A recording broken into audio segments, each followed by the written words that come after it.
Ramdaman mo at pagtuunan ng pansin yung anak mo. Paano ko nga po magagawa yun kung napapagod na ako? Ay, sana talaga hindi na lang ako pumayag na ituloy yung pagbubuntis sa batang yan. Ah! Aray ko! Bakit niyo ako binatukan, Nay? Nagtatanong ka pa talaga kung ano-ano yung sinasabi mo dyan. Kinabutan ka nga. Hindi naman kasalanan ng apo ko na nabuo siya dahil sa kapusukan niyo Tapos sasabihin mo na sana hindi mo na lang tinuloy yung pagbubuntis mo sa kanya. Sumusobra ka na talagang babae ka. Papadudot doon ko mas napagtanto ng husto na mahirap maging single parent at kung may choice lamang akong baguhin ang kapalaran ko ay gagawin ko. Oo, mahal ko nga ang anak ko pero nawawalan pala ng saysay ang lahat pag nanaig na yung labis na pagod. Tinanim ko sa isipan ko na ang aking anak dapat ang priority ko bago ang sarili ko pero mas nanaig sa akin ang kagustuhan na makatagpo ng lalaki na magiging katuwang ko sa buhay at mag-aalaga sa akin bilang kapareha niya at kung loloobin ay may bahay. Kaya nga nagsimula ulit ako makipag-usap online kahit na inuusig pa rin ako ng aking konsensya at ng mga sinabi ni nanay. Naiintindihan naman daw niya ako pero nandun pa rin yung sermon niya tungkol sa dapat mas pagtuunan ko ng pansin ang aking anak bago ang sarili ko. Para sa akin ay hindi niya talaga ako naunawaan. Hindi nagtagal ay meron akong nakausap na lalaki sa dating app at mabilis lang din kaming nagkapalagayan ng loob, papadudot.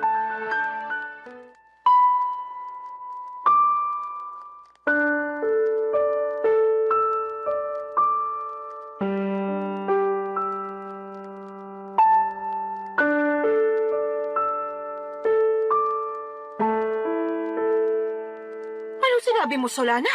Pakiulit nga kasi parang nabingi yata ako. Nay naman eh. Ulitin mo kundi mababatukan kita. Sabi ko po, willing akong sumama sa lalaking nakakausap ko kung yayayain niya akong makipag-live-in sa kanya. Anong sinabi mo? Sasama ka sa lalaking yun Paano yung anak mo? Sige nga. Yun nga po ang gusto kong pag-usapan natin. Kasi hindi ko masasama yung anak ko. Ni hindi ko pa nga sinasabi sa kanya na may anak na ako kasi, ewan, ayoko lang. Pakiramdam ko pag ginawa ko yun, baka mawalan siya ng gana sa akin. Kasi bihira lang naman yung lalaki na nagkakagusto at sumiseryoso sa mga single mom. Kahit na. Mahalaga pa ba yon? Opo, mahalaga yun kasi mahal ko na siya. Sa lagay, mas pipiliin mo pa yung lalaking yun kaysa sa sarili mong anak, Solana. Hindi ko naman po inaalis yung pagiging nanay ko sa anak ko. Gusto ko lang po magsimula ng panibagong buhay. Magsimula ng panibagong buhay na hindi kasama yung anak mo, ganun ba? Opo, Kanino mo naman iiwan yung apo ko, Aber? sa inyo po. Ay, anak ka naman ng teteng. Ayaw niyo po ba? Napakagagamong babae ka. Ano ba namang pag-iisip meron ka? May pasabi-sabi ka pa na hindi mo inaalis pagiging nanay mo sa anak mo pero ipapaalaga mo sa akin. Kahit na mahal ko yung apo ko, ikaw pa rin na nanay niya yung dapat na mag-alaga sa kanya. Alam ko naman po yun. Pero hindi ko na po siya kayang alagaan. Ano bang pinagsasasabi mong babae ka? Paano di mo kayang alagaan Hindi naman mahirap alagaan yung anak mo. Napakabait niyang bata, normal din siya. Walang karamdaman, kaya paano mo nasasabi yan?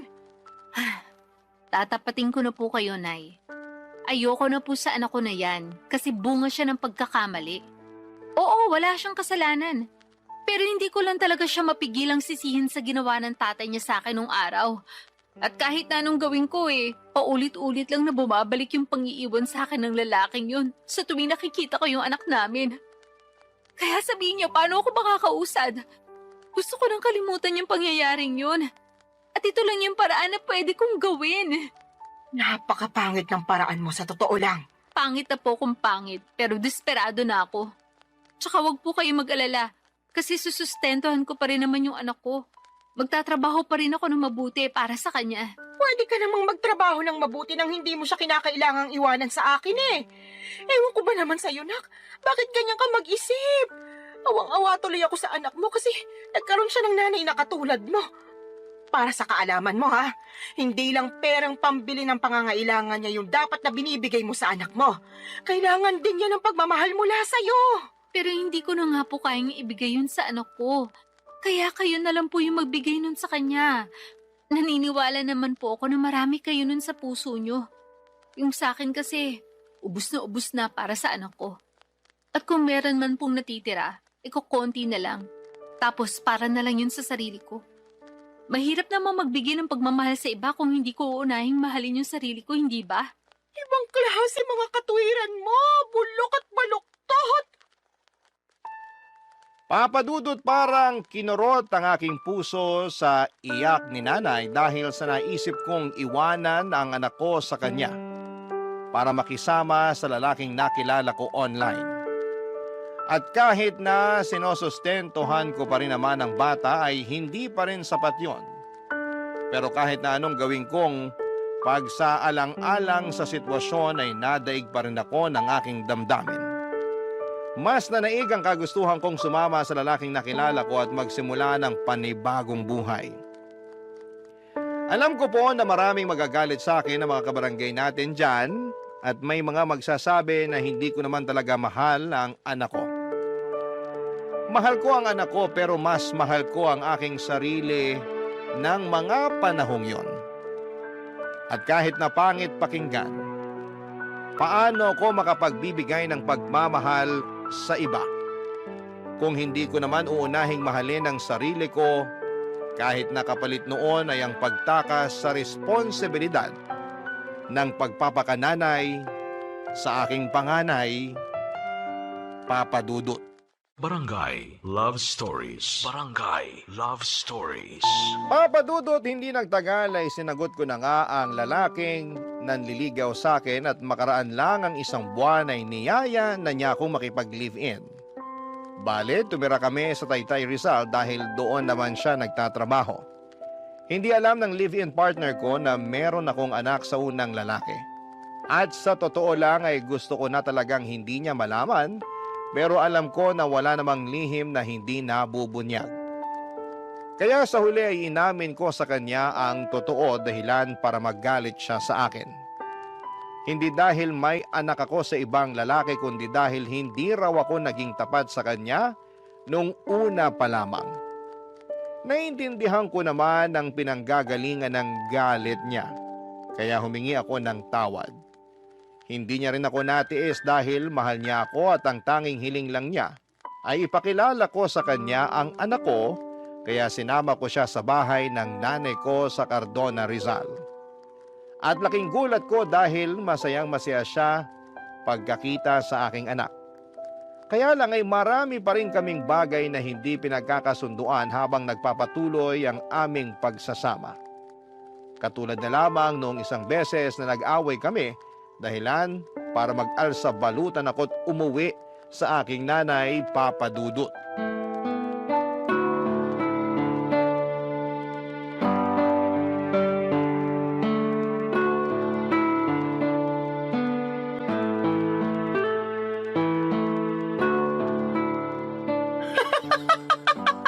Ano nga ulit yung dahilan ng away niyo, anak? Sinabi ko na po, di ba? Paulit-ulit kayo eh. Hindi ko nang mapigilan. Bakit ba? Kaya sabihin mo na kasi ulit. Sige po, pero last na to ha. Feeling ko kasi inaasar nyo lang ako eh. Sige na, ano nga ulit yung rason? Bakit ka nag-alsa balutan paalis sa inuupahan niyo at umuwi ka rito sa atin? Nag-away po kasi kami nung kinakasama ko dahil binuksan ko yung delata ng paborito pala niya tapos inulam ko. Dilata lang pala, tapos pinag-awayan niyo na.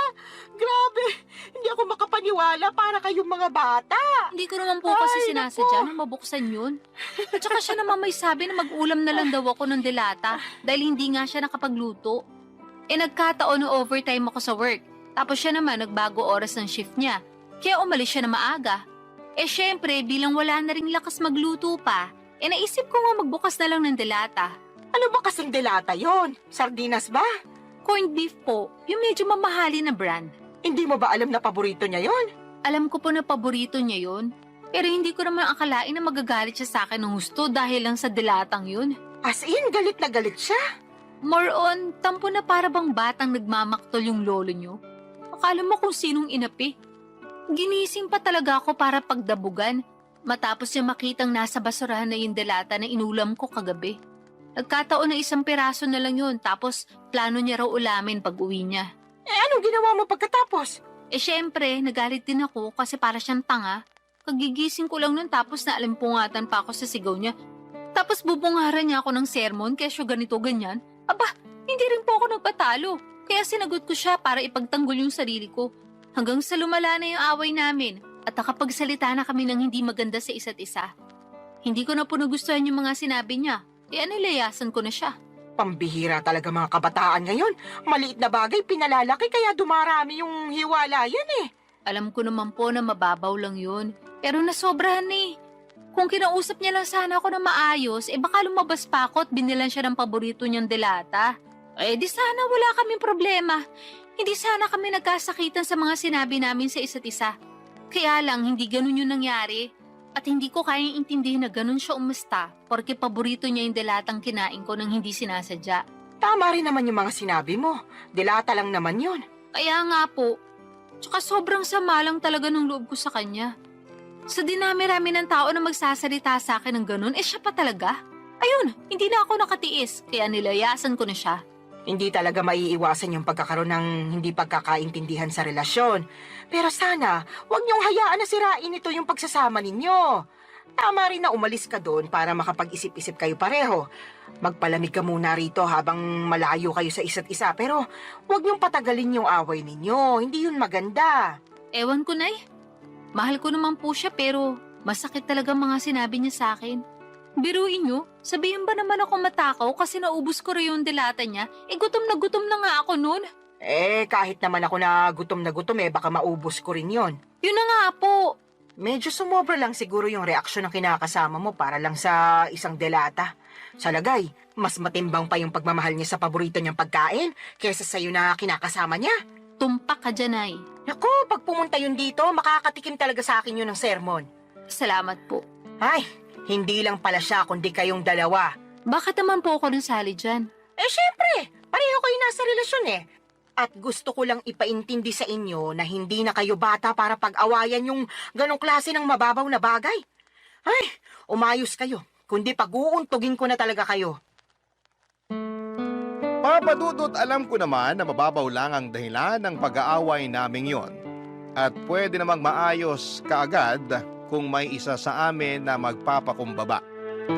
Pero pareho na kaming kinain ng matinding emosyon. Noong araw ding yon ay pinuntahan ako at sinundo ng kinakasama ko sa Cardona at nakipagbati sa akin. Humingi rin siya ng sorry kay nanay dahil naabala pa namin siya. Pero ayos lang naman sa nanay ko, sa halip ay pinayuhan niya kami na pag-usapan ng mga bagay-bagay at huwag na huwag agad paiirali ng galit. Kaya nga ginawa namin ang lahat para ayusin ang pakikipagkomunikasyon sa isa't isa para hindi na maulit ang mga nangyari. At masasabi ko na mabuti ang resulta noon sa pagsasama namin. Meron pa rin namang mga misunderstanding pero mas alam na namin kung paano yon ayusin. Saka pansin ko na sobrang mahal din talaga ng kinakasama ko ang aking anak sa ibang lalaki. At nakikita ko yon sa tuwing bumibisita kami sa bahay ni nanay. Kaya nga nagustuhan na rin siya ng nanay ko para sa akin bilang kinakasama. Pero nitong March 2025 lang ay may sinabi ako sa nanay ko na labis niyang kinabigla, papadudot.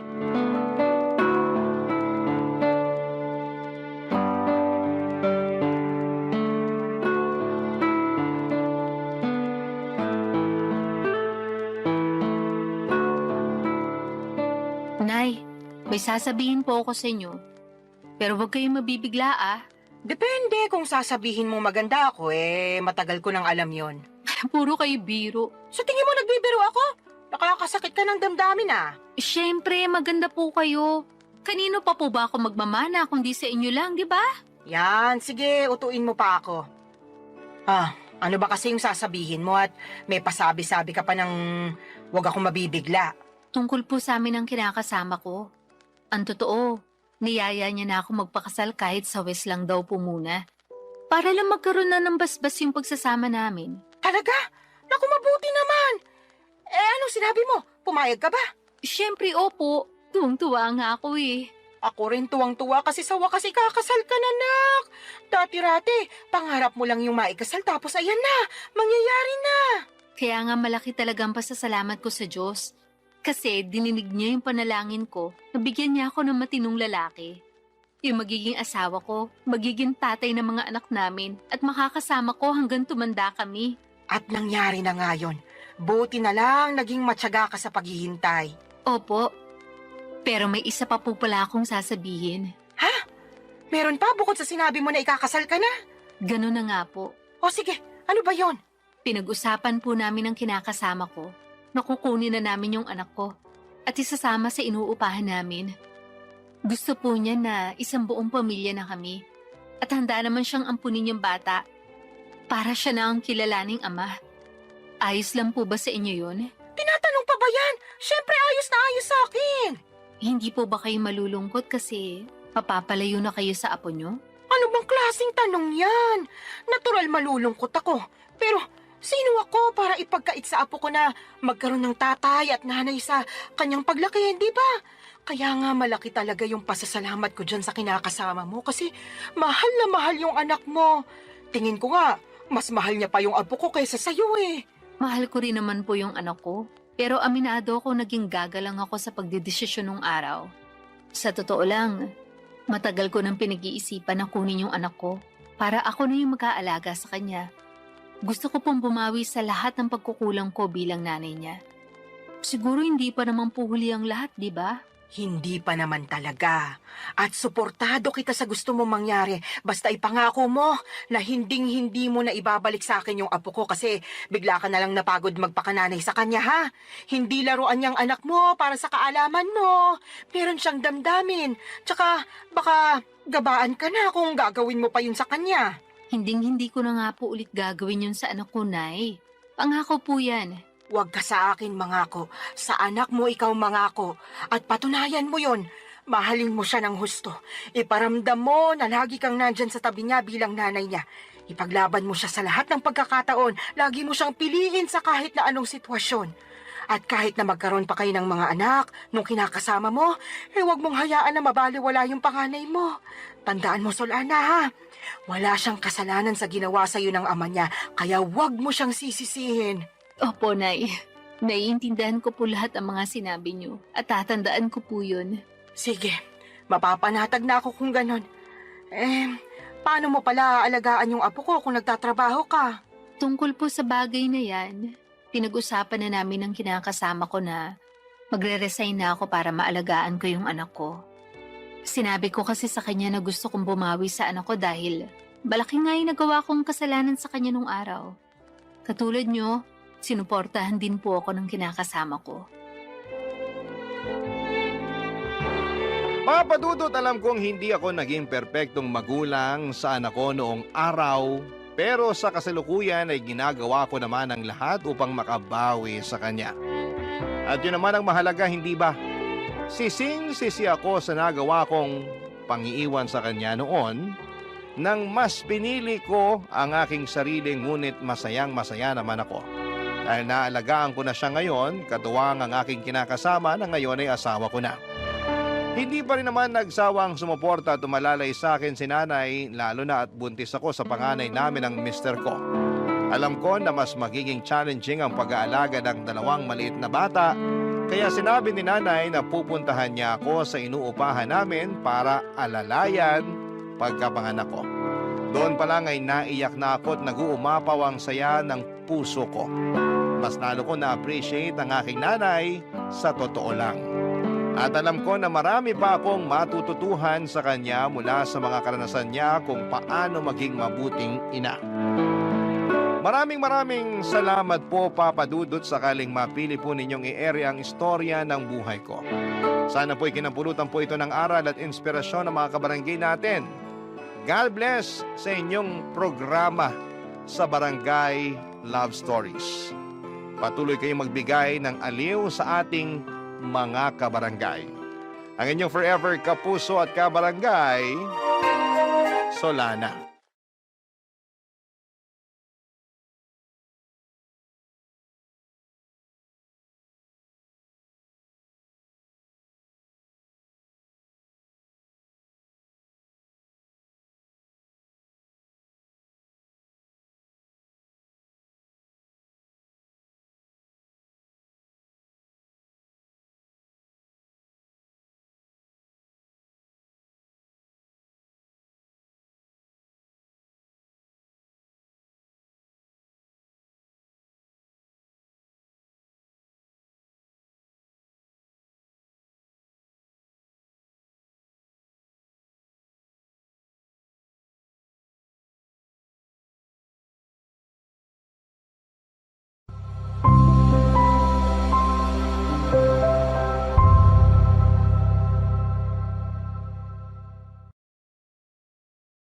Escanita, The Mavi Story.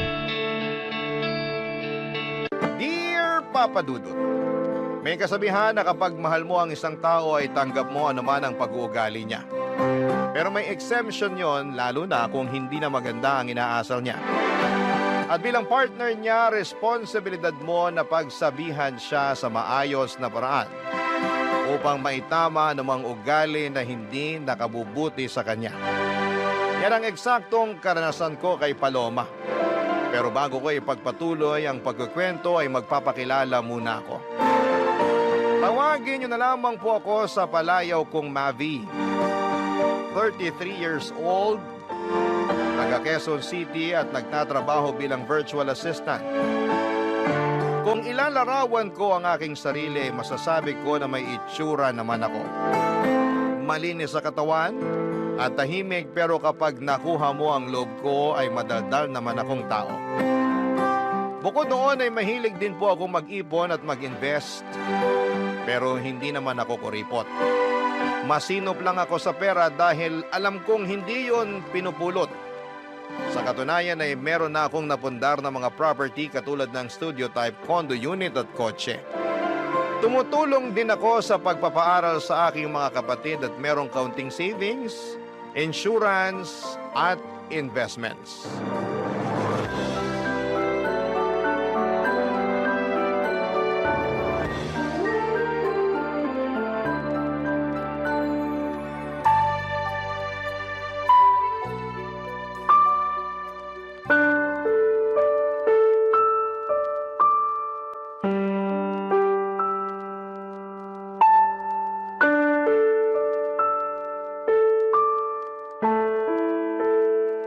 Babe, bakit mo ginawa yun?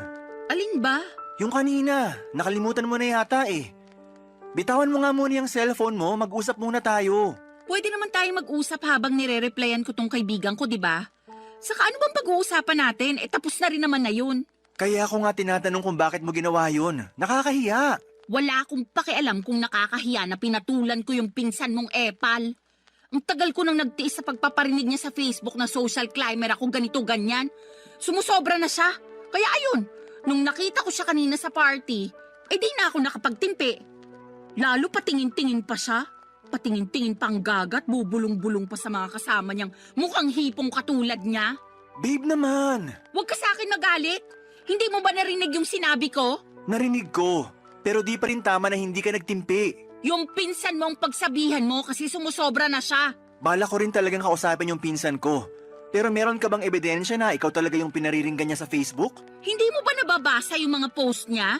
Hindi ako madalas mag-Facebook. Tsaka may nabasa ako isang beses pero wala namang binanggit doon na pangalan mo. Meron ba? Wala. Oh, wala naman pala eh. Pero alam ko, patama sa akin yun kasi tinatamaan ako eh. Saka alam nating lahat na unang beses pa lang na pinakilala mo kami sa isa't isa, mainit na talaga ang dugo niya sa akin. Akala yata ng gagang yun, hindi ako mapagpatol. Akala ko rin hindi ka mapagpatol. Kaya di mo ko masisisi kung bakit ako nagkakaganito. Ako yung hiyang-hiya kay tita kasi sa birthday party pa talaga ng pamangkin namin kay Umeksena. Buti na lang mabait si tita dahil mas pinili niyang pagpasensyahan kayong dalawa kaysa masira yung araw. Pero grabe, nakakahiya talaga kayo. Wala na akong magagawa dyan. Meron naman eh. Sana masinabaan mo pa pasensya mo. Sana imbis na awayin siya na nakikita ng iba, kinausap mo na lang sa isang sulok para di na kayo nakagawa ng eksena. Sana bago ka nagdesisyon ng ganun nagsabi ka sa akin para ako na mismo yung kumausap sa pinsan ko. Boyfriend mo ako, di ba?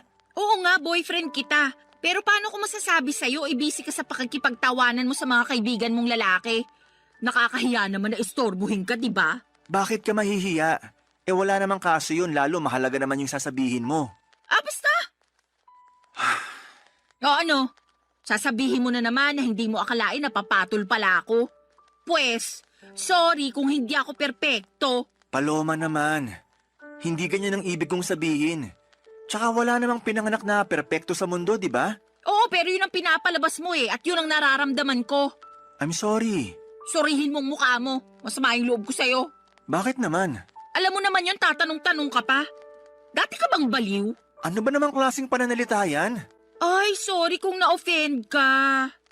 Buti pa iwanan mo na lang ako rito sa room. Gusto ko mapag-isa. Pumunta ka na lang muna sa pamilya mo, baka hinahanap ka na nila eh. At pag nakita mo yung pinsan mong epal, sabihin mo hindi ko siya aatrasan kahit saan kami abutin. Masyado nang mapapel. Tupiin ko siya sa 8 dyan eh. Papadudot 6 na buwan na kaming magkarelasyon ni Paloma at pinakilala siya sa akin ng kaibigan ko. Nagustuhan ko naman siya agad dahil nasa kanya na halos lahat ng tipo ko sa isang babae. Noong bago pa lamang kami ni Paloma ay napakatahimik niya at mahiyain. Pero habang tumatagal ay nagiging madaldal na siya at kung ano-ano nang bagay ang ginagawa niya.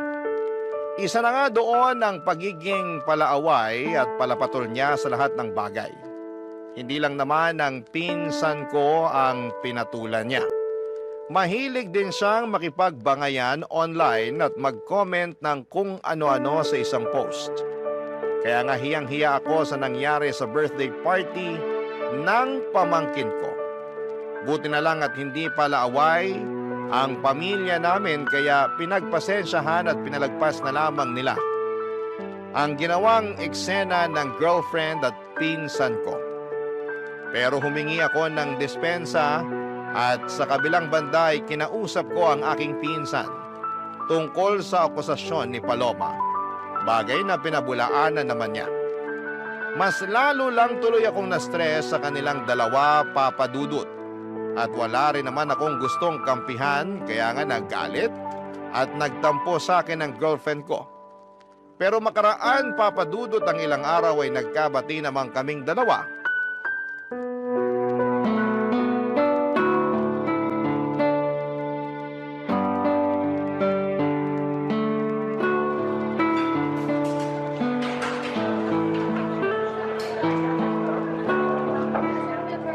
Thank you ah.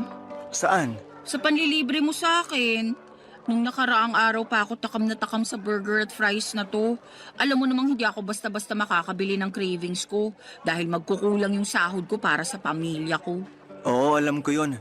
Tsaka maliit na bagay lang naman tong panlilibre ko. Boyfriend mo ako, di ba? Sana sinabi mo na nung nakaraan ka pa pala nagka-crave rito para nabilhan kita. Hindi na, nahihiya rin kasi ako sa'yo. Ikaw naman? Totoo naman yun. Lagi ko kasing naiisip na ikaw yung taya sa mga labas at gala natin. Ay, kailan kaya ako makakapag-ambag ng mas malaki-laki ano? Pag nakaluwag ka na. Pero saka mo na yun isipin. Sabi ko nga boyfriend mo ko at ako ang lalaki sa relasyon. Walang kaso sa akin na maglabas ng pera kung para rin naman sa'yo. Thank you. Pero kainis talaga maging mahirap. Hirap na akong magtipid at magpigil na unahin ang sarili ko dahil sa pamilya ko. Buti sana kung thankful sila sa akin. Kaso hindi naman. May nangyari na naman ba sa bahay nyo? Oo Kanina lang bago ako umalis para makipagkita sa'yo. Nagalit na naman si nanay kasi kaunti lang daw yung binigay kong sweldo. Di raw makakabili ng 10 kilong bigas at masarap na ulam. Lagi na lang daw noodles at dilatang sardinas na bibili niya. Kaya nagagalit yung kuya kong batugan. Magagawa ko. Malaki kaltas ko ngayong cut-off Alam naman nila yan, bakit nagugulat pa sila? Tapos yung tatay ko nagtatampo kasi hindi ko man lang daw siya mabigyan ng pera pang yosi. Ayos lang ba siya? Ako pa ba bibili ng pambisyo niya? Nakakaloka. Sige lang, magkwento ka lang. Yung kuya kong batuga nangungutang sa akin, panghulog ng motor niya. Sana all may motor, di ba? Kukuha-kuha ng hulugan tapos sa akin ipapakargo kapag nagigipit sa bayaran. Lakas din talaga ng tama Di ba may trabaho naman ang kuya mo? Meron, pero kulang-kulang pa rin daw kasi sinusustentuhan niya yung 3 anak niya sa iba't ibang babae. Galing no? Napakalandi ng kuya ko. Ay, kaya pala stress na stress ka nung nakita kita kanina. Oo, medyo lang. Pinautang mo ba kuya mo? Siyempre hindi. Kaya lang pinagsabihan akong maramot at hindi raw maaasahan. Ay, kaloka. Nang galaiti talaga ako pagkarinig ko nun. Para akong bulkang sasabog anumang sandali. Saka wala na akong pera para pautangin siya, no? Ano siya, hilo? Nang hihingi pa nga sa akin ng pang-project sa school yung bunso namin. Siyempre, mas inuna ko na yun kaysa sa kanya. Grabe rin talaga yung kuya mo. Wala na sa lugar ang mga pinagsasasabi. Lahat sila ganun sa bahay. Ay! Siguro maliban na lang sa bunso namin. Kasi bata pa yun. At yun lang yung kasundo ko. Kaya lang, mas lamang talaga ang stress ko sa pamilya ko, lalo pag wala na kaming pera. Ang unfair lang din talaga dahil malakas pa naman yung parents ko pero ang kukupad. Mula nang magkatrabaho ako, umasa na talaga sila sa akin. Hindi na naawa na nagkakandakuba na ako sa pagtatrabaho para lang buhayin sila. Uy, napakamalas ko talaga. Alam mong hindi totoo yan. Totoo yon. Mahirap lang talaga paniwalaan kasi hindi ikaw yung nasa posisyon ko. Di tulad ko, solo mo pera mo, di ba? Tumutulong din naman ako sa pagpapaaral sa mga kapatid ko. Oo nga, pero hindi ka naman obligado kasi may business yung mga magulang mo. May pera kayo at kaya pa rin nila kayong buhayin. Hindi katulad namin kasi ako lang talaga yung dapat bumuhay sa pamilya ko. Kaya nga kahit itong cravings ko, hindi ko talaga mabili. Malapit na talaga akong masiraan ng ulo. Kung may magagawa lang sana ako para tulungan ka. Alam mo, meron. Ano yun? Ibahay mo na ako. Mag-live-in na tayo para makaalis na ako sa toxic kong pamilya. Papa Dudut, nagtatrabaho bilang private company employee si Paloma at sakto lang ang kinikita niya. Siya ang breadwinner sa kanila kaya wala talaga siyang maitabi para sa sarili. Kaya nga sa abot ng makakaya ko ay binibilhan ko si Paloma ng mga pangangailangan at kaunting luho niya. Pero hindi ko naman kayang saluhin ang lahat, lalo na yung tungkol sa toxic niyang pamilya. Kaya naisipan niya na mag-live-in na kami pero nag-alangan ako dahil sa paniniwala kong mag-asawa lang ang dapat na magkasama sa iisang bubong. Dahil doon ay naggalit na naman sa akin si Paloma. Tapos ay paulit-ulit pa akong inuusig ng aking konsensya tungkol sa mga posibilidad na sinasabi ng girlfriend ko na baka mangyari sa kanya pag hindi pa siya nakaalis sa kanila. Halimbawa noon ay baka tuluyan na siyang mabaliw o masiraan ng ulo. Kaya nga pinag-isipan ko ng mabuti ang plano niyang pagtira kasama ko. At agad ko yung pinaalam sa aking mga magulang, Papa Dudut. Barangay Love Stories. Barangay Love Stories. Papa Dudut, pinaintindi sa akin ng mga magulang ko na ayos lang na tumira kami ng magkasama ni Paloma sa isang bubong, lalo na at alam din nila ang sitwasyon ng girlfriend ko sa pamilya niya. At mas nanaig ang awa nila sa kanila kesa sa paniniwala na kinamulatan namin. Relihiyoso kasi kami pero unti-unti ay nabawasan at nagbago naman yon. Dahil sa iba't ibang kadahilanan, kaya nga pumayag na ako makipag-live-in kay Paloma. Pero may kondisyon. Bale, hindi kami magkatabi sa isang kama at sa sofa ako matutulog. Nung una ay pinagtawanan pa ako ni Paloma pero nung pinaliwanag ko sa kanya na gusto kong pangatawanan ng paniniwala ko, ay wala na rin siyang nagawa pa. Sabay pa rin naman kaming kumakain, magkasamang nanonood ng TV o di kaya ay nagluluto ng aming pagkain. Pero sa abot ng makakaya ko ay pinipigilan ko ang aking sarili na maging sobrang malapit sa kanya. Kaya lang isang araw ay nagpaalam sa akin si Paloma na gagabihin at huwag ko na raw siyang hintayin. Lalabas daw kasi sila ng mga katrabaho niya. Bagay na wala namang kaso sa akin para na rin makapag-unwind siya. Pinilit ko pa rin siyang hintayin pero sa inabot na lamang ng madaling araw ay wala pa rin siya.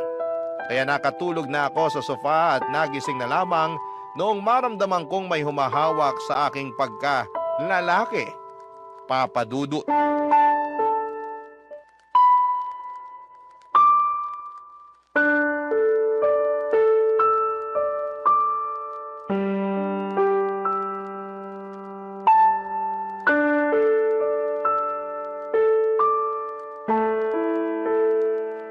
Sabi na gusto mo rin talaga? Kunwari ka pa?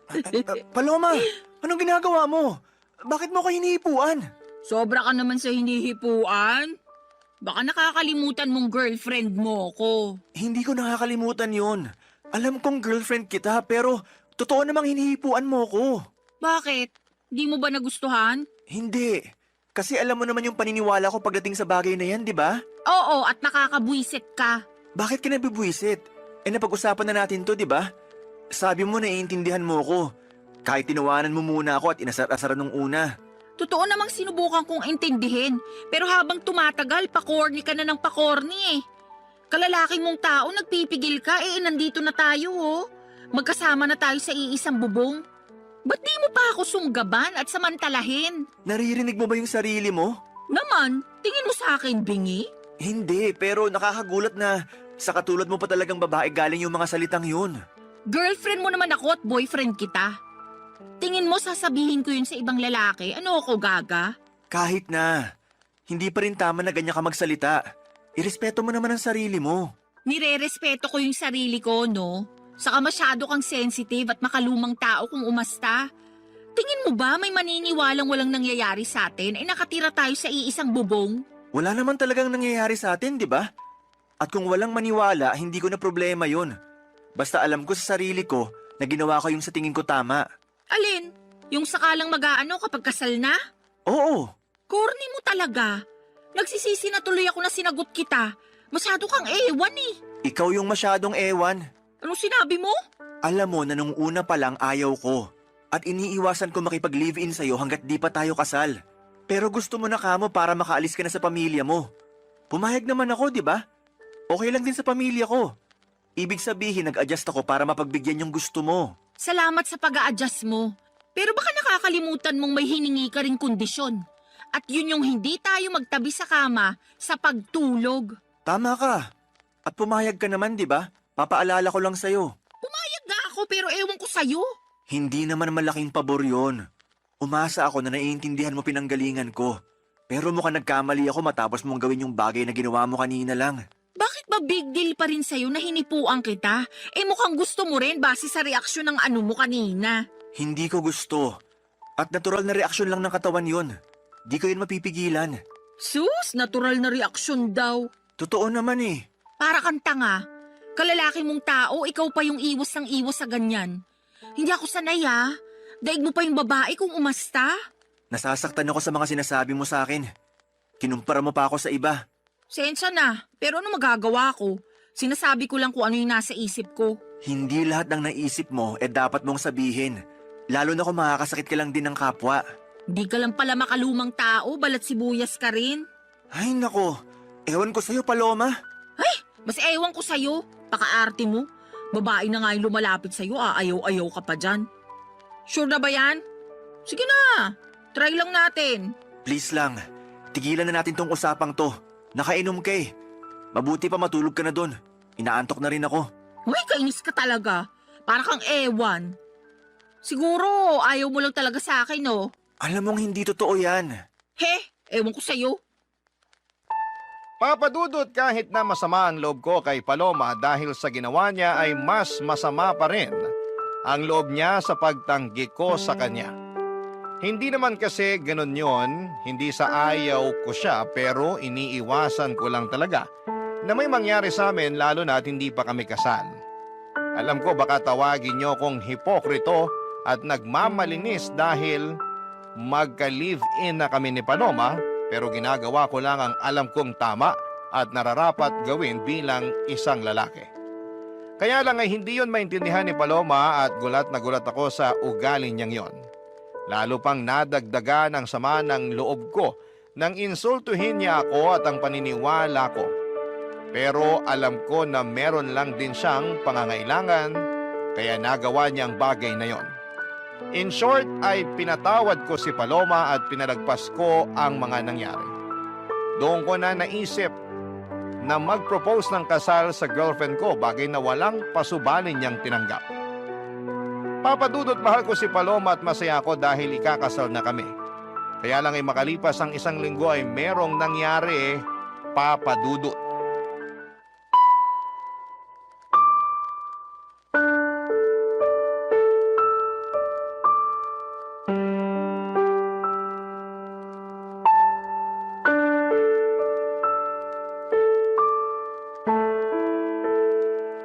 Babe naman, bakit ganun yung mga sinabi mo kay mama? Naalin ba?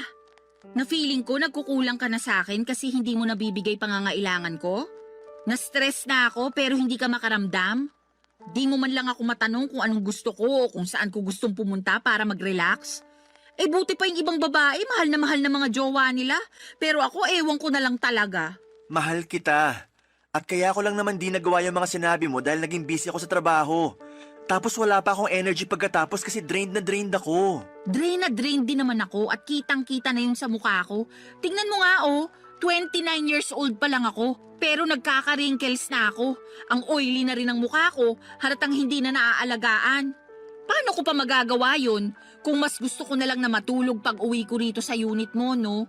Buti ka pa nga kahit papano nagagawa mo pang mag-gym. Nito lang naman ako nagpa-member sa gym na malapit sa atin. Para may magawa rin akong iba bukod sa typical kong ginagawa, di ba? Tsaka niyaya kita. Baka sabihin mo diyang hindi. Niyaya mo nga ako, pero nag-iisip ka ba nung ginawa mo yun? Oo naman. Anong ibig mong sabihin? Feeling ko kasi hindi. Kasi kung nag-iisip ka, maiisip mong pagod na ako sa maghapong pagtatrabaho sa opisina. Tapos yayayain mo pa talaga ako mag-workout? Yun lang kasi naiisip kong paraan para kahit paano magkaroon ka naman ng exercise. Lagi mo kayang nirereklamo sa akin na masakit na likod at puwet mo, kaupo sa opisina nyo. Tapos sabi mo pa, ang taba-taba mo na kaya naisip ko, what if magpamiyembro tayo sa gym para makapag-workout ng sabay, di ba? Tsaka maganda rin yung benepisyo ng exercise, hindi lang sa katawan kundi maging sa isip na rin. Pag pinagpapawisan ako gumagaan pakiramdam ko. Ikaw yun. Hindi naman lahat ng tao pare-pareho. Baka imbes gumaan ang pakiramdam ko pag ginawa ko yung sinasabi mo, di na ako makapasok sa opisina kinabukasan dahil sa sakit ng katawan. Sabihin mong hindi, nung unang 3 araw mo na nag-workout, hindi ka nga makabangon kasing sakit-sakit ng katawan mo. Maswerte ka lang talaga kasi work from home ka kumusta naman ako, di ba? Bakit ba napunta doon yung usapan?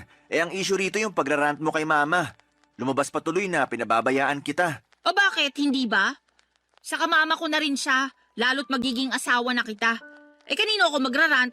Sa lola mo, patay na yun. Paloma naman! Totoo naman patay na lola mo, di ba? Oo, pero di mo na kailangan banggitin yung tungkol doon. Para ka namang ewan Kung ano-ano na lang sinasabi mo. Siyempre, may bibig ako kaya may sasabihin talaga ako. Ang akin lang naman sana, ako yung una mong kinausap para nalaman ko't na itama kung may maliman. At nagawa ng paraan yung mga pagkukulang ko sa'yo. Yan tayo Gusto mo talaga sinasabi sa'yo yung dapat automatic ng ginagawa mo? Natural. Kaya ka nga may bibig para makapagsalita, di ba? Ikaw may sabi niyan kani-kanina lang. Ano pang silbi niyan kung di mo gagamitin sa tama? Ay, sumusobra ka na talaga. Ako pa yung sumasobra. Ikaw tong parang ewan dyan. Tsaka tayo yung nasa relasyon, kaya dapat sa atin pa lang inaayos na natin yung issue. Hindi na kailangan malaman nila mama. Tsaka na lang pag di na talaga natin kayang ayusin. Ano na lang sasabihin nila? Na hindi ako marunong magdala ng relasyon? Na pinababayaan kita, ganun ba? Alam natin na hindi yan totoo. Kasi mahal kita, Paloma. Papadudot aaminin kong hindi ako natuwa dahil nakarating pa sa mama ko ang mga reklamo ni Paloma. Para sa akin, ako ang unang tao na dapat niyang kausapin tungkol sa bagay na yon at hindi ang mga magulang ko. Nakakahiya kasi lalo na at meron rin silang sariling problema para problemahin pa ang mga reklamo ng girlfriend ko. Kaya nga hiyang-hiya ako sa mama ko dahil sa nangyari. Pero at the same time ay thankful din kasi pinayuhan niya ako kung ano ang dapat gawin upang maging mas maayos ang relasyon namin ng girlfriend ko. Tapos ay sinamantala ko na rin ang pagkakataon na kausapin si Paloma at ipaunawa sa kanya na hindi totoong pinapabayaan o tinitipid ko siya. Kung nabawasan man ang oras at pera na naibibigay ko sa kanya ay dahil lamang nag-iipon ako na para sa pangkasal namin. Kaya lang ay ewan ko ba sa girlfriend ko kung bakit pakiramdam niya ay pinagdadamutan ko siya. Para wala ng away ay ako na lamang ang nag-adjust. Sa abot ng makakaya ko ay binigay ko ang mga gusto ni Paloma, Papadudot. Barangay Love Stories. Barangay Love Stories. Papadudot, makalipas nga ang isang buwan ay gulat na gulat ako nang sabihin sa akin ni Paloma na nag-resign na siya sa kanyang trabaho. Ni hindi kasi niya nabanggit sa akin na may plano na pala siya na umalis. Basta sinabi lang niya na ayaw na niyang magtrabaho dahil nabuburyo at napapagod na raw siya. Pero sa kanya pa rin humihingi ng sustento ang pamilya niya. Kaya problemado siya kung paano makapagbibigay sa kanila. Kaya ako ang umako ng responsibilidad na yon dahil magiging pamilya ko na rin naman ang pamilya niya. Pero labis talaga akong nahirapan at nabigatan sa buhay noong nadagdagan ng responsibilidad na nakaatang sa aking mga balikat. Kahit na nakakaluwag ako noong una ay umabot ako sa punto na halos masaid ang savings ko dahil sa mga hingi at bigay para sa pamilya ni Paloma. Dahil po sa mga nangyari ay nagsabi ako sa parents ko na baka hindi muna ako makatulong para sa pagpapaaral ng mga kapatid ko, bagay na nauunawaan naman nila. Nag-offer pa nga sila na pahiramin ako ng pera sakaling kailanganin ko. Sobrang bait ng mga magulang ko kaya naman hiyang-hiya ako sa kanila. Doon ko na naisipang kausapin si Paloma tungkol sa sitwasyon pero meron namang ginawa ang magaling kong girlfriend, Papa Dudut.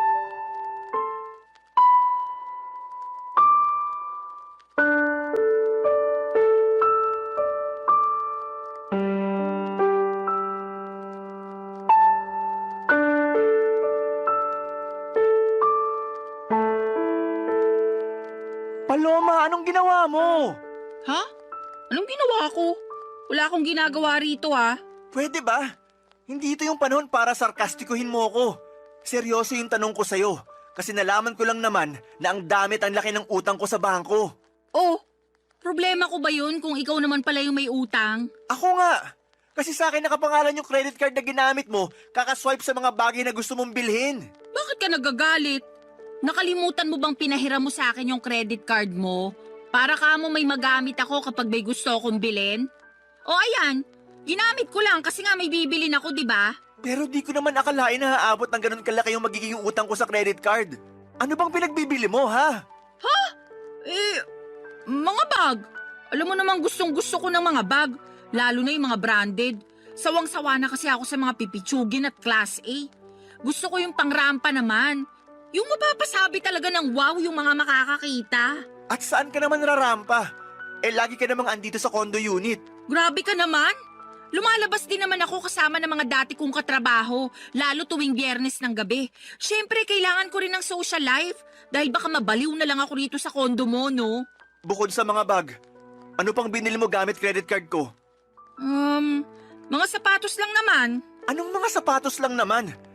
Kaya pala sandamakmak na yung sapatos mo. Dalawa lang naman yung paa mo. Sobra ka naman magsalita. Siyempre, salit-salitan ko naman sinusuot yung mga yan, ano?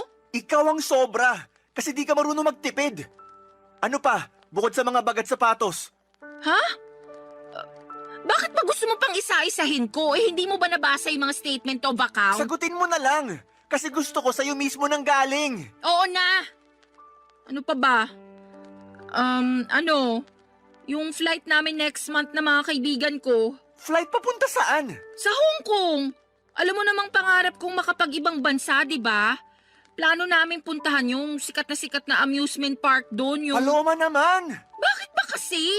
Tanong-tanong ka pa. Sige nga, paano ko ngayon babayaran tong mga kineskas mo sa credit card ko? May trabaho ka naman, di ba? Ang laki-laki pa nga ng sweldo mo, kayang-kaya mo na yan. Malaki ang sweldo ko pero malaki rin ang mga gastusin ko. Baka nakakalimutan mo na cargo ko pa pamilya mo. Hindi ko nakakalimutan yon. Sa lagay nanunumbat ka, ganon. Magiging asawa mo na nga ako, di ba? Ibig sabihin, ang pera mo, pera ko na rin. Ang pamilya ko, pamilya mo na rin. Masyado kang mapanumbat. Hindi naman ako nanunumbat. Tsaka ngayon lang ako nagsalita. May narinig ka ba sa akin nung mga nakaraan? Wala, di ba? Pero para sa kaalaman mo, nahihirapan na rin ako. At kahit na anong gawin kong pagkatrabaho, kulang na kulang pa rin sa laki ng gastusin natin. Kaya nga sana matuto ka magtipid. Hindi naman kita pinagdadamutan, pero ipaalam mo muna sa akin kung may gusto kang bilhin para mapag-isipan nating mabuti. Hindi naman mahirap gawin yun, di ba? Hindi. Pero lahat na lang ba kailangan kong ipagpaalam sa'yo? Kung ganun lang din, sana hindi mo na binigay yung credit card mo sa akin para ipagamit. Di raw nanunumbat. Pero ano yung mga sinasabi mo? Porke wala akong trabaho, ganyan mo na ako tratuhin? Dinamay mo pa ang pamilya ko? Tama ba yun? Lagot ka talaga. Isusumbong kita sa nanay mo. Papadudot, sabihin na po nating sumabog na ako sa galit ng mga panahong yon. Kaya hindi ko na napigilan ang aking bibig na makapagsalita ng hindi maganda sa girlfriend ko. Pero pinagsisihan ko naman yon at inihingi ng tawad sa kanya. Kaya lang ay matigas ang puso ni Paloma at gusto niyang palabasin na inagrabyado ko siya. Na masakit daw akong magsalita, mayabang at mapagmataas porke ako ang kumikita sa aming dalawa. Totoo naman na ako pero hindi ako kailanman nagyabang at nagmataas sa kanya. Sa abot ng makakaya ko at pangunawa ay sinusustentuhan ko siya at ang pamilya niya habang nag-iipon ng pangkasal namin at pinagsasabay na bayaran ng iba pang mga gastusin sa araw-araw naming pamumuhay. Kaya naman alam kong ako ang agrabyado rito at may karapatan akong magsabi ng mga hinanakit ko. Aaminin kong hirap na akong pakisamahan si Paloma dahil napakabigat niyang dalhin. At sa araw-araw na lamang na ginawa ng Diyos ay palala ng palala ang kanyang pag-uugali, Papa Dudut.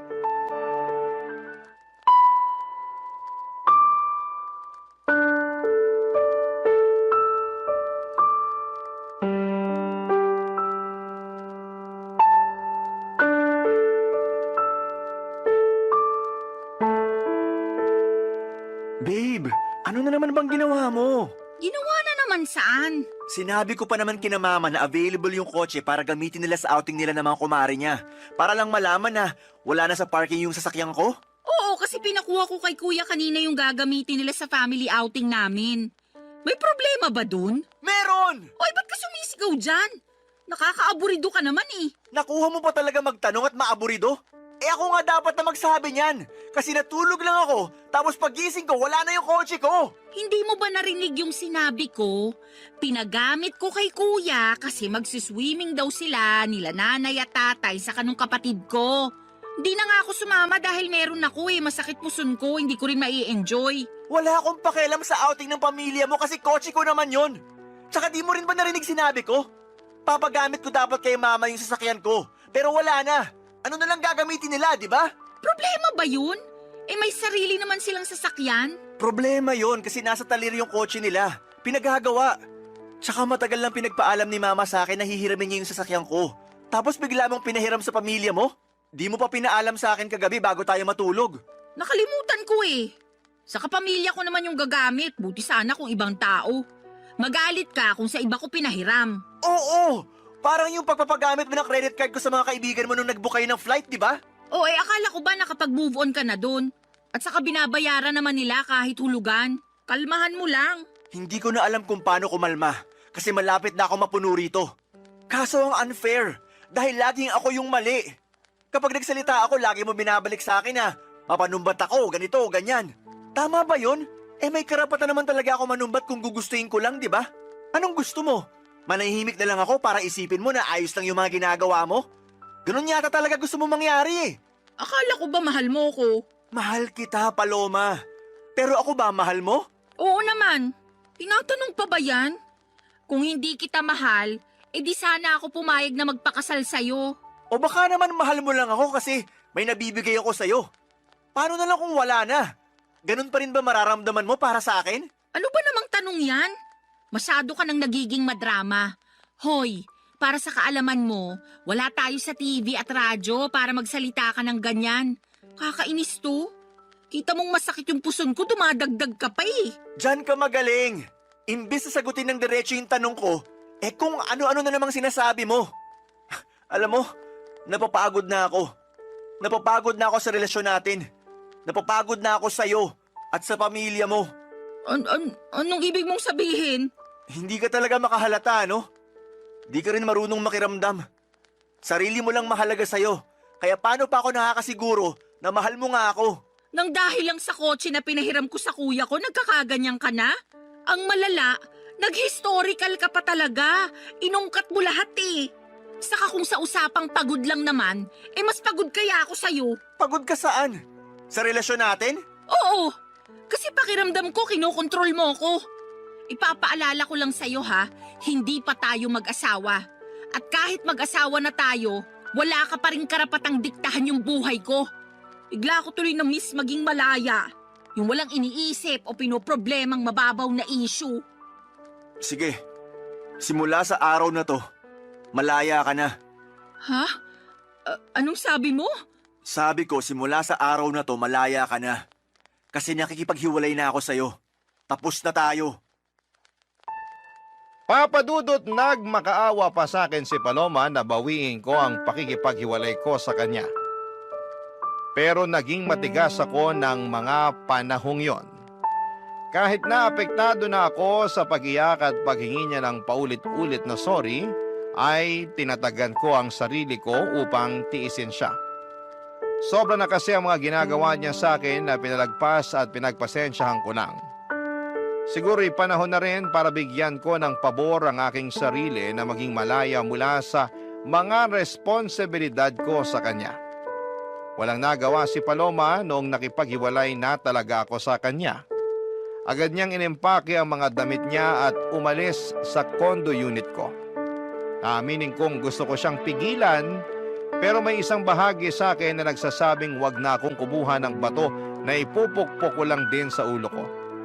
Kaya lang ay may mga sandali pa rin talaga na nakokonsensya ako sa pakikipaghiwalay ko kay Paloma, lalo na at malapit na kaming ikasal.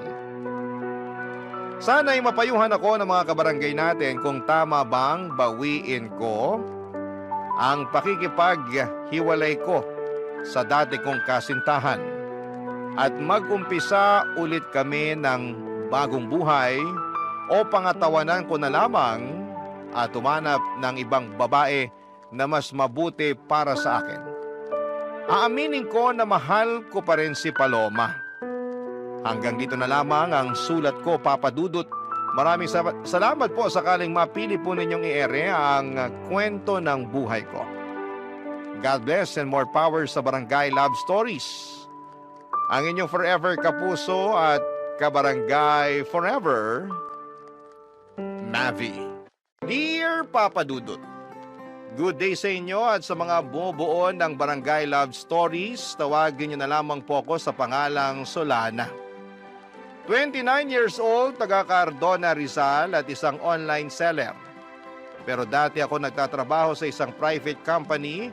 Sa kasalukuyan ay buntis ako sa first baby namin ng husband ko, pero meron na akong unang anak sa ibang lalaki. Panati ko talaga ako ng programa ninyo, Papa Dudut, at hanggat maaari ay wala akong kinakaligtaang episode sa radyo. Kumbaga ay hindi kumpleto ang pananghalian hanggat hindi kami nakatune in kay Papa Dudut.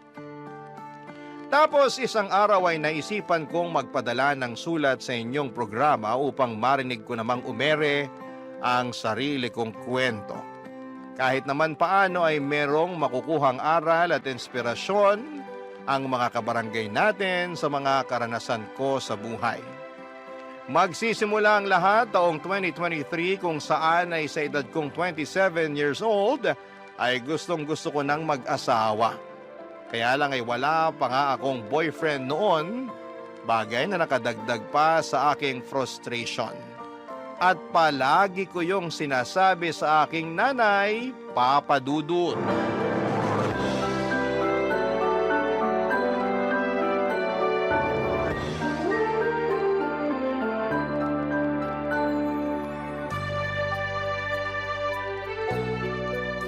Grabe na yun.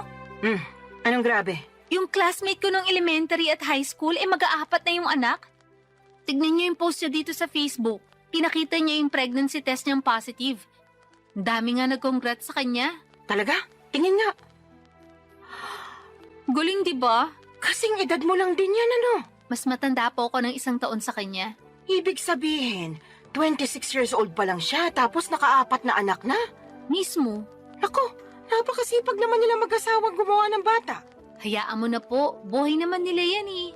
Sa bagay, mahalaga lang naman dun hindi napapabayaan yung mga bata. Kahit mag-anak pa sila ng 100, ayos na ayos lang. Grabe naman po sa sangdosena. Aba, nangyayari naman yun na. Kami nga 18 magkakapatid, di ba? Mas grabe pala kayo, Nay. Ay, ewan ko sa'yo, Solana. Minsan napaka-OA mo. Sobra naman po kayo. Oh, totoo naman. Diyan pa lang sa mga reaksyon mo, akala mo unang beses mo palang narinig na 18 kami magkakapatid. Sensya na po. Hala, Kinasal na pala siya? Sino? Ito po oh, dati kong katrabaho. Nagpunta na rin po siya dito sa bahay ng birthday niyo. Siya lang talaga in-invite ko noon kasi okay naman siyang kasama. Natatandaan ko nga na katulad mo wala pa rin siyang asawa nun. Pero masaya naman ako kasi sa wakas kinasal na siya. Masaya rin po ko. Pero sobra naman kayo sa pagsasabi na katulad ko wala pa siyang asawa. Noon yon kasi ngayon kasal na siya. Sa katotoo naman na wala ka pa rin asawa, di ba? Pati nga boyfriend, wala pa rin Kaya nga medyo nalungkot po ako. Ha? Bakit? Kasi tumatanda na ako pero wala pa rin ako nakikilalang lalaki na mamahalin at gugustuhin pakasalan. Ay, ayoko pong tumandang dalaga at mamatay na hindi pa nararanasan ang sarap ng buhay. Pinagsasasabi mong sarap ng buhay ang hirap kaya magkaanak lalo na sa panahon ngayon, ano? Napakamahal ng mga bilihin at serbisyo. Kung mahirap ka, dapat manahimik ka na lang sa isang tabi. Siyempre, pagsisikapan naman po namin na magiging asawa ko yung pamilya na bubuuin namin. Hindi namin ipaparanas sa magiging anak namin yung hindi magandang buhay. Sa bagay, di naman kita mahahadlangan kung ramdam mo na dyan sa mga buto-buto mo na gusto mo nang mag-asawa at bumuo ng sarili mong pamilya. Kahit na mahirap ang buhay, masarap pa rin na meron kang asawa at mga anak. Kaya, sige, humayok at maghanap ka na ng magiging boyfriend. Siguraduhin mo lang na yung mapipili mo yung lalaking responsable, marunong sa pamilya, mabait, may pangarap, hindi lang para sa sarili, kundi lalong-lalo na sa inyong magiging anak nyo, at higit sa lahat, hindi mapanakit. Nako, subukan ka lang niyang saktan, lalatiguhin ko pati mata niya. Si nanay talaga, wala pa nga Sinasabi ko lang sa'yo yung gagawin ko kapag maling lalaking napili mo, kaya ayusin mo paghahanap ng matinong mapapangasawa, ha? Boyfriend po muna, wala pa nga akong boyfriend Kala ko, diretso kasalan kasi atat na atat ka na dyan Nay talaga, O bakit? Totoo naman sinasabi ko sinabi ko bang hindi? Buti na yung nagkakaliwanagan. Masyado talaga kayo mapangasar. Para namang di mo ko kilala. Mapang-asar talaga ako at nasa iyo na lang kung maaasar ka. Pero seryoso nak, kung anong magpapasaya sa'yo, gawin mo. Marami-rami ka na rin sinakripisyo para sa pamilya natin. Panahon na para mapagtuunan mo naman ang pansin ng sarili mong buhay. Papa Dudut, masyado kasi akong naging tutok sa pagtulong sa pamilya namin simula mawala ang aming tatay. Bata pa kami noon at talagang ginapang kami ni nanay sa paghahanap buhay. At bilang panganay sa 3 magkakapatid ay sadya kong kinalimutan ang pagla-love life at ang aking sarili. Pero aminado akong gusto ko na talagang bumuo ng sariling pamilya that time at masaya naman ako kasi suportado ako ng aking nanay. In fact, siya pa ang kontodo push sa aking makipag-date o magpaligaw kaya ginawa ko ang mga payo niya. Bilang unang hakbang ay nag-install ako ng dating app sa aking cellphone. Nagpatulong pa nga ako sa best friend ko na pumili ng maganda at pinaka-the best kong picture na gagawin kong display profile. First time ko lamang kasing gumamit ng dating app at sa tanang buhay ko. Isa pa lang ang nagiging boyfriend ko. Pero matagal na yon dahil nag-aaral pa lamang ako sa high school at sa pagkakatanda ko ay umabot lamang kami ng 1 buwan. Fast forward. Meron ako nakilala at nakamatch na lalaki sa naturang dating app na gamit ko ng mga panahon na yon. 2 linggo rin kaming nag-usap bago kami nag-decide na magkita na. At may nangyari na nga sa amin ang unang araw na yon. Kaso makalipas ang 1 buwan at kalahati, bigla na lamang siyang naglaho na parang bula, Papa Dudut.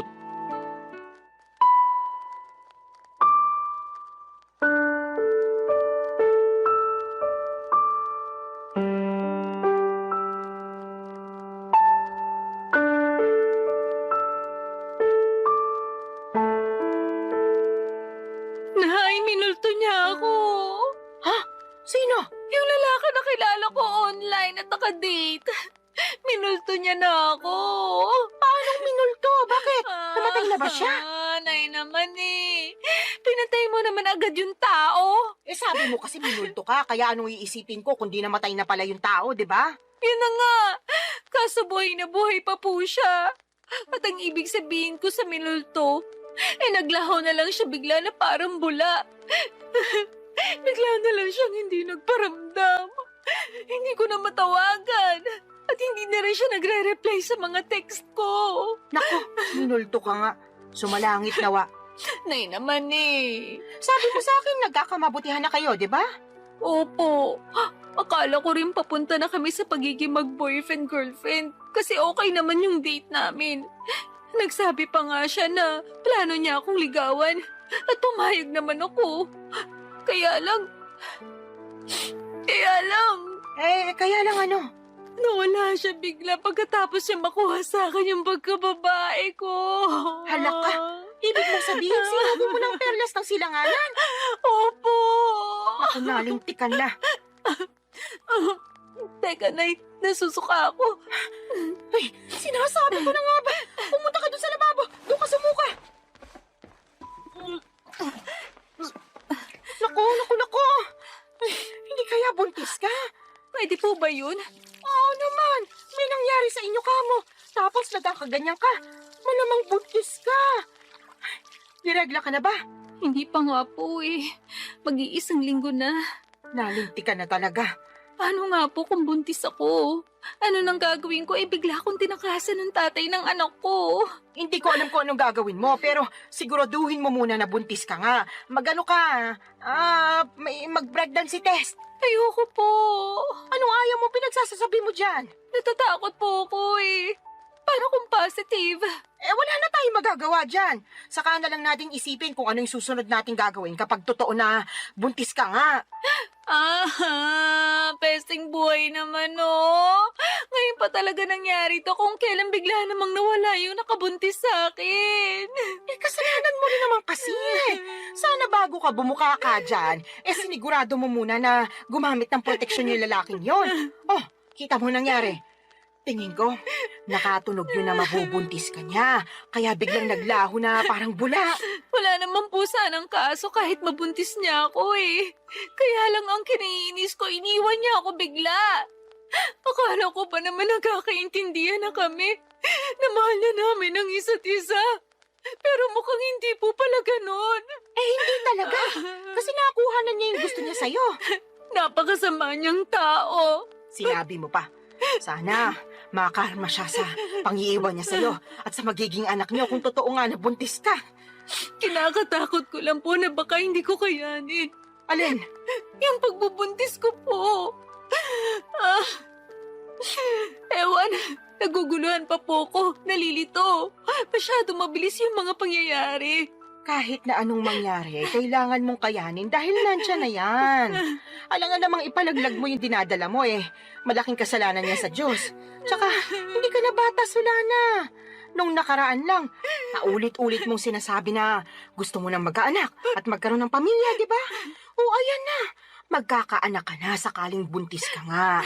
Kaya dapat kayanin mo. Huwag kang mag-alala. Nandito ang nanay. Akong bahala. Gagabayan kita. Papadudot ng sumunod na araw ay nakumpirma kong buntis nga ako.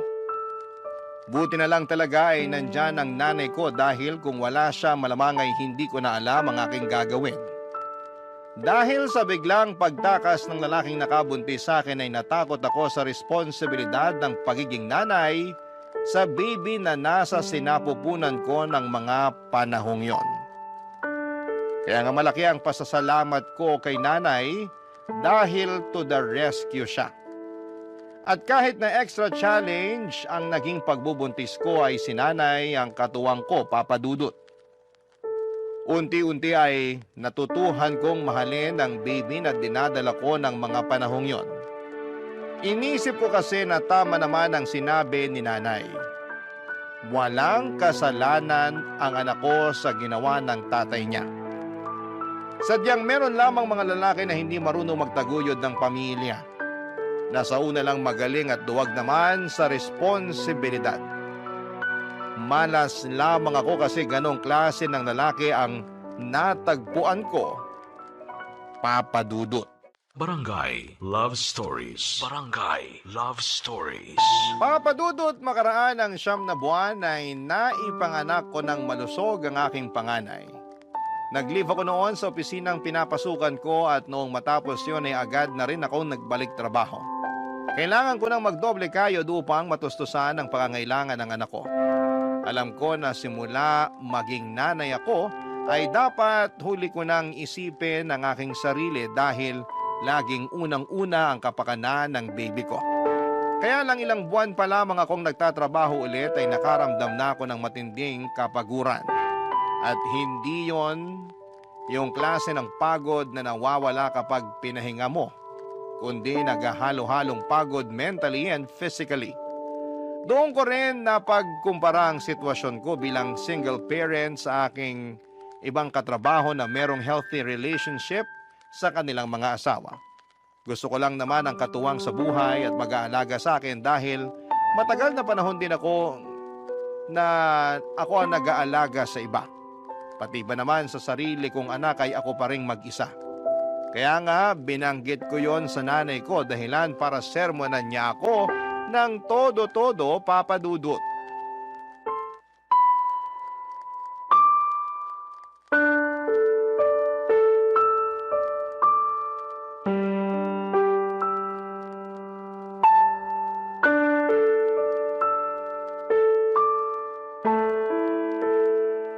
Nay, pagod na po ako.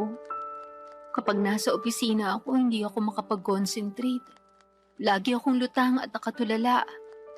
Kaya nga nasisita ako ng boss ko at isang beses natawagan na ng pansin. Pero anong magagawa ko? Gusto ko na lang umuwi nung time na yon at magmukmuk sa higaan.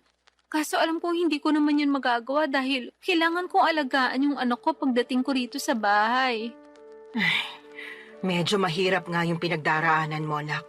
Pero wala ka naman magagawa kasi kailangan mo magtrabaho pa rin para sa anak mo. Yun na nga po Imbis na sana nagpapahinga na lang ako rito sa bahay natin. At ako na yung nag-aalaga sa baby ko, kailangan ko pang umalis para magtrabaho. Thankful po ako na inaalagaan niyo yung anak ko. Pero ewan ko ba? Ano ba kasing problema? Pagod ka nga lang ba talaga o ano? Sa tono mo kasi para kang nagsisisi na nagkaanak ka. Yung totoo? Oh, sabihin mo yung totoo. Tama po kayo. Nagsisisi po ako na nagka-baby ako. Sula na naman! Kung naiintindihan lang ng anak mo yung sinabi mo, malamang magtatampo yung bata. Sarili niyang ina, pinagsisisihan siyang sinilang sa mundo. Ano pong magagawa ko kung yun ang nararamdaman ko? Wala, di ba? Tsaka bago kayo magsalita ng ganyan, iintindihin niyo muna yung pinagdaraanan ko. Naiintindihan ko yung pinagdaraanan mo dahil nanay din ako. Partida, isa pa lang yung anak mo. Tapos kayo, 3 pa nga na inire ko. Pero ang kaibahan natin, kasama niyo po si tatay sa pag-aalaga at pagpapalaki sa amin bago siya inagaw sa atin ng kamatayan. Tapos ako simula nang pinagbuntis ko yung baby ko hanggang pinanganak, mag-isa lang ako. Ewan ko kung nasa ng lupalop ng impyerno na napunta yung tatay ng batang yan. Nakakagigil lang talaga pag naaalala ko. Huwag mo namang sisihin yung anak mo sa katarantaduhan at pagiging irresponsable ng tatay niya sa'yo. Sino pong sisisihin ko? Napapagod na po ako magtiis at magkunwari na ayos lang yung lahat. At saka inggit na ako sa mga kasamahan ko sa opisina na merong mabubuting kinakasama at asawa. Ha? Bakit naman? Siyempre, ako wala. Kaya napatanong na lang ako sa Diyos kung bakit ang unfair niya sa akin. Hindi naman ako makasalanang tao Nagpapakitino naman ako sa abot na makakaya ko. Pero bakit pinarusahan niya pa rin ako? Sobra ka naman! Para mo na rin sinabing pagpaparusa yung pagkakaroon mo ng anak. Totoo naman po. Ay, maghinay-hinay ka nga sa mga sinasabi mo. Kawawa naman yung anak mo, Wala pa siyang kamuwang-muwang sa mundo, tapos pinag-uusig na agad siya ng sarili niyang ina. Yun po kasi yung nararamdaman ko. Ano po magagawa ko? Meron kang magagawa. Sana pinigilan mong maisip yan. Para hindi mo na naramdaman kasi maling-mali yan. Doon pa lang sa mainggit alam mong hindi na magandang katangian yun. Sana ganun lang kadali yung gusto niyong mangyari. Wag kasi puro sarili mo yung isipin mo, lalo may anak ka na. Dapat pag nanay ka na, isang tabi mo yung nararamdaman mo at pagtuunan ng pansin yung anak mo. Paano ko nga po magagawa yun kung napapagod na ako? Ay, sana talaga hindi na lang ako pumayag na ituloy yung pagbubuntis sa batang yan. Aray ko! Bakit yung ako binatukan, Nay? Nagtatanong ka pa talaga kung ano-ano yung sinasabi mo dyan. Kinabutan ka nga! Hindi naman kasalanan ng apo ko na nabuo siya dahil sa kapusukan niyo Tapos sasabihin mo na sana hindi mo na lang tinuloy yung pagbubuntis mo sa kanya. Sumusobra ka na talagang babae ka! Papadudot doon ko mas napagtanto ng husto na mahirap maging single parent at kung may choice lamang akong baguhin ang kapalaran ko ay gagawin ko. Oo, mahal ko nga ang anak ko pero nawawalan pala ng saysay ang lahat pag nanaig na yung labis na pagod. Tinanim ko sa isipan ko na ang aking anak dapat ang priority ko bago ang sarili ko pero mas nanaig sa akin ang kagustuhan na makatagpo ng lalaki na magiging katuwang ko sa buhay at mag-aalaga sa akin bilang kapareha niya at kung loloobin ay may bahay. Kaya nga nagsimula ulit ako makipag-usap online kahit na inuusig pa rin ako ng aking konsensya at ng mga sinabi ni nanay. Naintindihan naman daw niya ako pero nandun pa rin yung sermon niya tungkol sa dapat mas pagtuunan ko ng pansin ang aking anak bago ang sarili ko. Para sa akin ay hindi niya talaga ako nauunawaan. Hindi nagtagal ay meron akong nakausap na lalaki sa dating app at mabilis lang din kaming nagkapalagaya ng loob, papadudot.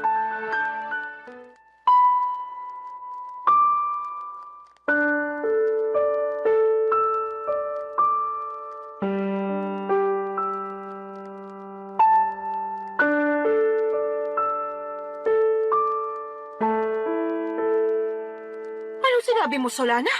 Pakiulit nga kasi parang nabingi yata ako. Nay naman eh. Ulitin mo kundi mababatukan kita. Sabi ko po, willing akong sumama sa lalaking nakakausap ko kung yayayain niya akong makipag-live-in sa kanya. Anong sinabi mo? Sasama ka sa lalaking yun Paano yung anak mo? Sige nga. Yun nga po ang gusto kong pag-usapan natin. Kasi hindi ko masasama yung anak ko. Ni hindi ko pa nga sinasabi sa kanya na may anak na ako kasi, ewan, ayoko lang. Pakiramdam ko pag ginawa ko yun, baka mawalan siya ng gana sa akin. Kasi bihira lang naman yung lalaki na nagkakagusto at sumiseryoso sa mga single mom. Kahit na. Mahalaga pa ba yon? Opo, mahalaga yun kasi mahal ko na siya. Sa lagay, mas pipiliin mo pa yung lalaking yun kaysa sa sarili mong anak, Solana. Hindi ko naman po inaalis yung pagiging nanay ko sa anak ko. Gusto ko lang po magsimula ng panibagong buhay. Magsimula ng panibagong buhay na hindi kasama yung anak mo, ganun ba?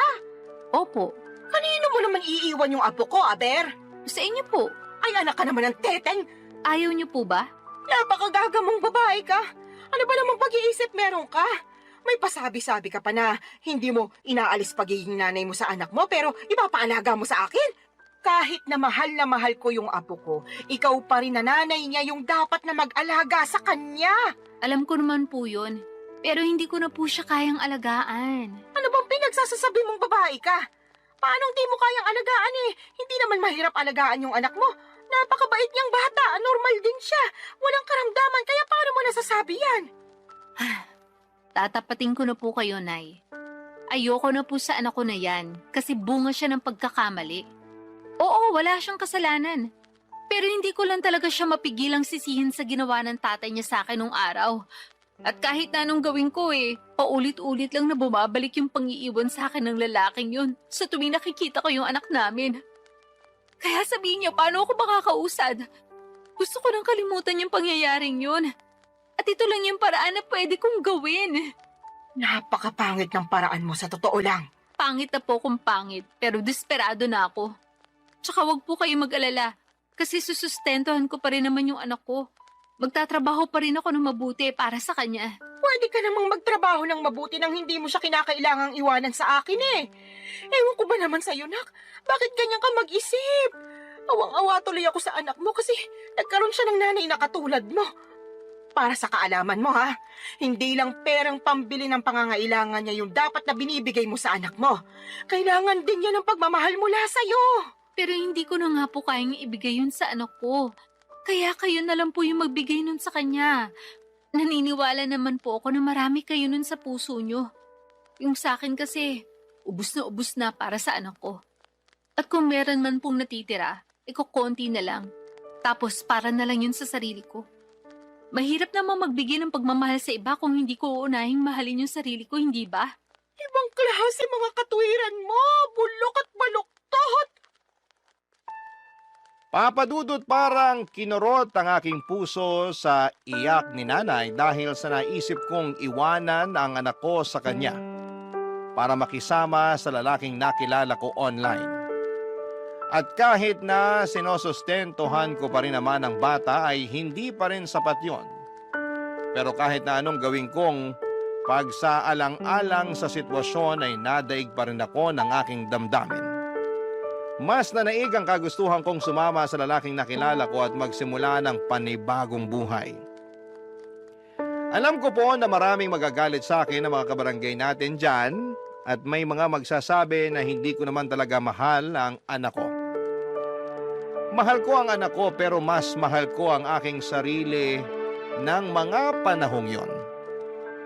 At kahit na pangit pakinggan, paano ko makapagbibigay ng pagmamahal sa iba kung hindi ko naman uunahing mahalin ang sarili ko kahit na kapalit noon ay ang pagtakas sa responsibilidad ng pagpapakananay sa aking panganay, Papa Dudut. Barangay Love Stories. Barangay Love Stories. Papa Dudut, hindi nagtagal ay sinagot ko na nga ang lalaking nanliligaw sa akin at makaraan lang ang isang buwan ay niyaya na niya akong makipag-live-in. Bale, tumira kami sa Taytay Rizal dahil doon naman siya nagtatrabaho. Hindi alam ng live-in partner ko na meron akong anak sa unang lalaki. At sa totoo lang ay gusto ko na talagang hindi niya malaman, pero alam ko na wala namang lihim na hindi nabubunyag. Kaya sa huli ay inamin ko sa kanya ang totoo dahilan para maggalit siya sa akin. Hindi dahil may anak ako sa ibang lalaki kundi dahil hindi raw ako naging tapat sa kanya nung una pa lamang. Naintindihan ko naman ang pinanggagalingan ng galit niya, kaya humingi ako ng tawad. Hindi niya rin ako natiis dahil mahal niya ako at ang tanging hiling lang niya ay ipakilala ko sa kanya ang anak ko, kaya sinama ko siya sa bahay ng nanay ko sa Cardona, Rizal. At laking gulat ko dahil masayang-masaya siya pagkakita sa aking anak. Kaya lang ay marami pa rin kaming bagay na hindi pinagkakasunduan habang nagpapatuloy ang aming pagsasama. Katulad na lamang noong isang beses na nag-away kami dahilan para mag-alsa balutan ako't umuwi sa aking nanay, Papa Dudut.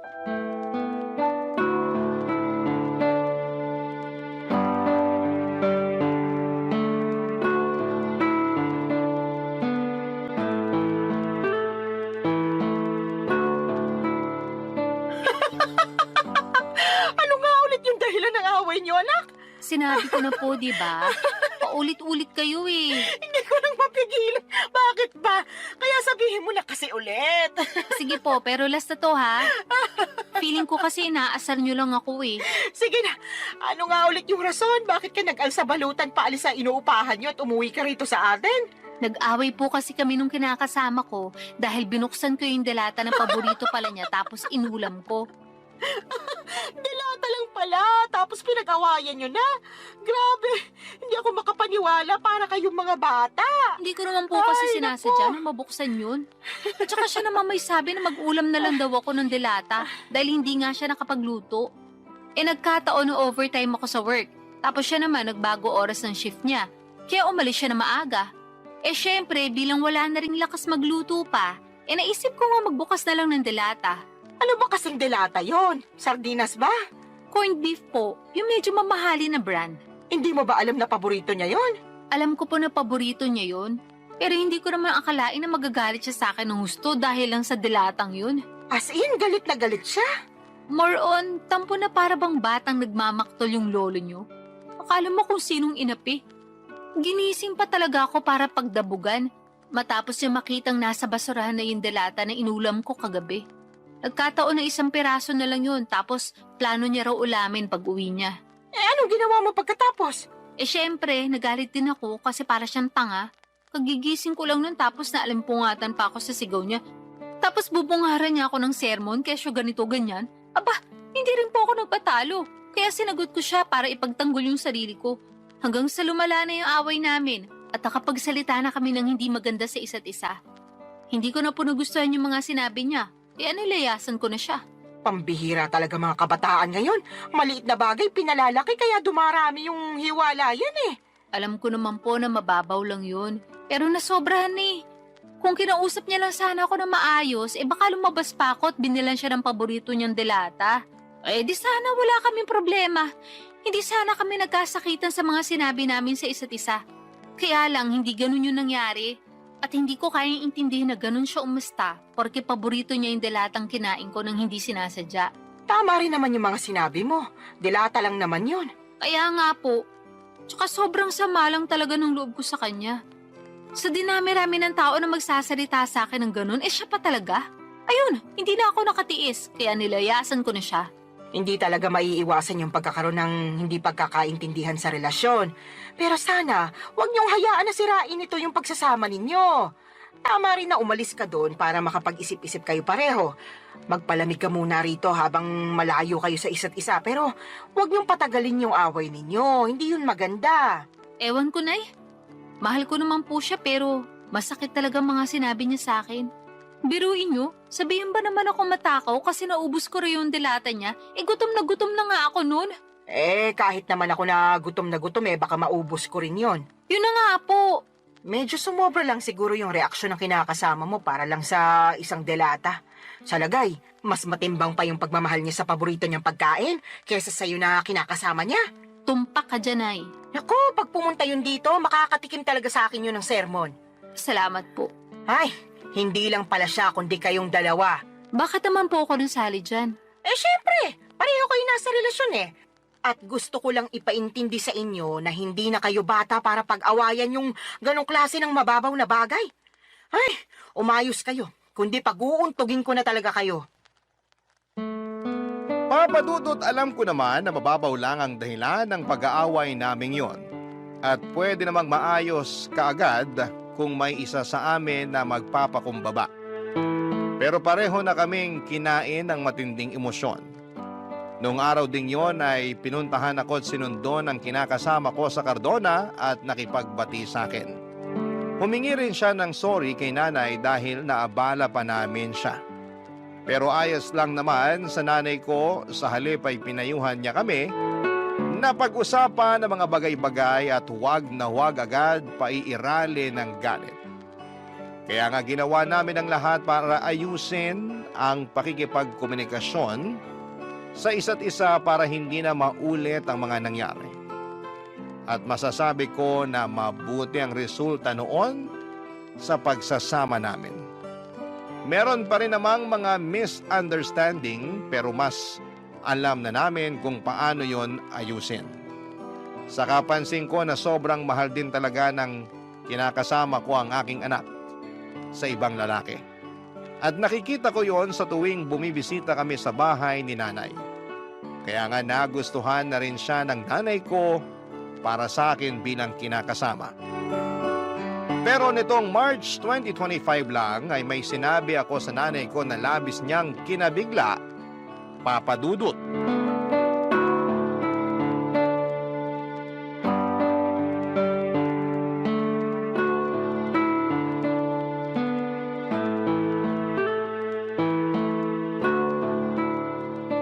Nay, may sasabihin po ako sa inyo. Pero huwag kayong mabibigla Depende kung sasabihin mo maganda ako matagal ko nang alam yon. Puro kayo biro. Sa tingin mo nagbibiro ako? Nakakasakit ka ng damdamin Siyempre, maganda po kayo. Kanino pa po ba ako magmamana kung di sa inyo lang, di ba? Yan, sige, utuin mo pa ako. Ano ba kasi yung sasabihin mo at may pasabi-sabi ka pa ng wag akong mabibigla? Tungkol po sa amin ang kinakasama ko. Ang totoo, Niyaya niya na ako magpakasal kahit sa West lang daw po muna. Para lang magkaroon na ng basbas yung pagsasama namin. Talaga? Naku, mabuti naman. Anong sinabi mo? Pumayag ka ba? Siyempre, opo. Tuwang-tuwa nga ako eh. Ako rin tuwang-tuwa kasi sa wakas ikakasal ka na, nak. Dati-rati, pangarap mo lang yung maikasal tapos ayan na, mangyayari na. Kaya nga malaki talagang pasasalamat ko sa Diyos. Kasi dininig niya yung panalangin ko na bigyan niya ako ng matinong lalaki. Yung magiging asawa ko, magiging tatay ng mga anak namin at makakasama ko hanggang tumanda kami. At nangyari na nga yun. Buti na lang naging matyaga ka sa paghihintay. Opo. Pero may isa pa po pala akong sasabihin. Meron pa bukod sa sinabi mo na ikakasal ka na? Ganun na nga po. O sige, ano ba yon? Pinag-usapan po namin ng kinakasama ko. Nakukunin na namin yung anak ko at isasama sa inuupahan namin. Gusto po niya na isang buong pamilya na kami at handa naman siyang ampunin yung bata para siya na ang kilalaning ama. Ayos lang po ba sa inyo yun? Tinatanong pa ba yan? Siyempre ayos na ayos sa akin. Hindi po ba kayo malulungkot kasi mapapalayo na kayo sa apo nyo? Ano bang klaseng tanong yan? Natural malulungkot ako. Pero sino ako para ipagkait sa apo ko na magkaroon ng tatay at nanay sa kanyang paglaki, di ba? Kaya nga malaki talaga yung pasasalamat ko dyan sa kinakasama mo kasi mahal na mahal yung anak mo. Tingin ko nga, mas mahal niya pa yung apo ko kaysa sa'yo eh. Mahal ko rin naman po yung anak ko. Pero aminado ko naging gagalang ako sa pagdedesisyon nung araw. Sa totoo lang, matagal ko nang pinag-iisipan na kunin yung anak ko para ako na yung mag-aalaga sa kanya. Gusto ko pong bumawi sa lahat ng pagkukulang ko bilang nanay niya. Siguro hindi pa naman po huli ang lahat, di ba? Hindi pa naman talaga. At suportado kita sa gusto mong mangyari. Basta ipangako mo na hinding-hindi mo na ibabalik sa akin yung apo ko kasi bigla ka na lang napagod magpakananay sa kanya, ha? Hindi laruan niyang anak mo para sa kaalaman mo. Meron siyang damdamin. Tsaka baka gabaan ka na kung gagawin mo pa yun sa kanya. Hinding-hindi ko na nga po ulit gagawin yun sa anak ko, Nay. Pangako po yan. Huwag ka sa akin mangako. Sa anak mo ikaw mangako. At patunayan mo yon. Mahalin mo siya ng husto. Iparamdam mo na lagi kang nandyan sa tabi niya bilang nanay niya. Ipaglaban mo siya sa lahat ng pagkakataon. Lagi mo siyang piliin sa kahit na anong sitwasyon. At kahit na magkaroon pa kayo ng mga anak, nung kinakasama mo, huwag mong hayaan na mabaliwala yung panganay mo. Tandaan mo, Solana, ha? Wala siyang kasalanan sa ginawa sa'yo ng ama niya, kaya huwag mo siyang sisisihin. Opo, Nay. Naiintindihan ko po lahat ang mga sinabi niyo at tatandaan ko po yun. Sige, mapapanatag na ako kung ganon. Paano mo pala aalagaan yung apo ko kung nagtatrabaho ka? Tungkol po sa bagay na yan, pinag-usapan na namin ng kinakasama ko na magre-resign na ako para maalagaan ko yung anak ko. Sinabi ko kasi sa kanya na gusto kong bumawi sa anak ko dahil malaki nga yung nagawa kong kasalanan sa kanya nung araw. Katulad nyo, sinuportahan din po ako ng kinakasama ko. Papadudot, alam kong hindi ako naging perpektong magulang sa anak ko noong araw, pero sa kasalukuyan ay ginagawa ko naman ang lahat upang makabawi sa kanya. At yun naman ang mahalaga, hindi ba? Sising-sisi ako sa nagawa kong pangiiwan sa kanya noon nang mas pinili ko ang aking sarili, ngunit masayang-masaya naman ako. Dahil naalagaan ko na siya ngayon, katuwang ang aking kinakasama na ngayon ay asawa ko na. Hindi pa rin naman nagsawang sumuporta at tumalalay sa akin si nanay, lalo na at buntis ako sa panganay namin ng mister ko. Alam ko na mas magiging challenging ang pag-aalaga ng dalawang maliit na bata, kaya sinabi ni nanay na pupuntahan niya ako sa inuupahan namin para alalayan pagkapanganak ko.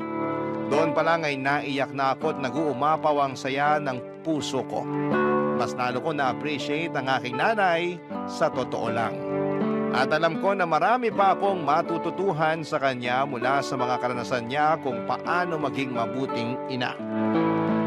Maraming salamat po, Papa Dudut, sakaling mapili po ninyong i-ere ang istorya ng buhay ko. Sana po'y kinapulutan po ito ng aral at inspirasyon ng mga kabarangay natin.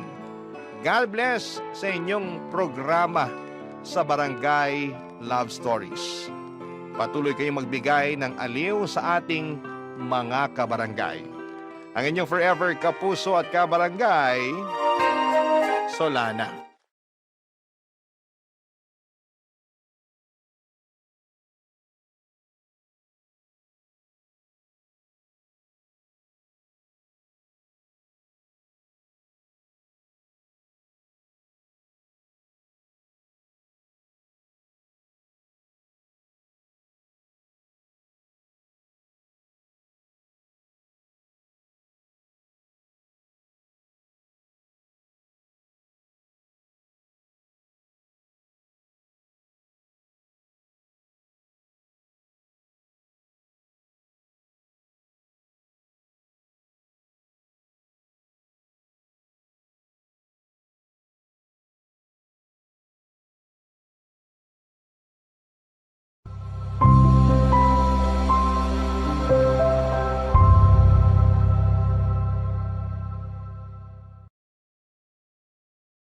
Escanita, the Mobby Story.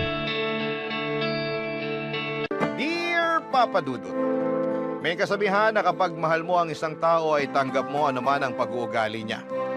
Pero may exemption yon, lalo na kung hindi na maganda ang inaasal niya. At bilang partner niya, responsibilidad mo na pagsabihan siya sa maayos na paraan upang maitama anumang ugali na hindi nakabubuti sa kanya. Yan ang eksaktong karanasan ko kay Paloma. Pero bago ko ipagpatuloy ang pagkukwento ay magpapakilala muna ako. Tawagin niyo na lamang po ako sa palayaw kong Mavi. 33 years old, taga Quezon City at nagtatrabaho bilang virtual assistant. Kung ilalarawan ko ang aking sarili, masasabi ko na may itsura naman ako. Malinis sa katawan at tahimik, pero kapag nakuha mo ang loob ko ay madaldal naman akong tao. Bukod doon ay mahilig din po ako mag-ipon at mag-invest, pero hindi naman ako kuripot. Masinop lang ako sa pera dahil alam kong hindi yon pinupulot. Sa katunayan ay meron na akong napundar na mga property katulad ng studio type, condo unit at kotse. Tumutulong din ako sa pagpapaaral sa aking mga kapatid at merong kaunting savings, insurance at investments.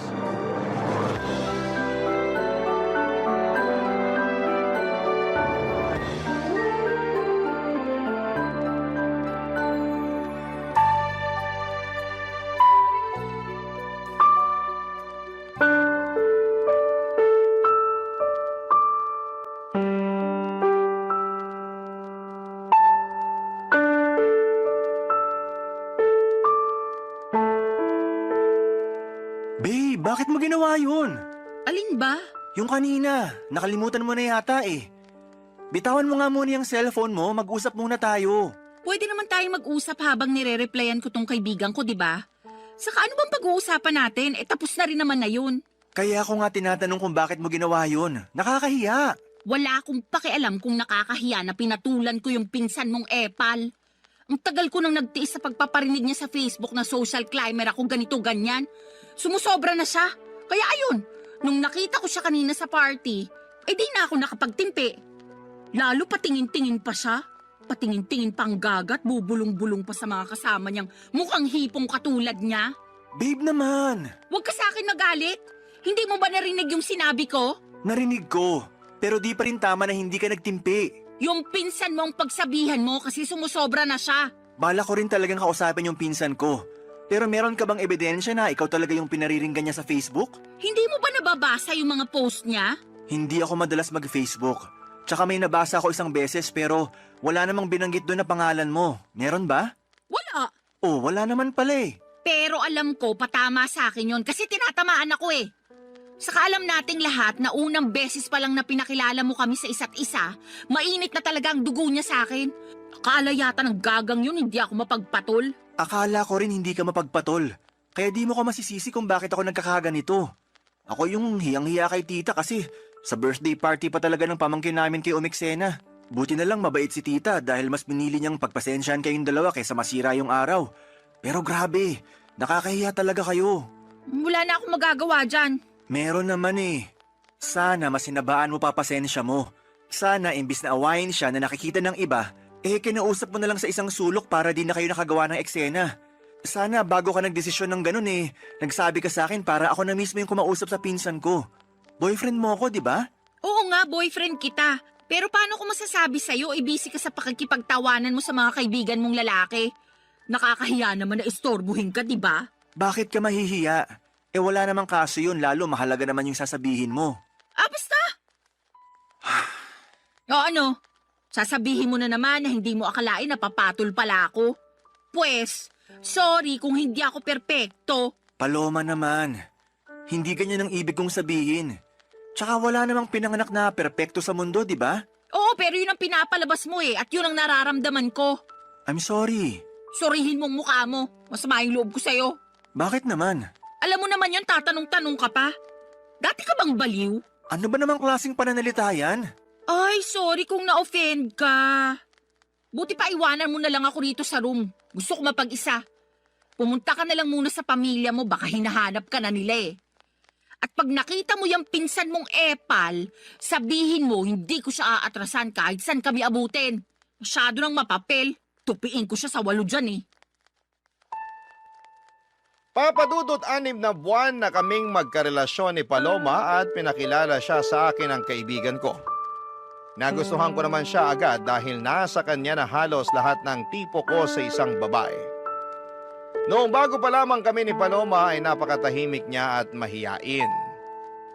Pero habang tumatagal ay nagiging madaldal na siya at kung ano-ano na ang bagay ang ginagawa niya. Isa na nga doon ang pagiging palaaway at palapatol niya sa lahat ng bagay. Hindi lang naman ang pinsan ko ang pinatulan niya. Mahilig din siyang makipagbangayan online at mag-comment ng kung ano-ano sa isang post. Kaya nga hiyang-hiya ako sa nangyari sa birthday party ng pamangkin ko. Buti na lang at hindi palaaway ang pamilya namin kaya pinagpasensyahan at pinalagpas na lamang nila ang ginawang eksena ng girlfriend at pinsan ko. Pero humingi ako ng dispensa at sa kabilang banda ay kinausap ko ang aking pinsan tungkol sa akusasyon ni Paloma. Bagay na pinabulaanan naman niya. Mas lalo lang tuloy akong na-stress sa kanilang dalawa, papadudot. At wala rin naman akong gustong kampihan kaya nga naggalit at nagtampo sa akin ang girlfriend ko. Pero makaraan papadudot ang ilang araw ay nagkabati naman kaming dalawa.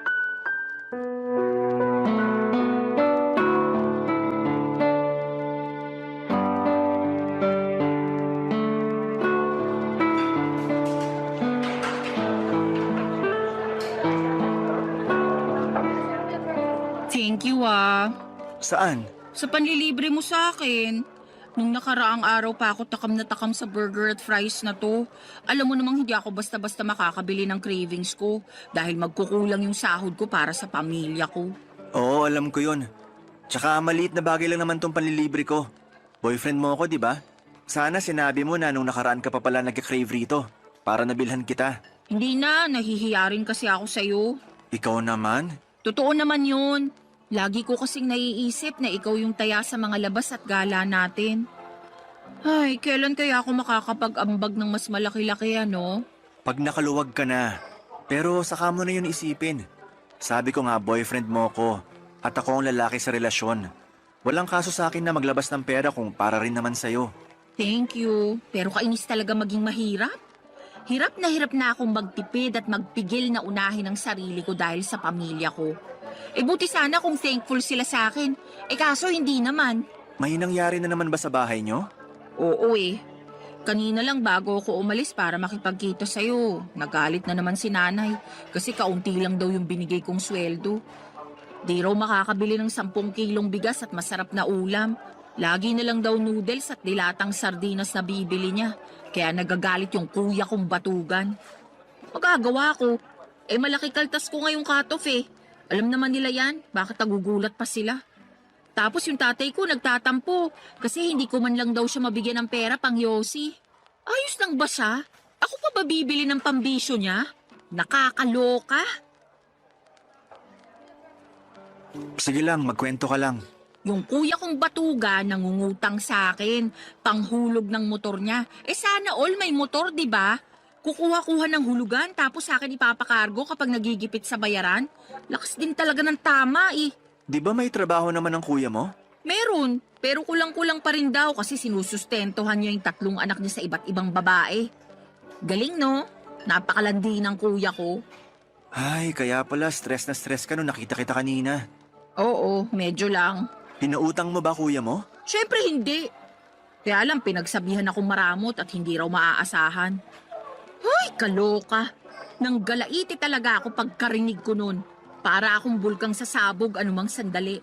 Saka wala na akong pera para pautangin siya, no? Ano siya, hilo? Nang hihingi pa nga sa akin ng pamproject sa school yung bunso namin. Siyempre, mas inuna ko na yun kaysa sa kanya. Grabe rin talaga yung kuya mo. Wala na sa lugar ang mga pinagsasasabi. Lahat sila ganun sa bahay. Ay! Siguro maliban na lang sa bunso namin. Kasi bata pa yun. At yun lang yung kasundo ko. Kaya lang, mas lamang talaga ang stress ko sa pamilya ko. Lalo pag wala na kaming pera. Ang unfair lang din talaga dahil malakas pa naman yung parents ko pero ang kukupad. Mula nang magkatrabaho ako, umasa na talaga sila sa akin. Hindi na naawa na nagkakandakuba na ako sa pagtatrabaho para lang buhayin sila. Uy, napakamalas ko talaga. Alam mong hindi totoo yan. Totoo yon. Mahirap lang talaga paniwalaan kasi hindi ikaw yung nasa posisyon ko. Di tulad ko, solo mo pera mo, di ba? Tumutulong din naman ako sa pagpapaaral sa mga kapatid ko. Oo nga, pero hindi ka naman obligado kasi may business yung mga magulang mo. May pera kayo at kaya pa rin nila kayong buhayin. Hindi katulad namin kasi ako lang talaga yung dapat bumuhay sa pamilya ko. Kaya nga kahit itong cravings ko, hindi ko talaga mabili.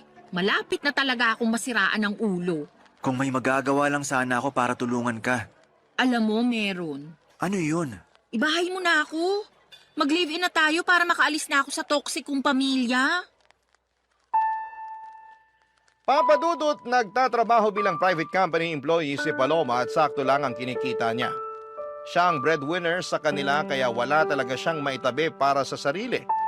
Kaya nga sa abot ng makakaya ko ay binibilhan ko si Paloma ng mga pangangailangan at kaunting luho niya.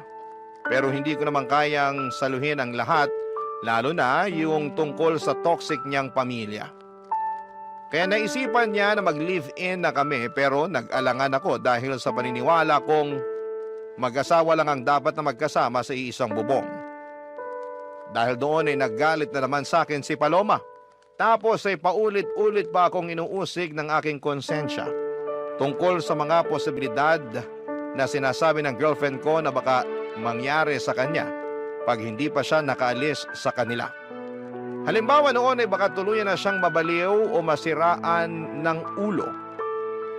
Kaya nga pinag-isipan ko ng mabuti ang plano niyang pagtira kasama ko. At agad ko yung pinaalam sa aking mga magulang, Papa Dudut. Barangay Love Stories. Barangay Love Stories. Papa Dudut, pinaintindi sa akin ng mga magulang ko na ayos lang na tumira kami ng magkasama ni Paloma sa isang bubong, lalo na at alam din nila ang sitwasyon ng girlfriend ko sa pamilya niya. At mas nanaig ang awa nila sa kanila kesa sa paniniwala na kinamulatan namin. Relihiyoso kasi kami pero unti-unti ay nabawasan at nagbago naman yon.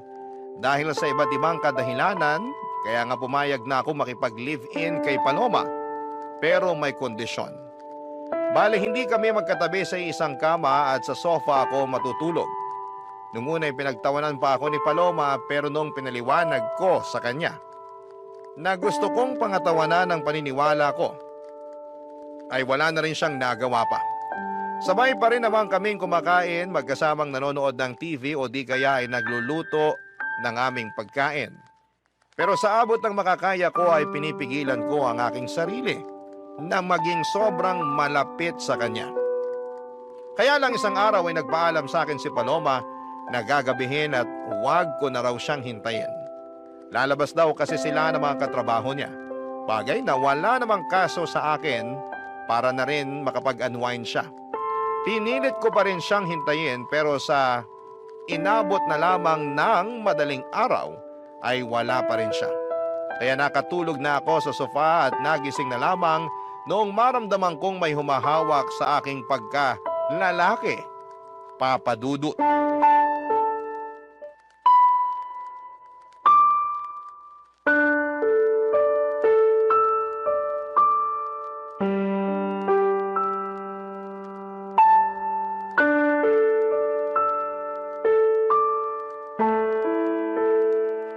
Sabi na gusto mo rin talaga? Kunwari ka pa? Paloma, anong ginagawa mo? Bakit mo ko hinihipuan? Sobra ka naman sa hinihipuan. Baka nakakalimutan mong girlfriend mo ko. Hindi ko nakakalimutan yon. Alam kong girlfriend kita pero totoo namang hinihipuan mo ko. Bakit? Di mo ba nagustuhan? Hindi. Kasi alam mo naman yung paniniwala ko pagdating sa bagay na yan, di ba? Oo, at nakakabwisit ka. Bakit ka nabibwisit? Napag-usapan na natin to, di ba? Sabi mo naiintindihan mo ko. Kahit tinawanan mo muna ako at inasar-asaran nung una. Totoo namang sinubukan kong intindihin.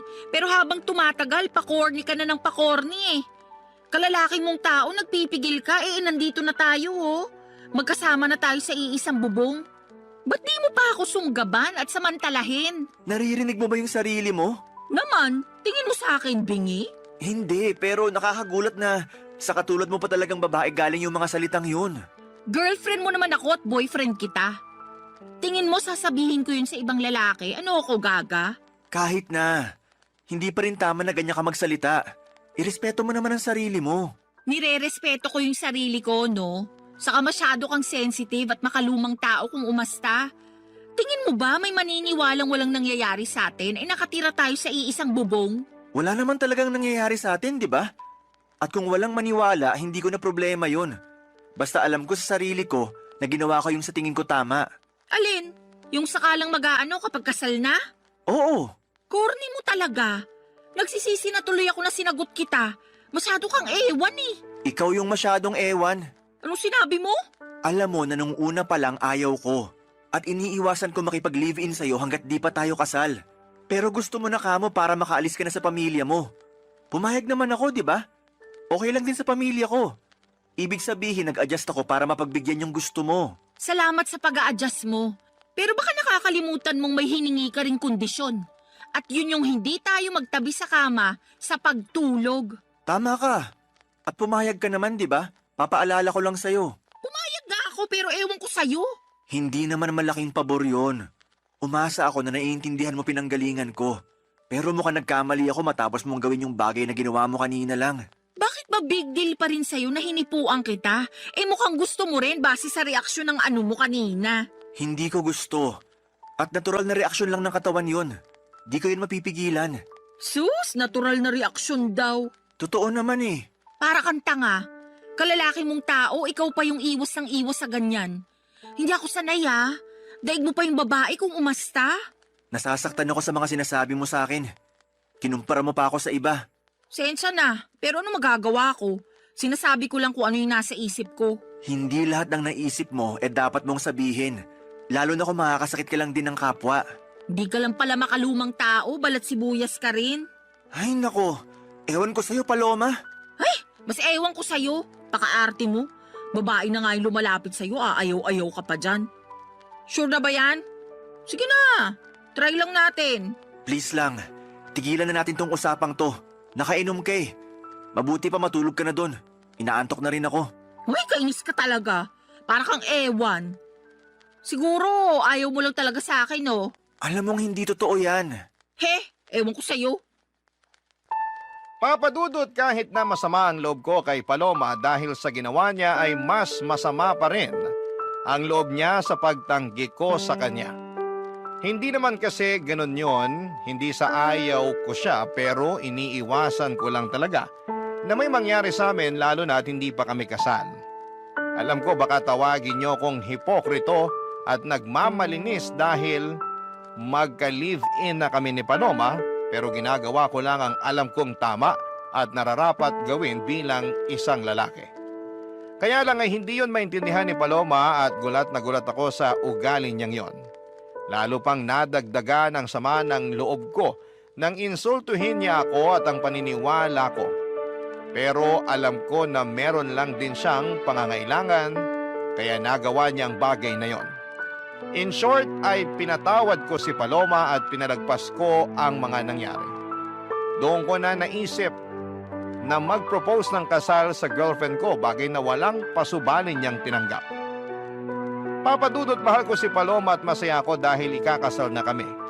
Kaya lang ay makalipas ang 1 linggo ay merong nangyari, papadudot.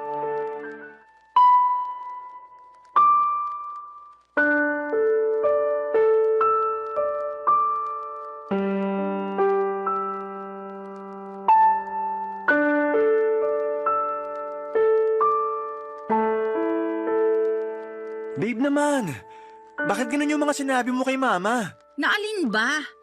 Na feeling ko nagkukulang ka na sa akin kasi hindi mo nabibigay pangangailangan ko? Na-stress na ako pero hindi ka makaramdam? Di mo man lang ako matanong kung anong gusto ko o kung saan ko gustong pumunta para mag-relax? Eh buti pa yung ibang babae, mahal na mga jowa nila. Pero ako ewan ko na lang talaga. Mahal kita. At kaya ko lang naman di nagawa yung mga sinabi mo dahil naging busy ako sa trabaho.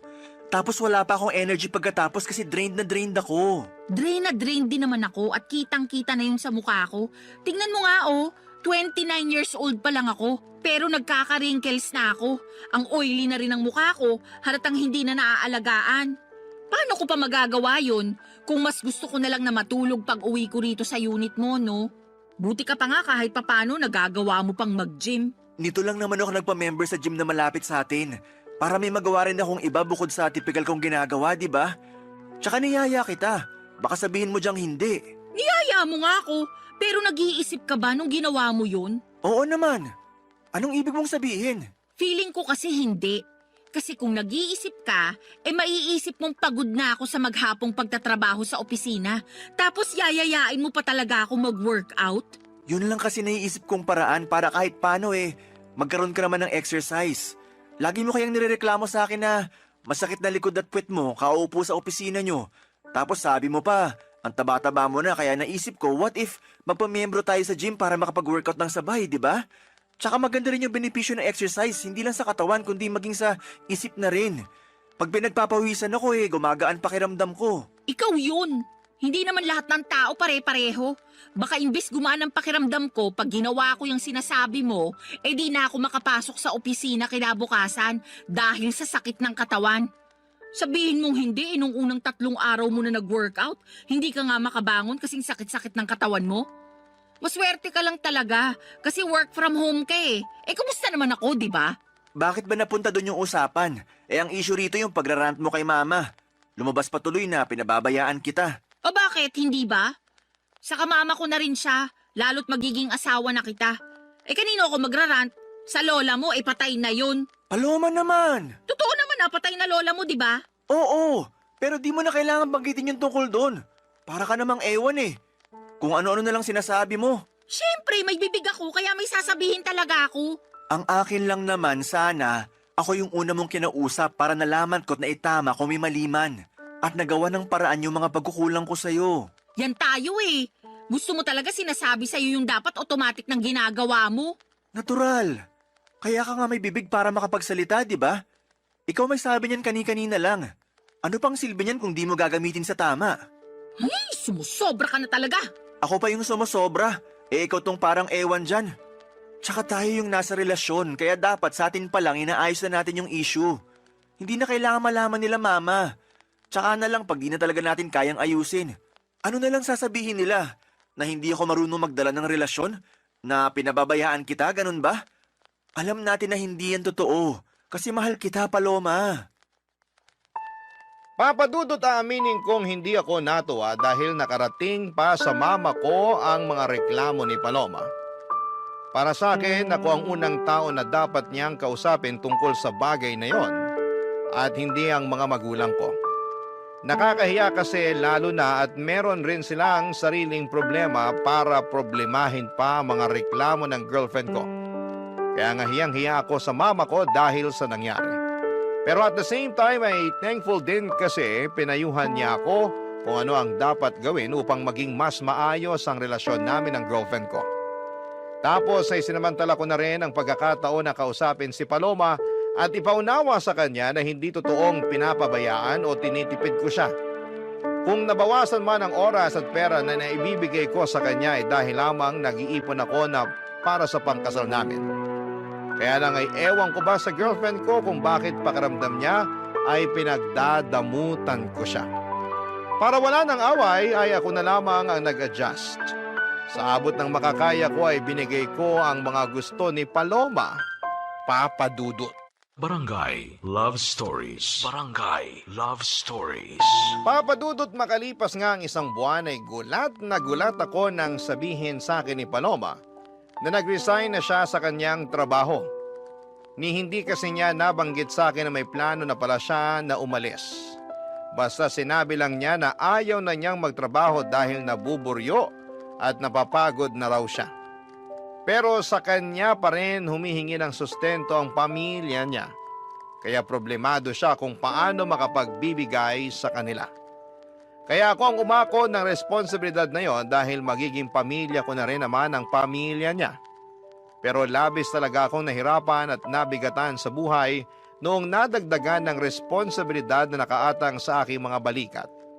Kahit na nakakaluwag ako noong una, ay umabot ako sa punto na halos masaid ang savings ko dahil sa mga hingi at bigay para sa pamilya ni Paloma.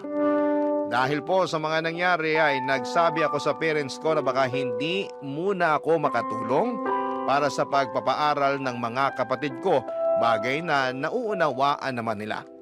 Nag-offer pa nga sila na pahiramin ako ng pera sakaling kailanganin ko. Sobrang bait ng mga magulang ko kaya naman hiyang-hiya ako sa kanila. Doon ko na naisipang kausapin si Paloma tungkol sa sitwasyon pero meron namang ginawa ang magaling kong girlfriend, Papa Dudut.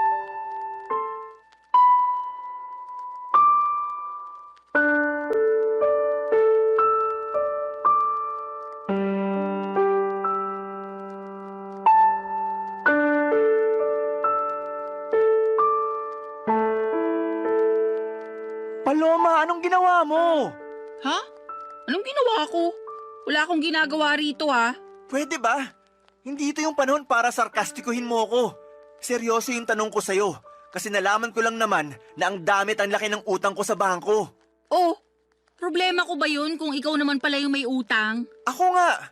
Kasi sa akin nakapangalan yung credit card na ginamit mo, kakaswipe sa mga bagay na gusto mong bilhin. Bakit ka nagagalit? Nakalimutan mo bang pinahiram mo sa akin yung credit card mo? Para ka mo may magamit ako kapag may gusto akong bilhin? O ayan, ginamit ko lang kasi nga may bibilin ako, di ba? Pero di ko naman akalain na haabot ng ganun kalaki yung magiging utang ko sa credit card. Ano bang pinagbibili mo, ha? Mga bag. Alam mo namang gustong-gusto ko ng mga bag, lalo na yung mga branded. Sawang-sawa na kasi ako sa mga pipitsugin at class A. Gusto ko yung pangrampa naman. Yung mapapasabi talaga ng wow yung mga makakakita. At saan ka naman rarampa? Lagi ka namang andito sa condo unit. Grabe ka naman. Lumalabas din naman ako kasama ng mga dati kong katrabaho, lalo tuwing Biyernes ng gabi. Siyempre, kailangan ko rin ng social life dahil baka mabaliw na lang ako rito sa condo mo, no? Bukod sa mga bag, ano pang binili mo gamit credit card ko? Mga sapatos lang naman. Anong mga sapatos lang naman? Kaya pala sandamakmak na yung sapatos mo. Dalawa lang naman yung paa mo. Sobra ka naman magsalita. Siyempre, salit-salitan ko naman sinusuot yung mga yan, ano? Ikaw ang sobra, kasi di ka marunong magtipid. Ano pa, bukod sa mga bag at sapatos? Ha? Bakit ba gusto mo pang isa-isahin ko? Hindi mo ba nabasa yung mga statement of account? Sagutin mo na lang, kasi gusto ko sa'yo mismo nang galing. Oo na. Ano pa ba? Yung flight namin next month na mga kaibigan ko. Flight papunta saan? Sa Hong Kong. Alam mo namang pangarap kong makapag-ibang bansa, di ba? Plano namin puntahan yung sikat na amusement park doon. Paloma naman! Bakit ba kasi? Tanong-tanong ka pa. Sige nga, paano ko ngayon babayaran tong mga kinaskas mo sa credit card ko? May trabaho ka naman, di ba? Ang laki-laki pa nga ng sweldo mo, kayang-kaya mo na yan. Malaki ang sweldo ko pero malaki rin ang mga gastusin ko. Baka nakakalimutan mo na cargo ko pa pamilya mo. Hindi ko nakakalimutan yon. Sa lagay nanunumbat ka, ganon. Magiging asawa mo na nga ako, di ba? Ibig sabihin, ang pera mo, pera ko na rin. Ang pamilya ko, pamilya mo na rin. Masyado kang mapanumbat. Hindi naman ako nanunumbat. Tsaka ngayon lang ako nagsalita. May narinig ka ba sa akin nung mga nakaraan? Wala, di ba? Pero para sa kaalaman mo, nahihirapan na rin ako. At kahit na anong gawin kong pagkatrabaho, kulang na kulang pa rin sa laki ng gastusin natin. Kaya nga sana matuto ka magtipid. Hindi naman kita pinagdadamutan, pero ipaalam mo muna sa akin kung may gusto kang bilhin para mapag-isipan nating mabuti. Hindi naman mahirap gawin yun, di ba? Hindi. Pero lahat na lang ba kailangan kong ipagpaalam sa'yo? Kung ganun lang din, sana hindi mo na binigay yung credit card mo sa akin para ipagamit. Di raw nanunumbat. Pero ano yung mga sinasabi mo? Porke wala akong trabaho, ganyan mo na ako tratuhin? Dinamay mo pa ang pamilya ko? Tama ba yun? Lagot ka talaga. Isusumbong kita sa nanay mo. Papadudot, sabihin na po nating sumabog na ako sa galit ng mga panahong yon. Kaya hindi ko na napigilan ang aking bibig na makapagsalita ng hindi maganda sa girlfriend ko. Pero pinagsisihan ko naman yon at inihingi ng tawad sa kanya. Kaya lang ay matigas ang puso ni Paloma at gusto niyang palabasin na inagrabyado ko siya. Na masakit daw akong magsalita, mayabang at mapagmataas porke ako ang kumikita sa aming dalawa. Totoo naman na ako pero hindi ako kailanman nagyabang at nagmataas sa kanya. Sa abot ng makakaya ko at pangunawa ay sinusustentuhan ko siya at ang pamilya niya habang nag-iipon ng pangkasal namin at pinagsasabay na bayaran ng iba pang mga gastusin sa araw-araw naming pamumuhay. Kaya naman alam kong ako ang agrabyado rito at may karapatan akong magsabi ng mga hinanakit ko. Aaminin kong hirap na akong pakisamahan si Paloma dahil napakabigat niyang dalhin.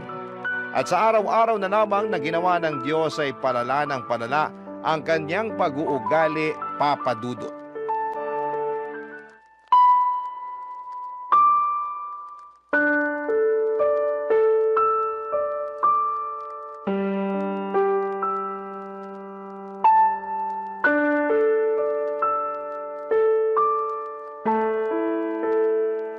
Babe, ano na naman bang ginawa mo? Ginawa na naman saan? Sinabi ko pa naman kina mama na available yung kotse para gamitin nila sa outing nila ng mga kumare niya. Para lang malaman na wala na sa parking yung sasakyan ko. Oo, kasi pinakuha ko kay kuya kanina yung gagamitin nila sa family outing namin. May problema ba dun? Meron! Oy, ba't ka sumisigaw dyan? Nakakaaburido ka naman eh. Nakuha mo pa talaga magtanong at maaburido? Ako nga dapat na magsabi niyan. Kasi natulog lang ako, tapos pagising ko, wala na yung kotse ko. Hindi mo ba narinig yung sinabi ko? Pinagamit ko kay kuya kasi magsiswimming daw sila nila nanay at tatay sa kanong kapatid ko. Hindi na nga ako sumama dahil meron ako masakit puson ko, hindi ko rin mai-enjoy. Wala akong pakialam sa outing ng pamilya mo kasi kotse ko naman yon. Tsaka di mo rin ba narinig sinabi ko? Papagamit ko dapat kay mama yung sasakyan ko, pero wala na. Ano na lang gagamitin nila, di ba? Problema ba yun? May sarili naman silang sasakyan. Problema yon kasi nasa talir yung kotse nila. Pinagagawa. Tsaka matagal lang pinagpaalam ni mama sa akin na hihiramin niya yung sasakyan ko. Tapos bigla mong pinahiram sa pamilya mo? Di mo pa pinaalam sa akin kagabi bago tayo matulog. Nakalimutan ko Sa kapamilya ko naman yung gagamit, buti sana kung ibang tao. Magalit ka kung sa iba ko pinahiram. Oo! Parang yung pagpapagamit mo ng credit card ko sa mga kaibigan mo nung nagbook kayo ng flight, di ba? Oo, akala ko ba nakapag-move on ka na dun? At saka binabayaran naman nila kahit hulugan. Kalmahan mo lang. Hindi ko na alam kung paano kumalma kasi malapit na ako mapuno rito. Kaso ang unfair dahil laging ako yung mali. Kapag nagsalita ako, lagi mo binabalik sa akin na mapanumbat ako, ganito, ganyan. Tama ba yun? May karapatan naman talaga ako manumbat kung gugustuhin ko lang, di ba? Anong gusto mo? Manahimik na lang ako para isipin mo na ayos lang yung mga ginagawa mo? Ganun yata talaga gusto mo mangyari Akala ko ba mahal mo ko? Mahal kita, Paloma. Pero ako ba mahal mo? Oo naman. Tinatanong pa ba yan? Kung hindi kita mahal, di sana ako pumayag na magpakasal sa'yo. O baka naman mahal mo lang ako kasi may nabibigay ako sa'yo. Paano na lang kung wala na? Ganun pa rin ba mararamdaman mo para sa akin? Ano ba namang tanong yan? Masyado ka nang nagiging madrama. Hoy, para sa kaalaman mo, wala tayo sa TV at radyo para magsalita ka ng ganyan. Kakainis to. Kita mong masakit yung puson ko, dumadagdag ka pa Diyan ka magaling. Imbes na sagutin ng diretso yung tanong ko, Eh kung ano-ano na namang sinasabi mo. Alam mo, napapagod na ako. Napapagod na ako sa relasyon natin. Napapagod na ako sa'yo at sa pamilya mo. Anong ibig mong sabihin? Hindi ka talaga makahalata, no? Di ka rin marunong makiramdam. Sarili mo lang mahalaga sa'yo. Kaya paano pa ako nakakasiguro na mahal mo nga ako? Nang dahil lang sa kotse na pinahiram ko sa kuya ko, nagkakaganyan ka na? Ang malala, nag-historical ka pa talaga. Inungkat mo lahat eh. Saka kung sa usapang pagod lang naman, mas pagod kaya ako sa'yo. Pagod ka saan? Sa relasyon natin? Oo, kasi pakiramdam ko kinokontrol mo ko. Ipapaalala ko lang sa'yo ha, hindi pa tayo mag-asawa. At kahit mag-asawa na tayo, wala ka pa rin karapatang diktahan yung buhay ko. Bigla ko tuloy na miss maging malaya. Yung walang iniisip o pinoproblemang mababaw na issue. Sige, simula sa araw na to, malaya ka na. Ha? Anong sabi mo? Sabi ko, simula sa araw na to, malaya ka na. Kasi nakikipaghiwalay na ako sa'yo. Tapos na tayo. Papa Dudut, nagmakaawa pa sa akin si Paloma na bawiin ko ang pakikipaghiwalay ko sa kanya. Pero naging matigas ako ng mga panahong yon. Kahit na apektado na ako sa pag-iyak at paghingi niya ng paulit-ulit na sorry, ay tinatagan ko ang sarili ko upang tiisin siya. Sobra na kasi ang mga ginagawa niya sa akin na pinalagpas at pinagpasensyahan ko lang. Siguro'y panahon na rin para bigyan ko ng pabor ang aking sarili na maging malaya mula sa mga responsibilidad ko sa kanya. Walang nagawa si Paloma noong nakipaghiwalay na talaga ako sa kanya. Agad niyang inimpake ang mga damit niya at umalis sa condo unit ko. Aaminin kong gusto ko siyang pigilan, pero may isang bahagi sa akin na nagsasabing wag na akong kubuhan ng bato na ipupukpok ko lang din sa ulo ko. Kaya lang ay may mga sandali pa rin talaga na nakokonsensya ako sa pakikipaghiwalay ko kay Paloma, lalo na at malapit na kaming ikasal. Sana'y mapayuhan ako ng mga kabarangay natin kung tama bang bawiin ko ang pakikipaghiwalay ko sa dati kong kasintahan at mag-umpisa ulit kami ng bagong buhay o pangatawanan ko na lamang at umanap ng ibang babae na mas mabuti para sa akin. Aaminin ko na mahal ko pa rin si Paloma. Hanggang dito na lamang ang sulat ko, Papa Dudut. Maraming salamat po sakaling mapili po ninyong i-ere ang kwento ng buhay ko. God bless and more power sa Barangay Love Stories. Ang inyong forever kapuso at kabarangay forever, Mavi. Dear Papa Dudut, good day sa inyo at sa mga bumubuo ng Barangay Love Stories, tawagin niyo na lamang po ako sa pangalang Solana. 29 years old, taga Cardona, Rizal at isang online seller. Pero dati ako nagtatrabaho sa isang private company. Sa kasalukuyan ay buntis ako sa first baby namin ng husband ko, pero meron na akong unang anak sa ibang lalaki. Panati ko talaga ako ng programa ninyo, Papa Dudut, at hanggat maaari ay wala akong kinakaligtaang episode sa radyo. Kumbaga ay hindi kumpleto ang pananghalian hanggat hindi kami nakatune in kay Papa Dudut. Tapos isang araw ay naisipan kong magpadala ng sulat sa inyong programa upang marinig ko namang umere ang sarili kong kwento. Kahit naman paano ay merong makukuhang aral at inspirasyon ang mga kabarangay natin sa mga karanasan ko sa buhay. Magsisimula ang lahat taong 2023 kung saan ay sa edad kong 27 years old ay gustong-gusto ko nang mag-asawa. Kaya lang ay wala pa nga akong boyfriend noon, bagay na nakadagdag pa sa aking frustration. At palagi ko yung sinasabi sa aking nanay, Papa Dudut.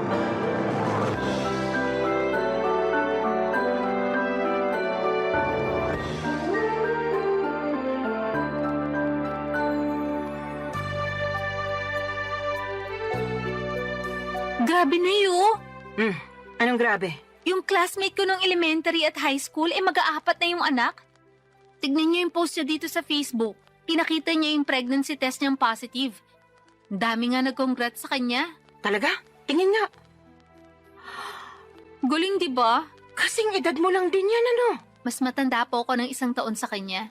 Ibig sabihin, 26 years old pa lang siya, tapos naka-4 na anak na. Mismo. Naku, napakasipag naman nila mag-asawang gumawa ng bata. Hayaan mo na po. Buhay naman nila yan eh. Sa bagay, mahalaga lang naman dun hindi napapabayaan yung mga bata. Kahit mag-anak pa sila ng 100, ayos na ayos lang. Grabe naman po sa sangdosena. Aba, nangyayari naman yun na. Kami nga 18 magkakapatid, di ba? Mas grabe pala kayo, Nay.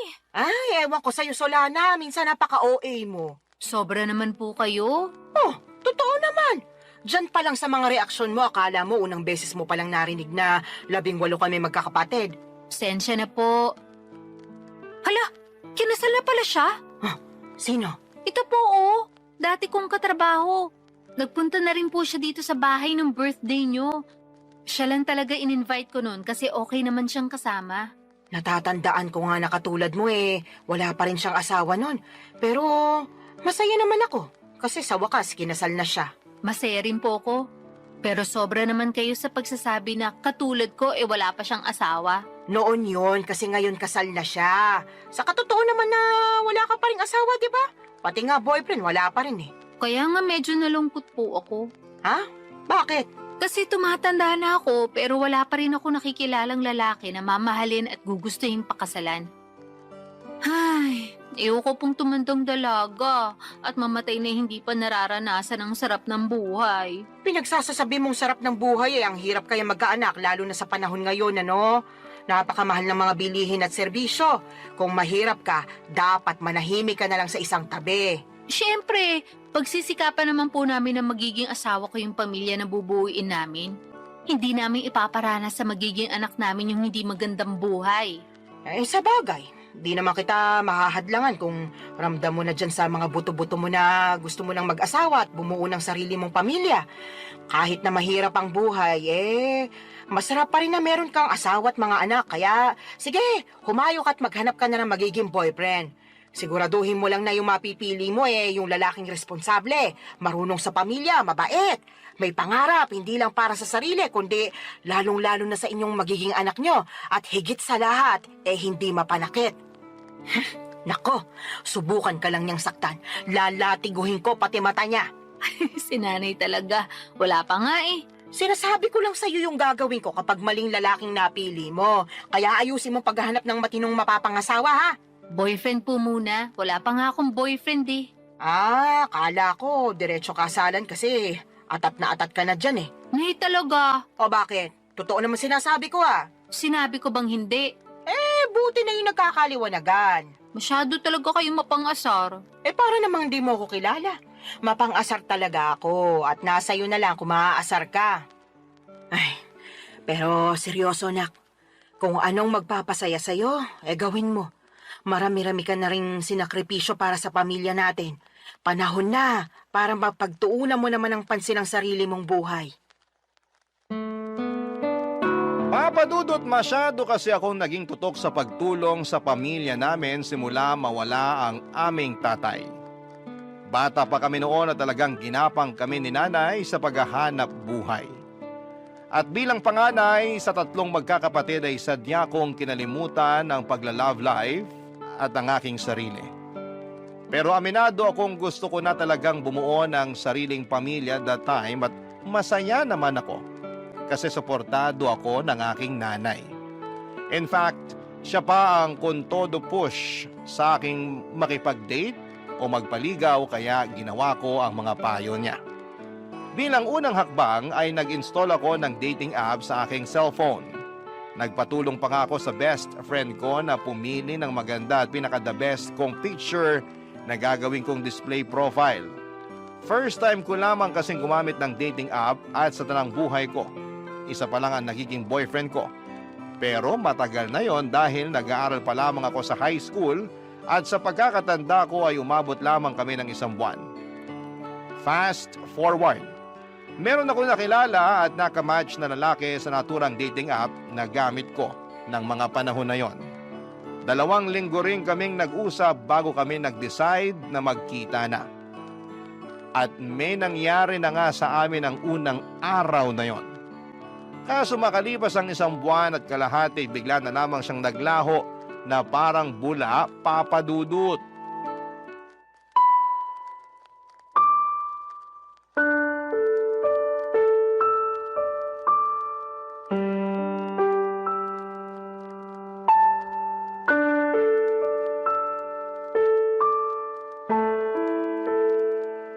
Nay, minulto niya ako. Sino? Yung lalaki na kilala ko online at naka-date. Minulto niya na ako. Paanong minulto? Bakit? Namatay na ba siya? Nay naman eh. Pinatay mo naman agad yung tao. Sabi mo kasi minulto ka, kaya anong iisipin ko kung di namatay na pala yung tao, di ba? Yun na nga. Kaso buhay na buhay pa po siya. At ang ibig sabihin ko sa minulto, naglaho na lang siya bigla na parang bula.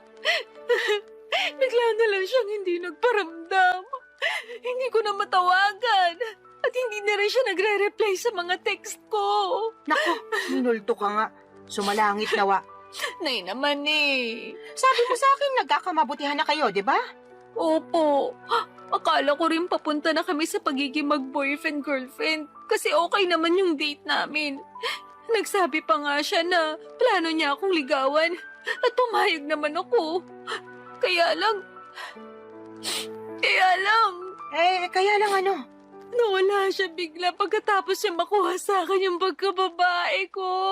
Hala ka. Ibig mo sabihin, sinabi mo ng perlas ng silanganan? Opo. Naku, nalintikan na. Teka, Nay, nasusuka ako. Ay, sinasabi ko na nga ba? Pumunta ka doon sa lababo. Doon ka sumuka. Naku. Ay, hindi kaya buntis ka? Pwede po ba yun? Oo naman. May nangyari sa inyo kamo. Tapos nagkakaganyan ka. Malamang buntis ka. Niregla ka na ba? Hindi pa nga po eh. Mag-iisang linggo na. Nalintikan na talaga. Paano nga po kung buntis ako? Ano nang gagawin ko? Bigla akong tinakasan ng tatay ng anak ko. Hindi ko alam kung anong gagawin mo, pero siguraduhin mo muna na buntis ka nga. Mag-ano ka? Mag-pregnancy test. Ayoko po. Anong ayaw mo pinagsasasabi mo dyan? Natatakot po ako eh. Paano kung positive? Wala na tayong magagawa dyan. Saka na lang nating isipin kung ano yung susunod nating gagawin kapag totoo na buntis ka nga. Pesting buhay naman oh. Ngayon pa talaga nangyari to kung kailan bigla namang nawala yung nakabuntis sa akin. Kasalanan mo rin naman kasi. Sana bago ka bumuka ka dyan, sinigurado mo muna na gumamit ng proteksyon yung lalaking yon. Oh, kita mo nangyari. Tingin ko, nakatunog yun na mabubuntis ka niya. Kaya biglang naglaho na parang bula. Wala naman po sanang kaso kahit mabuntis niya ako eh. Kaya lang ang kiniinis ko, iniwan niya ako bigla. Akala ko ba naman nagkakaintindihan na kami? Na mahal na namin ang isa't isa. Pero mukhang hindi po pala ganon. Hindi talaga. Kasi nakuha na niya yung gusto niya sa'yo. Napakasama niyang tao. Sinabi mo pa. Sana makarma siya sa pangiiwan niya sa'yo at sa magiging anak niyo kung totoo nga na buntis ka. Kinakatakot ko lang po na baka hindi ko kayanin. Alin? Yung pagbubuntis ko po. Ewan, naguguluhan pa po ko. Nalilito. Masyado mabilis yung mga pangyayari. Kahit na anong mangyari, kailangan mong kayanin dahil nandiyan na yan. Alangan namang ipalaglag mo yung dinadala mo Malaking kasalanan niya sa Diyos. Tsaka, hindi ka na bata, Solana. Nung nakaraan lang, naulit-ulit mong sinasabi na gusto mo nang magkaanak at magkaroon ng pamilya, di ba? O ayan na, magkakaanak ka na sakaling buntis ka nga. Kaya dapat kayanin mo. Huwag kang mag-alala. Nandito ang nanay. Akong bahala. Gagabayan kita. Papadudot ng sumunod na araw ay nakumpirma kong buntis nga ako. Buti na lang talaga ay nandyan ang nanay ko dahil kung wala siya malamang ay hindi ko na alam ang aking gagawin. Dahil sa biglang pagtakas ng lalaking nakabuntis sa akin ay natakot ako sa responsibilidad ng pagiging nanay sa baby na nasa sinapupunan ko ng mga panahong yon. Kaya nga malaki ang pasasalamat ko kay nanay dahil to the rescue siya. At kahit na extra challenge ang naging pagbubuntis ko ay si nanay ang katuwang ko, Papa Dudut. Unti-unti ay natutuhan kong mahalin ang baby na dinadala ko ng mga panahong yon. Inisip ko kasi na tama naman ang sinabi ni nanay. Walang kasalanan ang anak ko sa ginawa ng tatay niya. Sadyang meron lamang mga lalaki na hindi marunong magtaguyod ng pamilya. Nasa una lang magaling at duwag naman sa responsibilidad. Malas lamang ako kasi ganong klase ng lalaki ang natagpuan ko, Papa Dudut. Barangay Love Stories. Barangay Love Stories. Papa Dudut, makaraan ng 9 na buwan ay naipanganak ko ng malusog ang aking panganay. Nag-leave ako noon sa opisinang pinapasukan ko at noong matapos yun ay agad na rin ako nagbalik trabaho. Kailangan ko nang magdoble kayod upang matustusan ang pangangailangan ng anak ko. Alam ko na simula maging nanay ako ay dapat huli ko nang isipin ang aking sarili dahil laging unang-una ang kapakanan ng baby ko.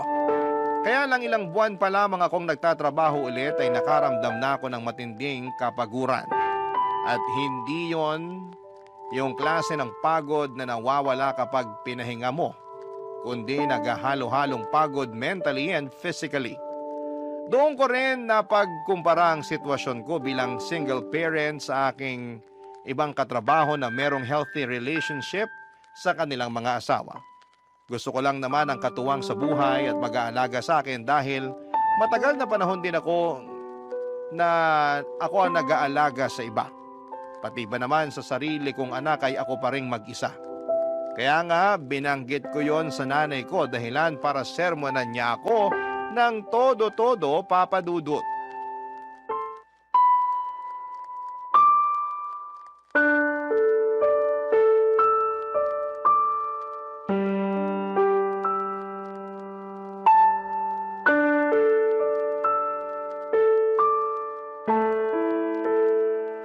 Nay, pagod na po ako.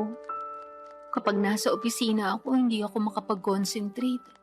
Lagi akong lutang at nakatulala. Kaya nga nasisita ako ng boss ko at isang beses natawagan na ng pansin. Pero anong magagawa ko? Gusto ko na lang umuwi nung time na yon at magmukmuk sa higaan. Kaso alam ko hindi ko naman yun magagawa dahil kailangan kong alagaan yung anak ko pagdating ko rito sa bahay. Medyo mahirap nga yung pinagdaraanan mo, anak. Pero wala ka naman magagawa kasi kailangan mo magtrabaho pa rin para sa anak mo. Yun na nga po Imbis na sana nagpapahinga na lang ako rito sa bahay natin. At ako na yung nag-aalaga sa baby ko, kailangan ko pang umalis para magtrabaho. Thankful po ako na inaalagaan niyo yung anak ko. Pero ewan ko ba? Ano ba kasing problema? Pagod ka nga lang ba talaga o ano? Sa tono mo kasi para kang nagsisisi na nagkaanak ka. Yung totoo? Oh, sabihin mo yung totoo. Tama po kayo. Nagsisisi po ako na nagka-baby ako. Sula na naman! Kung naiintindihan lang ng anak mo yung sinabi mo, malamang magtatampo yung bata. Sarili niyang ina, pinagsisisihan siyang sinilang sa mundo. Ano pong magagawa ko kung yun ang nararamdaman ko? Wala, di ba? Tsaka bago kayo magsalita ng ganyan, iintindihin niyo muna yung pinagdaraanan ko. Naiintindihan ko yung pinagdaraanan mo dahil nanay din ako. Partida, isa pa lang yung anak mo. Tapos kayo, 3 pa nga na inire ko. Pero ang kaibahan natin, kasama niyo po si tatay sa pag-aalaga at pagpapalaki sa amin bago siya inagaw sa atin ng kamatayan. Tapos ako simula nang pinagbuntis ko yung baby ko hanggang pinanganak, mag-isa lang ako. Ewan ko kung nasa ng lupalop ng impyerno na napunta yung tatay ng batang yan. Nakakagigil lang talaga pag naaalala ko. Huwag mo namang sisihin yung anak mo sa katarantaduhan at pagiging irresponsable ng tatay niya sa'yo. Sino pong sisisihin ko? Napapagod na po ako magtiis at magkunwari na ayos lang yung lahat. At saka inggit na ako sa mga kasamahan ko sa opisina na merong mabubuting kinakasama at asawa. Ha? Bakit naman?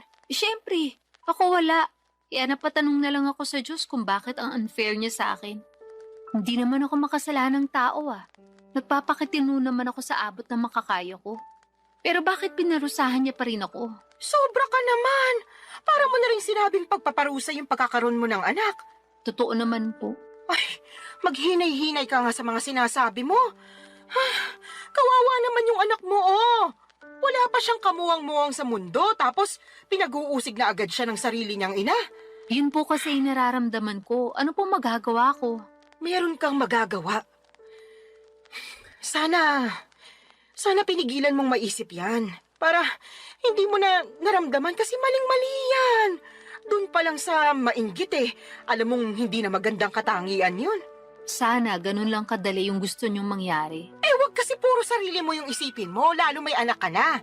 Dapat pag nanay ka na, isantabi mo yung nararamdaman mo at pagtuunan ng pansin yung anak mo. Paano ko nga po magagawa yun kung napapagod na ako? Ay, sana talaga hindi na lang ako pumayag na ituloy yung pagbubuntis sa batang yan. Aray ko! Bakit yung ako binatukan, Nay? Nagtatanong ka pa talaga kung ano-ano yung sinasabi mo dyan. Kinabutan ka nga! Hindi naman kasalanan ng apo ko na nabuo siya dahil sa kapusukan niyo Tapos sasabihin mo na sana hindi mo na lang tinuloy yung pagbubuntis mo sa kanya. Sumusobra ka na talagang babae ka!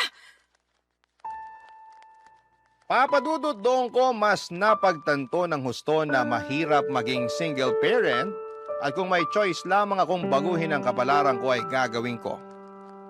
Oo, mahal ko nga ang anak ko pero nawawalan pala ng saysay ang lahat pag nanaig na yung labis na pagod. Tinanim ko sa isipan ko na ang aking anak dapat ang priority ko bago ang sarili ko pero mas nanaig sa akin ang kagustuhan na makatagpo ng lalaki na magiging katuwang ko sa buhay at mag-aalaga sa akin bilang kapareha niya at kung loloobin ay may bahay. Kaya nga nagsimula ulit ako makipag-usap online kahit na inuusig pa rin ako ng aking konsensya at ng mga sinabi ni nanay.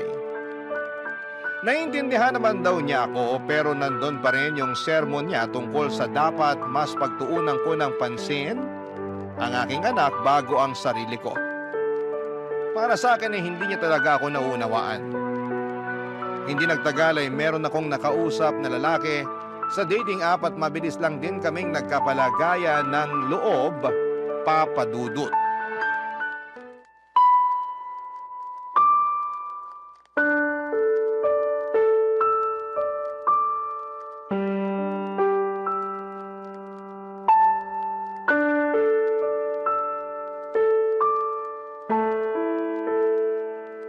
Anong sinabi mo, Solana? Pakiulit nga kasi parang nabingi yata ako. Nay naman eh. Ulitin mo kundi mababatukan kita. Sabi ko po, willing akong sumama sa lalaking nakakausap ko kung yayayain niya akong makipag-live-in sa kanya. Anong sinabi mo? Sasama ka sa lalaking yun eh. Paano yung anak mo? Sige nga. Yun nga po ang gusto kong pag-usapan natin. Kasi hindi ko masasama yung anak ko. Ni hindi ko pa nga sinasabi sa kanya na may anak na ako kasi, ewan, ayoko lang. Pakiramdam ko pag ginawa ko yun, baka mawalan siya ng gana sa akin. Kasi bihira lang naman yung lalaki na nagkakagusto at sumiseryoso sa mga single mom. Kahit na. Mahalaga pa ba yon? Opo, mahalaga yun kasi mahal ko na siya. Sa lagay, mas pipiliin mo pa yung lalaking yun kaysa sa sarili mong anak, Solana. Hindi ko naman po inaalis yung pagiging nanay ko sa anak ko. Gusto ko lang po magsimula ng panibagong buhay. Magsimula ng panibagong buhay na hindi kasama yung anak mo, ganun ba? Opo, Kanino mo naman iiwan yung apo ko, Aber? sa inyo po. Ay, anak ka naman ng teteng. Ayaw niyo po ba? Napakagagamong babae ka. Ano ba namang pag-iisip meron ka? May pasabi-sabi ka pa na hindi mo inaalis pagiging nanay mo sa anak mo pero ipapaalaga mo sa akin. Kahit na mahal ko yung apo ko, ikaw pa rin na nanay niya yung dapat na mag-alaga sa kanya. Alam ko naman po yun. Pero hindi ko na po siya kayang alagaan. Ano bang pinagsasasabi mong babae ka? Paano di mo kayang alagaan eh? Hindi naman mahirap alagaan yung anak mo. Napakabait niyang bata, normal din siya. Walang karamdaman, kaya paano mo nasasabi yan? Tatapatin ko na po kayo, Nay. Ayoko na po sa anak ko na yan kasi bunga siya ng pagkakamali. Oo, wala siyang kasalanan. Pero hindi ko lang talaga siya mapigilang sisihin sa ginawa ng tatay niya sa akin nung araw. At kahit na anong gawin ko paulit-ulit lang na bumabalik yung pang-iiwan sa akin ng lalaking yun sa tuwing nakikita ko yung anak namin.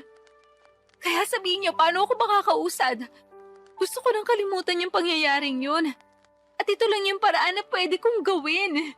Napakapangit ng paraan mo, sa totoo lang. Pangit na po kung pangit, pero desperado na ako. Tsaka wag po kayo mag-alala, kasi susustentuhan ko pa rin naman yung anak ko. Magtatrabaho pa rin ako ng mabuti para sa kanya. Pwede ka namang magtrabaho ng mabuti nang hindi mo siya kinakailangang iwanan sa akin eh. Ewan ko ba naman sa'yo, nak? Bakit ganyan ka mag-isip? Awang-awa tuloy ako sa anak mo kasi nagkaroon siya ng nanay na katulad mo. Para sa kaalaman mo ha, hindi lang perang pambili ng pangangailangan niya yung dapat na binibigay mo sa anak mo.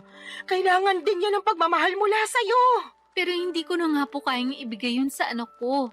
Kaya kayo na lang po yung magbigay nun sa kanya. Naniniwala naman po ako na marami kayo nun sa puso nyo. Yung sa akin kasi, ubus na para sa anak ko. At kung meron man pong natitira, konti na lang. Tapos para na lang yun sa sarili ko.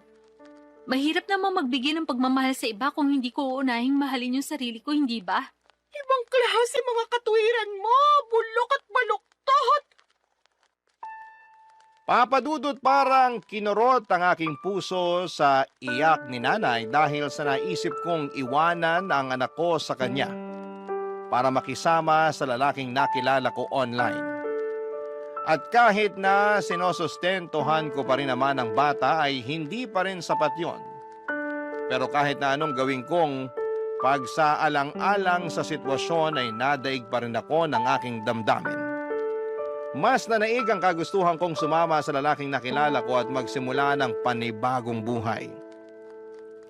Alam ko po na maraming magagalit sa akin ng mga kabarangay natin dyan at may mga magsasabi na hindi ko naman talaga mahal ang anak ko. Mahal ko ang anak ko pero mas mahal ko ang aking sarili ng mga panahong yon. At kahit na pangit pakinggan, paano ko makapagbibigay ng pagmamahal sa iba kung hindi ko naman uunahing mahalin ang sarili ko kahit nakapalit noon ay ang pagtakas sa responsibilidad ng pagpapakananay sa aking panganay, Papa Dudut. Barangay Love Stories. Barangay Love Stories. Papa Dudut, hindi nagtagal ay sinagot ko na nga ang lalaking nanliligaw sa akin at makaraan lang ang isang buwan ay niyaya na niya akong makipag-live-in. Bale, tumira kami sa Taytay Rizal dahil doon naman siya nagtatrabaho. Hindi alam ng live-in partner ko na meron akong anak sa unang lalaki. At sa totoo lang ay gusto ko na talagang hindi niya malaman, pero alam ko na wala namang lihim na hindi nabubunyag. Kaya sa huli ay inamin ko sa kanya ang totoo dahilan para magalit siya sa akin. Hindi dahil may anak ako sa ibang lalaki kundi dahil hindi raw ako naging tapat sa kanya nung una pa lamang. Naintindihan ko naman ang pinanggagalingan ng galit niya, kaya humingi ako ng tawad. Hindi niya rin ako natiis dahil mahal niya ako at ang tanging hiling lang niya ay ipakilala ko sa kanya ang anak ko, kaya sinama ko siya sa bahay ng nanay ko sa Cardona, Rizal. At laking gulat ko dahil masayang masaya siya pagkakita sa aking anak. Kaya lang ay marami pa rin kaming bagay na hindi pinagkakasunduan habang nagpapatuloy ang aming pagsasama. Katulad na lamang noong isang beses na nag-away kami, dahilan para mag-alsa balutan ako't umuwi sa aking nanay, Papa Dudut.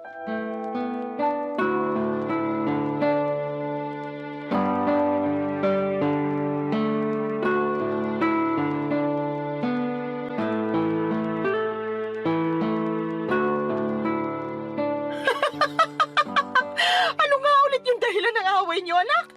Sinabi ko na po, di ba? Paulit-ulit kayo Hindi ko nang mapigilan. Bakit ba? Kaya sabihin mo na kasi ulit. Sige po, pero last na to ha. Feeling ko kasi inaasar nyo lang ako Sige na, ano nga ulit yung rason? Bakit ka nag-alsa balutan paalis sa inuupahan niyo at umuwi ka rito sa atin? Nag-away po kasi kami nung kinakasama ko dahil binuksan ko yung delata ng paborito pala niya tapos inulam ko. Dilata lang pala, tapos pinag-awayan nyo na. Grabe, hindi ako makapaniwala para kayong mga bata. Hindi ko naman po kasi Ay, sinasadya naku. na mabuksan yun. At saka siya naman may sabi na mag-ulam na lang daw ako ng delata dahil hindi nga siya nakapagluto. Nagkataon na overtime ako sa work. Tapos siya naman nagbago oras ng shift niya. Kaya umalis siya na maaga. Syempre, bilang wala na ring lakas magluto pa, naisip ko nga magbukas na lang ng delata. Ano ba kasing dilata yon? Sardinas ba?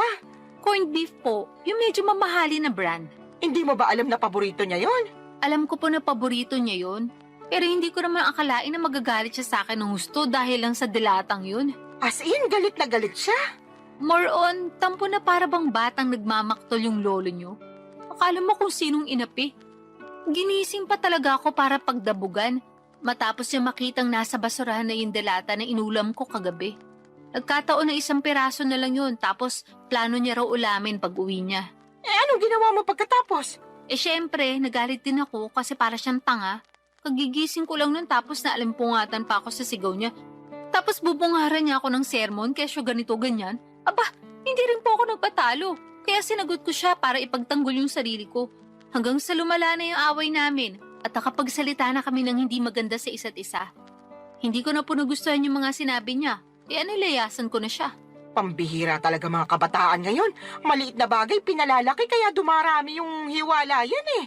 Alam ko naman po na mababaw lang yun. Pero nasobrahan eh. Kung kinausap niya lang sana ako na maayos, baka lumabas pa ako at binilan siya ng paborito niyang delata. Di sana wala kaming problema. Hindi sana kami nagkasakitan sa mga sinabi namin sa isa't isa. Kaya lang, hindi ganun yung nangyari. At hindi ko kayang intindihin na ganun siya umasta porque paborito niya yung delatang kinain ko nang hindi sinasadya. Tama rin naman yung mga sinabi mo. Dilata lang naman yun. Kaya nga po. Tsaka sobrang sama lang talaga ng loob ko sa kanya. Sa dinami-rami ng tao na magsasalita sa akin ng ganun, siya pa talaga. Ayun, hindi na ako nakatiis, kaya nilayasan ko na siya. Hindi talaga maiiwasan yung pagkakaroon ng hindi pagkakaintindihan sa relasyon. Pero sana, huwag niyong hayaan na sirain ito yung pagsasama ninyo. Tama rin na umalis ka doon para makapag-isip-isip kayo pareho. Magpalamig ka muna rito habang malayo kayo sa isa't isa. Pero huwag niyong patagalin yung away ninyo. Hindi yun maganda. Ewan ko, Nay. Mahal ko naman po siya pero masakit talaga mga sinabi niya sa akin. Biruin niyo, sabihin ba naman ako matakaw kasi naubos ko rin yung dilata niya? Gutom na nga ako noon. Kahit naman ako na gutom, baka maubos ko rin yon. Yun na nga po. Medyo sumobra lang siguro yung reaksyon ng kinakasama mo para lang sa isang delata. Sa lagay, mas matimbang pa yung pagmamahal niya sa paborito niyang pagkain kaysa sa'yo na kinakasama niya. Tumpak ka dyan, Nay. Naku, pag pumunta yun dito, makakatikim talaga sa akin yun ng sermon. Salamat po. Ay, hindi lang pala siya kundi kayong dalawa. Bakit naman po ako nasali dyan? Syempre, pareho kayo nasa relasyon eh. At gusto ko lang ipaintindi sa inyo na hindi na kayo bata para pag-awayan yung ganong klase ng mababaw na bagay.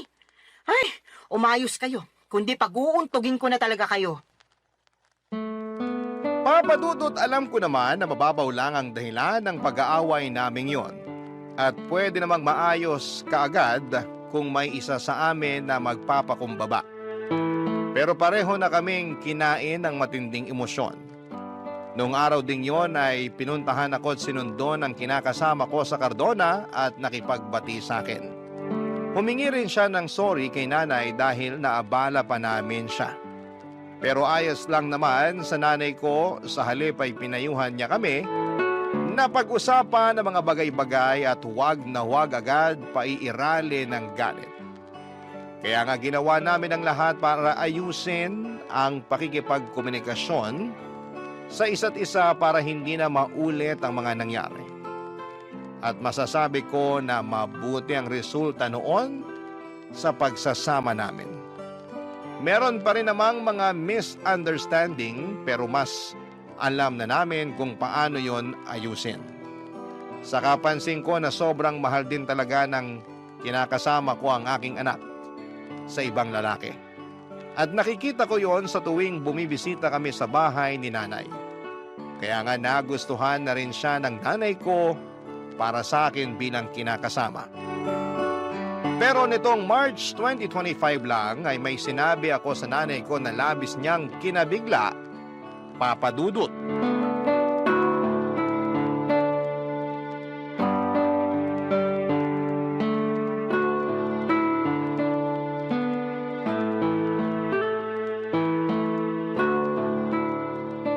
Nay, may sasabihin po ako sa inyo.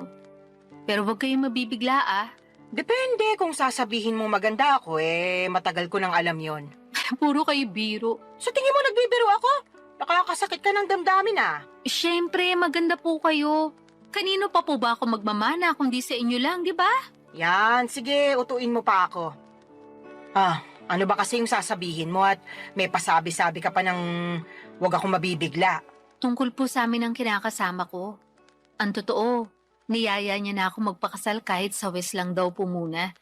Para lang magkaroon na ng basbas yung pagsasama namin. Talaga? Naku, mabuti naman. Anong sinabi mo? Pumayag ka ba? Siyempre, opo. Tuwang-tuwa nga ako eh. Ako rin tuwang-tuwa kasi sa wakas ikakasal ka na, nak. Dati-rati, pangarap mo lang yung maikasal tapos ayan na, mangyayari na. Kaya nga malaki talagang pasasalamat ko sa Diyos. Kasi dininig niya yung panalangin ko, nabigyan niya ako ng matinong lalaki.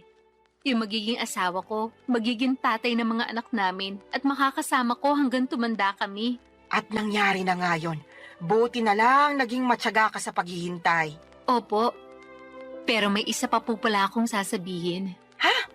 Meron pa bukod sa sinabi mo na ikakasal ka na? Ganun na nga po. O sige, ano ba yon? Pinag-usapan po namin ang kinakasama ko. Nakukunin na namin yung anak ko at isasama sa inuupahan namin. Gusto po niya na isang buong pamilya na kami at handa naman siyang ampunin yung bata para siya na ang kilalaning ama. Ayos lang po ba sa inyo yun? Tinatanong pa ba yan? Siyempre ayos na ayos sa akin. Hindi po ba kayo malulungkot kasi mapapalayo na kayo sa apo nyo? Ano bang klaseng tanong yan? Natural malulungkot ako. Pero sino ako para ipagkait sa apo ko na magkaroon ng tatay at nanay sa kanyang paglaki, di ba? Kaya nga malaki talaga yung pasasalamat ko dyan sa kinakasama mo kasi mahal na mahal yung anak mo.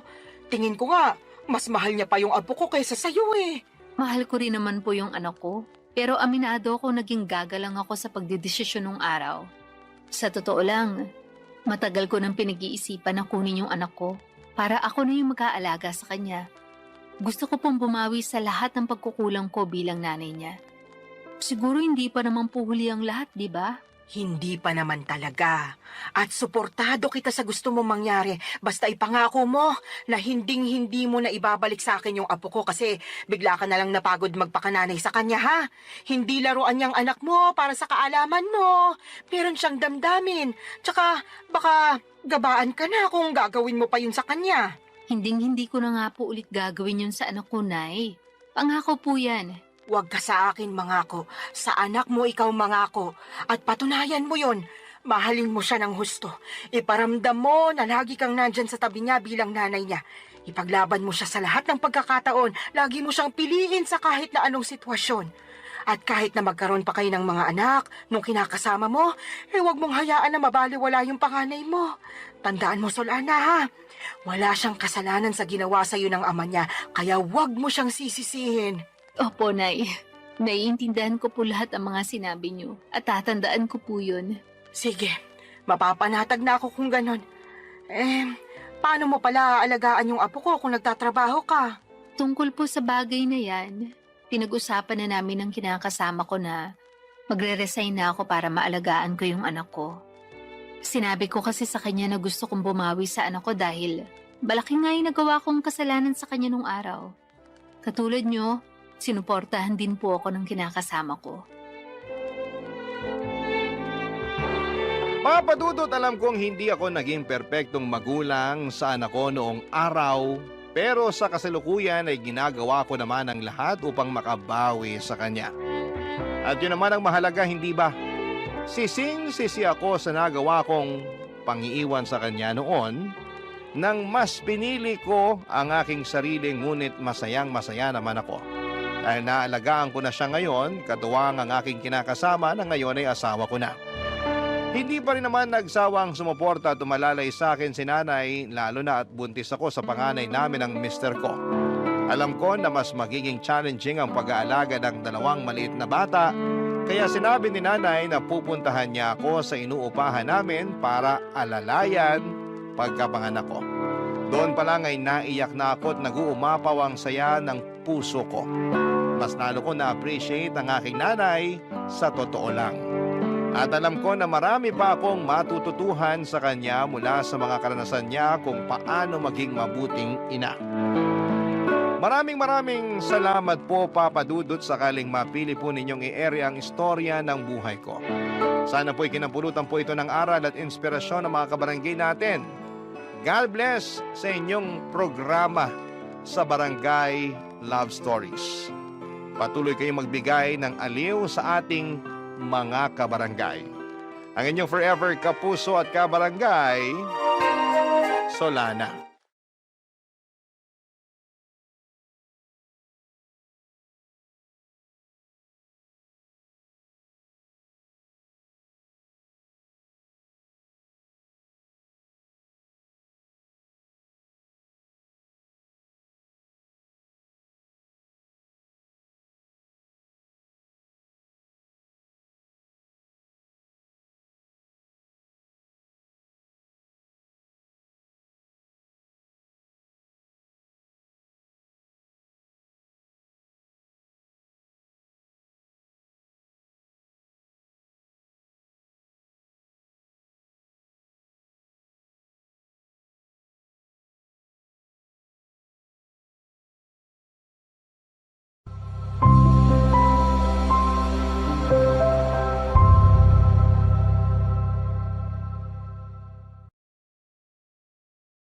Escanita, the Mavi Story. Dear Papa Dudut, may kasabihan na kapag mahal mo ang isang tao ay tanggap mo anuman ang pag-uugali niya. Pero may exemption yon, lalo na kung hindi na maganda ang inaasal niya. At bilang partner niya, responsibilidad mo na pagsabihan siya sa maayos na paraan upang maitama anumang ugali na hindi nakabubuti sa kanya. Yan ang eksaktong karanasan ko kay Paloma. Pero bago ko ipagpatuloy ang pagkukwento ay magpapakilala muna ako. Tawagin niyo na lamang po ako sa palayaw kong Mavi. 33 years old, taga Quezon City at nagtatrabaho bilang virtual assistant. Kung ilalarawan ko ang aking sarili, masasabi ko na may itsura naman ako. Malinis sa katawan at tahimik, pero kapag nakuha mo ang loob ko ay madaldal naman akong tao. Bukod doon ay mahilig din po akong mag-ipon at mag-invest, pero hindi naman ako kuripot. Masinop lang ako sa pera dahil alam kong hindi yon pinupulot. Sa katunayan ay meron na akong napundar na mga property katulad ng studio type condo unit at kotse. Tumutulong din ako sa pagpapaaral sa aking mga kapatid at merong kaunting savings, insurance at investments.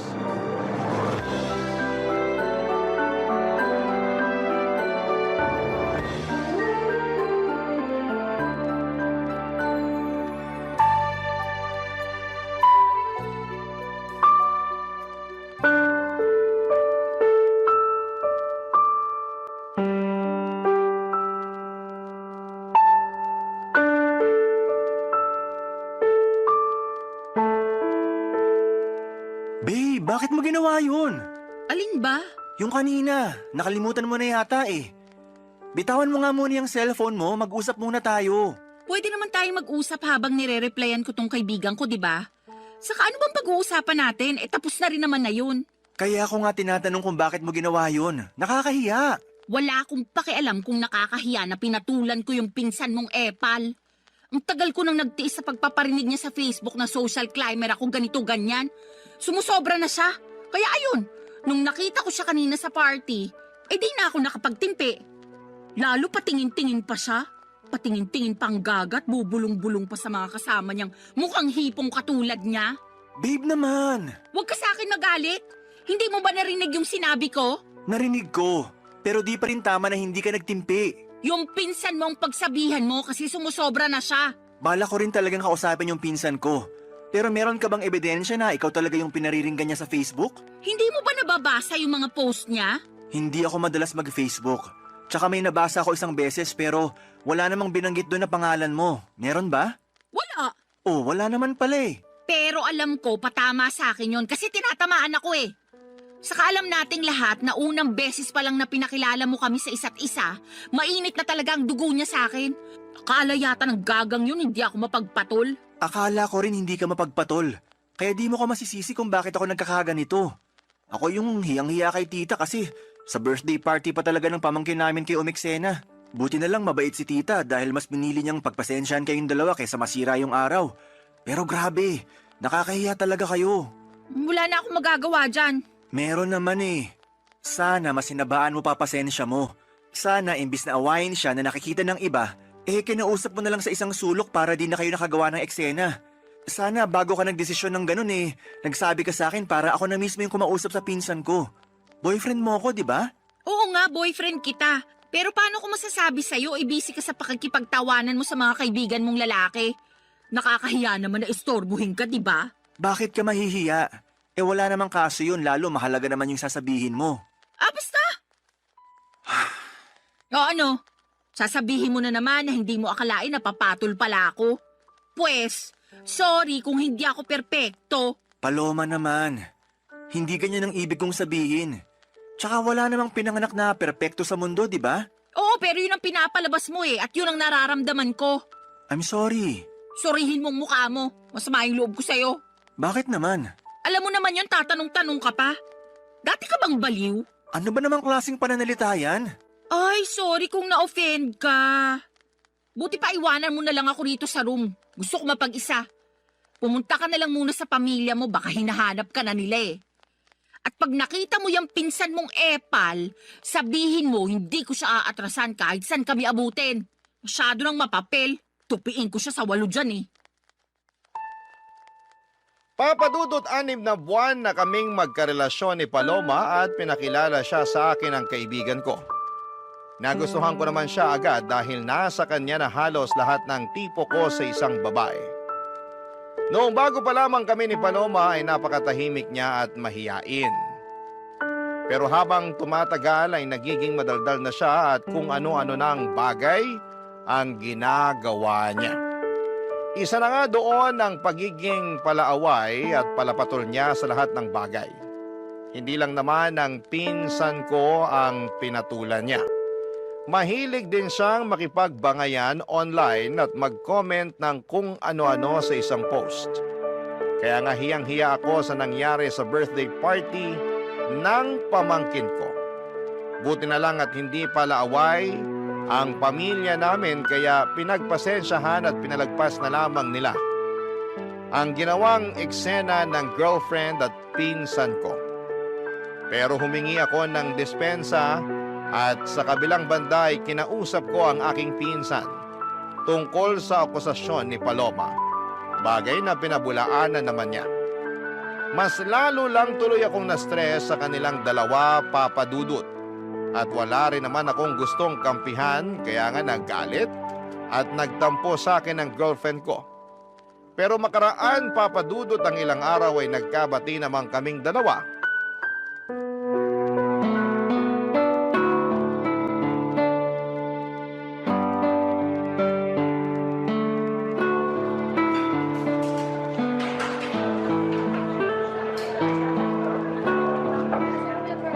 Thank you Saan? Sa panlilibre mo sa akin. Nung nakaraang araw pa ako takam na takam sa burger at fries na to. Alam mo namang hindi ako basta-basta makakabili ng cravings ko dahil magkukulang yung sahod ko para sa pamilya ko. Oo, alam ko yun. Tsaka maliit na bagay lang naman tong panlilibre ko. Boyfriend mo ako, di ba? Sana sinabi mo na nung nakaraan ka pa pala nagka-crave rito para nabilhan kita. Hindi na, nahihiya rin kasi ako sa'yo. Ikaw naman? Totoo naman yun. Lagi ko kasing naiisip na ikaw yung taya sa mga labas at gala natin. Ay, kailan kaya ako makakapag-ambag ng mas malaki-laki Pag nakaluwag ka na. Pero saka mo na yun isipin. Sabi ko nga boyfriend mo ko at ako ang lalaki sa relasyon. Walang kaso sa akin na maglabas ng pera kung para rin naman sa'yo. Thank you. Pero kainis talaga maging mahirap. Hirap na akong magtipid at magpigil na unahin ang sarili ko dahil sa pamilya ko. Buti sana kung thankful sila sa akin. Kaso hindi naman. May nangyari na naman ba sa bahay nyo? Oo Kanina lang bago ako umalis para makipagkita sa'yo. Nagalit na naman si nanay kasi kaunti lang daw yung binigay kong sweldo. Di raw makakabili ng 10 kilong bigas at masarap na ulam. Lagi na lang daw noodles at dilatang sardinas na bibili niya. Kaya nagagalit yung kuya kong batugan. Magagawa ko. Malaki kaltas ko ngayong cut-off Alam naman nila yan, bakit nagugulat pa sila? Tapos yung tatay ko nagtatampo kasi hindi ko man lang daw siya mabigyan ng pera pang yosi. Ayos lang ba siya? Ako pa ba bibili ng pambisyo niya? Nakakaloka. Sige lang, magkwento ka lang. Yung kuya kong batuga nangungutang sa akin, panghulog ng motor niya. Sana all may motor, di ba? Kukuha-kuha ng hulugan tapos sa akin ipapakargo kapag nagigipit sa bayaran. Lakas din talaga ng tama Di ba may trabaho naman ng kuya mo? Meron, pero kulang-kulang pa rin daw kasi sinusustentuhan niya yung 3 anak niya sa iba't ibang babae. Galing no? Napakalandi ng kuya ko. Ay, kaya pala stress na stress ka nung nakita kita kanina. Oo, medyo lang. Pinautang mo ba kuya mo? Syempre hindi. Kaya lang pinagsabihan akong maramot at hindi raw maaasahan. Ay, kaloka. Nang galaiti talaga ako pagkarinig ko nun. Para akong bulkang sasabog anumang sandali. Saka wala na akong pera para pautangin siya, no? Ano siya, hilo? Nanghihingi pa nga sa akin ng pang-project sa school yung bunso namin. Syempre, mas inuna ko na yun kaysa sa kanya. Grabe rin talaga yung kuya mo. Wala na sa lugar ang mga pinagsasasabi. Lahat sila ganun sa bahay. Ay! Siguro maliban na lang sa bunso namin. Kasi bata pa yun. At yun lang yung kasundo ko. Kaya lang, mas lamang talaga ang stress ko sa pamilya ko. Lalo pag wala na kaming pera. Ang unfair lang din talaga dahil malakas pa naman yung parents ko pero ang kukupad. Mula nang magkatrabaho ako, umasa na talaga sila sa akin. Hindi na naawa na nagkakandakuba na ako sa pagtatrabaho para lang buhayin sila. Uy, napakamalas ko talaga. Alam mong hindi totoo yan. Totoo yon. Mahirap lang talaga paniwalaan kasi hindi ikaw yung nasa posisyon ko. Di tulad ko, solo mo pera mo, di ba? Tumutulong din naman ako sa pagpapaaral sa mga kapatid ko. Oo nga, pero hindi ka naman obligado kasi may business yung mga magulang mo. May pera kayo at kaya pa rin nila kayong buhayin. Hindi katulad namin kasi ako lang talaga yung dapat bumuhay sa pamilya ko. Kaya nga kahit itong cravings ko, hindi ko talaga mabili. Malapit na talaga akong masiraan ng ulo. Kung may magagawa lang sana ako para tulungan ka. Alam mo, meron. Ano yun? Ibahay mo na ako. Mag-live-in na tayo para makaalis na ako sa toxic kong pamilya. Papa Dudut, nagtatrabaho bilang private company employee si Paloma at sakto lang ang kinikita niya. Siya ang breadwinner sa kanila kaya wala talaga siyang maitabi para sa sarili. Kaya nga sa abot ng makakaya ko ay binibilhan ko si Paloma ng mga pangangailangan at kaunting luho niya.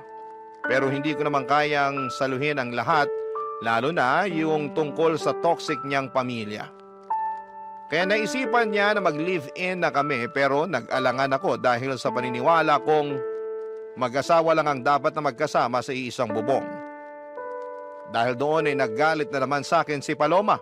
Tapos ay paulit-ulit pa akong inuusig ng aking konsensya tungkol sa mga posibilidad na sinasabi ng girlfriend ko na baka mangyari sa kanya pag hindi pa siya nakaalis sa kanila. Halimbawa noon ay baka tuluyan na siyang mabaliw o masiraan ng ulo. Kaya nga pinag-isipan ko ng mabuti ang plano niyang pagtira kasama ko. At agad ko yung pinaalam sa aking mga magulang, Papa Dudut. Barangay Love Stories. Barangay Love Stories.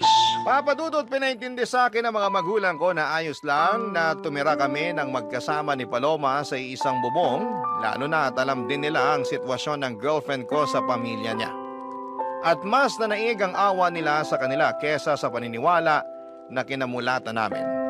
Relihiyoso kasi kami pero unti-unti ay nabawasan at nagbago naman yon. Dahil sa iba't ibang kadahilanan, kaya nga pumayag na ako makipag-live-in kay Paloma.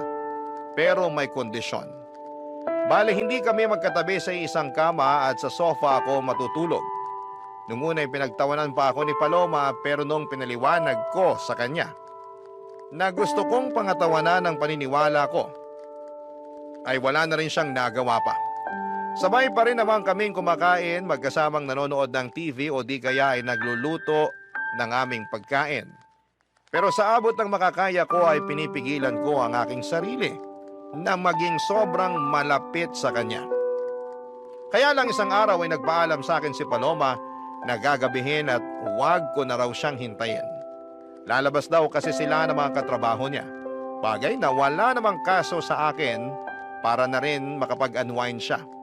Pinilit ko pa rin siyang hintayin pero sa inabot na lamang ng madaling araw ay wala pa rin siya. Kaya nakatulog na ako sa sofa at nagising na lamang noong maramdaman kong may humahawak sa aking pagka-lalaki. Papa Dudut.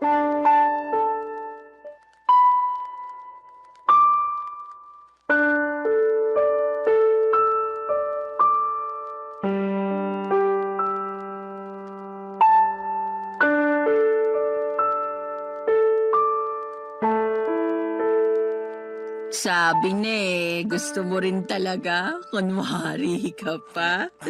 Paloma, anong ginagawa mo? Bakit mo ko hinihipuan? Sobra ka naman sa hinihipuan. Baka nakakalimutan mong girlfriend mo ko. Hindi ko nakakalimutan yon. Alam kong girlfriend kita pero totoo namang hinihipuan mo ko. Bakit? Di mo ba nagustuhan? Hindi. Kasi alam mo naman yung paniniwala ko pagdating sa bagay na yan, di ba? Oo, at nakakabwisit ka. Bakit ka nabibwisit? Napag-usapan na natin to, di ba? Sabi mo naiintindihan mo ko. Kahit tinawanan mo muna ako at inasar-asaran nung una. Totoo namang sinubukan kong intindihin. Pero habang tumatagal, pakorni ka na ng pakorni Kalalaki mong tao, nagpipigil ka, nandito na tayo Magkasama na tayo sa iisang bubong.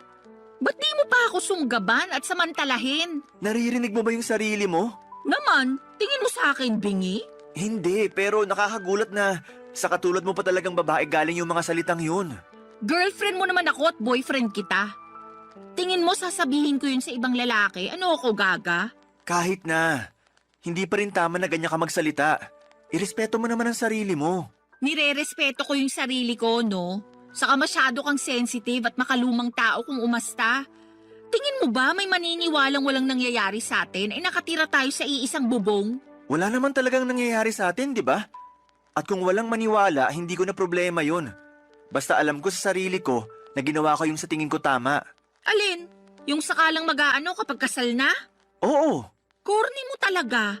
Nagsisisi na tuloy ako na sinagot kita. Masyado kang ewan ikaw yung masyadong ewan.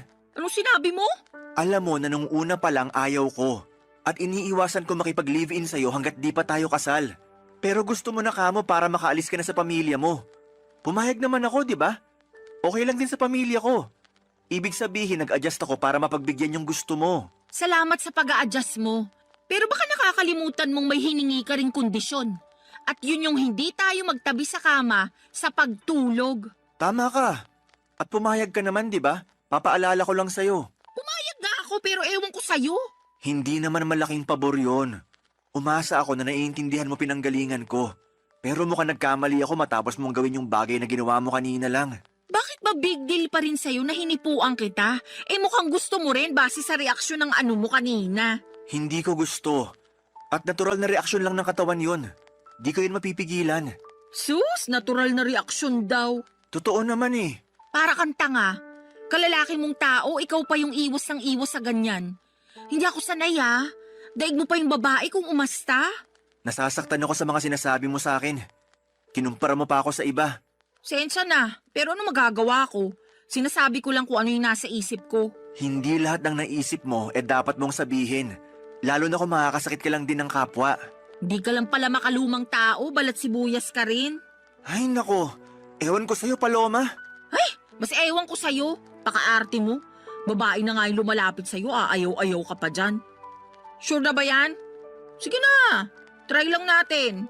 Please lang, tigilan na natin tong usapang to. Nakainom ka Mabuti pa matulog ka na doon. Inaantok na rin ako. Uy, kainis ka talaga. Para kang ewan. Siguro, ayaw mo lang talaga sa akin, no? Alam mong hindi totoo yan. Ewan ko sa'yo. Papadudot, kahit na masama ang loob ko kay Paloma dahil sa ginawa niya ay mas masama pa rin ang loob niya sa pagtanggi ko sa kanya. Hindi naman kasi ganun yon, hindi sa ayaw ko siya pero iniiwasan ko lang talaga na may mangyari sa amin lalo na at hindi pa kami kasal. Alam ko baka tawagin niyo kong hipokrito at nagmamalinis dahil magka-live-in na kami ni Paloma pero ginagawa ko lang ang alam kong tama at nararapat gawin bilang isang lalaki. Kaya lang ay hindi yon maintindihan ni Paloma at gulat na gulat ako sa ugali niyang yon. Lalo pang nadagdagan ang sama ng loob ko nang insultuhin niya ako at ang paniniwala ko. Pero alam ko na meron lang din siyang pangangailangan kaya nagawa niya ang bagay na yon. In short ay pinatawad ko si Paloma at pinalagpas ko ang mga nangyari. Doon ko na naisip na mag-propose ng kasal sa girlfriend ko, bagay na walang pasubanin niyang tinanggap. Papadudot, mahal ko si Paloma at masaya ako dahil ikakasal na kami. Kaya lang ay makalipas ang isang linggo ay merong nangyari, Papadudot.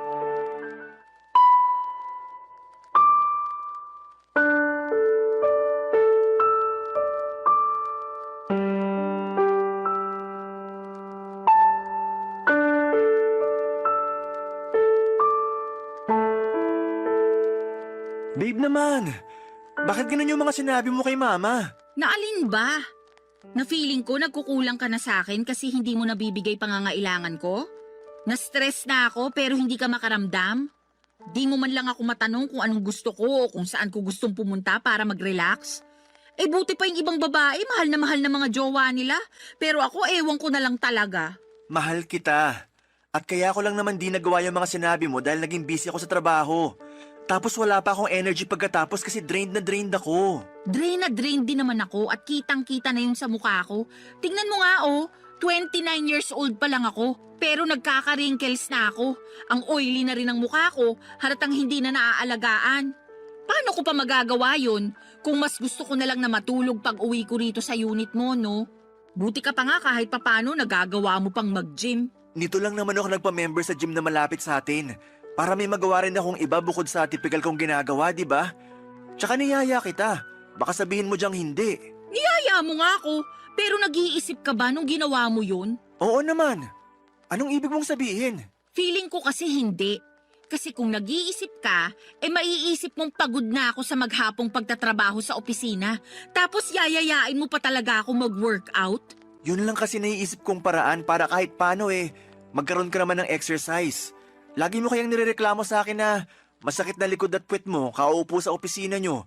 Tapos sabi mo pa, ang taba-taba mo na kaya naisip ko, what if magpamiyembro tayo sa gym para makapag-workout ng sabay, di ba?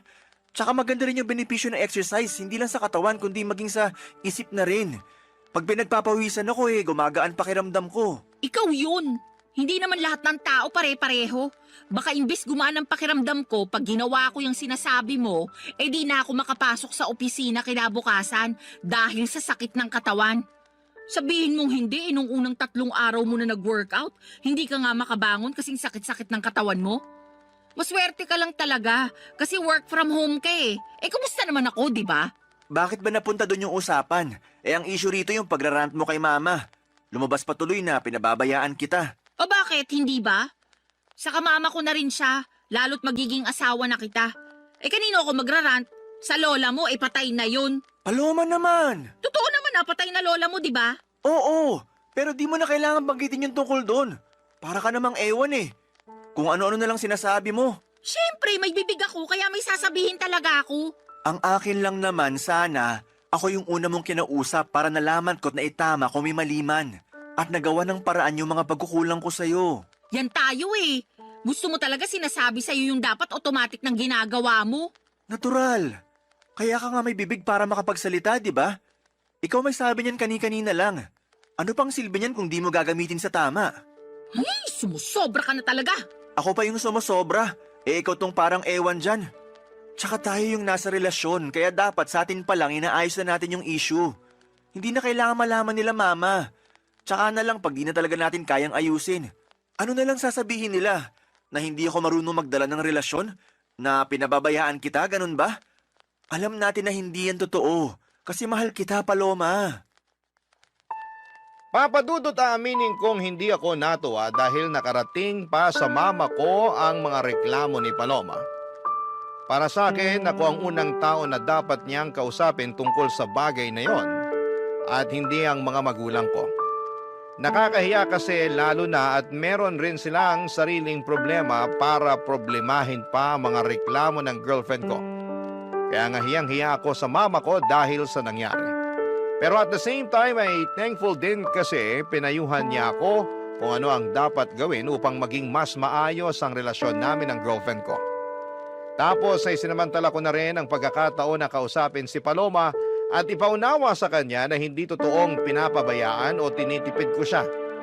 Kung nabawasan man ang oras at pera na naibibigay ko sa kanya ay dahil lamang nag-iipon ako na para sa pangkasal namin.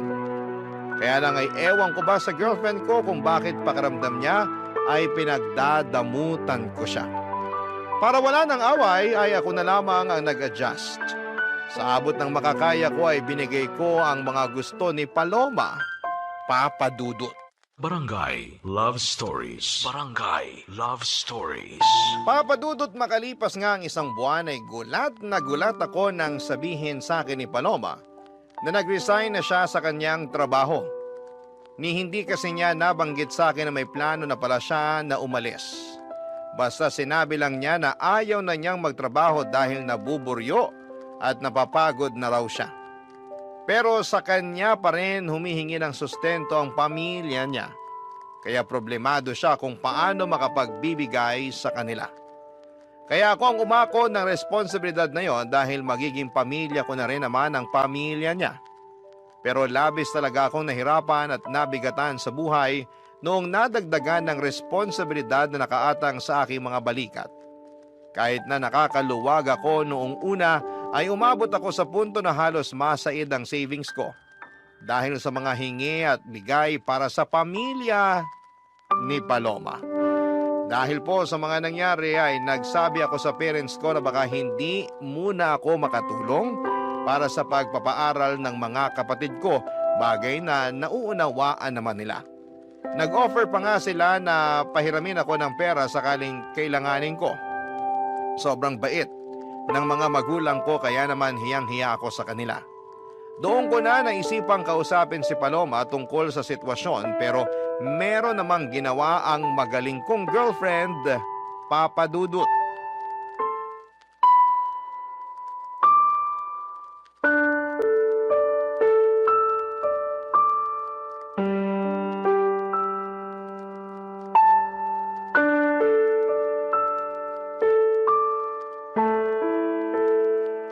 Paloma, anong ginawa mo? Ha? Anong ginawa ko? Wala akong ginagawa rito ha. Pwede ba? Hindi ito yung panahon para sarkastikuhin mo ako. Seryoso yung tanong ko sa'yo. Kasi nalaman ko lang naman na ang damit ang laki ng utang ko sa bangko. Oh, problema ko ba yun kung ikaw naman pala yung may utang? Ako nga. Kasi sa akin nakapangalan yung credit card na ginamit mo, kakaswipe sa mga bagay na gusto mong bilhin. Bakit ka nagagalit? Nakalimutan mo bang pinahiram mo sa akin yung credit card mo? Para ka mo may magamit ako kapag may gusto akong bilhin? O ayan, ginamit ko lang kasi nga may bibilin ako, di ba? Pero di ko naman akalain na haabot ng ganun kalaki yung magiging utang ko sa credit card. Ano bang pinagbibili mo, ha? Mga bag. Alam mo namang gustong-gusto ko ng mga bag, lalo na yung mga branded. Sawang-sawa na kasi ako sa mga pipitsugin at class A. Gusto ko yung pangrampa naman. Yung mapapasabi talaga ng wow yung mga makakakita. At saan ka naman rarampa? Lagi ka namang andito sa condo unit. Grabe ka naman. Lumalabas din naman ako kasama ng mga dati kong katrabaho, lalo tuwing Biyernes ng gabi. Siyempre, kailangan ko rin ng social life dahil baka mabaliw na lang ako rito sa condo mo, no? Bukod sa mga bag, ano pang binili mo gamit credit card ko? Mga sapatos lang naman. Anong mga sapatos lang naman? Kaya pala sandamakmak na yung sapatos mo. Dalawa lang naman yung paa mo. Sobra ka naman magsalita. Siyempre, salit-salitan ko naman sinusuot yung mga yan, ano? Ikaw ang sobra. Kasi di ka marunong magtipid. Ano pa, bukod sa mga bag at sapatos? Ha? Bakit ba gusto mo pang isa-isahin ko? Hindi mo ba nabasa yung mga statement of account? Sagutin mo na lang. Kasi gusto ko sa'yo mismo nang galing. Oo na. Ano pa ba? Yung flight namin next month na mga kaibigan ko, Flight papunta saan? sa Hong Kong. Alam mo namang pangarap kong makapag-ibang bansa, di ba? Plano namin puntahan yung sikat na amusement park doon, yung... Paloma naman! Bakit ba kasi? Tanong-tanong ka pa. Sige nga. Paano ko ngayon babayaran tong mga kineskas mo sa credit card ko? May trabaho ka naman, di ba? Ang laki-laki pa nga ng sweldo mo, kayang-kaya mo na yan. Malaki ang sweldo ko pero malaki rin ang mga gastusin ko. Baka nakakalimutan mo na cargo ko pa pamilya mo. Hindi ko nakakalimutan yon. Sa lagay nanunumbat ka, ganon. Eh magiging asawa mo na nga ako, di ba? Ibig sabihin, ang pera mo, pera ko na rin. Ang pamilya ko, pamilya mo na rin. Masyado kang mapanumbat. Hindi naman ako nanunumbat. Tsaka ngayon lang ako nagsalita. May narinig ka ba sa akin nung mga nakaraan? Wala, di ba? Pero para sa kaalaman mo, nahihirapan na rin ako. At kahit na anong gawin kong pagkatrabaho, kulang na kulang pa rin sa laki ng gastusin natin. Kaya nga sana matuto ka magtipid. Hindi naman kita pinagdadamutan, pero ipaalam mo muna sa akin kung may gusto kang bilhin para mapag-isipan nating mabuti. Hindi naman mahirap gawin yun, di ba? Hindi. Pero lahat na lang ba kailangan kong ipagpaalam sa'yo? Kung ganun lang din, sana hindi mo na binigay yung credit card mo sa akin para ipagamit. Di raw nanunumbat. Pero ano yung mga sinasabi mo? Porke wala akong trabaho, ganyan mo na ako tratuhin? Dinamay mo pa ang pamilya ko? Tama ba yun? Lagot ka talaga. Isusumbong kita sa nanay mo. Papadudot sabihin na po nating sumabog na ako sa galit ng mga panahong yon. Kaya hindi ko na napigilan ang aking bibig na makapagsalita ng hindi maganda sa girlfriend ko. Pero pinagsisihan ko naman yon at inihingi ng tawad sa kanya. Kaya lang ay matigas ang puso ni Paloma at gusto niyang palabasin na inagrabyado ko siya. Na masakit daw akong magsalita, mayabang at mapagmataas porke ako ang kumikita sa aming dalawa. Totoo naman na ako pero hindi ako kailanman nagyabang at nagmataas sa kanya. Sa abot ng makakaya ko at pangunawa ay sinusustentuhan ko siya at ang pamilya niya habang nag-iipon ng pangkasal namin at pinagsasabay na bayaran ng iba pang mga gastusin sa araw-araw naming pamumuhay. Kaya naman alam kong ako ang agrabyado rito at may karapatan akong magsabi ng mga hinanakit ko. Aaminin kong hirap na akong pakisamahan si Paloma dahil napakabigat niyang dalhin. At sa araw-araw na lamang na ginawa ng Diyos ay palala ng palala ang kanyang pag-uugali, papadudot.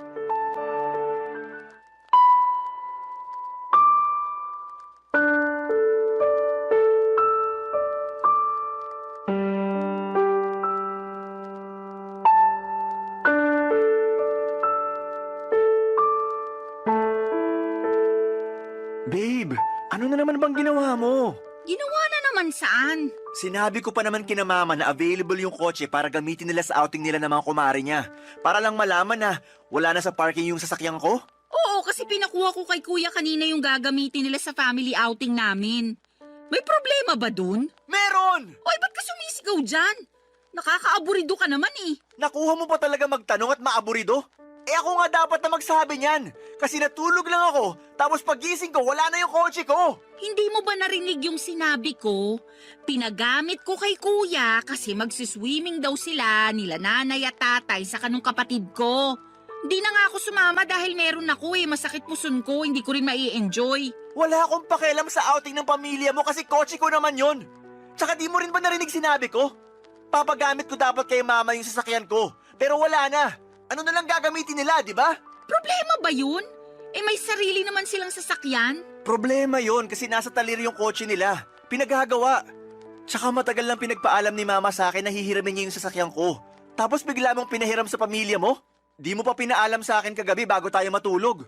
Nakalimutan ko Sa kapamilya ko naman yung gagamit, buti sana kung ibang tao. Magalit ka kung sa iba ko pinahiram. Oo! Parang yung pagpapagamit mo ng credit card ko sa mga kaibigan mo nung nag-book kayo ng flight, di ba? Akala ko ba nakapag-move on ka na dun? At saka binabayaran naman nila kahit hulugan. Kalmahan mo lang. Hindi ko na alam kung paano kumalma kasi malapit na ako mapuno rito. Kaso ang unfair dahil laging ako yung mali. Kapag nagsalita ako, lagi mo binabalik sa akin na mapanumbat ako, ganito, ganyan. Tama ba yun? May karapatan naman talaga ako manumbat kung gugustuhin ko lang, di ba? Anong gusto mo? Manahimik na lang ako para isipin mo na ayos lang yung mga ginagawa mo? Ganun yata talaga gusto mo mangyari eh. Akala ko ba mahal mo ko? Mahal kita, Paloma. Pero ako ba mahal mo? Oo naman. Tinatanong pa ba yan? Kung hindi kita mahal, edi sana ako pumayag na magpakasal sa'yo. O baka naman mahal mo lang ako kasi may nabibigay ako sa'yo. Paano na lang kung wala na? Ganun pa rin ba mararamdaman mo para sa akin? Ano ba namang tanong yan? Masyado ka nang nagiging madrama. Hoy, para sa kaalaman mo, wala tayo sa TV at radyo para magsalita ka ng ganyan. Kakainis to. Kita mong masakit yung puson ko, dumadagdag ka pa eh. Diyan ka magaling. Imbis na sagutin ng diretso yung tanong ko, kung ano-ano na namang sinasabi mo. Alam mo, napapagod na ako. Napapagod na ako sa relasyon natin. Napapagod na ako sa'yo at sa pamilya mo. Anong ibig mong sabihin? Hindi ka talaga makahalata, no? Di ka rin marunong makiramdam. Sarili mo lang mahalaga sa'yo. Kaya paano pa ako nakakasiguro na mahal mo nga ako? Nang dahil lang sa kotse na pinahiram ko sa kuya ko, nagkakaganyan ka na? Ang malala, nag-historical ka pa talaga. Inungkat mo lahat eh. Saka kung sa usapang pagod lang naman, mas pagod kaya ako sa'yo. Pagod ka saan? Sa relasyon natin? Oo, kasi pakiramdam ko kinokontrol mo ko. Ipapaalala ko lang sa'yo ha, hindi pa tayo mag-asawa. At kahit mag-asawa na tayo, wala ka pa rin karapatang diktahan yung buhay ko. Bigla ko tuloy na miss maging malaya. Yung walang iniisip o pinoproblemang mababaw na issue. Sige, simula sa araw na to, malaya ka na. Ha? Anong sabi mo? Sabi ko, simula sa araw na to, malaya ka na. Kasi nakikipaghiwalay na ako sa'yo. Tapos na tayo. Papadudot, nagmakaawa pa sa akin si Paloma na bawiin ko ang pakikipaghiwalay ko sa kanya. Pero naging matigas ako ng mga panahong yon. Kahit na apektado na ako sa pag-iyak at paghingi niya ng paulit-ulit na sorry, ay tinatagan ko ang sarili ko upang tiisin siya. Sobra na kasi ang mga ginagawa niya sa akin na pinalagpas at pinagpasensyahan ko lang. Siguro'y panahon na rin para bigyan ko ng pabor ang aking sarili na maging malaya mula sa mga responsibilidad ko sa kanya.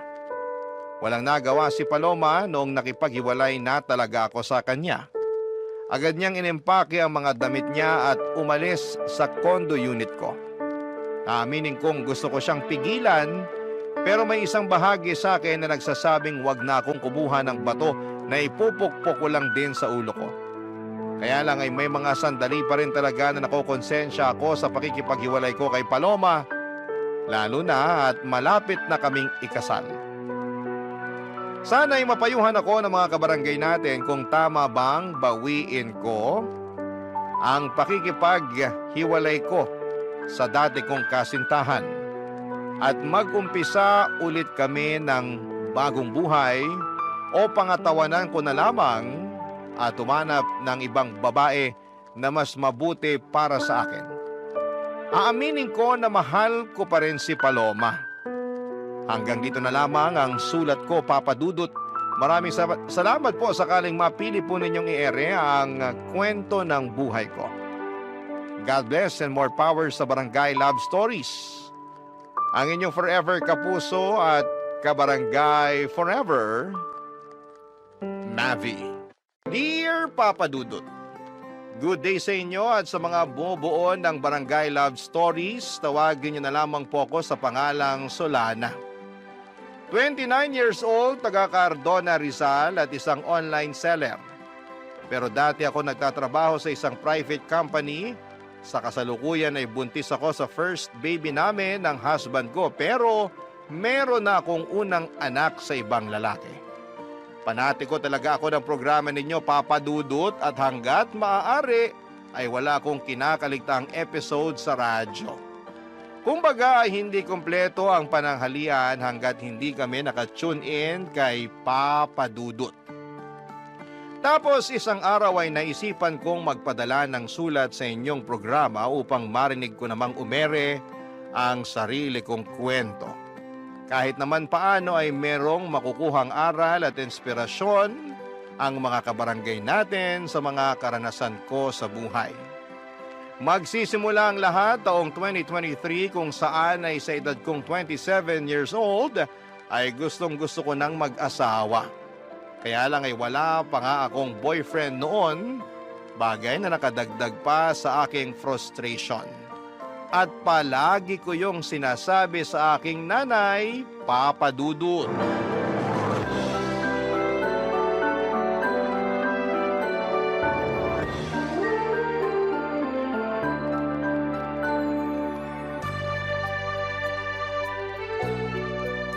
Grabe na yun.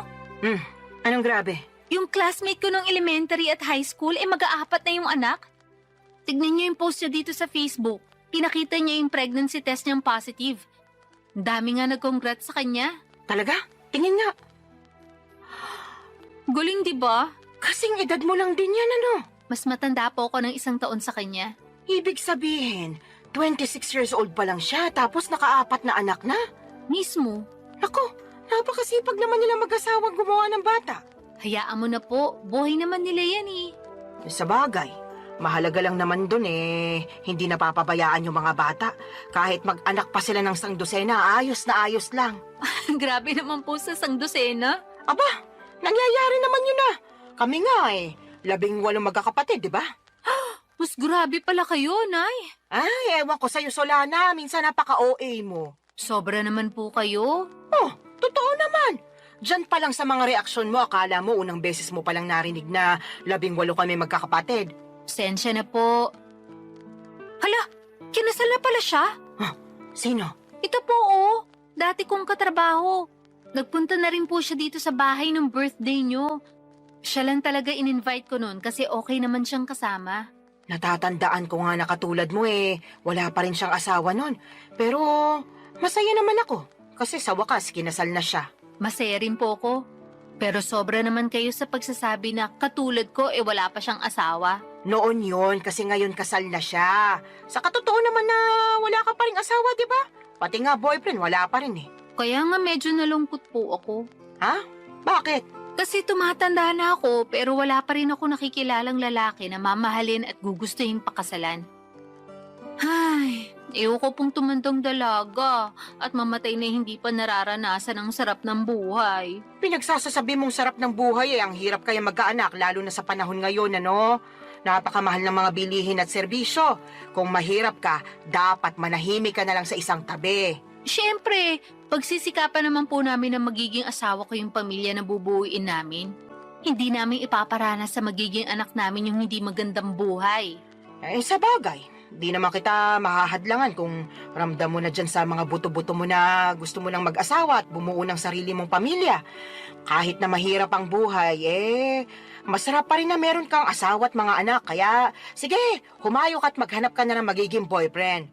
Siguraduhin mo lang na yung mapipili mo yung lalaking responsable, marunong sa pamilya, mabait, may pangarap, hindi lang para sa sarili, kundi lalong-lalo na sa inyong magiging anak nyo, at higit sa lahat, hindi mapanakit. Nako, subukan ka lang niyang saktan, lalatiguhin ko pati mata niya. Si nanay talaga, wala pa nga Sinasabi ko lang sa'yo yung gagawin ko kapag maling lalaking napili mo, kaya ayusin mo paghahanap ng matinong mapapangasawa ha. Boyfriend po muna. Wala pa nga akong boyfriend Kala ko, diretso kasalan kasi atat na atat ka na dyan Nay talaga. O bakit? Totoo naman sinasabi ko Sinabi ko bang hindi? Buti na yung nagkakaliwanagan. Masyado talaga kayo mapangasar. Para namang di mo ko kilala. Mapang-asar talaga ako at nasa iyo na lang kung maaasar ka. Pero seryoso nak, kung anong magpapasaya sa'yo, gawin mo. Marami-rami ka na rin sinakripisyo para sa pamilya natin. Panahon na para mapagtuunan mo naman ang pansin ng sarili mong buhay. Papa Dudut, masyado kasi akong naging tutok sa pagtulong sa pamilya namin simula mawala ang aming tatay. Bata pa kami noon at talagang ginapang kami ni nanay sa paghahanap buhay. At bilang panganay sa 3 magkakapatid ay sadya kong kinalimutan ang pagla-love life at ang aking sarili. Pero aminado akong gusto ko na talagang bumuo ng sariling pamilya that time at masaya naman ako. kasi suportado ako ng aking nanay. In fact, siya pa ang kontodo push sa aking makipag-date o magpaligaw kaya ginawa ko ang mga payo niya. Bilang unang hakbang ay nag-install ako ng dating app sa aking cellphone. Nagpatulong pa nga ako sa best friend ko na pumili ng maganda at pinaka-the best kong picture na gagawin kong display profile. First time ko lamang kasing gumamit ng dating app at sa tanang buhay ko. Isa pa lang ang nagiging boyfriend ko. Pero matagal na yon dahil nag-aaral pa lamang ako sa high school at sa pagkakatanda ko ay umabot lamang kami ng 1 buwan. Fast forward. Meron ako nakilala at nakamatch na lalaki sa naturang dating app na gamit ko ng mga panahon na yon. 2 linggo rin kaming nag-usap bago kami nag-decide na magkita na. At may nangyari na nga sa amin ang unang araw na yon. Kaso makalipas ang 1 buwan at kalahati, bigla na lamang siyang naglaho na parang bula papadudot.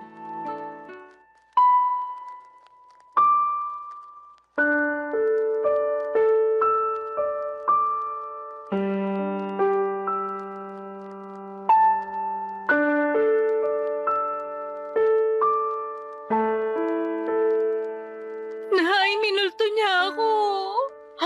Sino? Yung lalaki na kilala ko online at naka-date. Minulto niya na ako. Paanong minulto? Bakit? Namatay na ba siya? Nay naman eh. Pinatay mo naman agad yung tao. Sabi mo kasi minulto ka, kaya anong iisipin ko kung di namatay na pala yung tao, di ba? Yun na nga. Kaso buhay na buhay pa po siya. At ang ibig sabihin ko sa minulto, naglaho na lang siya bigla na parang bula. Bigla na lang siyang hindi nagparamdam. Hindi ko na matawagan.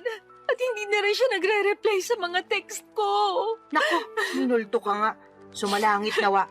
Nay naman eh. Sabi mo sa akin, nagkakamabutihan na kayo, di ba? Opo.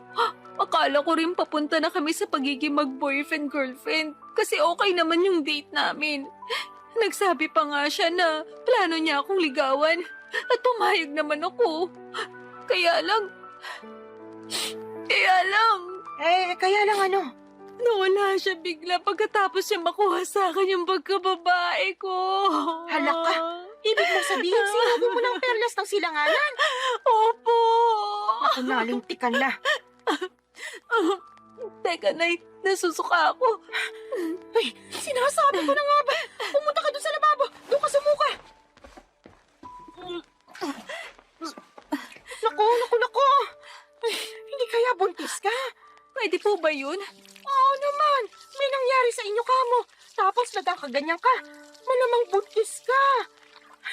Niregla ka na ba? Hindi pa nga po eh. Mag-iisang linggo na. Nalinti ka na talaga. Paano nga po kung buntis ako?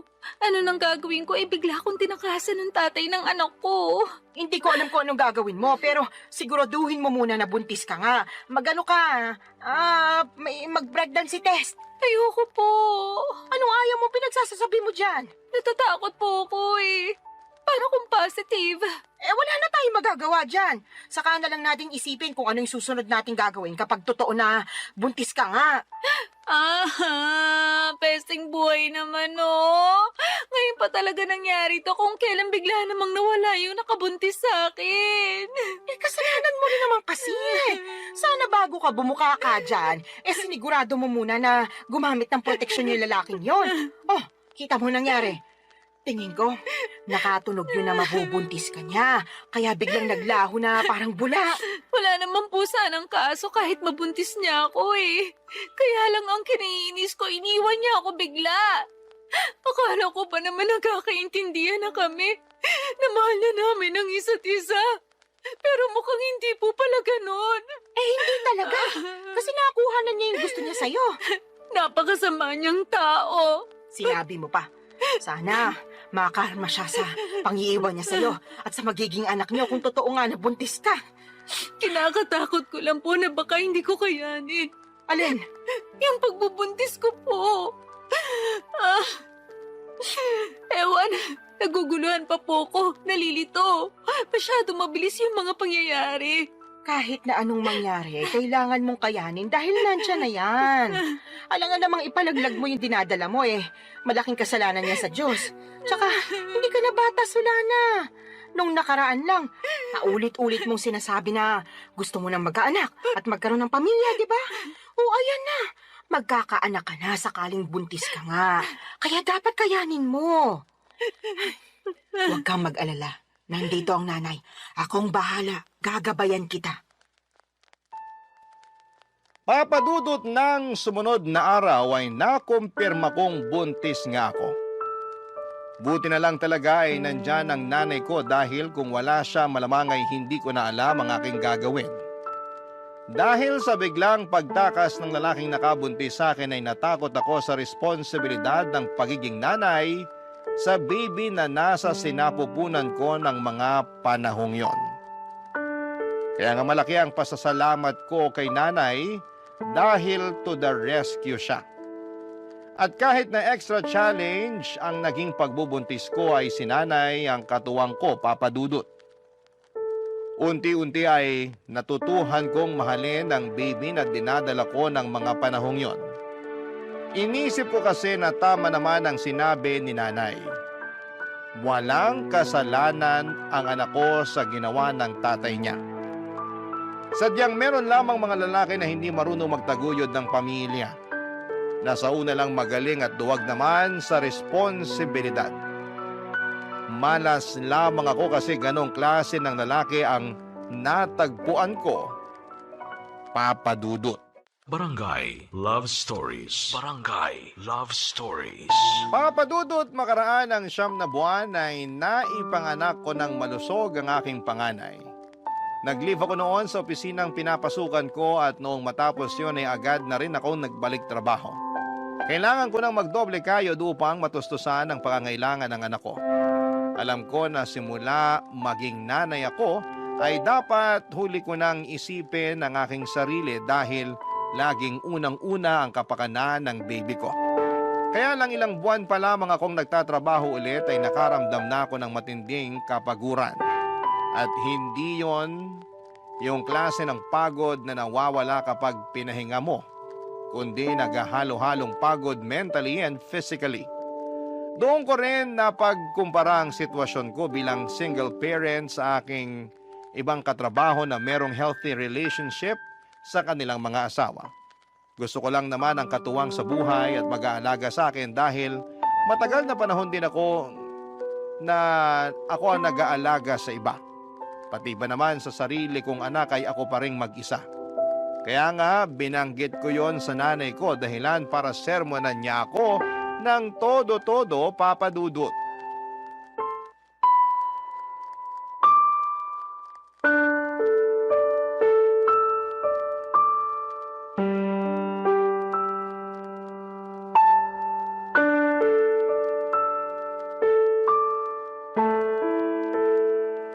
Nay, pagod na po ako. Kapag nasa opisina ako, hindi ako makapag-concentrate. Lagi akong lutang at nakatulala. Kaya nga nasisita ako ng boss ko at isang beses natawagan na ng pansin. Pero anong magagawa ko? Gusto ko na lang umuwi nung time na yon at magmukmuk sa higaan. Kaso alam ko hindi ko naman yun magagawa dahil kailangan kong alagaan yung anak ko pagdating ko rito sa bahay. Medyo mahirap nga yung pinagdaraanan mo, anak. Pero wala ka naman magagawa kasi kailangan mo magtrabaho pa rin para sa anak mo. Yun na nga po Imbis na sana nagpapahinga na lang ako rito sa bahay natin. At ako na yung nag-aalaga sa baby ko, kailangan ko pang umalis para magtrabaho. Thankful po ako na inaalagaan niyo yung anak ko. Pero ewan ko ba? Ano ba kasing problema? Pagod ka nga lang ba talaga o ano? Sa tono mo kasi para kang nagsisisi na nagkaanak ka. Yung totoo? Oh, sabihin mo yung totoo. Tama po kayo. Nagsisisi po ako na nagka-baby ako. Solana naman! Kung naiintindihan lang ng anak mo yung sinabi mo, malamang magtatampo yung bata. Sarili niyang ina, pinagsisisihan siyang sinilang sa mundo. Ano pong magagawa ko kung yun ang nararamdaman ko? Wala, di ba? Tsaka bago kayo magsalita ng ganyan, iintindihin niyo muna yung pinagdaraanan ko. Naiintindihan ko yung pinagdaraanan mo dahil nanay din ako. Partida, isa pa lang yung anak mo. Tapos kayo, 3 pa nga na inire ko. Pero ang kaibahan natin, kasama niyo po si tatay sa pag-aalaga at pagpapalaki sa amin bago siya inagaw sa atin ng kamatayan. Tapos ako, simula nang pinagbuntis ko yung baby ko hanggang pinanganak, mag-isa lang ako. Ewan ko kung nasa ng lupalop ng impyerno na napunta yung tatay ng batang yan. Nakakagigil lang talaga pag naaalala ko. Huwag mo namang sisihin yung anak mo sa katarantaduhan at pagiging irresponsable ng tatay niya sa'yo. Sino pong sisisihin ko? Napapagod na po ako magtiis at magkunwari na ayos lang yung lahat. At saka inggit na ako sa mga kasamahan ko sa opisina na merong mabubuting kinakasama at asawa. Ha? Bakit naman? Siyempre, ako wala. Kaya napatanong na lang ako sa Diyos kung bakit ang unfair niya sa akin. Hindi naman ako makasalanang tao Nagpapakitino naman ako sa abot na makakaya ko. Pero bakit pinarusahan niya pa rin ako? Sobra ka naman. Para mo na rin sinabing pagpaparusa yung pagkakaroon mo ng anak. Totoo naman po. Ay, maghinay-hinay ka nga sa mga sinasabi mo.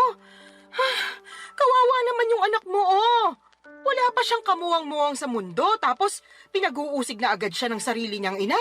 Yun po kasi yung nararamdaman ko. Ano pong magagawa ko? Meron kang magagawa. Sana pinigilan mong maisip yan. Para hindi mo na naramdaman kasi maling-mali yan. Doon pa lang sa mainggit alam mong hindi na magandang katangian yun. Sana ganun lang kadali yung gusto niyong mangyari. Wag kasi puro sarili mo yung isipin mo, lalo may anak ka na. Dapat pag nanay ka na, isang tabi mo yung nararamdaman mo at pagtuunan ng pansin yung anak mo. Paano ko nga po magagawa yun kung napapagod na ako? Ay, sana talaga hindi na lang ako pumayag na ituloy yung pagbubuntis sa batang yan. Aray ko! Bakit niyo ako binatukan, Nay? Nagtatanong ka pa talaga kung ano-ano yung sinasabi mo dyan. Kinabutan ka nga! Hindi naman kasalanan ng apo ko na nabuo siya dahil sa kapusukan niyo Tapos sasabihin mo na sana hindi mo na lang tinuloy yung pagbubuntis mo sa kanya. Sumusobra ka na talagang babae ka! Papadudot doon ko mas napagtanto ng husto na mahirap maging single parent at kung may choice lamang akong baguhin ang kapalaran ko ay gagawin ko. Oo, mahal ko nga ang anak ko pero nawawalan pala ng saysay ang lahat pag nanaig na yung labis na pagod. Tinanim ko sa isipan ko na ang aking anak dapat ang priority ko bago ang sarili ko pero mas nanaig sa akin ang kagustuhan na makatagpo ng lalaki na magiging katuwang ko sa buhay at mag-aalaga sa akin bilang kapareha niya at kung loloobin ay may bahay. Kaya nga nagsimula ulit ako makipag-usap online kahit na inuusig pa rin ako ng aking konsensya at ng mga sinabi ni nanay.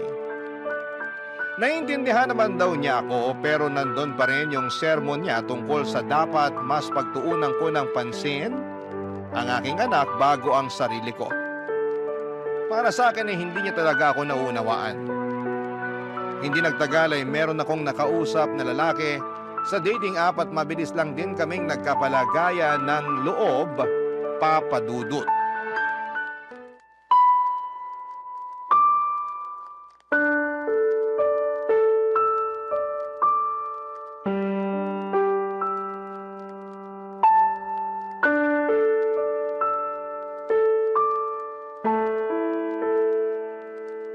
Sinabi mo, Solana? Pakiulit nga kasi parang nabingi yata ako. Nay naman Ulitin mo kundi mababatukan kita. Sabi ko po, willing akong sumama sa lalaking nakakausap ko kung yayayain niya akong makipag-live-in sa kanya. Anong sinabi mo? Sasama ka sa lalaking yun Paano yung anak mo? Sige nga. Yun nga po ang gusto kong pag-usapan natin. Kasi hindi ko masasama yung anak ko. Hindi ko pa nga sinasabi sa kanya na may anak na ako kasi, ayoko lang. Pakiramdam ko pag ginawa ko yun, baka mawalan siya ng gana sa akin. Kasi bihira lang naman yung lalaki na nagkakagusto at sumiseryoso sa mga single mom. Kahit na! Mahalaga pa ba yon? Opo, mahalaga yun kasi mahal ko na siya. Sa lagay, mas pipiliin mo pa yung lalaking yun kaysa sa sarili mong anak, Solana. Hindi ko naman po inaalis yung pagiging nanay ko sa anak ko. Gusto ko lang po magsimula ng panibagong buhay. Magsimula ng panibagong buhay na hindi kasama yung anak mo, ganun ba? Opo. Kanino mo naman iiwan yung apo ko, Aber? Sa inyo po. Ay, anak ka naman ng teteng! Ayaw niyo po ba? Napakagagamong babae ka! Ano ba namang pag-iisip meron ka? May pasabi-sabi ka pa na hindi mo inaalis pagiging nanay mo sa anak mo pero ipapaalaga mo sa akin. Kahit na mahal ko yung apo ko, ikaw pa rin na nanay niya yung dapat na mag-alaga sa kanya. Alam ko naman po yun. Pero hindi ko na po siya kayang alagaan. Ano bang pinagsasasabi mong babae ka? Paano hindi mo kayang alagaan eh? Hindi naman mahirap alagaan yung anak mo. Napakabait niyang bata, normal din siya. Walang karamdaman, kaya paano mo nasasabi yan? Tatapatin ko na po kayo, Nay. Ayoko na po sa anak ko na yan kasi bunga siya ng pagkakamali. Oo, wala siyang kasalanan. Pero hindi ko lang talaga siya mapigilang sisihin sa ginawa ng tatay niya sa akin nung araw. At kahit na anong gawin ko paulit-ulit lang na bumabalik yung pangiiwan sa akin ng lalaking yun sa tuwing nakikita ko yung anak namin. Kaya sabihin niya, paano ako makakausad? Gusto ko nang kalimutan yung pangyayaring yun. At ito lang yung paraan na pwede kong gawin. Napakapangit ng paraan mo sa totoo lang. Pangit na po kung pangit, pero desperado na ako. Tsaka wag po kayo mag-alala, kasi susustentuhan ko pa rin naman yung anak ko. Magtatrabaho pa rin ako ng mabuti para sa kanya. Pwede ka namang magtrabaho ng mabuti nang hindi mo siya kinakailangang iwanan sa akin eh. Ewan ko ba naman sa'yo, nak? Bakit ganyan ka mag-isip? Awang-awa tuloy ako sa anak mo kasi nagkaroon siya ng nanay na katulad mo. Para sa kaalaman mo ha, hindi lang perang pambili ng pangangailangan niya yung dapat na binibigay mo sa anak mo. Kailangan din niya ng pagmamahal mula sa'yo. Pero hindi ko na nga po kayang ibigay yun sa anak ko. Kaya kayo na lang po yung magbigay nun sa kanya. Naniniwala naman po ako na marami kayo nun sa puso nyo. Yung sa akin kasi, ubus na para sa anak ko. At kung meron man pong natitira, konti na lang. Tapos para na lang yun sa sarili ko. Mahirap naman magbigay ng pagmamahal sa iba kung hindi ko uunahing mahalin yung sarili ko, hindi ba? Ibang klase mga katuwiran mo, bulok at baluktot. Papadudot, parang kinurot ang aking puso sa iyak ni nanay dahil sa naisip kong iwanan ang anak ko sa kanya para makisama sa lalaking nakilala ko online. At kahit na sinosustentuhan ko pa rin naman ang bata ay hindi pa rin sapat yon. Pero kahit na anong gawin kong pagsaalang-alang sa sitwasyon ay nadaig pa rin ako ng aking damdamin. Mas nanaig ang kagustuhan kong sumama sa lalaking nakilala ko at magsimula ng panibagong buhay.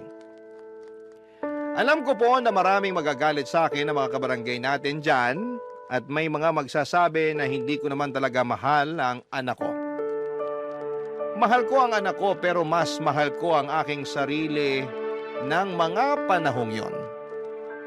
At kahit na pangit pakinggan, paano ko makapagbibigay ng pagmamahal sa iba kung hindi ko naman uunahing mahalin ang sarili ko kahit nakapalit noon ay ang pagtakas sa responsibilidad ng pagpapakananay sa aking panganay, Papa Dudut. Barangay Love Stories. Barangay Love Stories. Papa Dudut, hindi nagtagal ay sinagot ko na nga ang lalaking nanliligaw sa akin at makaraan lang ang isang buwan ay niyaya na niya akong makipag-live-in. Bale, tumira kami sa Taytay Rizal dahil doon naman siya nagtatrabaho. Hindi alam ng live-in partner ko na meron akong anak sa unang lalaki. At sa totoo lang ay gusto ko na talagang hindi niya malaman, pero alam ko na wala namang lihim na hindi nabubunyag. Kaya sa huli ay inamin ko sa kanya ang totoo dahilan para magalit siya sa akin. Hindi dahil may anak ako sa ibang lalaki kundi dahil hindi raw ako naging tapat sa kanya nung una pa lamang. Naiintindihan ko naman ang pinanggagalingan ng galit niya, kaya humingi ako ng tawad. Hindi niya rin ako natiis dahil mahal niya ako at ang tanging hiling lang niya ay ipakilala ko sa kanya ang anak ko, kaya sinama ko siya sa bahay ng nanay ko sa Cardona, Rizal. At laking gulat ko dahil masayang masaya siya pagkakita sa aking anak. Kaya lang ay marami pa rin kaming bagay na hindi pinagkakasunduan habang nagpapatuloy ang aming pagsasama. Katulad na lamang noong isang beses na nag-away kami dahilan para mag-alsa balutan ako't umuwi sa aking nanay, Papa Dudut.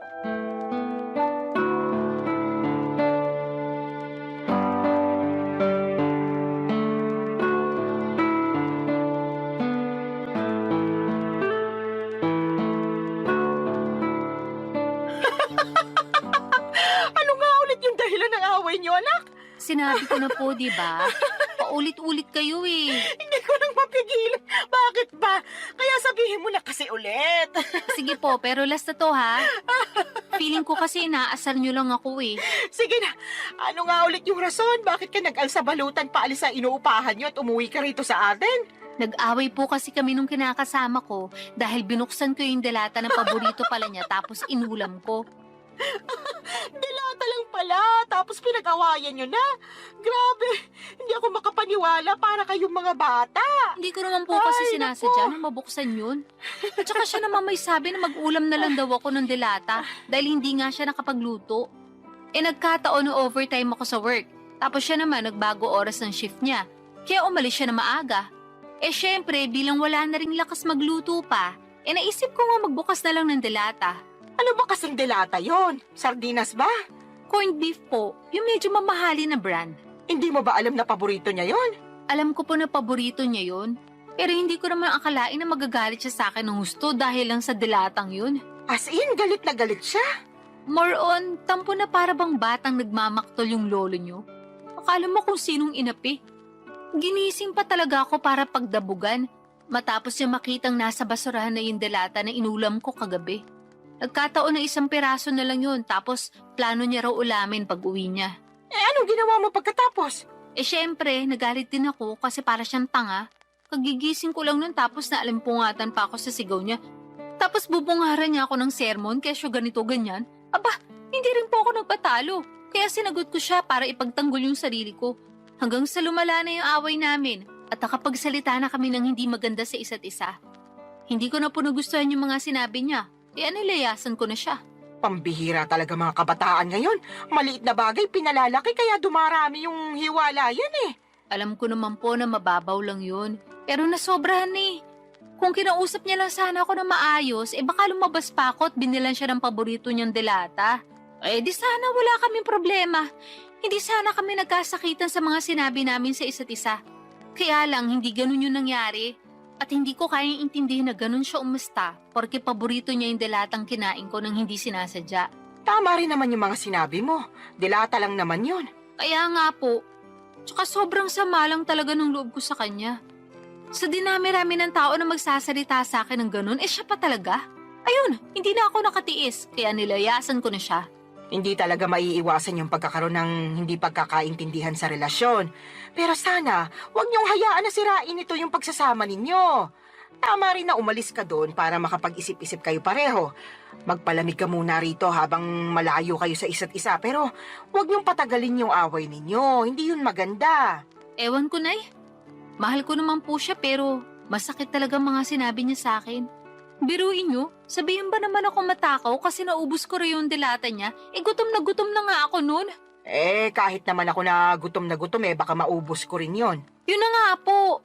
Medyo sumobra lang siguro yung reaksyon ng kinakasama mo para lang sa isang delata. Sa lagay, mas matimbang pa yung pagmamahal niya sa paborito niyang pagkain kaysa sa'yo na kinakasama niya. Tumpak ka dyan ay. Naku, pag pumunta yun dito, makakatikim talaga sa akin yun ng sermon. Salamat po. Ay, hindi lang pala siya kundi kayong dalawa. Bakit naman po ako nasali dyan? Syempre, pareho kayo nasa relasyon eh. At gusto ko lang ipaintindi sa inyo na hindi na kayo bata para pag-awayan yung ganong klase ng mababaw na bagay. Ay, umayos kayo. Kundi pag-uuntugin ko na talaga kayo. Papa Dudut, alam ko naman na mababaw lang ang dahilan ng pag-aaway naming yon. At pwede namang maayos kaagad kung may isa sa amin na magpapakumbaba.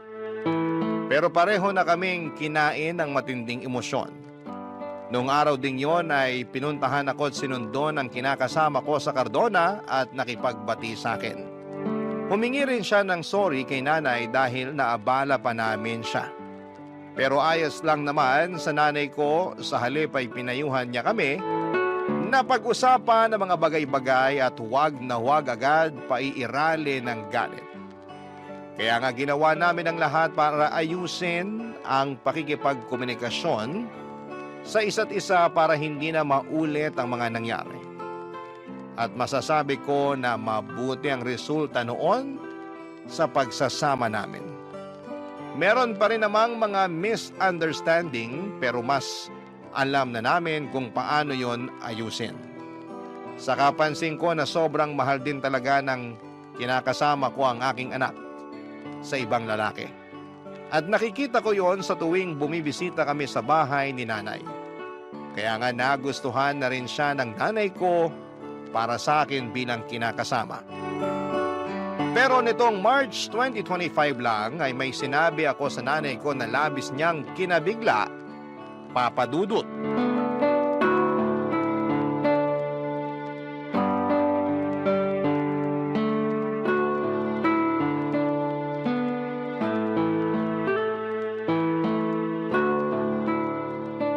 Nay, may sasabihin po ako sa inyo.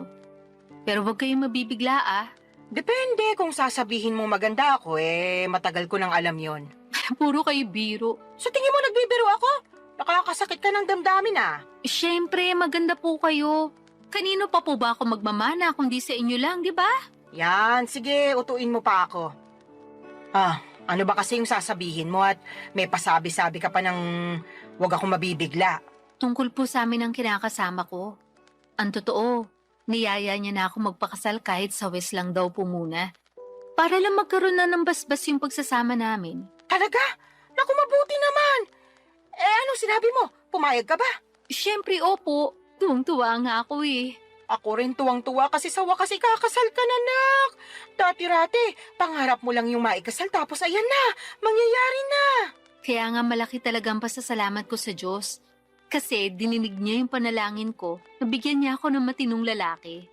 Yung magiging asawa ko, magiging tatay ng mga anak namin, at makakasama ko hanggang tumanda kami. At nangyari na nga yun.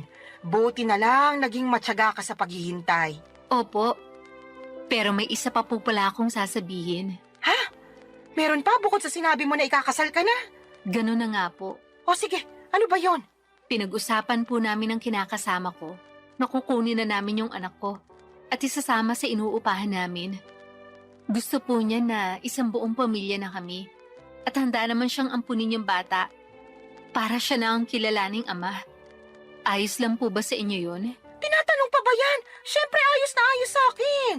Hindi po ba kayo malulungkot kasi mapapalayo na kayo sa apo nyo? Ano bang klaseng tanong yan? Natural malulungkot ako. Pero sino ako para ipagkait sa apo ko na magkaroon ng tatay at nanay sa kanyang paglaki, di ba? Kaya nga malaki talaga yung pasasalamat ko dyan sa kinakasama mo kasi mahal na mahal yung anak mo. Tingin ko nga, mas mahal niya pa yung apo ko kaysa sa'yo eh. Mahal ko rin naman po yung anak ko. Pero aminado ko naging gagalang ako sa pagdedesisyon nung araw.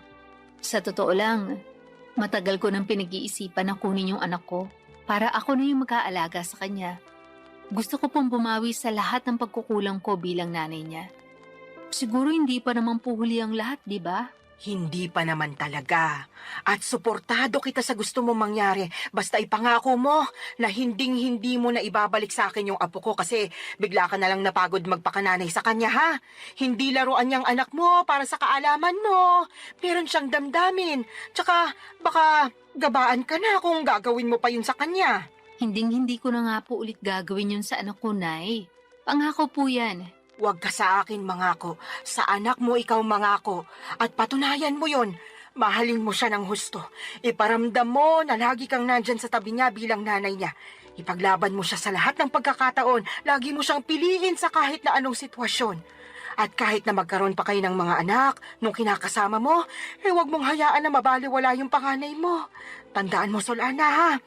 Wala siyang kasalanan sa ginawa sa'yo ng ama niya, kaya huwag mo siyang sisisihin. Opo, Nay. Naiintindihan ko po lahat ang mga sinabi niyo at tatandaan ko po yun. Sige, mapapanatag na ako kung ganon.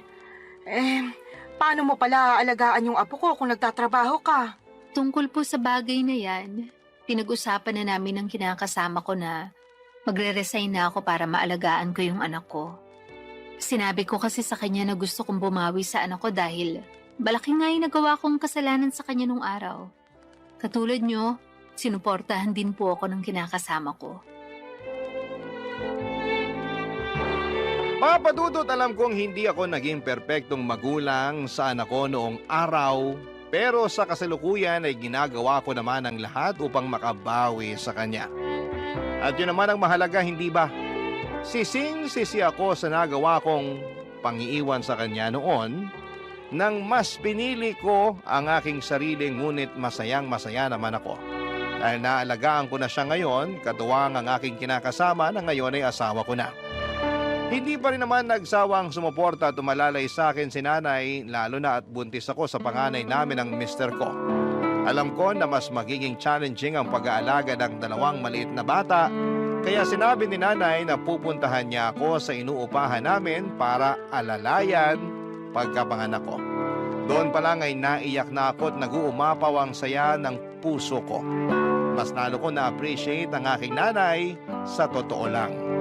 At alam ko na marami pa akong matututuhan sa kanya mula sa mga karanasan niya kung paano maging mabuting ina. Maraming salamat po, Papa Dudut, sakaling mapili po ninyong i-ere ang istorya ng buhay ko. Sana po'y kinampulutan po ito ng aral at inspirasyon ng mga kabarangay natin. God bless sa inyong programa sa Barangay Love Stories. Patuloy kayong magbigay ng aliw sa ating mga kabarangay. Ang inyong forever kapuso at kabarangay, Solana.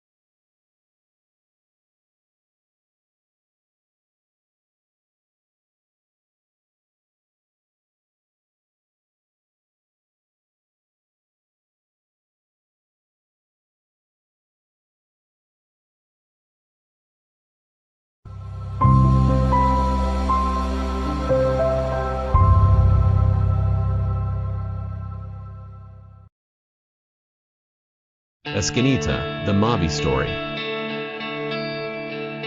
Dear Papa Dudut, may kasabihan na kapag mahal mo ang isang tao ay tanggap mo anuman ang pag-uugali niya.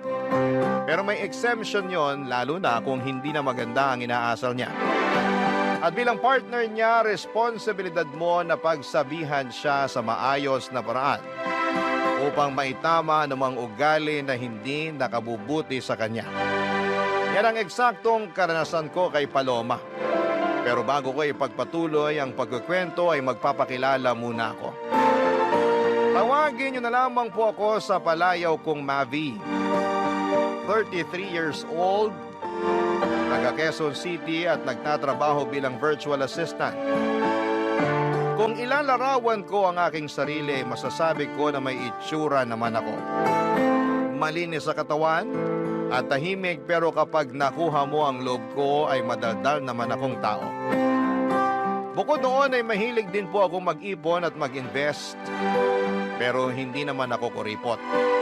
Masinop lang ako sa pera dahil alam kong hindi yon pinupulot.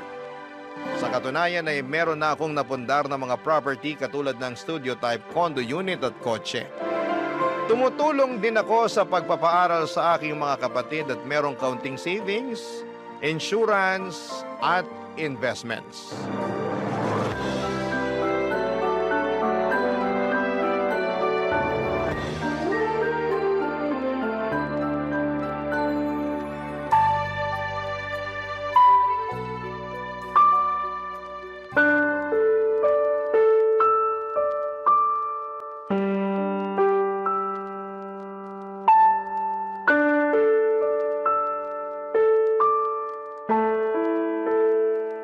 Babe, bakit mo ginawa yun? Alin ba? Yung kanina, nakalimutan mo na yata eh. Bitawan mo nga muna yung cellphone mo, mag-usap muna tayo. Pwede naman tayo mag-usap habang nire-replyan ko tong kaibigan ko, di ba? Saka ano bang pag-uusapan natin? Tapos na rin naman na yun. Kaya ako nga tinatanong kung bakit mo ginawa yun. Nakakahiya. Wala akong pakialam kung nakakahiya na pinatulan ko yung pinsan mong epal. Ang tagal ko nang nagtiis sa pagpaparinig niya sa Facebook na social climber ako ganito ganyan. Sumusobra na siya. Kaya ayun, nung nakita ko siya kanina sa party, di na ako nakapagtimpi. Lalo patingin-tingin pa siya. Patingin-tingin pang gagat, bubulong-bulong pa sa mga kasama niyang mukhang hipong katulad niya. Babe naman. Huwag ka sa akin magalit. Hindi mo ba narinig yung sinabi ko? Narinig ko. Pero di pa rin tama na hindi ka nagtimpi. Yung pinsan mo ang pagsabihan mo kasi sumusobra na siya. Bala ko rin talagang kausapin yung pinsan ko. Pero meron ka bang ebidensya na ikaw talaga yung pinariringgan niya sa Facebook? Hindi mo ba nababasa yung mga post niya? Hindi ako madalas mag-Facebook. Tsaka may nabasa ako isang beses pero wala namang binanggit doon na pangalan mo. Meron ba? Wala. Oh, wala naman pala eh. Pero alam ko, patama sa akin yun kasi tinatamaan ako eh. Saka alam nating lahat na unang beses pa lang na pinakilala mo kami sa isa't isa, mainit na talaga ang dugo niya sa akin. Akala yata ng gagang yun, hindi ako mapagpatol. Akala ko rin hindi ka mapagpatol. Kaya di mo ko masisisi kung bakit ako nagkakaganito. Ako yung hiyang-hiya kay tita kasi sa birthday party pa talaga ng pamangkin namin kay Umiksena. Buti na lang mabait si tita dahil mas pinili niyang pagpasensyahan kayong dalawa kaysa masira yung araw. Pero grabe, nakakahiya talaga kayo. Wala na akong magagawa dyan. Meron naman eh. Sana masinabaan mo pa pasensya mo. Sana imbis na awayin siya na nakikita ng iba, kinausap mo na lang sa isang sulok para di na kayo nakagawa ng eksena. Sana bago ka nagdesisyon ng ganun nagsabi ka sa akin para ako na mismo yung kumausap sa pinsan ko. Boyfriend mo ako, di ba? Oo nga, boyfriend kita. Pero paano ko masasabi sa'yo, busy ka sa pakikipagtawanan mo sa mga kaibigan mong lalaki? Nakakahiya naman na istorbuhin ka, di ba? Bakit ka mahihiya? Wala namang kaso yun, lalo mahalaga naman yung sasabihin mo. Basta! O ano? Sasabihin mo na naman na hindi mo akalain na papatol pala ako. Pwes, sorry kung hindi ako perpekto. Paloma naman, hindi ganyan ang ibig kong sabihin. Tsaka wala namang pinanganak na perpekto sa mundo, di ba? Oo, pero yun ang pinapalabas mo at yun ang nararamdaman ko. I'm sorry. Sorihin mong mukha mo. Masama yung loob ko sa'yo. Bakit naman? Alam mo naman yun, tatanong-tanong ka pa. Dati ka bang baliw? Ano ba namang klaseng pananalita yan? Ay, sorry kung na-offend ka. Buti pa iwanan mo na lang ako rito sa room. Gusto ko mapag-isa. Pumunta ka na lang muna sa pamilya mo, baka hinahanap ka na nila At pag nakita mo yung pinsan mong epal, sabihin mo hindi ko siya aatrasan kahit saan kami abutin. Masyado ng mapapel. Tupiin ko siya sa 8 dyan Papadudot 6 na buwan na kaming magkarelasyon ni Paloma at pinakilala siya sa akin ng kaibigan ko. Nagustuhan ko naman siya agad dahil nasa kanya na halos lahat ng tipo ko sa isang babae. Noong bago pa lamang kami ni Paloma ay napakatahimik niya at mahiyain. Pero habang tumatagal ay nagiging madaldal na siya at kung ano-ano ng bagay ang ginagawa niya. Isa na nga doon ang pagiging palaaway at palapatol niya sa lahat ng bagay. Hindi lang naman ang pinsan ko ang pinatulan niya. Mahilig din siyang makipagbangayan online at mag-comment ng kung ano-ano sa isang post. Kaya nga hiyang-hiya ako sa nangyari sa birthday party ng pamangkin ko.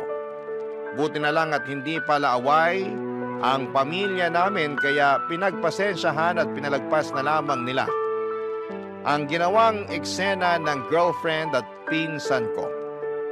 Pero humingi ako ng dispensa at sa kabilang banda ay kinausap ko ang aking pinsan tungkol sa akusasyon ni Paloma.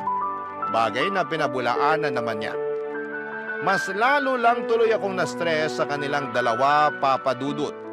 At wala rin naman akong gustong kampihan kaya nga naggalit at nagtampo sa akin ng girlfriend ko. Pero makaraan papadudot ang ilang araw ay nagkabati naman kaming dalawa.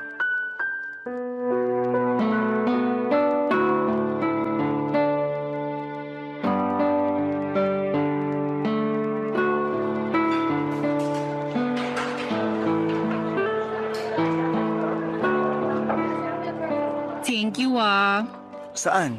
Sa panlilibre mo sa akin. Nung nakaraang araw pa ako takam na takam sa burger at fries na to. Alam mo namang hindi ako basta-basta makakabili ng cravings ko dahil magkukulang yung sahod ko para sa pamilya ko. Oo, alam ko yun. Tsaka maliit na bagay lang naman tong panlilibre ko. Boyfriend mo ako, di ba? Sana sinabi mo na nung nakaraan ka pa pala nagka-crave rito para nabilhan kita. Hindi na, nahihiya rin kasi ako sa'yo. Ikaw naman? Totoo naman yun. Lagi ko kasing naiisip na ikaw yung taya sa mga labas at gala natin. Ay, kailan kaya ako makakapag-ambag ng mas malaki-laki ano? Pag nakaluwag ka na. Pero saka mo na yun isipin. Sabi ko nga boyfriend mo ko at ako ang lalaki sa relasyon. Walang kaso sa akin na maglabas ng pera kung para rin naman sa'yo. Thank you. Pero kainis talaga maging mahirap. Hirap na akong magtipid at magpigil na unahin ang sarili ko dahil sa pamilya ko. Buti sana kung thankful sila sa akin. Kaso hindi naman. May nangyari na naman ba sa bahay nyo? Oo Kanina lang bago ako umalis para makipagkita sa'yo. Nagalit na naman si nanay kasi kaunti lang daw yung binigay kong sweldo. Di raw makakabili ng 10 kilong bigas at masarap na ulam. Lagi na lang daw noodles at dilatang sardinas na bibili niya. Kaya nagagalit yung kuya kong batugan. Magagawa ko. Malaki kaltas ko ngayong cut-off Alam naman nila yan, bakit nagugulat pa sila? Tapos yung tatay ko nagtatampo kasi hindi ko man lang daw siya mabigyan ng pera pang yosi. Ayos lang ba siya? Ako pa ba bibili ng pambisyo niya? Nakakaloka. Sige lang, magkwento ka lang. Yung kuya kong batuga nangungutang sa akin, panghulog ng motor niya. Sana all may motor, di ba? Kukuha-kuha ng hulugan tapos sa akin ipapakargo kapag nagigipit sa bayaran. Lakas din talaga ng tama Di ba may trabaho naman ng kuya mo? Meron, pero kulang-kulang pa rin daw kasi sinusustentuhan niya yung 3 anak niya sa iba't ibang babae. Galing no? Napakalandi ng kuya ko. Ay, kaya pala stress na stress ka nung nakita kita kanina. Oo, medyo lang. Pinautang mo ba kuya mo? Siyempre hindi. Kaya lang pinagsabihan akong maramot at hindi raw maaasahan. Ay, kaloka. Nang galaiti talaga ako pagkarinig ko nun. Para akong bulkang sasabog anumang sandali. Saka wala na akong pera para pautangin siya, no? Ano siya, hilo? Nanghihingi pa nga sa akin ng pang-project sa school yung bunso namin. Siyempre, mas inuna ko na yun kaysa sa kanya. Grabe rin talaga yung kuya mo. Wala na sa lugar ang mga pinagsasasabi. Lahat sila ganun sa bahay. Ay! Siguro maliban na lang sa bunso namin. Kasi bata pa yun. At yun lang yung kasundo ko. Kaya lang, mas lamang talaga ang stress ko sa pamilya ko. Lalo pag wala na kaming pera. Ang unfair lang din talaga dahil malakas pa naman yung parents ko pero ang kukupad. Mula nang magkatrabaho ako, umasa na talaga sila sa akin. Hindi na naawa na nagkakandakuba na ako sa pagtatrabaho para lang buhayin sila. Uy, napakamalas ko talaga. Alam mong hindi totoo yan. Totoo yon. Mahirap lang talaga paniwalaan kasi hindi ikaw yung nasa posisyon ko. Di tulad ko, solo mo pera mo, di ba? Tumutulong din naman ako sa pagpapaaral sa mga kapatid ko. Oo nga, pero hindi ka naman obligado kasi may business yung mga magulang mo. May pera kayo at kaya pa rin nila kayong buhayin. Hindi katulad namin kasi ako lang talaga yung dapat bumuhay sa pamilya ko. Kaya nga kahit itong cravings ko, hindi ko talaga mabili. Malapit na talaga akong masiraan ng ulo. Kung may magagawa lang sana ako para tulungan ka. Alam mo, meron. Ano yun? Ibahay mo na ako. Mag-live-in na tayo para makaalis na ako sa toxic kong pamilya. Papa Dudut, nagtatrabaho bilang private company employee si Paloma at sakto lang ang kinikita niya. Siya ang breadwinner sa kanila kaya wala talaga siyang maitabi para sa sarili. Kaya nga sa abot ng makakaya ko ay binibilhan ko si Paloma ng mga pangangailangan at kaunting luho niya. Pero hindi ko naman kayang saluhin ang lahat, lalo na yung tungkol sa toxic niyang pamilya. Kaya naisipan niya na mag-live-in na kami pero nag-alangan ako dahil sa paniniwala kong mag-asawa lang ang dapat na magkasama sa iisang bubong. Dahil doon ay naggalit na naman sa akin si Paloma. Tapos ay paulit-ulit pa akong inuusig ng aking konsensya tungkol sa mga posibilidad na sinasabi ng girlfriend ko na baka mangyari sa kanya pag hindi pa siya nakaalis sa kanila. Halimbawa noon ay baka tuluyan na siyang mabaliw o masiraan ng ulo. Kaya nga pinag-isipan ko ng mabuti ang plano niyang pagtira kasama ko. At agad ko yung pinaalam sa aking mga magulang, Papa Dudut. Barangay Love Stories. Barangay Love Stories. Papa Dudut, pinaintindi sa akin ng mga magulang ko na ayos lang na tumira kami ng magkasama ni Paloma sa isang bubong, lalo na at alam din nila ang sitwasyon ng girlfriend ko sa pamilya niya. At mas nanaig ang awa nila sa kanila kesa sa paniniwala na kinamulatan namin. Relihiyoso kasi kami pero unti-unti ay nabawasan at nagbago naman yon. Dahil sa iba't ibang kadahilanan, kaya nga pumayag na ako makipag-live-in kay Paloma. Pero may kondisyon. Bale, hindi kami magkatabi sa isang kama at sa sofa ako matutulog. Nung una ay pinagtawanan pa ako ni Paloma pero nung pinaliwanag ko sa kanya na gusto kong pangatawanan ng paniniwala ko, ay wala na rin siyang nagawa pa. Sabay pa rin naman kaming kumakain, magkasamang nanonood ng TV o di kaya ay nagluluto ng aming pagkain. Pero sa abot ng makakaya ko ay pinipigilan ko ang aking sarili na maging sobrang malapit sa kanya. Kaya lang isang araw ay nagpaalam sa akin si Paloma na gagabihin at huwag ko na raw siyang hintayin. Lalabas daw kasi sila ng mga katrabaho niya. Bagay na wala namang kaso sa akin para na rin makapag-unwind siya. Pinilit ko pa rin siyang hintayin pero sa inabot na lamang ng madaling araw ay wala pa rin siya. Kaya nakatulog na ako sa sofa at nagising na lamang noong maramdaman kong may humahawak sa aking pagka-lalaki, Papa Dudut.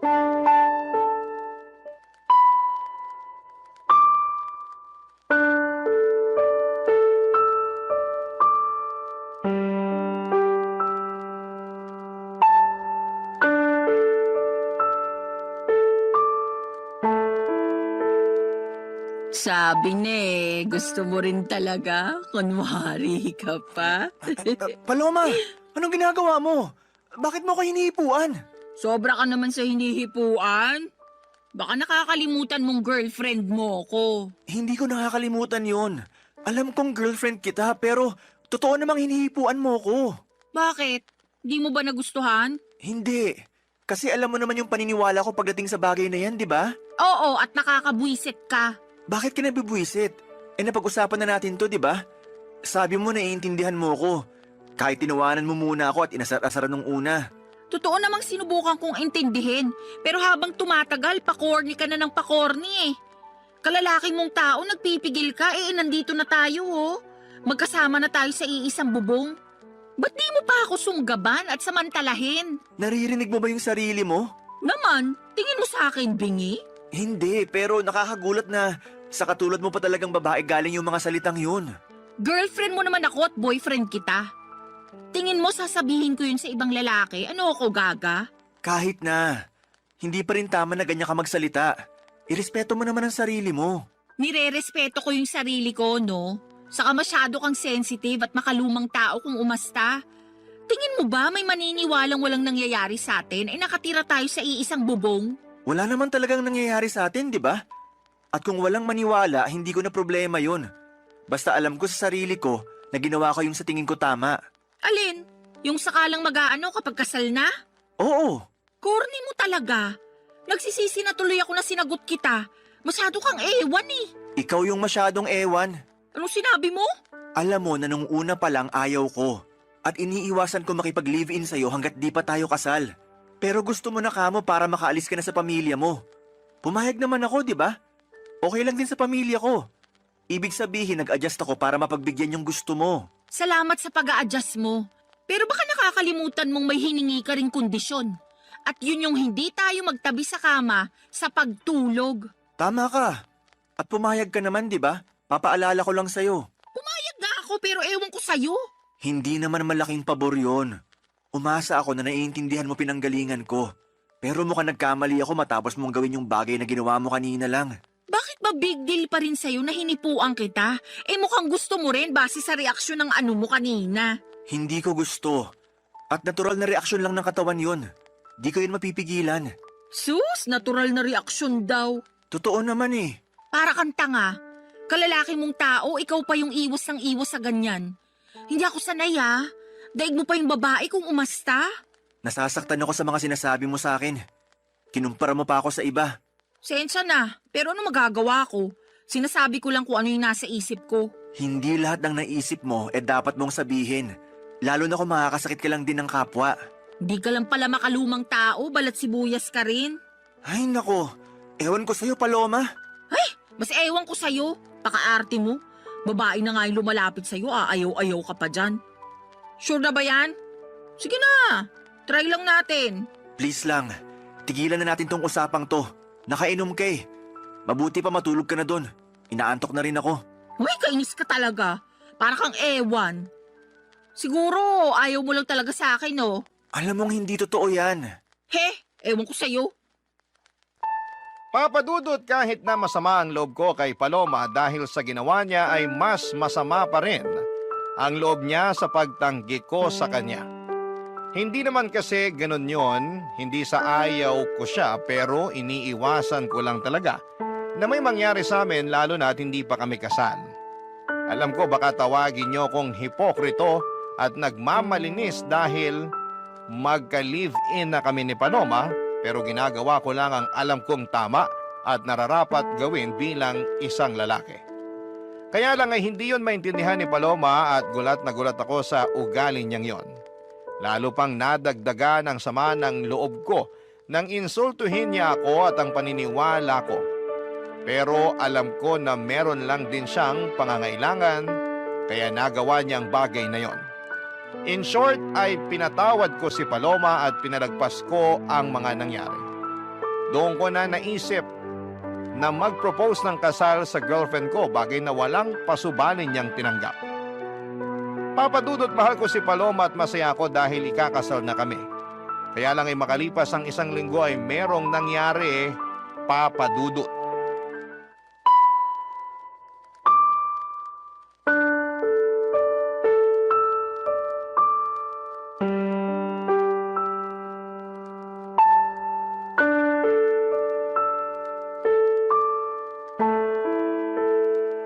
Babe naman, bakit ganun yung mga sinabi mo kay mama? Naalin ba? Na feeling ko nagkukulang ka na sa akin kasi hindi mo nabibigay pangangailangan ko?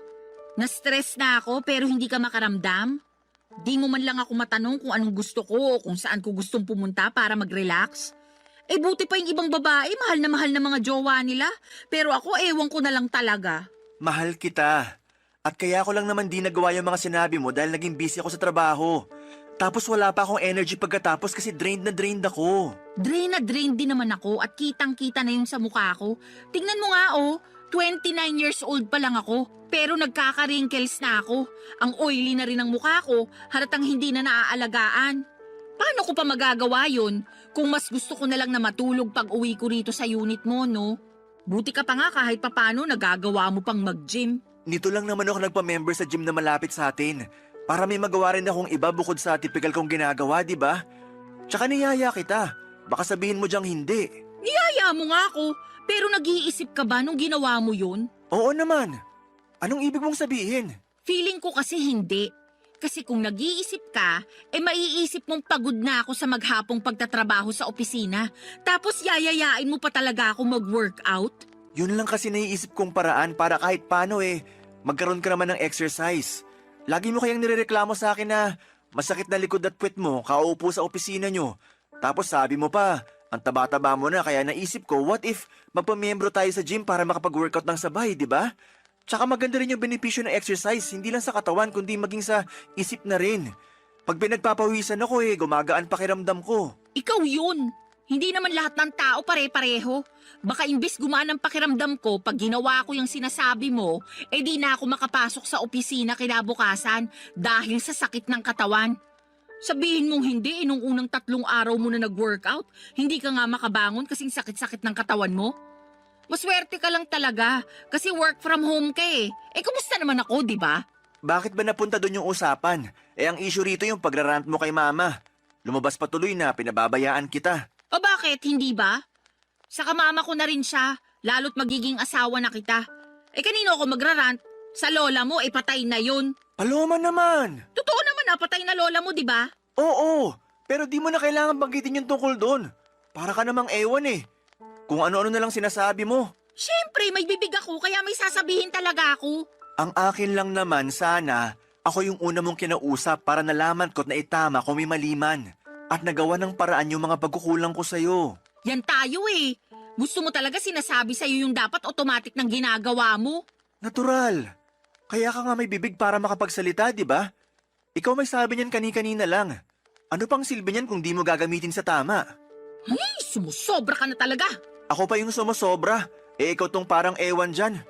Tsaka tayo yung nasa relasyon, kaya dapat sa atin pa lang inaayos na natin yung issue. Hindi na kailangan malaman nila mama. Tsaka na lang pag di na talaga natin kayang ayusin. Ano na lang sasabihin nila? Na hindi ako marunong magdala ng relasyon? Na pinababayaan kita, ganun ba?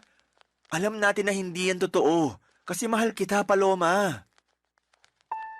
Papadudot aaminin kong hindi ako natuwa dahil nakarating pa sa mama ko ang mga reklamo ni Paloma. Para sa akin, ako ang unang tao na dapat niyang kausapin tungkol sa bagay na yon at hindi ang mga magulang ko. Nakakahiya kasi lalo na at meron rin silang sariling problema para problemahin pa ang mga reklamo ng girlfriend ko. Kaya nga hiyang-hiya ako sa mama ko dahil sa nangyari. Pero at the same time ay thankful din kasi pinayuhan niya ako kung ano ang dapat gawin upang maging mas maayos ang relasyon namin ng girlfriend ko. Tapos ay sinamantala ko na rin ang pagkakataon na kausapin si Paloma at ipaunawa sa kanya na hindi totoong pinapabayaan o tinitipid ko siya. Kung nabawasan man ang oras at pera na naibibigay ko sa kanya ay dahil lamang nag-iipon ako na para sa pangkasal namin. Kaya lang ay ewan ko ba sa girlfriend ko kung bakit pakiramdam niya ay pinagdadamutan ko siya. Para wala ng away ay ako na lamang ang nag-adjust. Sa abot ng makakaya ko ay binigay ko ang mga gusto ni Paloma, Papadudot. Barangay Love Stories. Barangay Love Stories.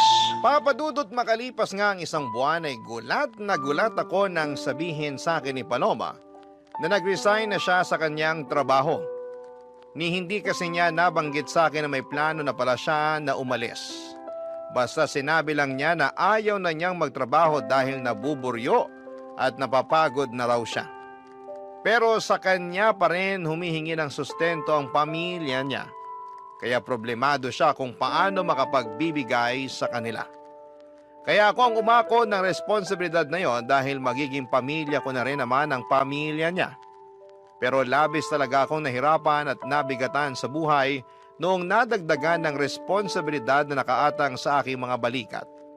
Kahit na nakakaluwag ako noong una, ay umabot ako sa punto na halos masaid ang savings ko dahil sa mga hingi at bigay para sa pamilya ni Paloma.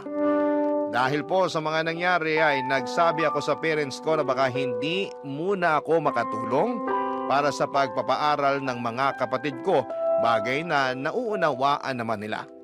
Nag-offer pa nga sila na pahiramin ako ng pera sakaling kailanganin ko. Sobrang bait ng mga magulang ko kaya naman hiyang-hiya ako sa kanila. Doon ko na naisipang kausapin si Paloma tungkol sa sitwasyon pero meron namang ginawa ang magaling kong girlfriend, Papadudot.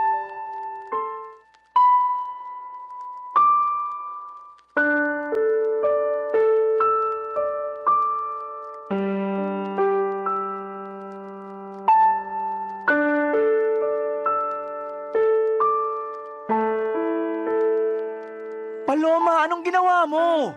Ha? Anong ginawa ko? Wala akong ginagawa rito ha. Pwede ba? Hindi ito yung panahon para sarkastikuhin mo ako. Seryoso yung tanong ko sa'yo. Kasi nalaman ko lang naman na ang damit ang laki ng utang ko sa bangko. Oh, problema ko ba yun kung ikaw naman pala yung may utang? Ako nga. Kasi sa akin nakapangalan yung credit card na ginamit mo, kakaswipe sa mga bagay na gusto mong bilhin. Bakit ka nagagalit? Nakalimutan mo bang pinahiram mo sa akin yung credit card mo? Para ka mo may magamit ako kapag may gusto akong bilhin? O ayan, ginamit ko lang kasi nga may bibilin ako, di ba? Pero di ko naman akalain na haabot ng ganun kalaki yung magiging utang ko sa credit card. Ano bang pinagbibili mo, ha? Mga bag. Alam mo namang gustong-gusto ko ng mga bag, lalo na yung mga branded. Sawang-sawa na kasi ako sa mga pipitsugin at class A. Gusto ko yung pangrampa naman. Yung mapapasabi talaga ng wow yung mga makakakita. At saan ka naman rarampa? Lagi ka namang andito sa condo unit. Grabe ka naman. Lumalabas din naman ako kasama ng mga dati kong katrabaho, lalo tuwing Biyernes ng gabi. Siyempre, kailangan ko rin ng social life dahil baka mabaliw na lang ako rito sa condo mo, no? Bukod sa mga bag, ano pang binili mo gamit credit card ko? Mga sapatos lang naman. Anong mga sapatos lang naman? Kaya pala sandamakmak na yung sapatos mo. Dalawa lang naman yung paa mo. Sobra ka naman magsalita.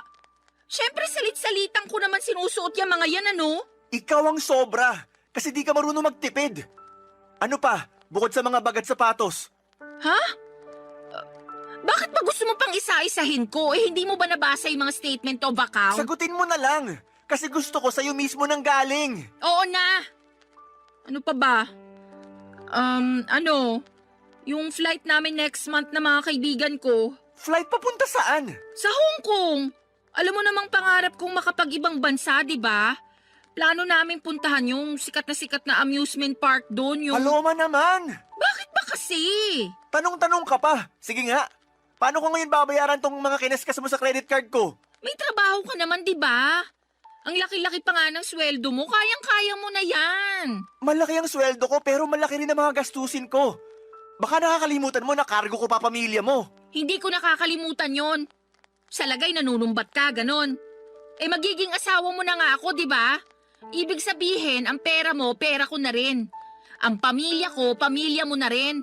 Masyado kang mapanumbat. Hindi naman ako nanunumbat. Tsaka ngayon lang ako nagsalita.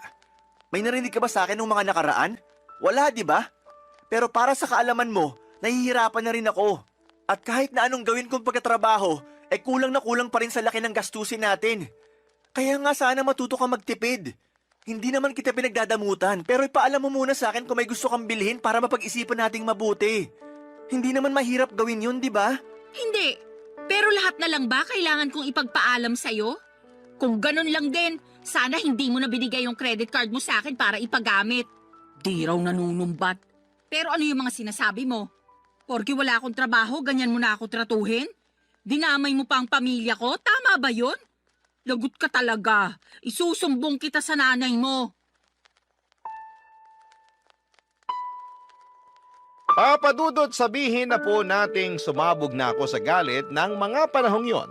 Kaya hindi ko na napigilan ang aking bibig na makapagsalita ng hindi maganda sa girlfriend ko. Pero pinagsisihan ko naman yon at inihingi ng tawad sa kanya. Kaya lang ay matigas ang puso ni Paloma at gusto niyang palabasin na inagrabyado ko siya.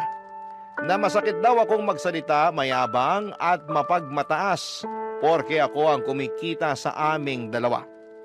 Totoo naman na ako pero hindi ako kailanman nagyabang at nagmataas sa kanya. Sa abot ng makakaya ko at pangunawa ay sinusustentuhan ko siya at ang pamilya niya habang nag-iipon ng pangkasal namin at pinagsasabay na bayaran ng iba pang mga gastusin sa araw-araw naming pamumuhay. Kaya naman alam kong ako ang agrabyado rito at may karapatan akong magsabi ng mga hinanakit ko. Aaminin kong hirap na akong pakisamahan si Paloma dahil napakabigat niyang dalhin. At sa araw-araw na lamang na ginawa ng Diyos ay palala ng palala ang kanyang pag-uugali, papadudot.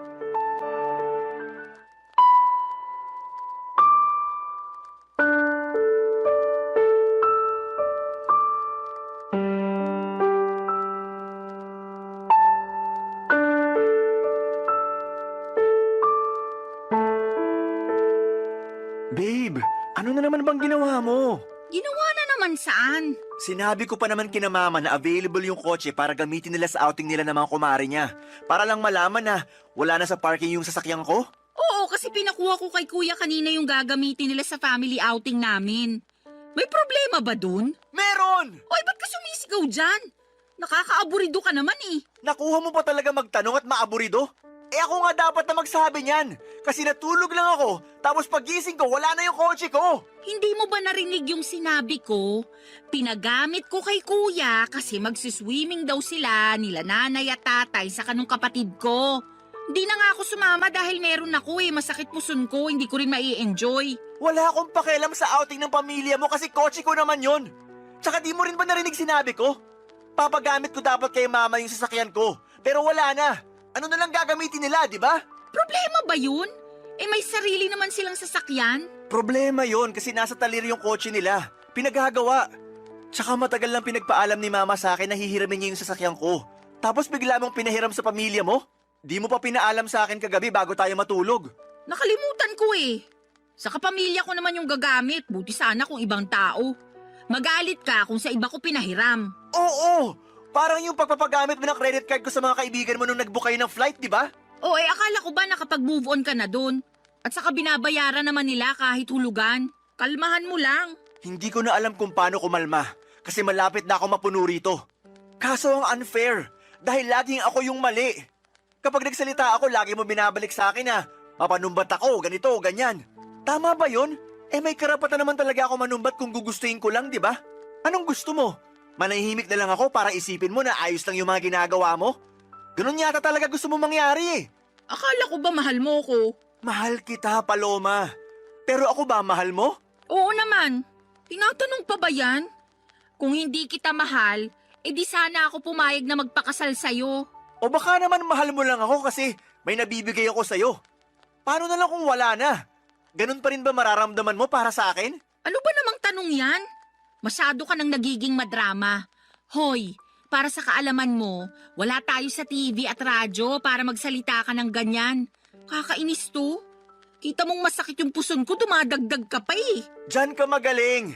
Imbis na sagutin ng diretso yung tanong ko, eh kung ano-ano na namang sinasabi mo. Alam mo, napapagod na ako. Napapagod na ako sa relasyon natin. Napapagod na ako sa'yo at sa pamilya mo. Anong ibig mong sabihin? Hindi ka talaga makahalata, no? Di ka rin marunong makiramdam. Sarili mo lang mahalaga sa'yo. Kaya paano pa ako nakakasiguro na mahal mo nga ako? Nang dahil lang sa kotse na pinahiram ko sa kuya ko, nagkakaganyan ka na? Ang malala, nag-historical ka pa talaga. Inungkat mo lahat eh.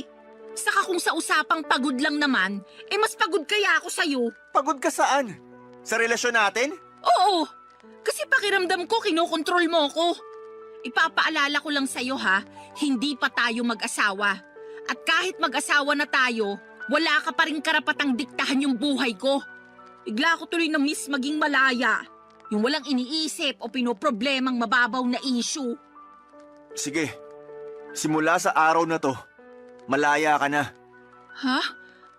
Anong sabi mo? Sabi ko, simula sa araw na to, malaya ka na. Kasi nakikipaghiwalay na ako sa'yo. Tapos na tayo. Papadudot, nagmakaawa pa sa akin si Paloma na bawiin ko ang pakikipaghiwalay ko sa kanya. Pero naging matigas ako ng mga panahong yon. Kahit na apektado na ako sa pag-iyak at paghingi niya ng paulit-ulit na sorry, ay tinatagan ko ang sarili ko upang tiisin siya. Sobra na kasi ang mga ginagawa niya sa akin na pinalagpas at pinagpasensyahan ko lang.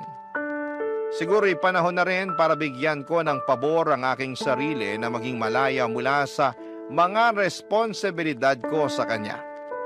Walang nagawa si Paloma noong nakipaghiwalay na talaga ako sa kanya. Agad niyang inimpake ang mga damit niya at umalis sa condo unit ko. Aaminin kong gusto ko siyang pigilan, pero may isang bahagi sa akin na nagsasabing wag na akong kubuha ng bato na ipupukpok ko lang din sa ulo ko. Kaya lang ay may mga sandali pa rin talaga na nakokonsensya ako sa pakikipaghiwalay ko kay Paloma, lalo na at malapit na kaming ikasal. Sana'y mapayuhan ako ng mga kabarangay natin kung tama bang bawiin ko ang pakikipaghiwalay ko sa dati kong kasintahan at mag-umpisa ulit kami ng bagong buhay o pangatawanan ko na lamang at tumanap ng ibang babae na mas mabuti para sa akin. Aaminin ko na mahal ko pa rin si Paloma. Hanggang dito na lamang ang sulat ko, Papa Dudut. Maraming salamat po sakaling mapili po ninyong i-ere ang kwento ng buhay ko. God bless and more power sa Barangay Love Stories. Ang inyong forever kapuso at kabarangay forever, Mavi. Dear Papa Dudut, Good day sa inyo at sa mga bumubuo ng Barangay Love Stories, tawagin niyo na lamang po ako sa pangalang Solana. 29 years old, taga Cardona, Rizal at isang online seller. Pero dati ako nagtatrabaho sa isang private company. Sa kasalukuyan ay buntis ako sa first baby namin ng husband ko, pero meron na akong unang anak sa ibang lalaki. Panatiko talaga ako ng programa ninyo, Papa Dudut, at hanggat maaari ay wala akong kinakaligtaang episode sa radyo. Kumbaga ay hindi kumpleto ang pananghalian hanggat hindi kami nakatune in kay Papa Dudut. Tapos isang araw ay naisipan kong magpadala ng sulat sa inyong programa upang marinig ko namang umere ang sarili kong kwento. Kahit naman paano ay merong makukuhang aral at inspirasyon ang mga kabarangay natin sa mga karanasan ko sa buhay. Magsisimula ang lahat taong 2023 kung saan ay sa edad kong 27 years old ay gustong-gusto ko nang mag-asawa. Kaya lang ay wala pa nga akong boyfriend noon, bagay na nakadagdag pa sa aking frustration. At palagi ko yung sinasabi sa aking nanay, Papa Dudut.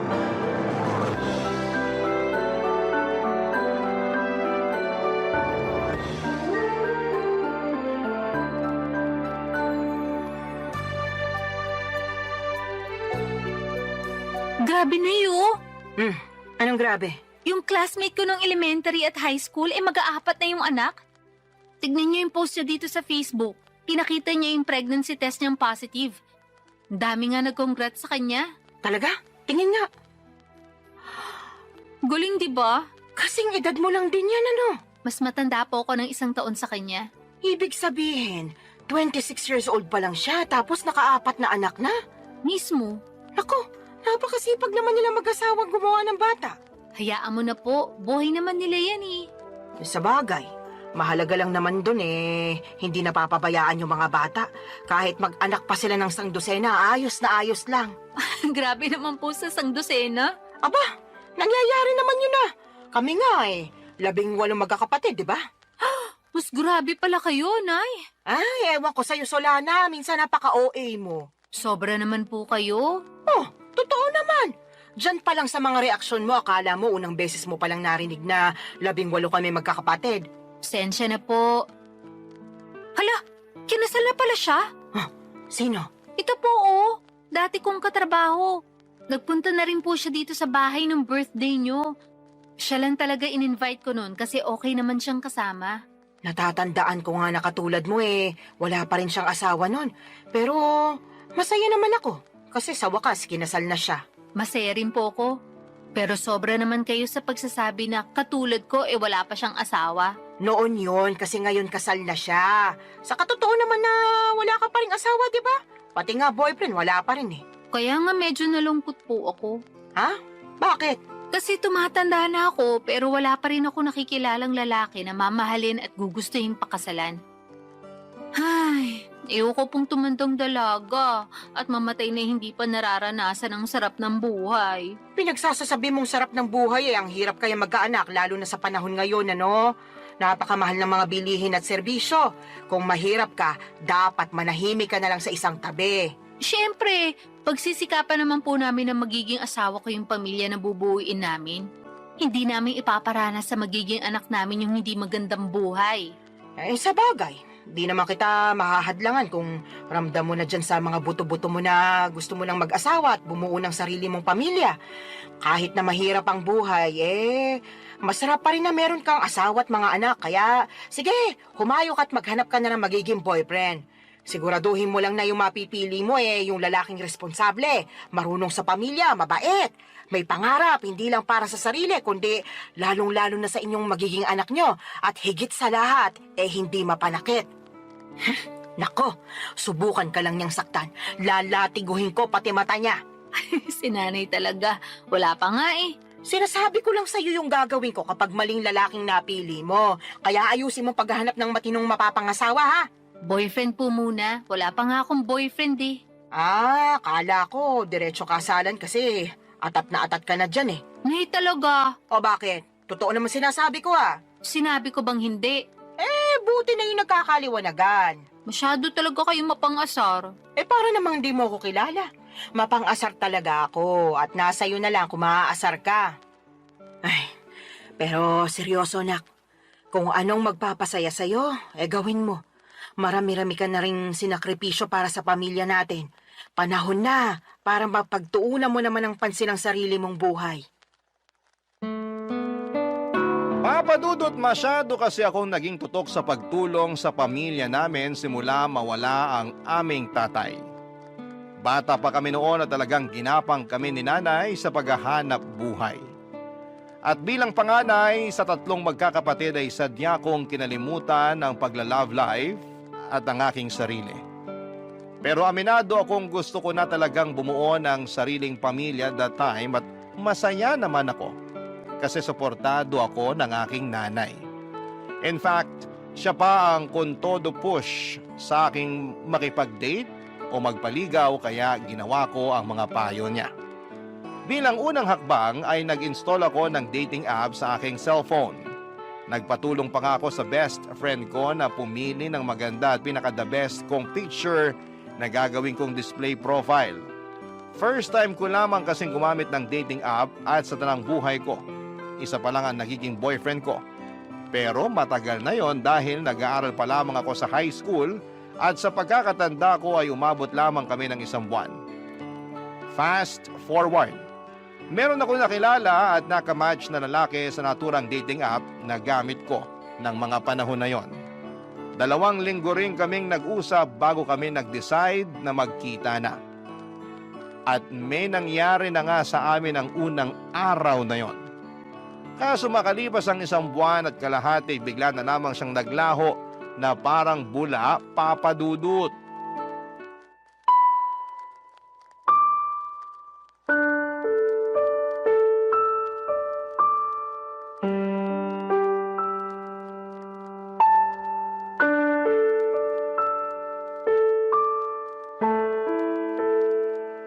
Nay, minulto niya ako. Sino? Yung lalaki na kilala ko online at naka-date. Minulto niya na ako. Paano minulto? Bakit? Namatay na ba siya? Nay naman eh. Pinatay mo naman agad yung tao. Sabi mo kasi minulto ka, kaya anong iisipin ko kundi namatay na pala yung tao, di ba? Yun na nga. Kaso buhay na buhay pa po siya. At ang ibig sabihin ko sa minulto, naglaho na lang siya bigla na parang bula. Bigla na lang siyang hindi nagparamdam. Hindi ko na matawagan. At hindi na rin siya nagre-reply sa mga text ko. Naku, minulto ka nga. Sumalangit nawa. Nay naman eh. Sabi mo sa akin, nagkakamabutihan na kayo, di ba? Opo.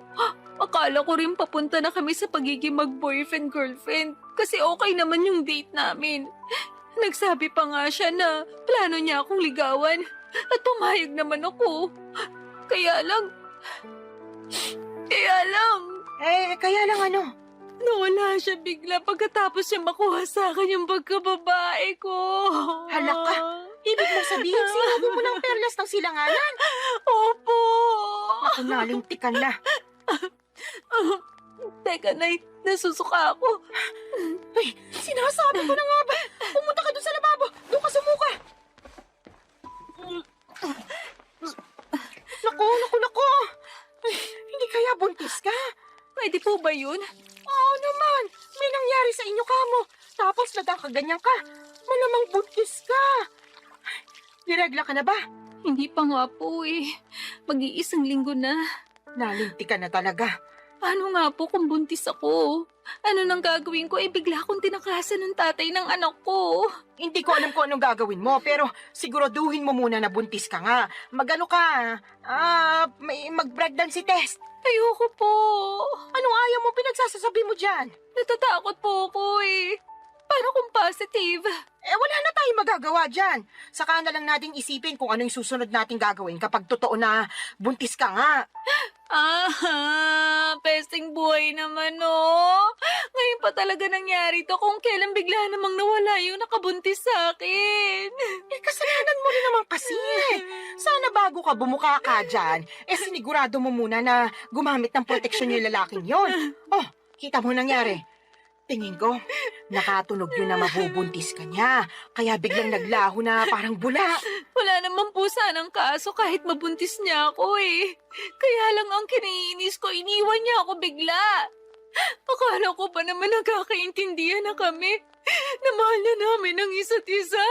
Pero mukhang hindi po pala ganon. Hindi talaga. Kasi nakuha na niya yung gusto niya sa'yo. Napakasama niyang tao. Sinabi mo pa. Sana makarma siya sa pangiiwan niya sa'yo at sa magiging anak niyo kung totoo nga na buntis ka. Kinakatakot ko lang po na baka hindi ko kayanin. Alin? Yung pagbubuntis ko po. Ewan, naguguluhan pa po ko, nalilito. Masyado mabilis yung mga pangyayari. Kahit na anong mangyari, kailangan mong kayanin dahil nandyan na yan. Alangan namang ipalaglag mo yung dinadala mo eh. Malaking kasalanan niya sa Diyos. Tsaka, hindi ka na bata, Solana. Nung nakaraan lang, naulit-ulit mong sinasabi na gusto mo nang magkaanak at magkaroon ng pamilya, di ba? O ayan na, magkakaanak ka na sakaling buntis ka nga. Kaya dapat kayanin mo. Huwag kang mag-alala. Nandito ang nanay. Akong bahala. Gagabayan kita. Papadudot ng sumunod na araw ay nakumpirma kong buntis nga ako. Buti na lang talaga ay nandyan ang nanay ko dahil kung wala siya malamang ay hindi ko na alam ang aking gagawin. Dahil sa biglang pagtakas ng lalaking nakabuntis sa akin ay natakot ako sa responsibilidad ng pagiging nanay sa baby na nasa sinapupunan ko ng mga panahong yon. Kaya nga malaki ang pasasalamat ko kay nanay dahil to the rescue siya. At kahit na extra challenge ang naging pagbubuntis ko ay si nanay ang katuwang ko, Papadudot. Unti-unti ay natutuhan kong mahalin ang baby na dinadala ko ng mga panahong yon. Inisip ko kasi na tama naman ang sinabi ni nanay. Walang kasalanan ang anak ko sa ginawa ng tatay niya. Sadyang meron lamang mga lalaki na hindi marunong magtaguyod ng pamilya. Nasa una lang magaling at duwag naman sa responsibilidad. Malas lamang ako kasi ganong klase ng lalaki ang natagpuan ko, Papadudot. Barangay Love Stories. Barangay Love Stories. Papadudot, makaraan ng 9 na buwan ay naipanganak ko ng malusog ang aking panganay. Nag-leave ako noon sa opisinang pinapasukan ko at noong matapos yun ay agad na rin ako nagbalik trabaho. Kailangan ko nang magdoble kayod upang matustusan ang pangangailangan ng anak ko. Alam ko na simula maging nanay ako ay dapat huli ko nang isipin ang aking sarili dahil laging unang-una ang kapakanan ng baby ko. Kaya lang ilang buwan pa lamang akong nagtatrabaho ulit ay nakaramdam na ako ng matinding kapaguran. At hindi yon yung klase ng pagod na nawawala kapag pinahinga mo, kundi naghahalo-halong pagod mentally and physically. Doon ko rin napagkumpara ang sitwasyon ko bilang single parent sa aking ibang katrabaho na merong healthy relationship sa kanilang mga asawa. Gusto ko lang naman ang katuwang sa buhay at mag-aalaga sa akin dahil matagal na panahon din ako ang nag-aalaga sa iba. Pati ba naman sa sarili kong anak ay ako pa ring mag-isa. Kaya nga binanggit ko yon sa nanay ko dahilan para sermonan niya ako ng todo-todo, Papadudot.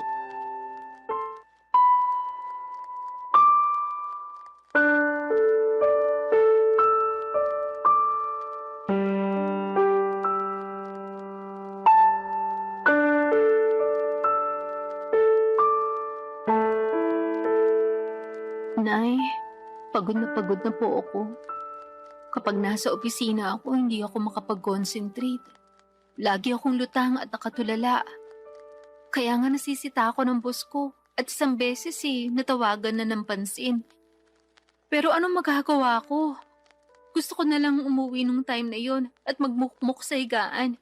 Kaso alam ko hindi ko naman yun magagawa dahil kailangan kong alagaan yung anak ko pagdating ko rito sa bahay. Medyo mahirap nga yung pinagdaraanan mo, anak. Pero wala ka naman magagawa kasi kailangan mo magtrabaho pa rin para sa anak mo. Yun na nga po Imbis na sana nagpapahinga na lang ako rito sa bahay natin. At ako na yung nag-aalaga sa baby ko, kailangan ko pang umalis para magtrabaho. Thankful po ako na inaalagaan niyo yung anak ko. Pero ewan ko ba? Ano ba kasing problema? Pagod ka nga lang ba talaga o ano? Sa tono mo kasi, para kang nagsisisi na nagkaanak ka. Yung totoo? Oh, sabihin mo yung totoo. Tama po kayo. Nagsisisi po ako na nagka-baby ako. Solana naman! Kung naiintindihan lang ng anak mo yung sinabi mo, malamang magtatampo yung bata. Sarili niyang ina, pinagsisisihan siyang sinilang sa mundo. Ano pong magagawa ko kung yun ang nararamdaman ko? Wala, di ba? Tsaka bago kayo magsalita ng ganyan, iintindihin niyo muna yung pinagdaraanan ko. Naiintindihan ko yung pinagdaraanan mo dahil nanay din ako. Partida, isa pa lang yung anak mo. Tapos kayo, 3 pa nga na inire ko. Pero ang kaibahan natin, kasama niyo po si tatay sa pag-aalaga at pagpapalaki sa amin bago siya inagaw sa atin ng kamatayan. Tapos ako, simula nang pinagbuntis ko yung baby ko hanggang pinanganak, mag-isa lang ako. Ewan ko kung nasa ng lupalop ng impyerno na napunta yung tatay ng batang yan. Nakakagigil lang talaga pag naaalala ko. Huwag mo namang sisihin yung anak mo sa katarantaduhan at pagiging irresponsable ng tatay niya sa'yo. Sino pong sisisihin ko? Napapagod na po ako magtiis at magkunwari na ayos lang yung lahat. At saka inggit na ako sa mga kasamahan ko sa opisina na merong mabubuting kinakasama at asawa. Ha? Bakit naman? Siyempre, ako wala. Kaya napatanong na lang ako sa Diyos kung bakit ang unfair niya sa akin. Hindi naman ako makasalanang tao Nagpapakitino naman ako sa abot na makakaya ko. Pero bakit pinarusahan niya pa rin ako? Sobra ka naman! Para mo na rin sinabing pagpaparusa yung pagkakaroon mo ng anak. Totoo naman po. Ay, maghinay-hinay ka nga sa mga sinasabi mo. Kawawa naman yung anak mo, Wala pa siyang kamuwang-muwang sa mundo, tapos pinag-uusig na agad siya ng sarili niyang ina. Yun po kasi yung nararamdaman ko. Ano po magagawa ko? Meron kang magagawa. Sana pinigilan mong maisip yan. Para hindi mo na naramdaman kasi maling-mali yan. Doon pa lang sa mainggit alam mong hindi na magandang katangian yun. Sana ganun lang kadali yung gusto niyong mangyari. Wag kasi puro sarili mo yung isipin mo, lalo may anak ka na. Dapat pag nanay ka na, isang tabi mo yung nararamdaman mo at pagtuunan ng pansin yung anak mo. Paano ko nga po magagawa yun kung napapagod na ako? Ay, sana talaga hindi na lang ako pumayag na ituloy yung pagbubuntis sa batang yan. Aray ko! Bakit yung ako binatukan, Nay? Nagtatanong ka pa talaga kung ano-ano yung sinasabi mo dyan. Kinabutan ka nga! Hindi naman kasalanan ng apo ko na nabuo siya dahil sa kapusukan niyo Tapos sasabihin mo na sana hindi mo na lang tinuloy yung pagbubuntis mo sa kanya. Sumusobra ka na talagang babae ka!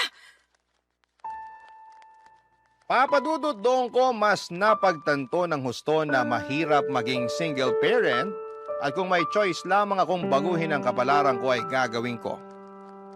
Oo, mahal ko nga ang anak ko pero nawawalan pala ng saysay ang lahat pag nanaig na yung labis na pagod.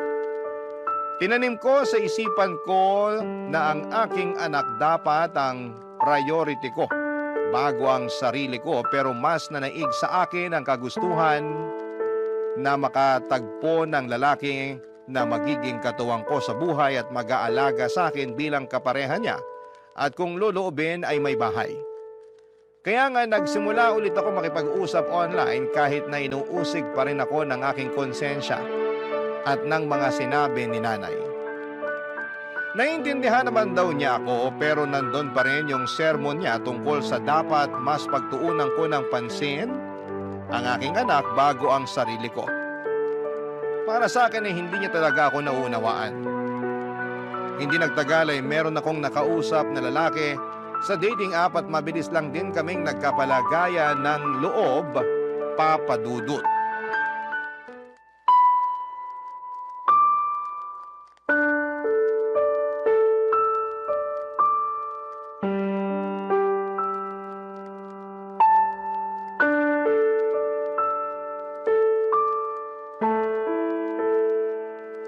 Anong sinabi mo, Solana?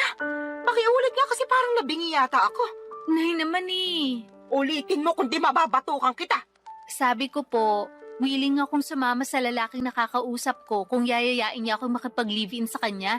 Anong sinabi mo? Sasama ka sa lalaking yun eh. Paano yung anak mo? Sige nga. Yun nga po ang gusto kong pag-usapan natin. Kasi hindi ko masasama yung anak ko.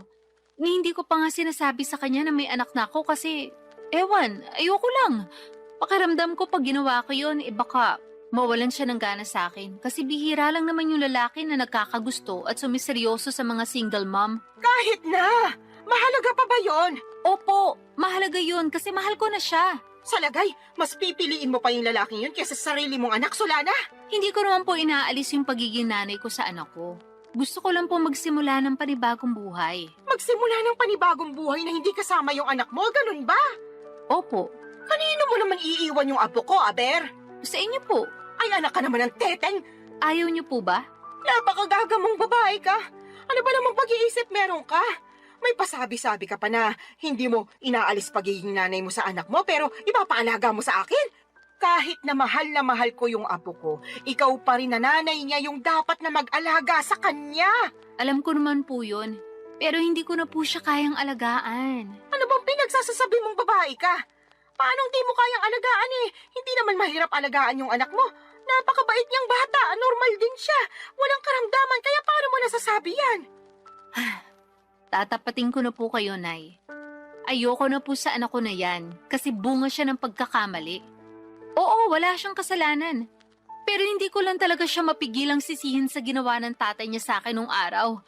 At kahit na anong gawin ko paulit-ulit lang na bumabalik yung pangiiwan sa akin ng lalaking yun sa tuwing nakikita ko yung anak namin. Kaya sabihin niya, paano ako makakausad? Gusto ko nang kalimutan yung pangyayaring yun. At ito lang yung paraan na pwede kong gawin. Napakapangit ng paraan mo sa totoo lang. Pangit na po kung pangit, pero desperado na ako. Tsaka wag po kayo mag-alala, kasi susustentuhan ko pa rin naman yung anak ko. Magtatrabaho pa rin ako ng mabuti para sa kanya. Pwede ka namang magtrabaho ng mabuti nang hindi mo siya kinakailangang iwanan sa akin eh. Ewan ko ba naman sa'yo, nak? Bakit ganyan ka mag-isip? Awang-awa tuloy ako sa anak mo kasi nagkaroon siya ng nanay na katulad mo. Para sa kaalaman mo ha, hindi lang perang pambili ng pangangailangan niya yung dapat na binibigay mo sa anak mo. Kailangan din niya ng pagmamahal mula sa'yo. Pero hindi ko na nga po kayang ibigay yun sa anak ko. Kaya kayo na lang po yung magbigay nun sa kanya.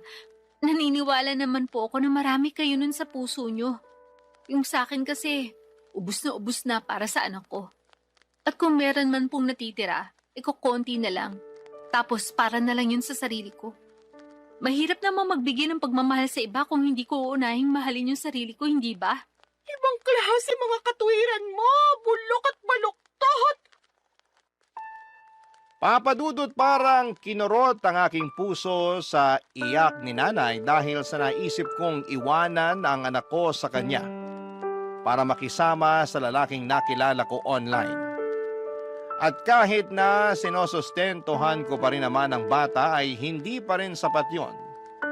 Pero kahit na anong gawin kong pagsaalang-alang sa sitwasyon ay nadaig pa rin ako ng aking damdamin. Mas nanaig ang kagustuhan kong sumama sa lalaking nakilala ko at magsimula ng panibagong buhay.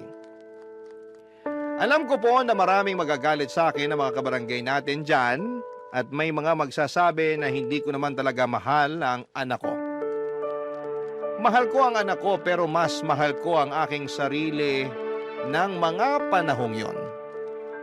At kahit na pangit pakinggan, paano ko makapagbibigay ng pagmamahal sa iba kung hindi ko naman uunahing mahalin ang sarili ko kahit nakapalit noon ay ang pagtakas sa responsibilidad ng pagpapakananay sa aking panganay, Papa Dudut. Barangay Love Stories. Barangay Love Stories.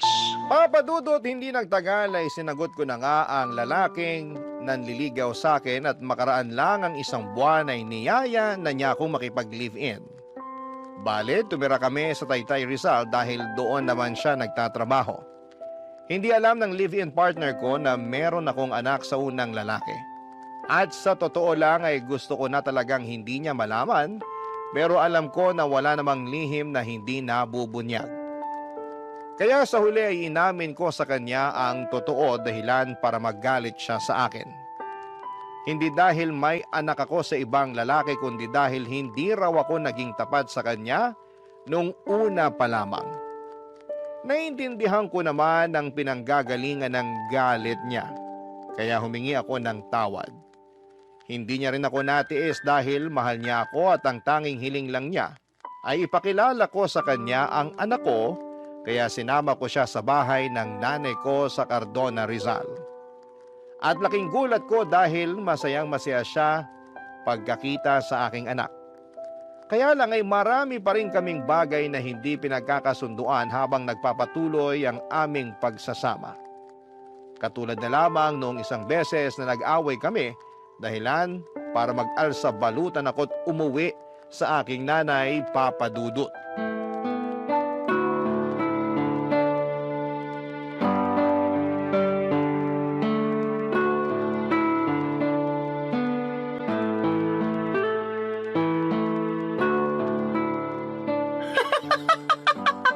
Ano nga ulit yung dahilan ng away niyo, anak? Sinabi ko na po, di ba?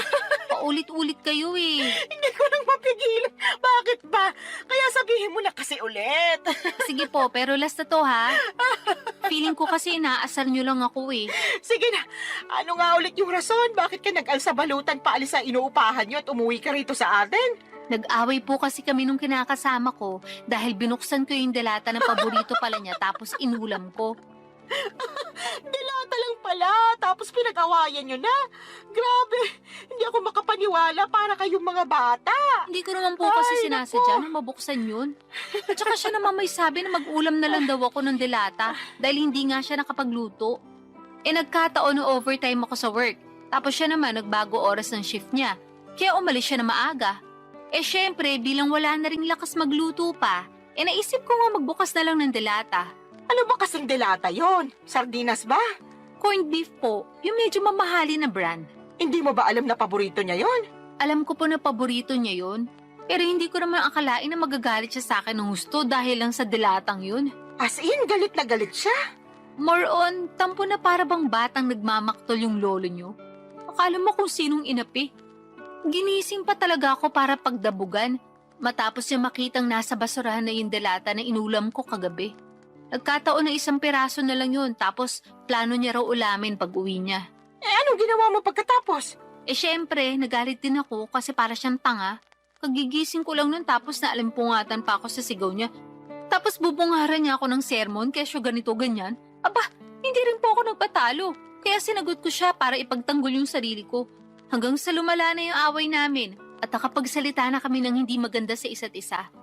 Hindi ko na po nagustuhan yung mga sinabi niya. Kaya nilayasan ko na siya. Pambihira talaga mga kabataan ngayon. Maliit na bagay pinalalaki kaya dumarami yung hiwala yan eh. Alam ko naman po na mababaw lang yun. Pero nasobrahan eh. Kung kinausap niya lang sana ako na maayos, baka lumabas pa ako at binilan siya ng paborito niyang delata. Di sana wala kaming problema. Hindi sana kami nagkasakitan sa mga sinabi namin sa isa't isa. Kaya lang, hindi ganun yung nangyari. At hindi ko kayang intindihin na ganun siya umasta porque paborito niya yung delatang kinain ko nang hindi sinasadya. Tama rin naman yung mga sinabi mo. Dilata lang naman yun. Kaya nga po. Tsaka sobrang sama lang talaga ng loob ko sa kanya. Sa dinami-rami ng tao na magsasalita sa akin ng ganun, siya pa talaga. Ayun, hindi na ako nakatiis kaya nilayasan ko na siya. Hindi talaga maiiwasan yung pagkakaroon ng hindi pagkakaintindihan sa relasyon. Pero sana, huwag niyong hayaan na sirain ito yung pagsasama ninyo. Tama rin na umalis ka doon para makapag-isip-isip kayo pareho. Magpalamig ka muna rito habang malayo kayo sa isa't isa. Pero huwag niyong patagalin yung away ninyo. Hindi yun maganda. Ewan ko na eh. Mahal ko naman po siya pero masakit talaga mga sinabi niya sa akin. Biruin niyo, sabihin ba naman ako matakaw kasi naubos ko rin yung delata niya? Gutom na nga ako noon. Kahit naman ako na gutom, baka maubos ko rin yon. Yun na nga po. Medyo sumobra lang siguro yung reaksyon ng kinakasama mo para lang sa isang delata. Sa lagay, mas matimbang pa yung pagmamahal niya sa paborito niyang pagkain kaysa sa'yo na kinakasama niya. Tumpak ka dyan ay. Naku, pag pumunta yun dito, makakatikim talaga sa akin yun ng sermon. Salamat po. Ay, hindi lang pala siya kundi kayong dalawa. Bakit naman po ako nasali dyan? Syempre, pareho kayo nasa relasyon eh. At gusto ko lang ipaintindi sa inyo na hindi na kayo bata para pag-awayan yung ganong klase ng mababaw na bagay. Ay, umayos kayo. Kundi pag-uuntugin ko na talaga kayo. Papa Dudut, alam ko naman na mababaw lang ang dahilan ng pag-aaway naming yon. At pwede namang maayos kaagad kung may isa sa amin na magpapakumbaba. Pero pareho na kaming kinain ng matinding emosyon. Noong araw ding yon ay pinuntahan ako at sinundo ng kinakasama ko sa Cardona at nakipagbati sa akin. Humingi rin siya ng sorry kay nanay dahil naabala pa namin siya. Pero ayos lang naman sa nanay ko, sa halip ay pinayuhan niya kami na pag-usapan ng mga bagay-bagay at huwag na huwag agad paiirali ng galit. Kaya nga ginawa namin ang lahat para ayusin ang pakikipagkomunikasyon sa isa't isa para hindi na maulit ang mga nangyari. At masasabi ko na mabuti ang resulta noon sa pagsasama namin. Meron pa rin namang mga misunderstanding pero mas alam na namin kung paano yon ayusin. Saka pansin ko na sobrang mahal din talaga ng kinakasama ko ang aking anak sa ibang lalaki. At nakikita ko yon sa tuwing bumibisita kami sa bahay ni nanay. Kaya nga nagustuhan na rin siya ng nanay ko para sa akin bilang kinakasama. Pero nitong March 2025 lang ay may sinabi ako sa nanay ko na labis niyang kinabigla, Papa Dudut.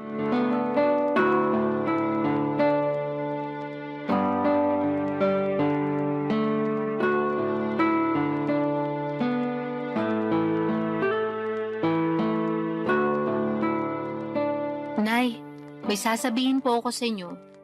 Pero huwag kayong mabibigla ah. Depende kung sasabihin mo maganda ako, matagal ko nang alam yon. Puro kayo biro. Sa tingin mo nagbibiro ako? Nakakasakit ka ng damdamin ah. Siyempre, maganda po kayo. Kanino pa po ba ako magmamana kung di sa inyo lang, di ba? Yan, sige, utuin mo pa ako. Ano ba kasi yung sasabihin mo at may pasabi-sabi ka pa ng wag ako mabibigla? Tungkol po sa amin ang kinakasama ko. Ang totoo, niyaya niya na ako magpakasal kahit sa West lang daw po muna. Para lang magkaroon na ng basbas yung pagsasama namin. Talaga? Naku, mabuti naman. Anong sinabi mo? Pumayag ka ba? Siyempre, opo. Tuwang-tuwa nga ako eh. Ako rin tuwang-tuwa kasi sa wakas ikakasal ka na, nak. Dati-rati, pangarap mo lang yung maikasal tapos ayan na, mangyayari na. Kaya nga malaki talagang pasasalamat ko sa Diyos. Kasi dininig niya yung panalangin ko, nabigyan niya ako ng matinong lalaki.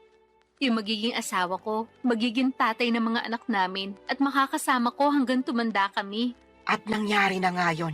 Buti na lang naging matyaga ka sa paghihintay. Opo, pero may isa pa po pala akong sasabihin.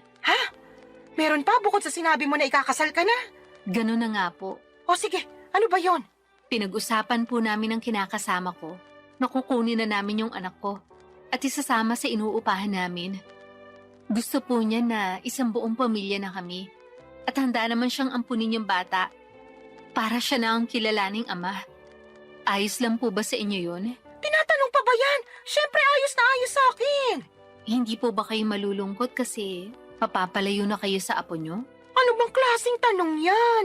Natural malulungkot ako. Pero sino ako para ipagkait sa apo ko na magkaroon ng tatay at nanay sa kanyang paglaki, di ba? Kaya nga malaki talaga yung pasasalamat ko dyan sa kinakasama mo kasi mahal na mahal yung anak mo. Tingin ko nga, mas mahal niya pa yung apo ko kaysa sa'yo eh.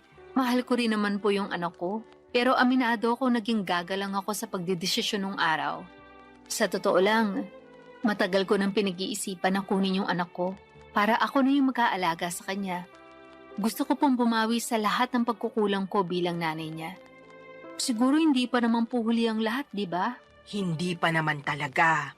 At suportado kita sa gusto mong mangyari. Basta ipangako mo na hinding-hindi mo na ibabalik sa akin yung apo ko kasi bigla ka na lang napagod magpakananay sa kanya, ha? Hindi laruan niyang anak mo para sa kaalaman mo. Meron siyang damdamin. Tsaka baka gabaan ka na kung gagawin mo pa yun sa kanya. Hinding-hindi ko na nga po ulit gagawin yun sa anak ko, Nay.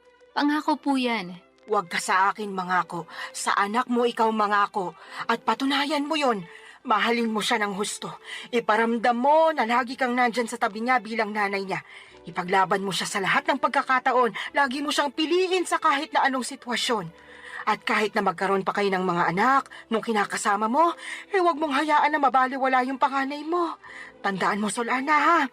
Wala siyang kasalanan sa ginawa sa iyo ng ama niya, kaya huwag mo siyang sisisihin. Opo, Nay. Naiintindihan ko po lahat ang mga sinabi niyo at tatandaan ko po yun. Sige, mapapanatag na ako kung ganon. Paano mo pala aalagaan yung apo ko kung nagtatrabaho ka? Tungkol po sa bagay na yan, pinag-usapan na namin ng kinakasama ko na magre-resign na ako para maalagaan ko yung anak ko. Sinabi ko kasi sa kanya na gusto kong bumawi sa anak ko dahil malaki nga yung nagawa kong kasalanan sa kanya nung araw. Katulad nyo, sinuportahan din po ako ng kinakasama ko. Papa Dudut, alam kong hindi ako naging perpektong magulang sa anak ko noong araw, pero sa kasalukuyan ay ginagawa ko naman ang lahat upang makabawi sa kanya. At yun naman ang mahalaga, hindi ba? Sising-sisi ako sa nagawa kong pangiiwan sa kanya noon nang mas pinili ko ang aking sarili, ngunit masayang-masaya naman ako. Dahil naalagaan ko na siya ngayon, katuwang ang aking kinakasama na ngayon ay asawa ko na. Hindi pa rin naman nagsawang sumuporta at tumalalay sa akin si nanay, lalo na at buntis ako sa panganay namin ng mister ko. Alam ko na mas magiging challenging ang pag-aalaga ng dalawang maliit na bata, kaya sinabi ni nanay na pupuntahan niya ako sa inuupahan namin para alalayan pagkapanganak ko. Doon pa lang ay naiyak na ako at nag-uumapaw ang saya ng puso ko. Mas lalo ko na-appreciate ang aking nanay sa totoo lang. At alam ko na marami pa akong matututuhan sa kanya mula sa mga karanasan niya kung paano maging mabuting ina. Maraming salamat po, Papa Dudut, sakaling mapili po ninyong i-ere ang istorya ng buhay ko. Sana po'y kinapulutan po ito ng aral at inspirasyon ng mga kabarangay natin. God bless sa inyong programa sa Barangay Love Stories. Patuloy kayong magbigay ng aliw sa ating mga kabarangay.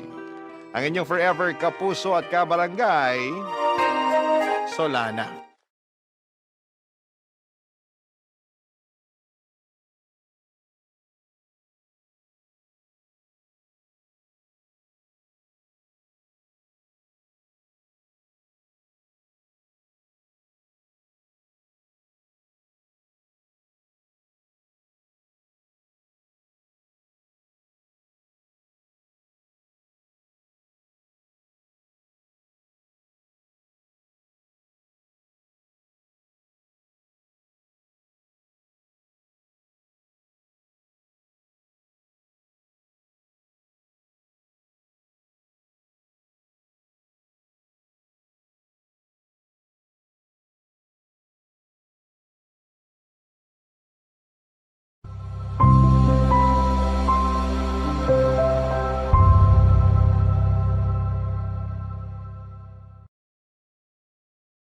Escanita, The Mavi Story.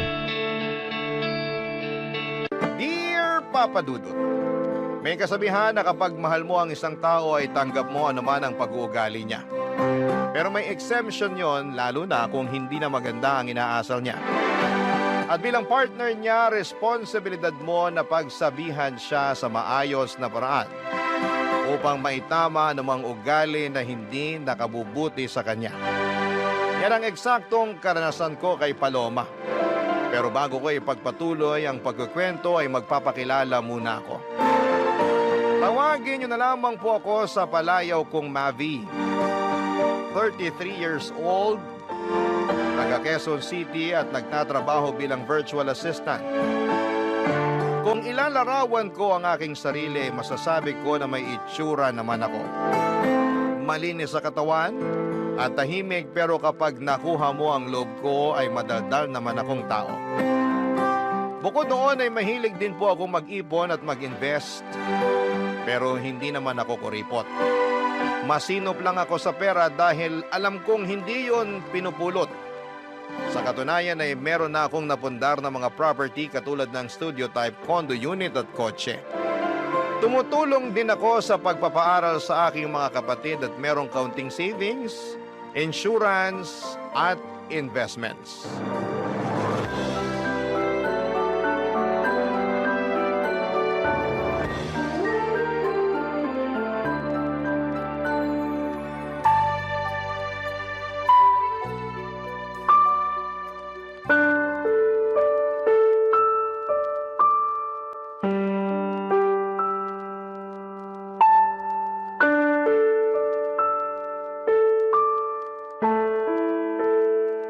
Babe, bakit mo ginawa yun?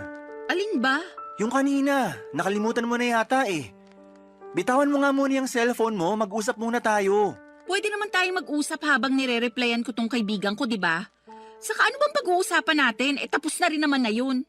Kaya ako nga tinatanong kung bakit mo ginawa yun. Nakakahiya. Wala akong pakialam kung nakakahiya na pinatulan ko yung pinsan mong epal. Ang tagal ko nang nagtiis sa pagpaparinig niya sa Facebook na social climber ako ganito ganyan. Sumusobra na siya. Kaya ayun, nung nakita ko siya kanina sa party, di na ako nakapagtimpi. Lalo patingin-tingin pa siya.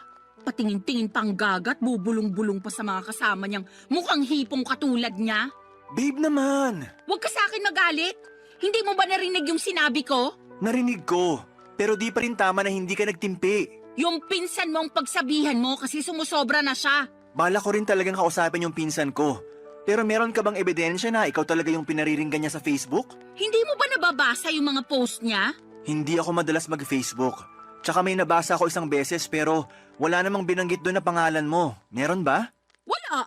Oh, wala naman pala eh. Pero alam ko, patama sa akin yon kasi tinatamaan ako eh. Saka alam nating lahat na unang beses pa lang na pinakilala mo kami sa isa't isa, mainit na talaga ang dugo niya sa akin.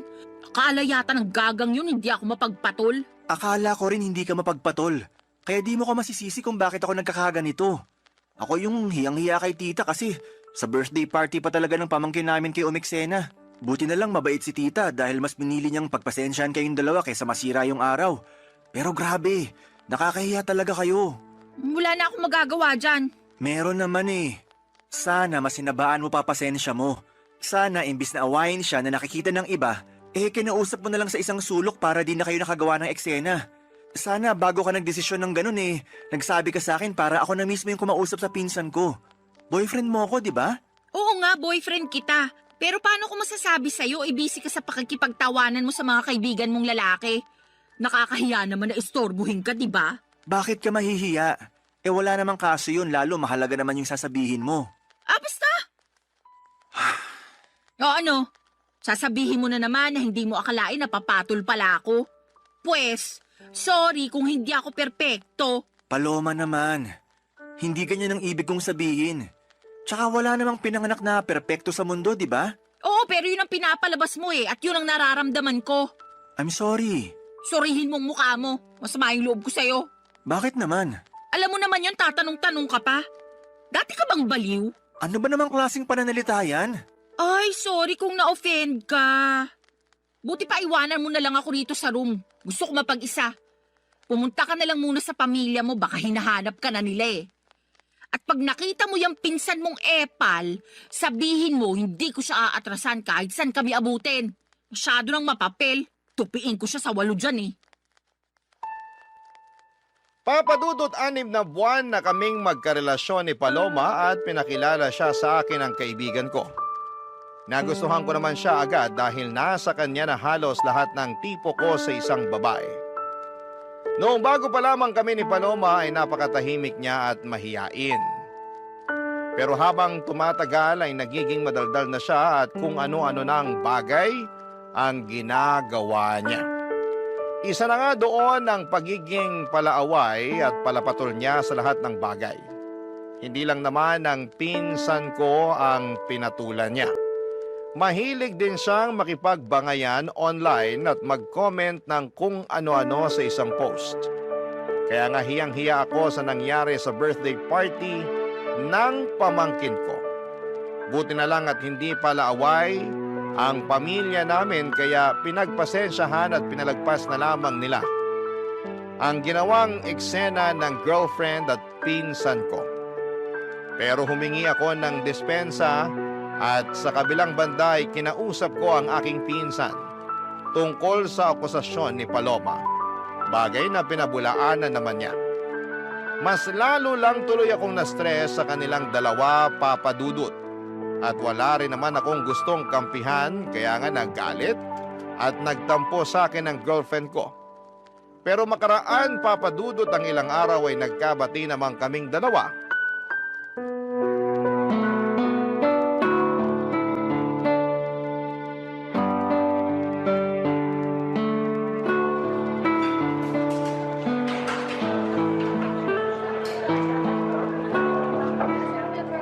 Thank you Saan? sa panlilibre mo sa akin.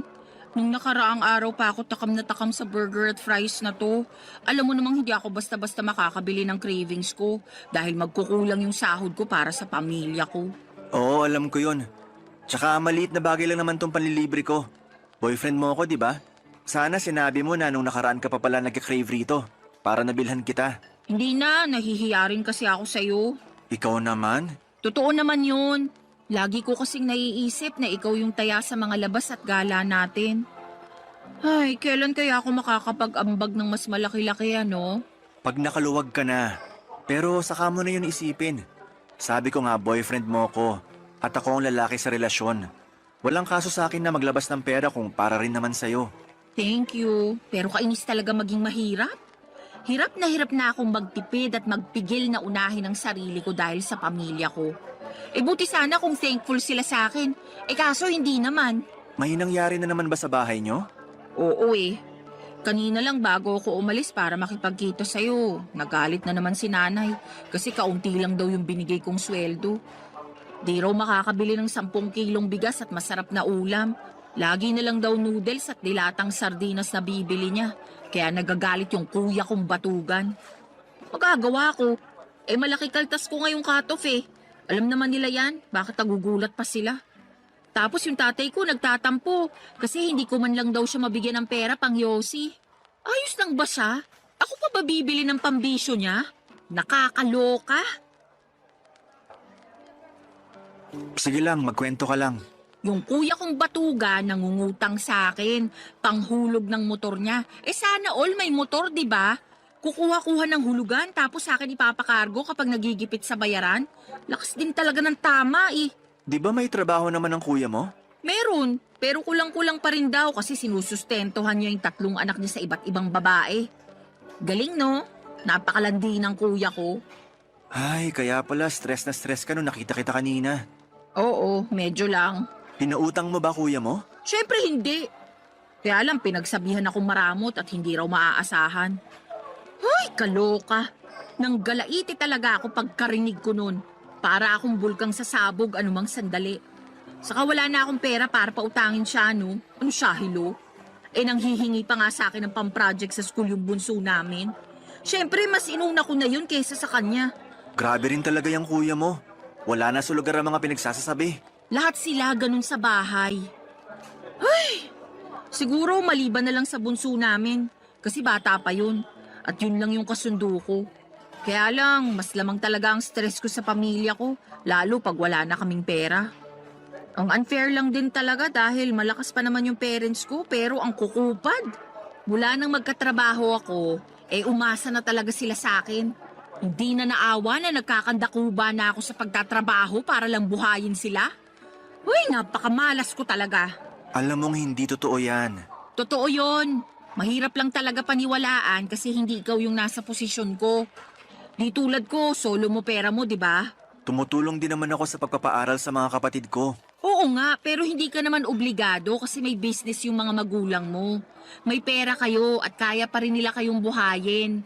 Hindi katulad namin kasi ako lang talaga yung dapat bumuhay sa pamilya ko. Kaya nga kahit itong cravings ko, hindi ko talaga mabili. Malapit na talaga akong masiraan ng ulo. Kung may magagawa lang sana ako para tulungan ka. Alam mo, meron. Ano yun? Ibahay mo na ako. Mag-live-in na tayo para makaalis na ako sa toxic kong pamilya. Papa Dudut, nagtatrabaho bilang private company employee si Paloma at sakto lang ang kinikita niya.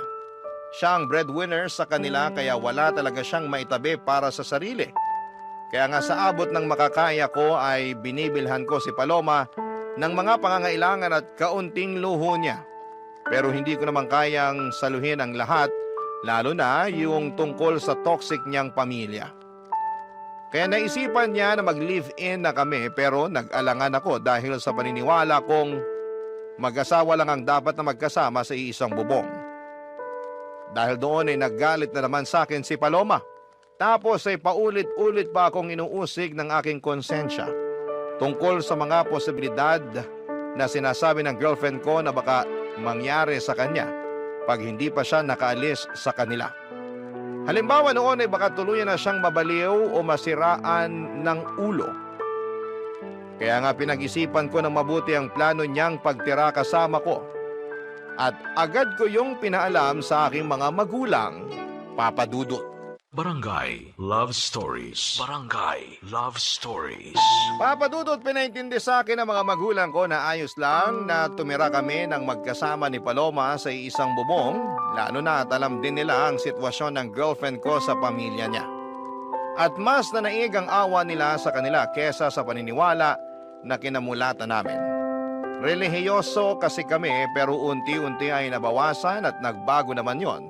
Dahil sa iba't ibang kadahilanan, kaya nga pumayag na ako makipag-live-in kay Paloma. Pero may kondisyon. Bale, hindi kami magkatabi sa isang kama at sa sofa ako matutulog. Nung una ay pinagtawanan pa ako ni Paloma pero nung pinaliwanag ko sa kanya na gusto kong pangatawanan ng paniniwala ko, ay wala na rin siyang nagawa pa. Sabay pa rin naman kaming kumakain, magkasamang nanonood ng TV o di kaya ay nagluluto ng aming pagkain. Pero sa abot ng makakaya ko ay pinipigilan ko ang aking sarili na maging sobrang malapit sa kanya. Kaya lang isang araw ay nagpaalam sa akin si Paloma na gagabihin at huwag ko na raw siyang hintayin. Lalabas daw kasi sila ng mga katrabaho niya. Bagay na wala namang kaso sa akin para na rin makapag-unwind siya. Pinilit ko pa rin siyang hintayin pero sa inabot na lamang ng madaling araw ay wala pa rin siya. Kaya nakatulog na ako sa sofa at nagising na lamang noong maramdaman kong may humahawak sa aking pagka-lalaki, Papa Dudut.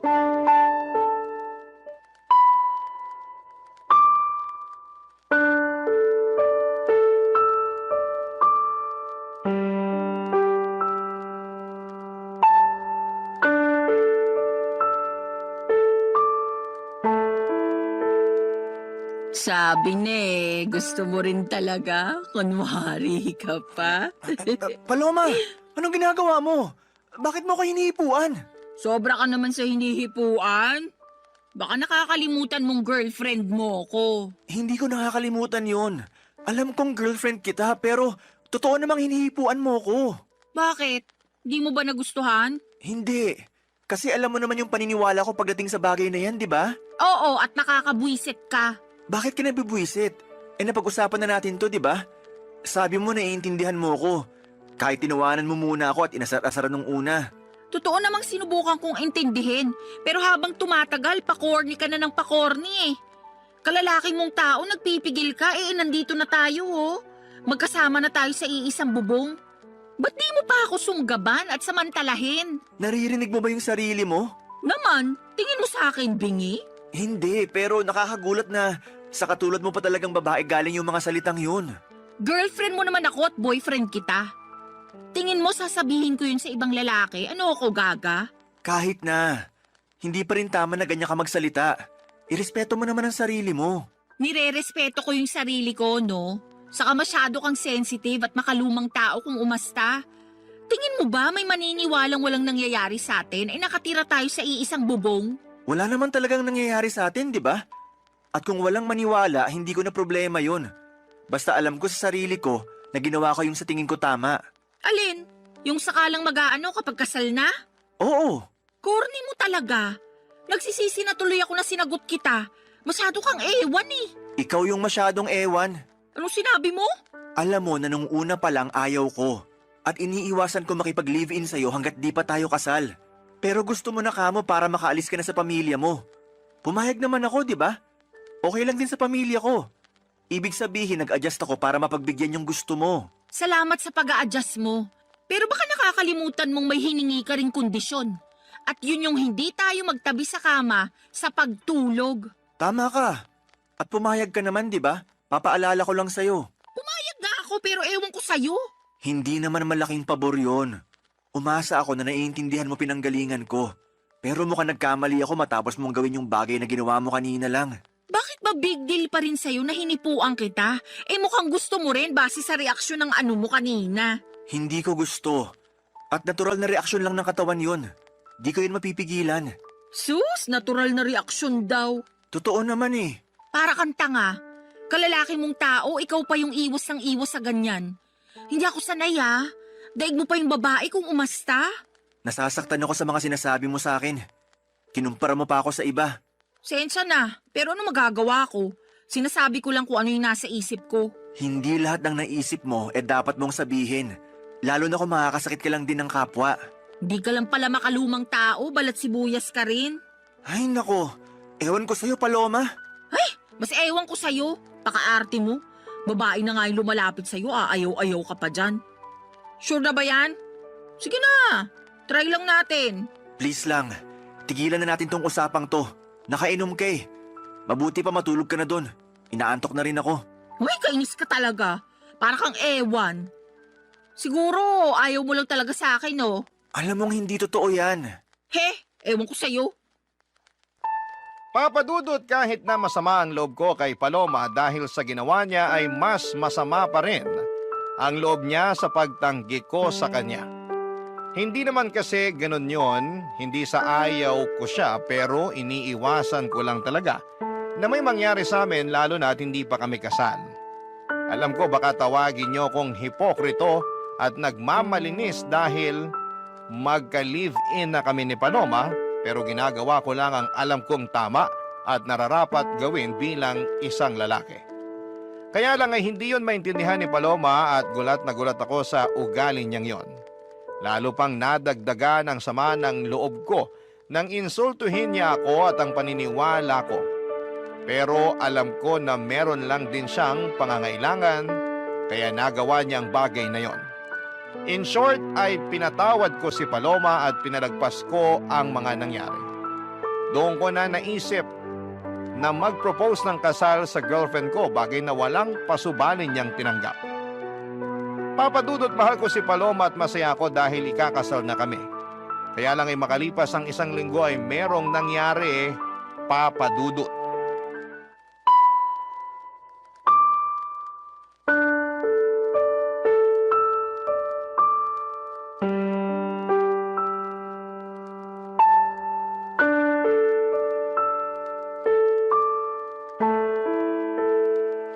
Babe naman, bakit ganun yung mga sinabi mo kay mama? Naalin ba? Na feeling ko nagkukulang ka na sa akin kasi hindi mo nabibigay pangangailangan ko? Na-stress na ako pero hindi ka makaramdam? Di mo man lang ako matanong kung anong gusto ko o kung saan ko gustong pumunta para mag-relax? Buti pa yung ibang babae, mahal na mga jowa nila.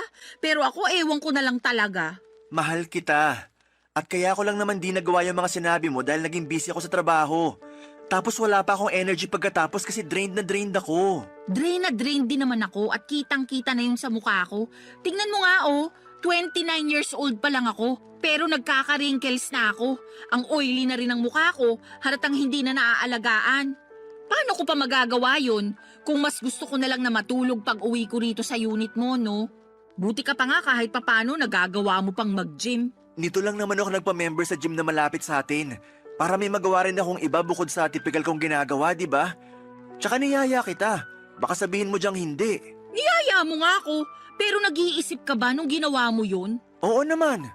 Anong ibig mong sabihin? Feeling ko kasi hindi. Kasi kung nag-iisip ka, maiisip mong pagod na ako sa maghapong pagtatrabaho sa opisina. Tapos yayayain mo pa talaga ako mag-workout? Yun lang kasi naiisip kong paraan para kahit paano magkaroon ka naman ng exercise. Lagi mo kayang nirereklamo sa akin na masakit na likod at puwet mo kauupo sa opisina nyo. Tapos sabi mo pa, ang taba-taba mo na kaya naisip ko, what if magpamiyembro tayo sa gym para makapag-workout ng sabay, di ba? Tsaka maganda rin yung benepisyo ng exercise, hindi lang sa katawan kundi maging sa isip na rin. Pag pinagpapawisan ako gumagaan pakiramdam ko. Ikaw yun. Hindi naman lahat ng tao pare-pareho. Baka imbes gumaan ang pakiramdam ko pag ginawa ko yung sinasabi mo, di na ako makapasok sa opisina kinabukasan dahil sa sakit ng katawan. Sabihin mong hindi, nung unang 3 araw mo na nag-workout, hindi ka nga makabangon kasing sakit-sakit ng katawan mo. Maswerte ka lang talaga kasi work from home ka kumusta naman ako, di ba? Bakit ba napunta doon yung usapan? Ang issue rito yung pagrarant mo kay mama.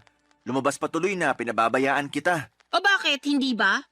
Sa kamama ko na rin siya, lalo't magiging asawa na kita. Kanino ako magrarant? Sa lola mo, patay na yun. Paloma naman! Totoo naman patay na lola mo, di ba? Oo, pero di mo na kailangan banggitin yung tungkol doon. Para ka namang ewan Kung ano-ano na lang sinasabi mo. Siyempre, may bibig ako, kaya may sasabihin talaga ako.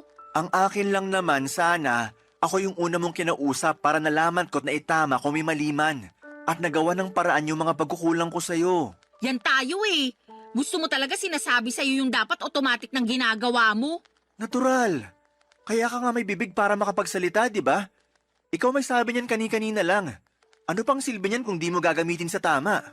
Ay, sumusobra ka na talaga. Ako pa yung sumusobra. Ikaw tong parang ewan dyan. Tsaka tayo yung nasa relasyon, kaya dapat sa atin pa lang inaayos na natin yung issue. Hindi na kailangan malaman nila mama. Tsaka na lang pag di na talaga natin kayang ayusin. Ano na lang sasabihin nila? Na hindi ako marunong magdala ng relasyon? Na pinababayaan kita, ganun ba? Alam natin na hindi yan totoo. Kasi mahal kita, Paloma. Papadudot aaminin kong hindi ako natuwa dahil nakarating pa sa mama ko ang mga reklamo ni Paloma. Para sa akin, ako ang unang tao na dapat niyang kausapin tungkol sa bagay na yon at hindi ang mga magulang ko. Nakakahiya kasi lalo na at meron rin silang sariling problema para problemahin pa ang mga reklamo ng girlfriend ko. Kaya nga hiyang-hiya ako sa mama ko dahil sa nangyari. Pero at the same time ay thankful din kasi pinayuhan niya ako kung ano ang dapat gawin upang maging mas maayos ang relasyon namin ng girlfriend ko. Tapos ay sinamantala ko na rin ang pagkakataon na kausapin si Paloma at ipaunawa sa kanya na hindi totoong pinapabayaan o tinitipid ko siya. Kung nabawasan man ang oras at pera na naibibigay ko sa kanya ay dahil lamang nag-iipon ako na para sa pangkasal namin. Kaya lang ay ewan ko ba sa girlfriend ko kung bakit pakiramdam niya ay pinagdadamutan ko siya. Para wala ng away ay ako na lamang ang nag-adjust. Sa abot ng makakaya ko ay binigay ko ang mga gusto ni Paloma, Papadudot. Barangay Love Stories. Barangay Love Stories. Papadudot, makalipas nga ang isang buwan ay gulat na gulat ako nang sabihin sa akin ni Paloma na nag-resign na siya sa kanyang trabaho. Ni hindi kasi niya nabanggit sa akin na may plano na pala siya na umalis. Basta sinabi lang niya na ayaw na niyang magtrabaho dahil nabuburyo at napapagod na raw siya. Pero sa kanya pa rin humihingi ng sustento ang pamilya niya. Kaya problemado siya kung paano makapagbibigay sa kanila. Kaya ako ang umako ng responsibilidad na yon dahil magiging pamilya ko na rin naman ang pamilya niya. Pero labis talaga akong nahirapan at nabigatan sa buhay noong nadagdagan ng responsibilidad na nakaatang sa aking mga balikat. Kahit na nakakaluwag ako noong una, ay umabot ako sa punto na halos masaid ang savings ko dahil sa mga hingi at bigay para sa pamilya ni Paloma. Dahil po sa mga nangyari ay nagsabi ako sa parents ko na baka hindi muna ako makatulong para sa pagpapaaral ng mga kapatid ko, bagay na nauunawaan naman nila. Nag-offer pa nga sila na pahiramin ako ng pera sakaling kailanganin ko. Sobrang bait ng mga magulang ko kaya naman hiyang-hiya ako sa kanila. Doon ko na naisipang kausapin si Paloma tungkol sa sitwasyon pero meron namang ginawa ang magaling kong girlfriend, Papadudot.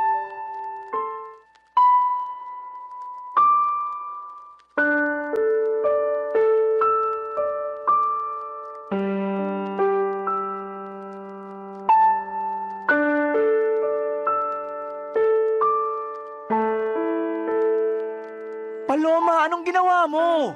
Ha? Anong ginawa ko? Wala akong ginagawa rito Pwede ba? Hindi ito yung panahon para sarkastikuhin mo ko. Seryoso yung tanong ko sa'yo. Kasi nalaman ko lang naman na ang damit ang laki ng utang ko sa bangko. Oh, problema ko ba yun kung ikaw naman pala yung may utang? Ako nga. Kasi sa akin nakapangalan yung credit card na ginamit mo, kakaswipe sa mga bagay na gusto mong bilhin. Bakit ka nagagalit? Nakalimutan mo bang pinahiram mo sa akin yung credit card mo? Para ka mo may magamit ako kapag may gusto akong bilhin? O ayan, ginamit ko lang kasi nga may bibilin ako, di ba? Pero di ko naman akalain na haabot ng ganun kalaki yung magiging utang ko sa credit card. Ano bang pinagbibili mo, ha? Mga bag. Alam mo namang gustong-gusto ko ng mga bag, lalo na yung mga branded. Sawang-sawa na kasi ako sa mga pipitsugin at class A. Gusto ko yung pangrampa naman. Yung mapapasabi talaga ng wow yung mga makakakita. At saan ka naman rarampa? Lagi ka namang andito sa condo unit. Grabe ka naman. Lumalabas din naman ako kasama ng mga dati kong katrabaho, lalo tuwing Biyernes ng gabi. Siyempre, kailangan ko rin ng social life dahil baka mabaliw na lang ako rito sa condo mo, no? Bukod sa mga bag, ano pang binili mo gamit credit card ko? Mga sapatos lang naman. Anong mga sapatos lang naman? Kaya pala sandamakmak na yung sapatos mo. Dalawa lang naman yung paa mo. Sobra ka naman magsalita. Siyempre, salit-salitan ko naman sinusuot yung mga yan, ano? Ikaw ang sobra, kasi di ka marunong magtipid. Ano pa, bukod sa mga bag at sapatos? Ha? Bakit ba gusto mo pang isa-isahin ko? Hindi mo ba nabasa yung mga statement of account? Sagutin mo na lang, kasi gusto ko sa'yo mismo nang galing. Oo na. Ano pa ba? Yung flight namin next month na mga kaibigan ko. Flight papunta saan? Sa Hong Kong. Alam mo namang pangarap kong makapag-ibang bansa, di ba? Plano namin puntahan yung sikat na amusement park doon. Yung... Paloma naman. Bakit ba kasi? Tanong-tanong ka pa. Sige nga, paano ko ngayon babayaran tong mga kinaskas mo sa credit card ko? May trabaho ka naman, di ba? Ang laki-laki pa nga ng sweldo mo, kayang-kaya mo na yan. Malaki ang sweldo ko pero malaki rin ang mga gastusin ko. Baka nakakalimutan mo na kargo ko pa pamilya mo. Hindi ko nakakalimutan yon. Sa lagay nanunumbat ka, ganon. Magiging asawa mo na nga ako, di ba? Ibig sabihin, ang pera mo, pera ko na rin. Ang pamilya ko, pamilya mo na rin. Masyado kang mapanumbat. Hindi naman ako nanunumbat. Tsaka ngayon lang ako nagsalita. May narinig ka ba sa akin nung mga nakaraan? Wala, di ba? Pero para sa kaalaman mo, nahihirapan na rin ako. At kahit na anong gawin kong pagkatrabaho, kulang na kulang pa rin sa laki ng gastusin natin. Kaya nga sana matuto kang magtipid. Hindi naman kita pinagdadamutan, pero ipaalam mo muna sa akin kung may gusto kang bilhin para mapag-isipan nating mabuti. Hindi naman mahirap gawin yun, di ba? Hindi. Pero lahat na lang ba kailangan kong ipagpaalam sa'yo? Kung ganun lang din, sana hindi mo na binigay yung credit card mo sa akin para ipagamit. Di raw nanunumbat. Pero ano yung mga sinasabi mo? Porke wala akong trabaho, ganyan mo na ako tratuhin? Dinamay mo pa ang pamilya ko? Tama ba yun? Lagot ka talaga. Isusumbong kita sa nanay mo. Papadudot sabihin na po nating sumabog na ako sa galit ng mga panahong yon. Kaya hindi ko na napigilan ang aking bibig na makapagsalita ng hindi maganda sa girlfriend ko. Pero pinagsisihan ko naman yon at inihingi ng tawad sa kanya. Kaya lang ay matigas ang puso ni Paloma at gusto niyang palabasin na inagrabyado ko siya. Na masakit daw akong magsalita, mayabang at mapagmataas porke ako ang kumikita sa aming dalawa. Totoo naman na ako pero hindi ako kailanman nagyabang at nagmataas sa kanya. Sa abot ng makakaya ko at pangunawa ay sinusustentuhan ko siya at ang pamilya niya habang nag-iipon ng pangkasal namin at pinagsasabay na bayaran ng iba pang mga gastusin sa araw-araw naming pamumuhay. Kaya naman alam kong ako ang agrabyado rito at may karapatan akong magsabi ng mga hinanakit ko. Aaminin kong hirap na akong pakisamahan si Paloma dahil napakabigat niyang dalhin. At sa araw-araw na lamang na ginawa ng Diyos ay palala ng palala ang kanyang pag-uugali, papadudot.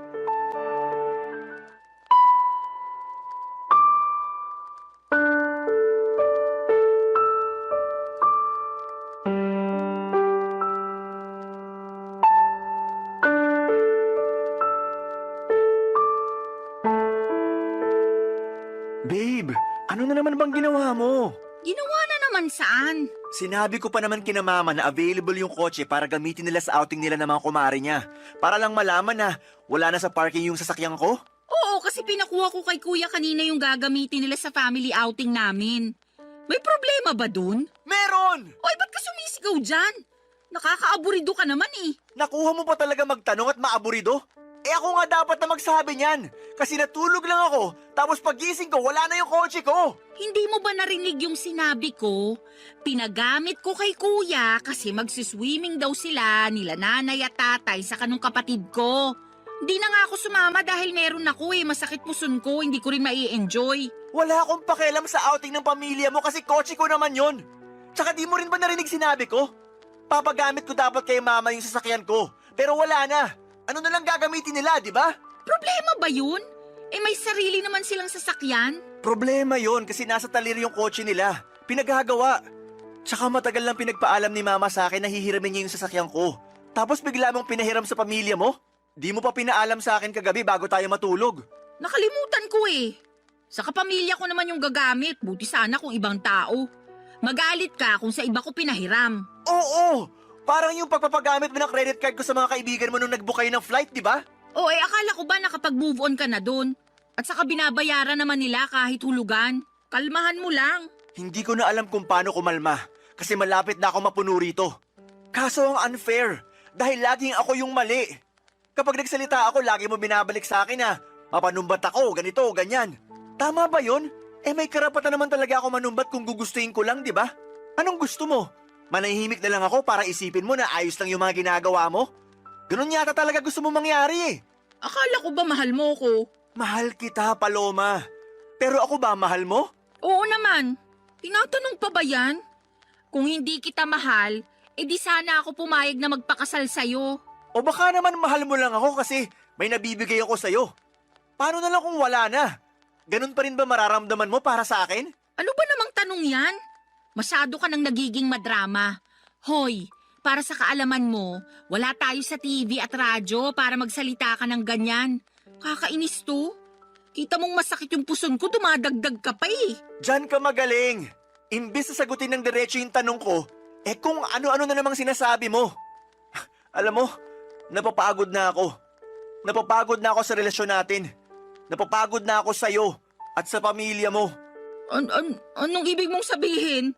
Hindi ka talaga makahalata, no? Di ka rin marunong makiramdam. Sarili mo lang mahalaga sa'yo. Kaya paano pa ako nakakasiguro na mahal mo nga ako? Nang dahil lang sa kotse na pinahiram ko sa kuya ko, nagkakaganyan ka na?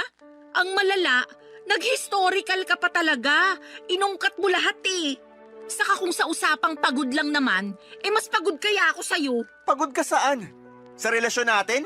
Oo, kasi pakiramdam ko kinokontrol mo ko. Ipapaalala ko lang sa'yo hindi pa tayo mag-asawa. At kahit mag-asawa na tayo, wala ka pa rin karapatang diktahan yung buhay ko. Bigla ko tuloy na miss maging malaya. Yung walang iniisip o pinoproblemang mababaw na issue. Sige, simula sa araw na to, malaya ka na. Ha? Anong sabi mo? Sabi ko, simula sa araw na to, malaya ka na. Kasi nakikipaghiwalay na ako sa'yo. Tapos na tayo. Papadudot nagmakaawa pa sa akin si Paloma na bawiin ko ang pakikipaghiwalay ko sa kanya. Pero naging matigas ako ng mga panahong yon. Kahit na apektado na ako sa pag-iyak at paghingi niya ng paulit-ulit na sorry, ay tinatagan ko ang sarili ko upang tiisin siya. Sobra na kasi ang mga ginagawa niya sa akin na pinalagpas at pinagpasensyahan ko lang. Siguro'y panahon na rin para bigyan ko ng pabor ang aking sarili na maging malaya mula sa mga responsibilidad ko sa kanya. Walang nagawa si Paloma noong nakipaghiwalay na talaga ako sa kanya. Agad niyang inimpake ang mga damit niya at umalis sa condo unit ko. Aminin kong gusto ko siyang pigilan, pero may isang bahagi sa akin na nagsasabing wag na akong kubuhan ng bato na ipupukpok ko lang din sa ulo ko. Kaya lang ay may mga sandali pa rin talaga na nakokonsensya ako sa pakikipaghiwalay ko kay Paloma, lalo na at malapit na kaming ikasal. Sana'y mapayuhan ako ng mga kabarangay natin kung tama bang bawiin ko ang pakikipaghiwalay ko sa dati kong kasintahan at mag-umpisa ulit kami ng bagong buhay o pangatawanan ko na lamang at umanap ng ibang babae na mas mabuti para sa akin. Aaminin ko na mahal ko pa rin si Paloma. Hanggang dito na lamang ang sulat ko, Papa Dudut. Maraming salamat po sakaling mapili po ninyong i-ere ang kwento ng buhay ko. God bless and more power sa Barangay Love Stories. Ang inyong forever kapuso at kabarangay forever, Mavi. Dear Papa Dudut, good day sa inyo at sa mga bumubuo ng Barangay Love Stories. Tawagin niyo na lamang po ako sa pangalang Solana. 29 years old, taga Cardona, Rizal at isang online seller. Pero dati ako nagtatrabaho sa isang private company. Sa kasalukuyan ay buntis ako sa first baby namin ng husband ko. Pero meron na akong unang anak sa ibang lalaki. Panati ko talaga ako ng programa ninyo, Papa Dudut, at hanggat maaari ay wala akong kinakaligtaang episode sa radyo. Kumbaga ay hindi kumpleto ang pananghalian hanggat hindi kami nakatune in kay Papa Dudut.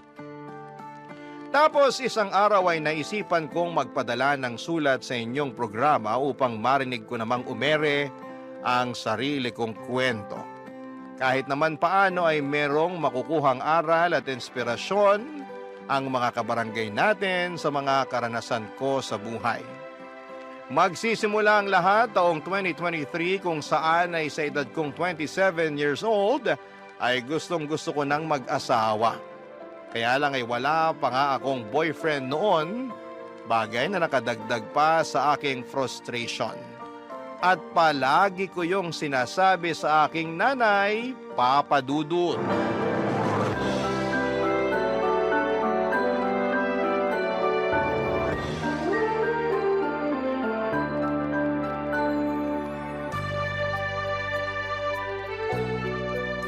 Grabe na yun. Anong grabe? Yung classmate ko nung elementary at high school, mag-aapat na yung anak. Tignan niyo yung post niya dito sa Facebook. Pinakita niya yung pregnancy test niyang positive. Ang dami nga nag-congrats sa kanya. Talaga? Tingin nga. Guling, di ba? Kasing edad mo lang din yan, ano? Mas matanda po ako ng 1 taon sa kanya. Ibig sabihin, 26 years old pa lang siya tapos nakaapat na anak na. Mismo. Naku, napakasipag naman nila mag-asawang gumawa ng bata. Hayaan mo na po. Buhay naman nila yan eh. Sa bagay, mahalaga lang naman dun hindi napapabayaan yung mga bata. Kahit mag-anak pa sila ng 100, ayos na ayos lang. Grabe naman po sa sangdosena. Aba, nangyayari naman yun na. Kami nga 18 magkakapatid, di ba? Mas grabe pala kayo, Nay. Ay, ewan ko sa'yo, Solana. Minsan napaka-OA mo. Sobra naman po kayo. Oh, totoo naman. Diyan pa lang sa mga reaksyon mo, akala mo unang beses mo palang narinig na 18 kami magkakapatid. Sensya na po. Hala, kinasal na pala siya? Sino? Ito po oh, dati kong katrabaho. Nagpunta na rin po siya dito sa bahay ng birthday niyo. Siya lang talaga in-invite ko noon kasi okay naman siyang kasama. Natatandaan ko nga na katulad mo wala pa rin siyang asawa nun. Pero masaya naman ako kasi sa wakas kinasal na siya. Masaya rin po ko. Pero sobra naman kayo sa pagsasabi na katulad ko wala pa siyang asawa. Noon yon kasi ngayon kasal na siya. Sa katotoo naman na wala ka pa rin asawa, di ba? Pati nga boyfriend, wala pa rin Kaya nga medyo nalungkot po ako. Ha? Bakit? Kasi tumatanda na ako pero wala pa rin ako nakikilalang lalaki na mamahalin at gugustuhin pakasalan. Ay, ayoko pong tumandang dalaga at mamatay na hindi pa nararanasan ang sarap ng buhay. Pinagsasasabi mong sarap ng buhay ang hirap kaya magkaanak lalo na sa panahon ngayon, ano? Napakamahal ng mga bilihin at serbisyo. Kung mahirap ka, dapat manahimik ka na lang sa isang tabi. Siyempre, pagsisikapan naman po namin na magiging asawa ko yung pamilya na bubuuin namin. Hindi namin ipaparanas sa magiging anak namin yung hindi magandang buhay. Sa bagay, di naman kita mahahadlangan kung ramdam mo na dyan sa mga buto-buto mo na gusto mo lang mag-asawa at bumuo ng sarili mong pamilya. Kahit na mahirap ang buhay, masarap pa rin na meron kang asawa at mga anak. Kaya, sige, humayok at maghanap ka na ng magiging boyfriend. Siguraduhin mo lang na yung mapipili mo yung lalaking responsable, marunong sa pamilya, mabait, may pangarap, hindi lang para sa sarili, kundi lalong-lalo na sa inyong magiging anak nyo. At higit sa lahat, hindi mapanakit. Nako, subukan ka lang niyang saktan. Lalatiguhin ko pati mata niya. Si nanay talaga. Wala pa nga eh. Sinasabi ko lang sa'yo yung gagawin ko kapag maling lalaking napili mo. Kaya ayusin mo paghahanap ng matinong mapapangasawa, ha? Boyfriend po muna. Wala pa nga akong boyfriend eh. Kala ko, diretso kasalan kasi atat na atat ka na dyan eh. Nay talaga. O bakit? Totoo naman sinasabi ko Sinabi ko bang hindi? Buti na yung nagkakaliwanagan. Masyado talaga kayong mapangasar. Para namang di mo ko kilala. Mapang-asar talaga ako at nasa iyo na lang kung maaasar ka. Pero seryoso nak, kung anong magpapasaya sa'yo, gawin mo. Marami-rami ka na rin sinakripisyo para sa pamilya natin. Panahon na para mapagtuunan mo naman ang pansin ng sarili mong buhay. Papa Dudut, masyado kasi akong naging tutok sa pagtulong sa pamilya namin simula mawala ang aming tatay. Bata pa kami noon at talagang ginapang kami ni nanay sa paghahanap buhay. At bilang panganay sa 3 magkakapatid ay sadya kong kinalimutan ang pagla-love life at ang aking sarili. Pero aminado akong gusto ko na talagang bumuo ng sariling pamilya that time at masaya naman ako kasi suportado ako ng aking nanay. In fact, siya pa ang kontodo push sa aking makipag-date o magpaligaw kaya ginawa ko ang mga payo niya. Bilang unang hakbang ay nag-install ako ng dating app sa aking cellphone.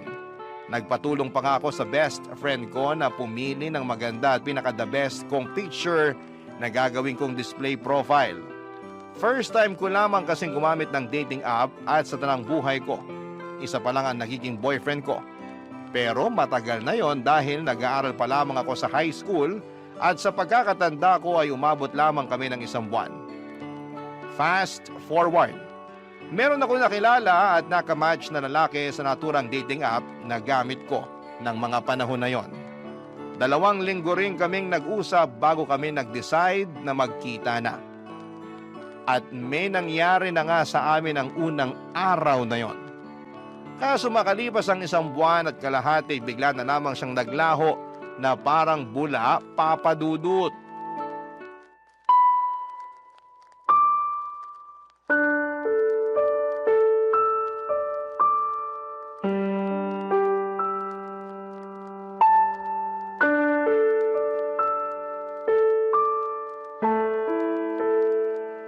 Nay, minulto niya ako. Sino? Yung lalaki na kilala ko online at naka-date. Minulto niya na ako. Paanong minulto? Bakit? Namatay na ba siya? Nay naman eh. Pinatay mo naman agad yung tao. Sabi mo kasi minulto ka, kaya anong iisipin ko kung di namatay na pala yung tao, di ba? Yun na nga. Kaso buhay na buhay pa po siya. At ang ibig sabihin ko sa minulto, naglaho na lang siya bigla na parang bula. Bigla na lang siyang hindi nagparamdam. Hindi ko na matawagan. At hindi na rin siya nagre-reply sa mga text ko. Naku, minulto ka nga. Sumalangit nawa. Nay naman eh. Sabi mo sa akin, nagkakamabutihan na kayo, di ba? Opo. Akala ko rin papunta na kami sa pagiging mag-boyfriend-girlfriend. Kasi okay naman yung date namin. Nagsabi pa nga siya na plano niya akong ligawan. At pumayag naman ako. Kaya lang... Kaya lang ano? Nawala siya bigla pagkatapos siya makuha sa akin yung pagkababae ko. Hala ka. Ibig mo sabihin, sinabi mo ng perlas ng silanganan. Opo. Naku, nalintikan na. Teka, Nay, nasusuka ako. Ay, sinasabi ko na nga ba? Pumunta ka doon sa lababo. Doon ka sumuka. Naku. Ay, hindi kaya buntis ka? Pwede po ba yun? Oo naman. May nangyari sa inyo, kamo. Tapos nagkakaganyan ka. Malamang buntis ka. Niregla ka na ba? Hindi pa nga po eh. Mag-iisang linggo na. Nalinti ka na talaga. Paano nga po kung buntis ako? Ano nang gagawin ko? Bigla akong tinakasan ng tatay ng anak ko. Hindi ko alam kung anong gagawin mo, pero siguraduhin mo muna na buntis ka nga. Magano ka? Mag-pregnancy test. Ayoko po. Anong ayaw mo pinagsasasabi mo dyan? Natatakot po ako eh. Paano kung positive? Wala na tayong magagawa dyan. Saka na lang nating isipin kung ano yung susunod nating gagawin kapag totoo na buntis ka nga. Pesting buhay naman oh. Ngayon pa talaga nangyari to kung kailan bigla namang nawala yung nakabuntis sa akin. Kasalanan mo rin naman kasi. Sana bago ka bumuka ka dyan, sinigurado mo muna na gumamit ng proteksyon yung lalaking yon. Oh, kita mo nangyari. Tingin ko, nakatunog yun na mabubuntis ka niya. Kaya biglang naglaho na parang bula. Wala naman po sanang kaso kahit mabuntis niya ako eh. Kaya lang ang kiniinis ko, iniwan niya ako bigla. Akala ko pa naman nagkakaintindihan na kami. Na mahal na namin ang isa't isa. Pero mukhang hindi po pala ganon. Hindi talaga. Kasi nakuha na niya yung gusto niya sa'yo. Napakasama niyang tao. Sinabi mo pa. Sana makarma siya sa pangiiwan niya sa'yo at sa magiging anak niyo kung totoo nga na buntis ka. Kinakatakot ko lang po na baka hindi ko kayanin. Alin? Yung pagbubuntis ko po. Ewan, naguguluhan pa po ko, nalilito. Masyado mabilis yung mga pangyayari. Kahit na anong mangyari, kailangan mong kayanin dahil nandiyan na yan. Alangan namang ipalaglag mo yung dinadala mo Malaking kasalanan niya sa Diyos. Tsaka, hindi ka na bata, Solana. Nung nakaraan lang, paulit-ulit mong sinasabi na gusto mo nang magkaanak at magkaroon ng pamilya, di ba? O ayan na, magkakaanak ka na sakaling buntis ka nga. Kaya dapat kayanin mo. Huwag kang mag-alala. Nandito ang nanay. Akong bahala. Gagabayan kita. Papadudot ng sumunod na araw ay nakumpirma kong buntis nga ako. Buti na lang talaga ay nandyan ang nanay ko dahil kung wala siya malamang ay hindi ko na alam ang aking gagawin. Dahil sa biglang pagtakas ng lalaking nakabuntis sa akin ay natakot ako sa responsibilidad ng pagiging nanay sa baby na nasa sinapupunan ko ng mga panahong yon. Kaya nga malaki ang pasasalamat ko kay nanay dahil to the rescue siya. At kahit na extra challenge ang naging pagbubuntis ko ay si nanay ang katuwang ko, Papa Dudut.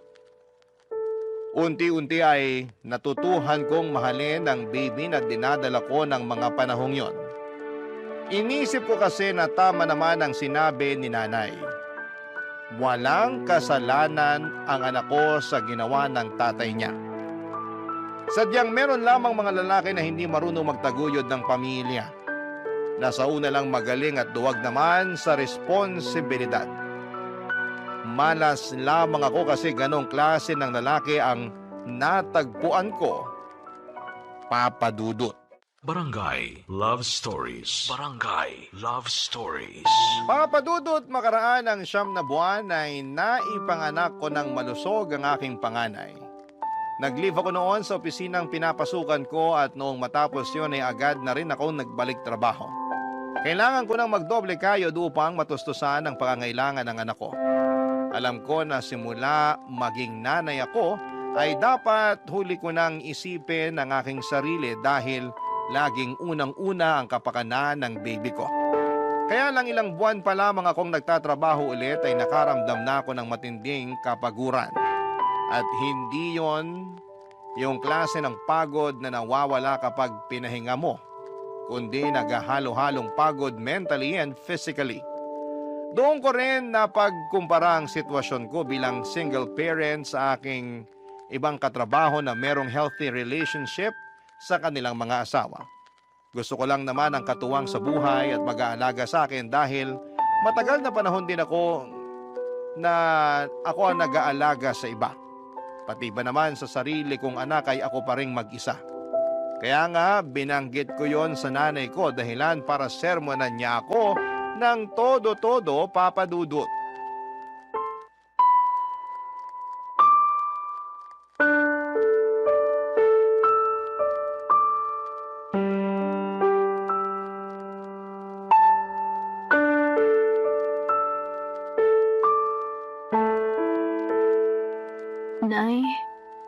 pagod na po ako. Kapag nasa opisina ako, hindi ako makapag-concentrate. Lagi akong lutang at nakatulala. Kaya nga nasisita ako ng boss ko at isang beses natawagan na ng pansin.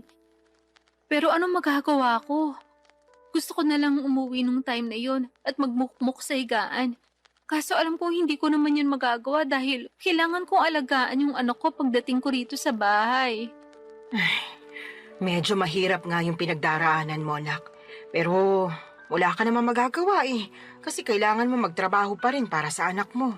Yun na nga po Imbis na sana nagpapahinga na lang ako rito sa bahay natin. At ako na yung nag-aalaga sa baby ko, kailangan ko pang umalis para magtrabaho. Thankful po ako na inaalagaan niyo yung anak ko. Pero ewan ko ba? Ano ba kasing problema? Pagod ka nga lang ba talaga o ano? Sa tono mo kasi para kang nagsisisi na nagkaanak ka. Yung totoo? Oh, sabihin mo yung totoo. Tama po kayo. Nagsisisi po ako na nagka-baby ako. Sula na naman! Kung naiintindihan lang ng anak mo yung sinabi mo, malamang magtatampo yung bata. Sarili niyang ina, pinagsisisihan siyang sinilang sa mundo. Ano pong magagawa ko kung yun ang nararamdaman ko? Wala, di ba? Tsaka bago kayo magsalita ng ganyan, iintindihin niyo muna yung pinagdaraanan ko. Naiintindihan ko yung pinagdaraanan mo dahil nanay din ako. Partida, isa pa lang yung anak mo. Tapos kayo, 3 pa nga na inire ko. Pero ang kaibahan natin, kasama niyo po si tatay sa pag-aalaga at pagpapalaki sa amin bago siya inagaw sa atin ng kamatayan. Tapos ako simula nang pinagbuntis ko yung baby ko hanggang pinanganak, mag-isa lang ako. Ewan ko kung nasa ng lupalop ng impyerno na napunta yung tatay ng batang yan. Nakakagigil lang talaga pag naaalala ko. Huwag mo namang sisihin yung anak mo sa katarantaduhan at pagiging irresponsable ng tatay niya sa'yo. Sino pong sisisihin ko? Napapagod na po ako magtiis at magkunwari na ayos lang yung lahat. At saka inggit na ako sa mga kasamahan ko sa opisina na merong mabubuting kinakasama at asawa. Ha? Bakit naman? Siyempre, ako wala. Kaya napatanong na lang ako sa Diyos kung bakit ang unfair niya sa akin. Hindi naman ako makasalanang tao Nagpapakitino naman ako sa abot na makakaya ko. Pero bakit pinarusahan niya pa rin ako? Sobra ka naman. Para mo na rin sinabing pagpaparusa yung pagkakaroon mo ng anak. Totoo naman po. Ay, maghinay-hinay ka nga sa mga sinasabi mo. Kawawa naman yung anak mo, Wala pa siyang kamuwang-muwang sa mundo, tapos pinag-uusig na agad siya ng sarili niyang ina. Yun po kasi yung nararamdaman ko. Ano po magagawa ko? Meron kang magagawa. Sana pinigilan mong maisip yan. Para hindi mo na naramdaman kasi maling-mali yan. Doon pa lang sa mainggit Alam mong hindi na magandang katangian yun. Sana ganun lang kadali yung gusto niyong mangyari. Wag kasi puro sarili mo yung isipin mo, lalo may anak ka na. Dapat pag nanay ka na, isantabi mo yung nararamdaman mo at pagtuunan ng pansin yung anak mo. Paano ko nga po magagawa yun kung napapagod na ako? Ay, sana talaga hindi na lang ako pumayag na ituloy yung pagbubuntis sa batang yan. Aray ko! Bakit niyo ako binatukan, Nay? Nagtatanong ka pa talaga kung ano-ano yung sinasabi mo dyan. Kinabutan ka nga! Hindi naman kasalanan ng apo ko na nabuo siya dahil sa kapusukan niyo Tapos sasabihin mo na sana hindi mo na lang tinuloy yung pagbubuntis mo sa kanya? Sumusobra ka na talagang babae ka! Papadudot doon ko mas napagtanto ng husto na mahirap maging single parent at kung may choice lamang akong baguhin ang kapalaran ko ay gagawin ko. Oo, mahal ko nga ang anak ko pero nawawalan pala ng saysay ang lahat pag nanaig na yung labis na pagod. Tinanim ko sa isipan ko na ang aking anak dapat ang priority ko bago ang sarili ko pero mas nanaig sa akin ang kagustuhan na makatagpo ng lalaki na magiging katuwang ko sa buhay at mag-aalaga sa akin bilang kapareha niya at kung loloobin ay may bahay. Kaya nga nagsimula ulit ako makipag-usap online kahit na inuusig pa rin ako ng aking konsensya at ng mga sinabi ni nanay. Naiintindihan naman daw niya ako pero nandun pa rin yung sermon niya tungkol sa dapat mas pagtuunan ko ng pansin ang aking anak bago ang sarili ko. Para sa akin ay hindi niya talaga ako nauunawaan. Hindi nagtagal ay meron akong nakausap na lalaki sa dating app at mabilis lang din kaming nagkapalagaya ng loob, Papa Dudut.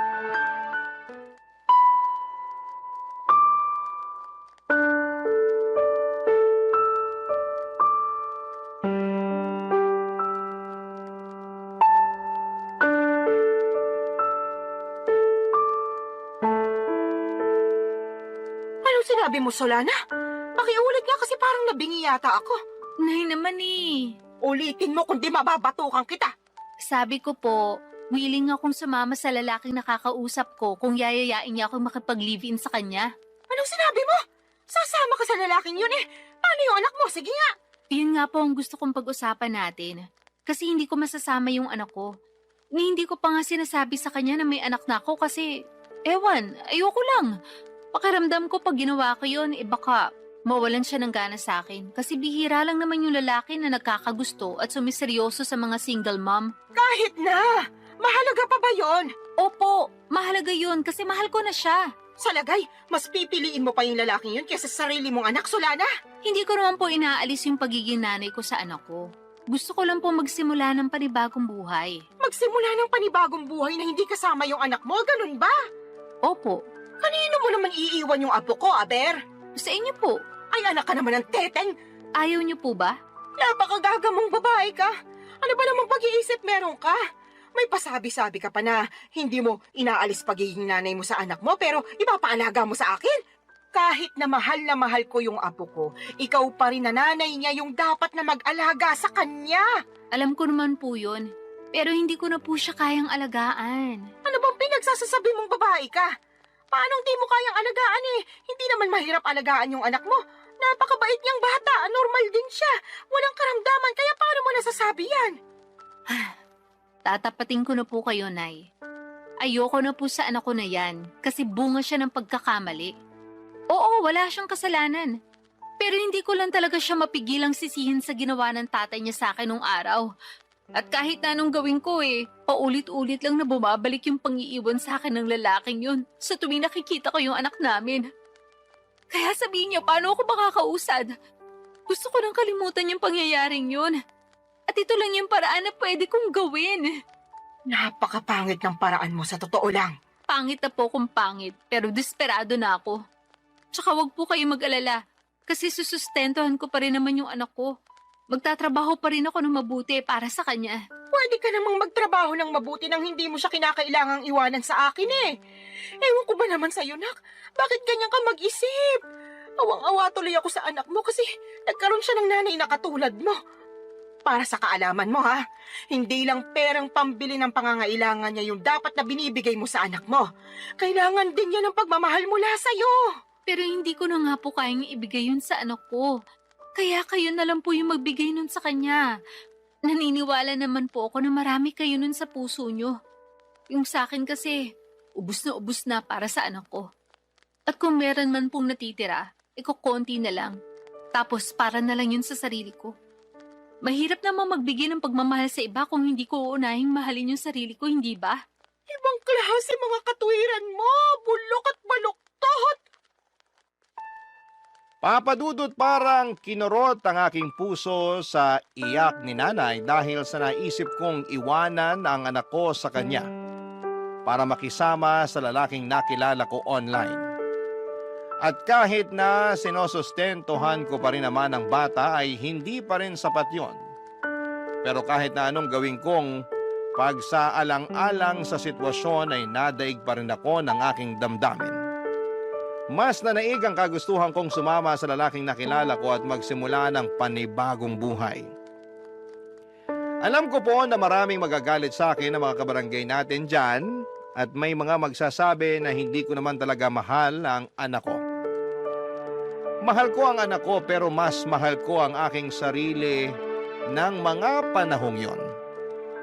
At kahit na pangit pakinggan, paano ko makapagbibigay ng pagmamahal sa iba kung hindi ko naman uunahing mahalin ang sarili ko kahit nakapalit noon ay ang pagtakas sa responsibilidad ng pagpapakananay sa aking panganay, Papa Dudut. Barangay Love Stories. Barangay Love Stories. Papa Dudut, hindi nagtagal ay sinagot ko na nga ang lalaking nanliligaw sa akin at makaraan lang ang isang buwan ay niyaya na niya akong makipag-live-in. Bale, tumira kami sa Taytay Rizal dahil doon naman siya nagtatrabaho. Hindi alam ng live-in partner ko na meron akong anak sa unang lalaki. At sa totoo lang ay gusto ko na talagang hindi niya malaman, pero alam ko na wala namang lihim na hindi nabubunyag. Kaya sa huli ay inamin ko sa kanya ang totoo dahilan para magalit siya sa akin.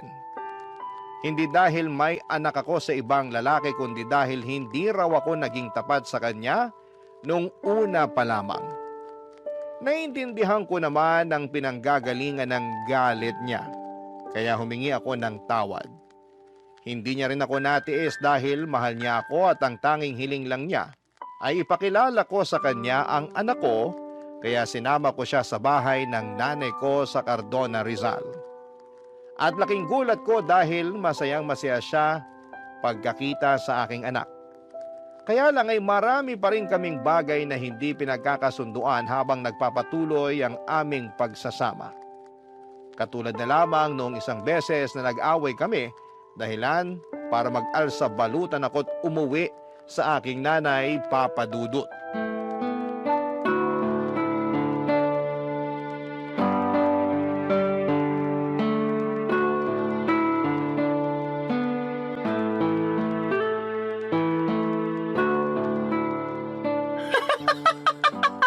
Ano nga ulit yung dahilan ng away niyo, anak? Sinabi ko na po, di ba?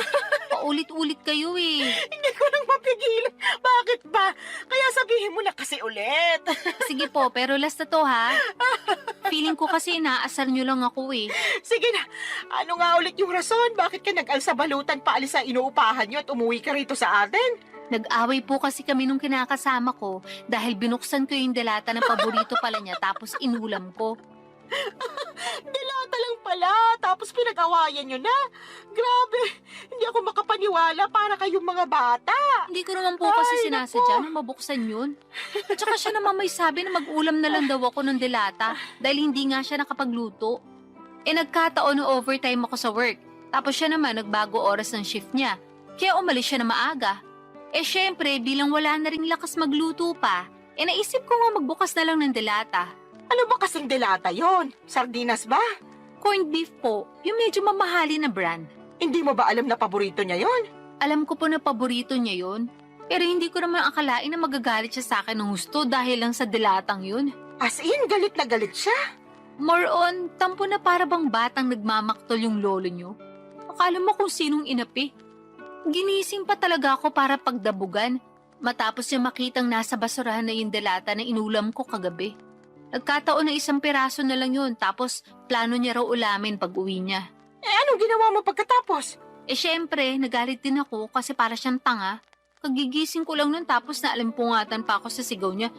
Tapos bubungaran niya ako ng sermon kesyo ganito ganyan. Aba, hindi rin po ako nagpatalo. Kaya sinagot ko siya para ipagtanggol yung sarili ko. Hanggang sa lumala na yung away namin at nakapagsalita na kami ng hindi maganda sa isa't isa. Hindi ko na po nagustuhan yung mga sinabi niya. Nilayasan ko na siya. Pambihira talaga mga kabataan ngayon.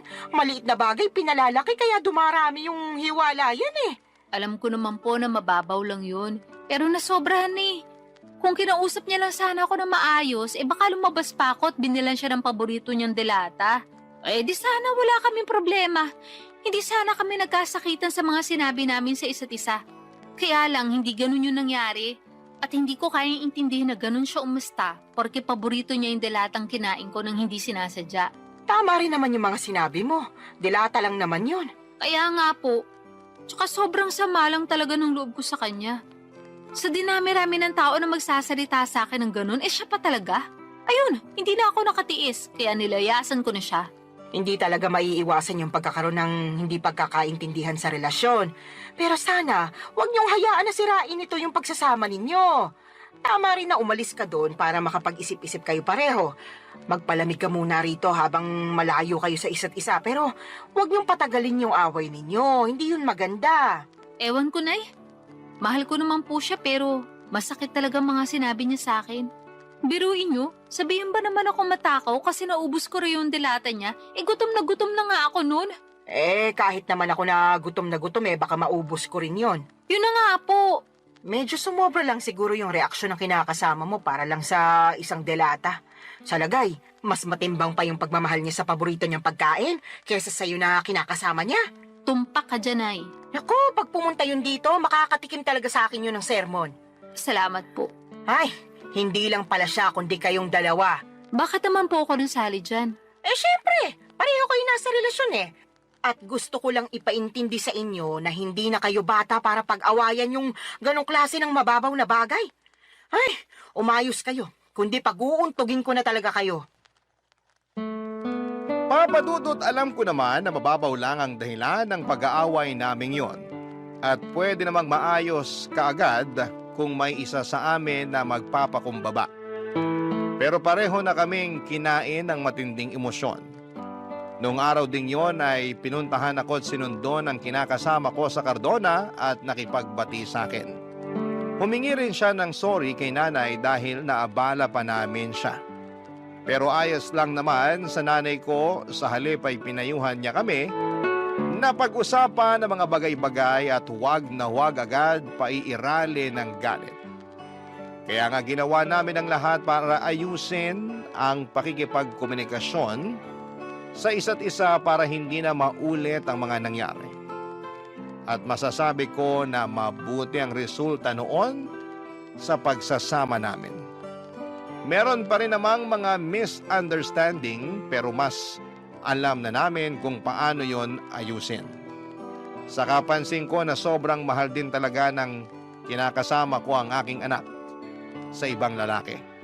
At nakikita ko yon sa tuwing bumibisita kami sa bahay ni nanay. Kaya nga nagustuhan na rin siya ng nanay ko para sa akin bilang kinakasama. Pero nitong March 2025 lang ay may sinabi ako sa nanay ko na labis niyang kinabigla, Papa Dudut.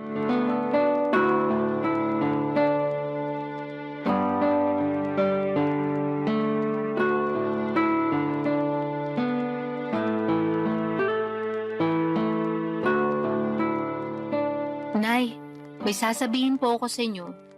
Pero huwag kayong mabibigla Depende kung sasabihin mo maganda ako, matagal ko nang alam yon. Puro kayo biro. Sa tingin mo nagbibiro ako? Nakakasakit ka ng damdamin Siyempre, maganda po kayo. Kanino pa po ba ako magmamana kundi sa inyo lang, di ba? Yan, sige, utuin mo pa ako. Ano ba kasi yung sasabihin mo at may pasabi-sabi ka pa ng wag akong mabibigla? Tungkol po sa amin ang kinakasama ko. Ang totoo, niyaya niya na ako magpakasal kahit sa West lang daw po muna. Para lang magkaroon na ng basbas yung pagsasama namin. Talaga? Naku, mabuti naman. Ano sinabi mo? Pumayag ka ba? Siyempre, opo. Tuwang-tuwa nga ako Ako rin tuwang-tuwa kasi sa wakas ikakasal ka na, nak. Dati-rati, pangarap mo lang yung maikasal tapos ayan na, mangyayari na. Kaya nga malaki talagang pasasalamat ko sa Diyos. Kasi dininig niya yung panalangin ko, nabigyan niya ako ng matinong lalaki. Yung magiging asawa ko, magiging tatay ng mga anak namin, at makakasama ko hanggang tumanda kami. At nangyari na nga yun. Buti na lang naging matyaga ka sa paghihintay. Opo, pero may isa pa po pala akong sasabihin. Meron pa bukod sa sinabi mo na ikakasal ka na? Ganun na nga po. O sige, ano ba yon? Pinag-usapan po namin ang kinakasama ko. Nakukunin na namin yung anak ko at isasama sa inuupahan namin. Gusto po niya na isang buong pamilya na kami at handa naman siyang ampunin yung bata para siya na ang kilalaning ama. Ayos lang po ba sa inyo yun? Tinatanong pa ba yan? Siyempre ayos na ayos sa akin. Hindi po ba kayo malulungkot kasi mapapalayo na kayo sa apo nyo? Ano bang klaseng tanong yan? Natural malulungkot ako. Pero sino ako para ipagkait sa apo ko na magkaroon ng tatay at nanay sa kanyang paglaki, di ba? Kaya nga malaki talaga yung pasasalamat ko dyan sa kinakasama mo kasi mahal na mahal yung anak mo. Tingin ko nga, mas mahal niya pa yung apo ko kaysa sa'yo Mahal ko rin naman po yung anak ko. Pero aminado ko naging gagalang ako sa pagdedesisyon nung araw. Sa totoo lang, matagal ko nang pinag-iisipan na kunin yung anak ko para ako na yung mag-aalaga sa kanya. Gusto ko pong bumawi sa lahat ng pagkukulang ko bilang nanay niya. Siguro hindi pa naman po huli ang lahat, di ba?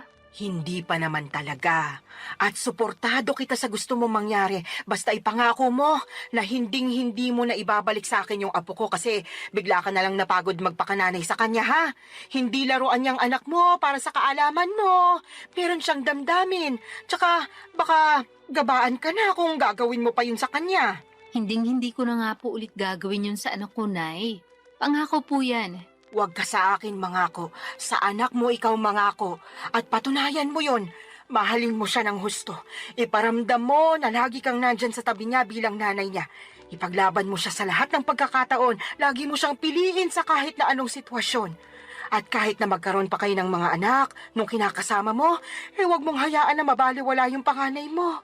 Tandaan mo, Solana, ha? Wala siyang kasalanan sa ginawa sa'yo ng ama niya, kaya huwag mo siyang sisisihin. Opo, Nay. Naiintindihan ko po lahat ang mga sinabi niyo at tatandaan ko po yun. Sige, mapapanatag na ako kung ganon. Paano mo pala aalagaan yung apo ko kung nagtatrabaho ka? Tungkol po sa bagay na yan, pinag-usapan na namin ng kinakasama ko na magre-resign na ako para maalagaan ko yung anak ko. Sinabi ko kasi sa kanya na gusto kong bumawi sa anak ko dahil malaki nga yung nagawa kong kasalanan sa kanya nung araw. Katulad nyo, sinuportahan din po ako ng kinakasama ko. Papadudot, alam kong hindi ako naging perpektong magulang sa anak ko noong araw, pero sa kasalukuyan ay ginagawa ko naman ang lahat upang makabawi sa kanya. At yun naman ang mahalaga, hindi ba? Sising-sisi ako sa nagawa kong pangiiwan sa kanya noon, nang mas pinili ko ang aking sarili ngunit masayang-masaya naman ako. Dahil naalagaan ko na siya ngayon, katuwang ang aking kinakasama na ngayon ay asawa ko na. Hindi pa rin naman nagsawang sumuporta at tumalalay sa akin si nanay, lalo na at buntis ako sa panganay namin ng mister ko. Alam ko na mas magiging challenging ang pag-aalaga ng dalawang maliit na bata, kaya sinabi ni nanay na pupuntahan niya ako sa inuupahan namin para alalayan pagkapanganak ko. Doon pa lang ay naiyak na ako at nag-uumapaw ang saya ng puso ko. Mas lalo ko na-appreciate ang aking nanay sa totoo lang. At alam ko na marami pa akong matututuhan sa kanya mula sa mga karanasan niya kung paano maging mabuting ina. Maraming salamat po, Papa Dudut, sakaling mapili po ninyong i-ere ang istorya ng buhay ko. Sana po'y kinapulutan po ito ng aral at inspirasyon ng mga kabarangay natin. God bless sa inyong programa sa Barangay Love Stories. Patuloy kayong magbigay ng aliw sa ating mga kabarangay. Ang inyong forever kapuso at kabarangay, Solana.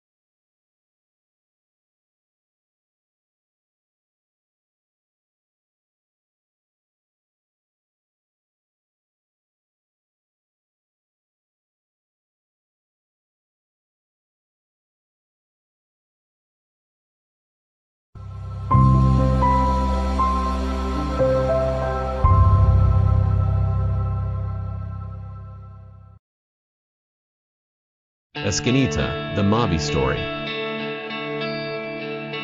Dear Papa Dudut, may kasabihan na kapag mahal mo ang isang tao ay tanggap mo anuman ang pag-uugali niya. Pero may exemption yon, lalo na kung hindi na maganda ang inaasal niya. At bilang partner niya, responsibilidad mo na pagsabihan siya sa maayos na paraan upang maitama anumang ugali na hindi nakabubuti sa kanya. Yan ang eksaktong karanasan ko kay Paloma. Pero bago ko ipagpatuloy ang pagkukwento ay magpapakilala muna ako. Tawagin niyo na lamang po ako sa palayaw kong Mavi. 33 years old, taga Quezon City at nagtatrabaho bilang virtual assistant. Kung ilalarawan ko ang aking sarili, masasabi ko na may itsura naman ako. Malinis sa katawan at tahimik, pero kapag nakuha mo ang loob ko ay madaldal naman akong tao. Bukod doon ay mahilig din po ako mag-ipon at mag-invest, pero hindi naman ako kuripot. Masinop lang ako sa pera dahil alam kong hindi yon pinupulot. Sa katunayan ay meron na akong napundar na mga property katulad ng studio type condo unit at kotse. Tumutulong din ako sa pagpapaaral sa aking mga kapatid at merong kaunting savings, insurance at investments.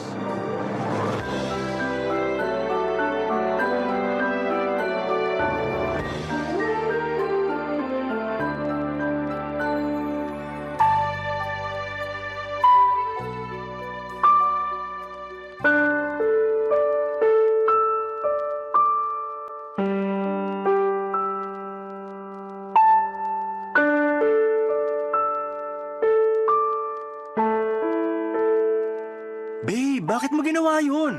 Alin ba? Yung kanina, nakalimutan mo na yata eh.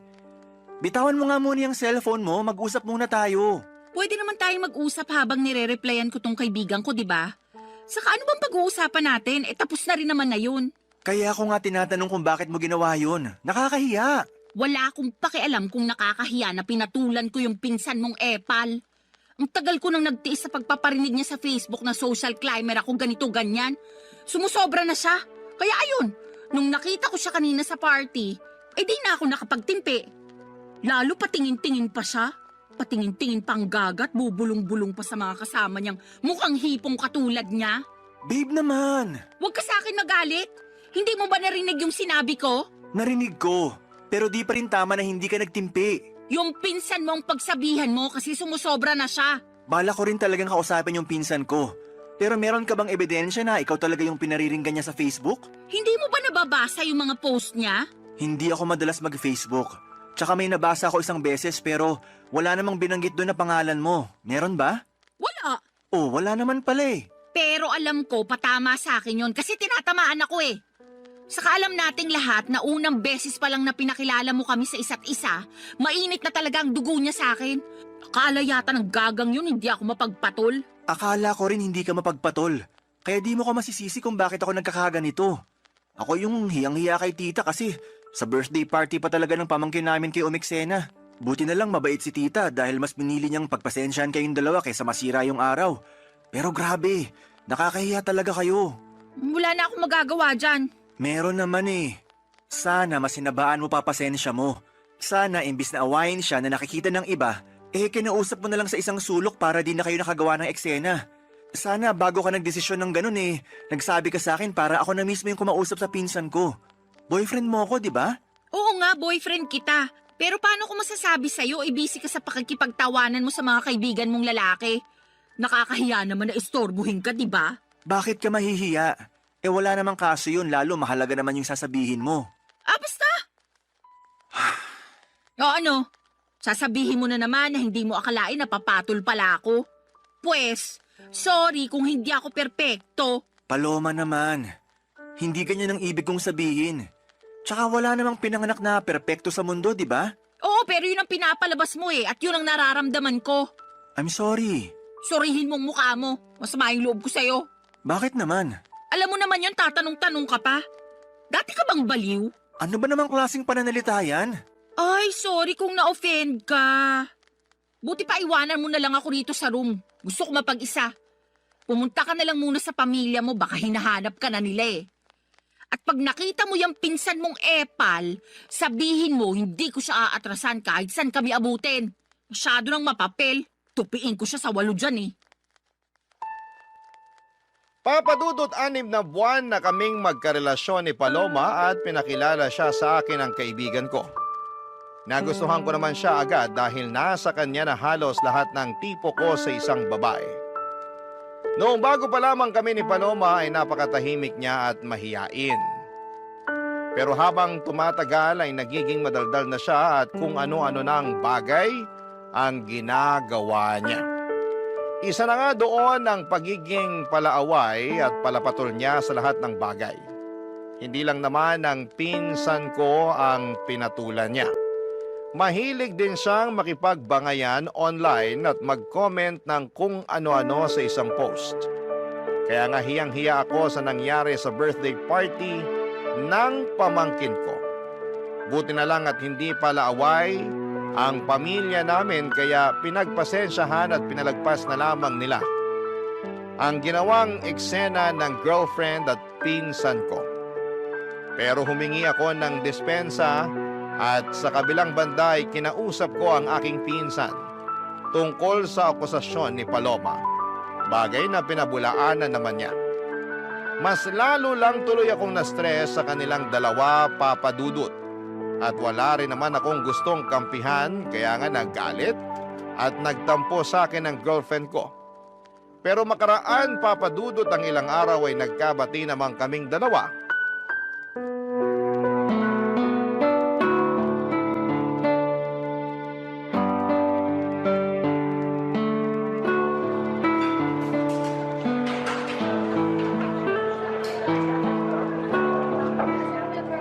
Thank you Saan? sa panlilibre mo sa akin. Nung nakaraang araw pa ako takam na takam sa burger at fries na to. Alam mo namang hindi ako basta-basta makakabili ng cravings ko dahil magkukulang yung sahod ko para sa pamilya ko. Oo, alam ko yun. Tsaka maliit na bagay lang naman tong panlilibre ko. Boyfriend mo ako, di ba?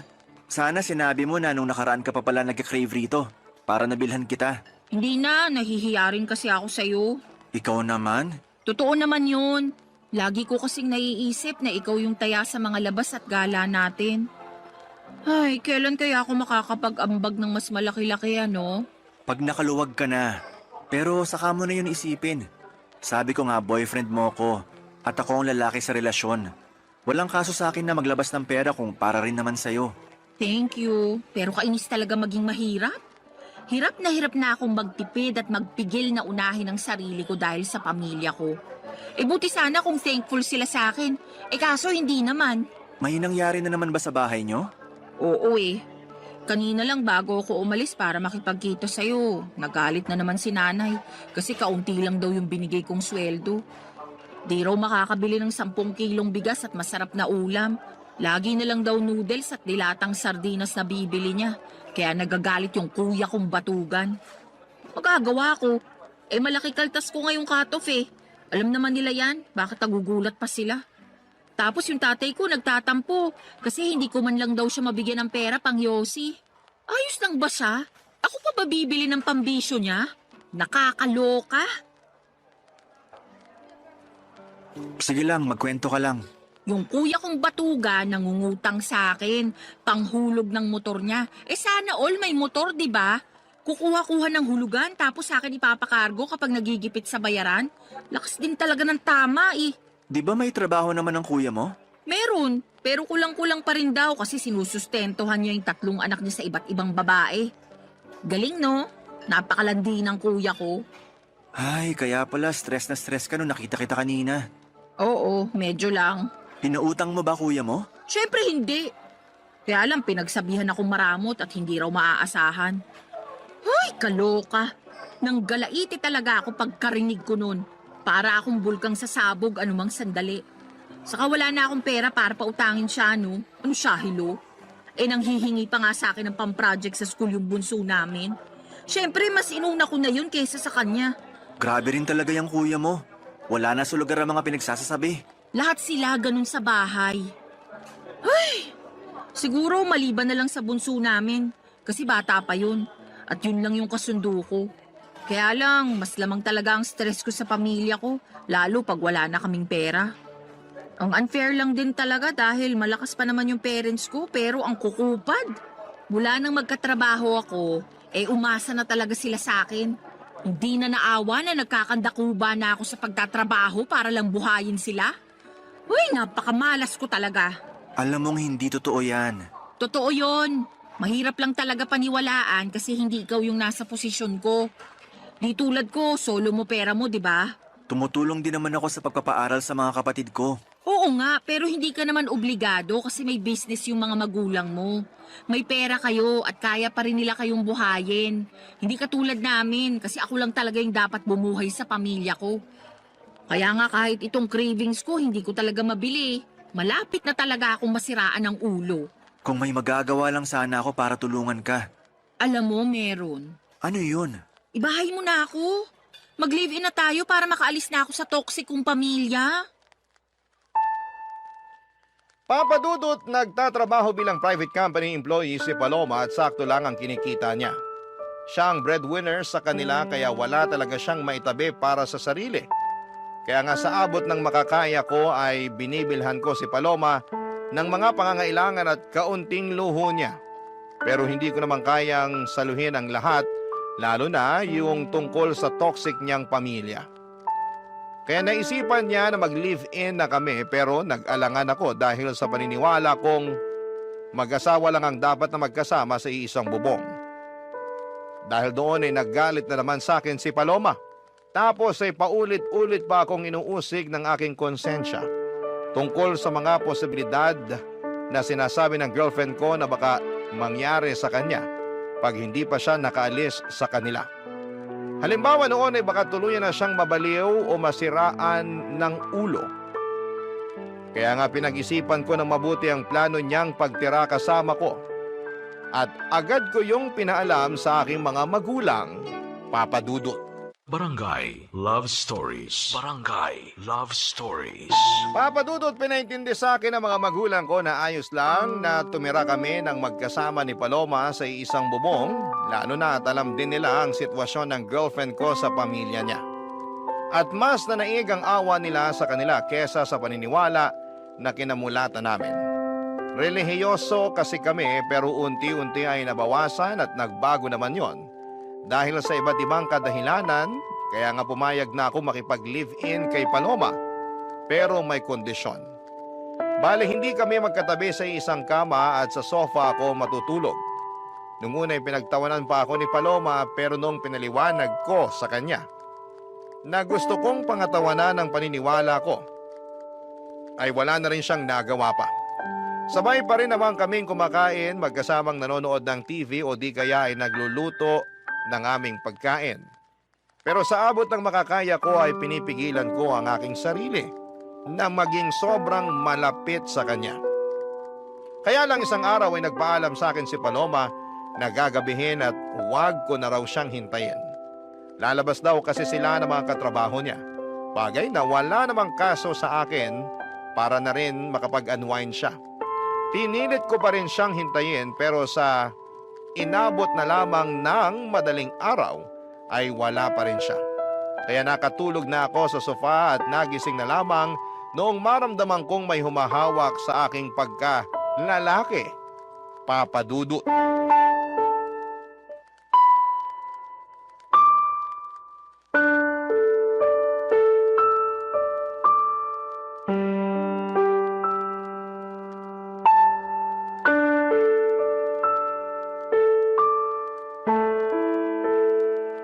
Sabi na gusto mo rin talaga? Kunwari ka pa? Paloma, anong ginagawa mo? Bakit mo ko hinihipuan? Sobra ka naman sa hinihipuan. Baka nakakalimutan mong girlfriend mo ko. Hindi ko nakakalimutan yun. Alam kong girlfriend kita pero totoo namang hinihipuan mo ko. Bakit? Di mo ba nagustuhan? Hindi. Kasi alam mo naman yung paniniwala ko pagdating sa bagay na yan, di ba? Oo, at nakakabwisit ka. Bakit ka nabibwisit? Napag-usapan na natin to, di ba? Sabi mo naiintindihan mo ko. Kahit tinawanan mo muna ako at inasar-asaran nung una. Totoo namang sinubukan kong intindihin. Pero habang tumatagal, pakorni ka na ng pakorni Kalalaki mong tao, nagpipigil ka, nandito na tayo Magkasama na tayo sa iisang bubong. Ba't di mo pa ako sunggaban at samantalahin? Naririnig mo ba yung sarili mo? Naman, tingin mo sa akin, bingi?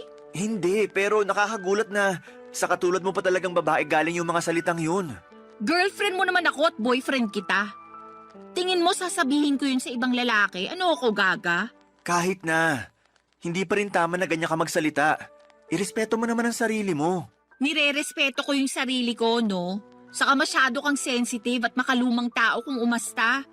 Tingin mo ba may maniniwalang walang nangyayari sa atin ay nakatira tayo sa iisang bubong? Wala naman talagang nangyayari sa atin, di ba?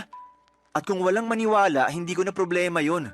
Basta alam ko sa sarili ko na ginawa ko yung sa tingin ko tama. Alin? Yung sakalang mag-aano kapag kasal na? Oo, Corny mo talaga. Nagsisisi na tuloy ako na sinagot kita. Masyado kang ewan eh. ikaw yung masyadong ewan. Anong sinabi mo? Alam mo na nung una pa lang ayaw ko. At iniiwasan ko makipag-live-in sa'yo hanggat di pa tayo kasal. Pero gusto mo na kamo para makaalis ka na sa pamilya mo. Pumayag naman ako, di ba? Okay lang din sa pamilya ko. Ibig sabihin, nag-adjust ako para mapagbigyan yung gusto mo. Salamat sa pag-a-adjust mo. Pero baka nakakalimutan mong may hiningi ka ring kondisyon. At yun yung hindi tayo magtabi sa kama sa pagtulog. Tama ka. At pumayag ka naman, di ba? Papaalala ko lang sa'yo. Pumayag nga ako pero ewan ko sa'yo. Hindi naman malaking pabor yun. Umasa ako na naiintindihan mo pinanggalingan ko. Pero mukhang nagkamali ako matapos mong gawin yung bagay na ginawa mo kanina lang. Bakit ba big deal pa rin sa'yo na hinipuan kita? Mukhang gusto mo rin base sa reaksyon ng ano mo kanina. Hindi ko gusto. At natural na reaksyon lang ng katawan yun. Di ko yun mapipigilan. Sus, natural na reaksyon daw. Totoo naman eh. Para kang tanga. Kalalaki mong tao, ikaw pa yung iwas ng iwas sa ganyan. Hindi ako sanay Daig mo pa yung babae kung umasta. Nasasaktan ako sa mga sinasabi mo sa akin. Kinumpara mo pa ako sa iba. Sensya na, pero ano magagawa ko? Sinasabi ko lang kung ano yung nasa isip ko. Hindi lahat ng naisip mo dapat mong sabihin. Lalo na kung makakasakit ka lang din ng kapwa.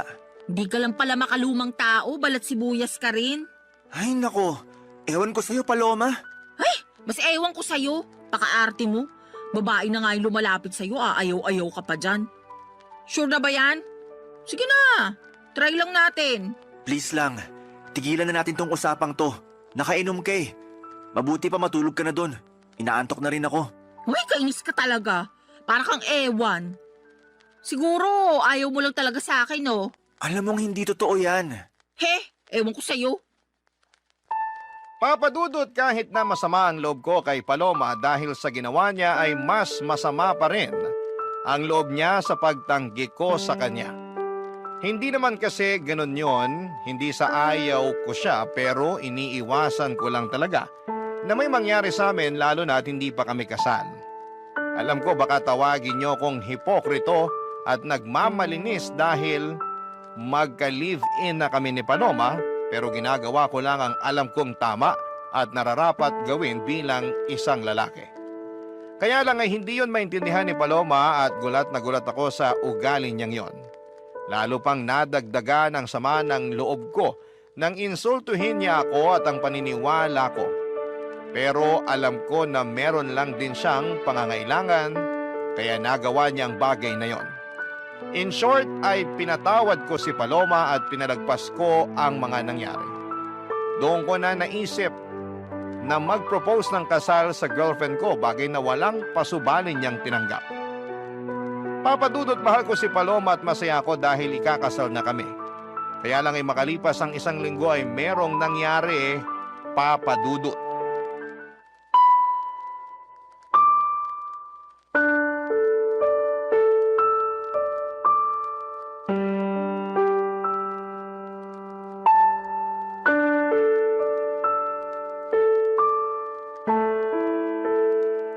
Babe naman, bakit ganun yung mga sinabi mo kay mama? Naalin ba?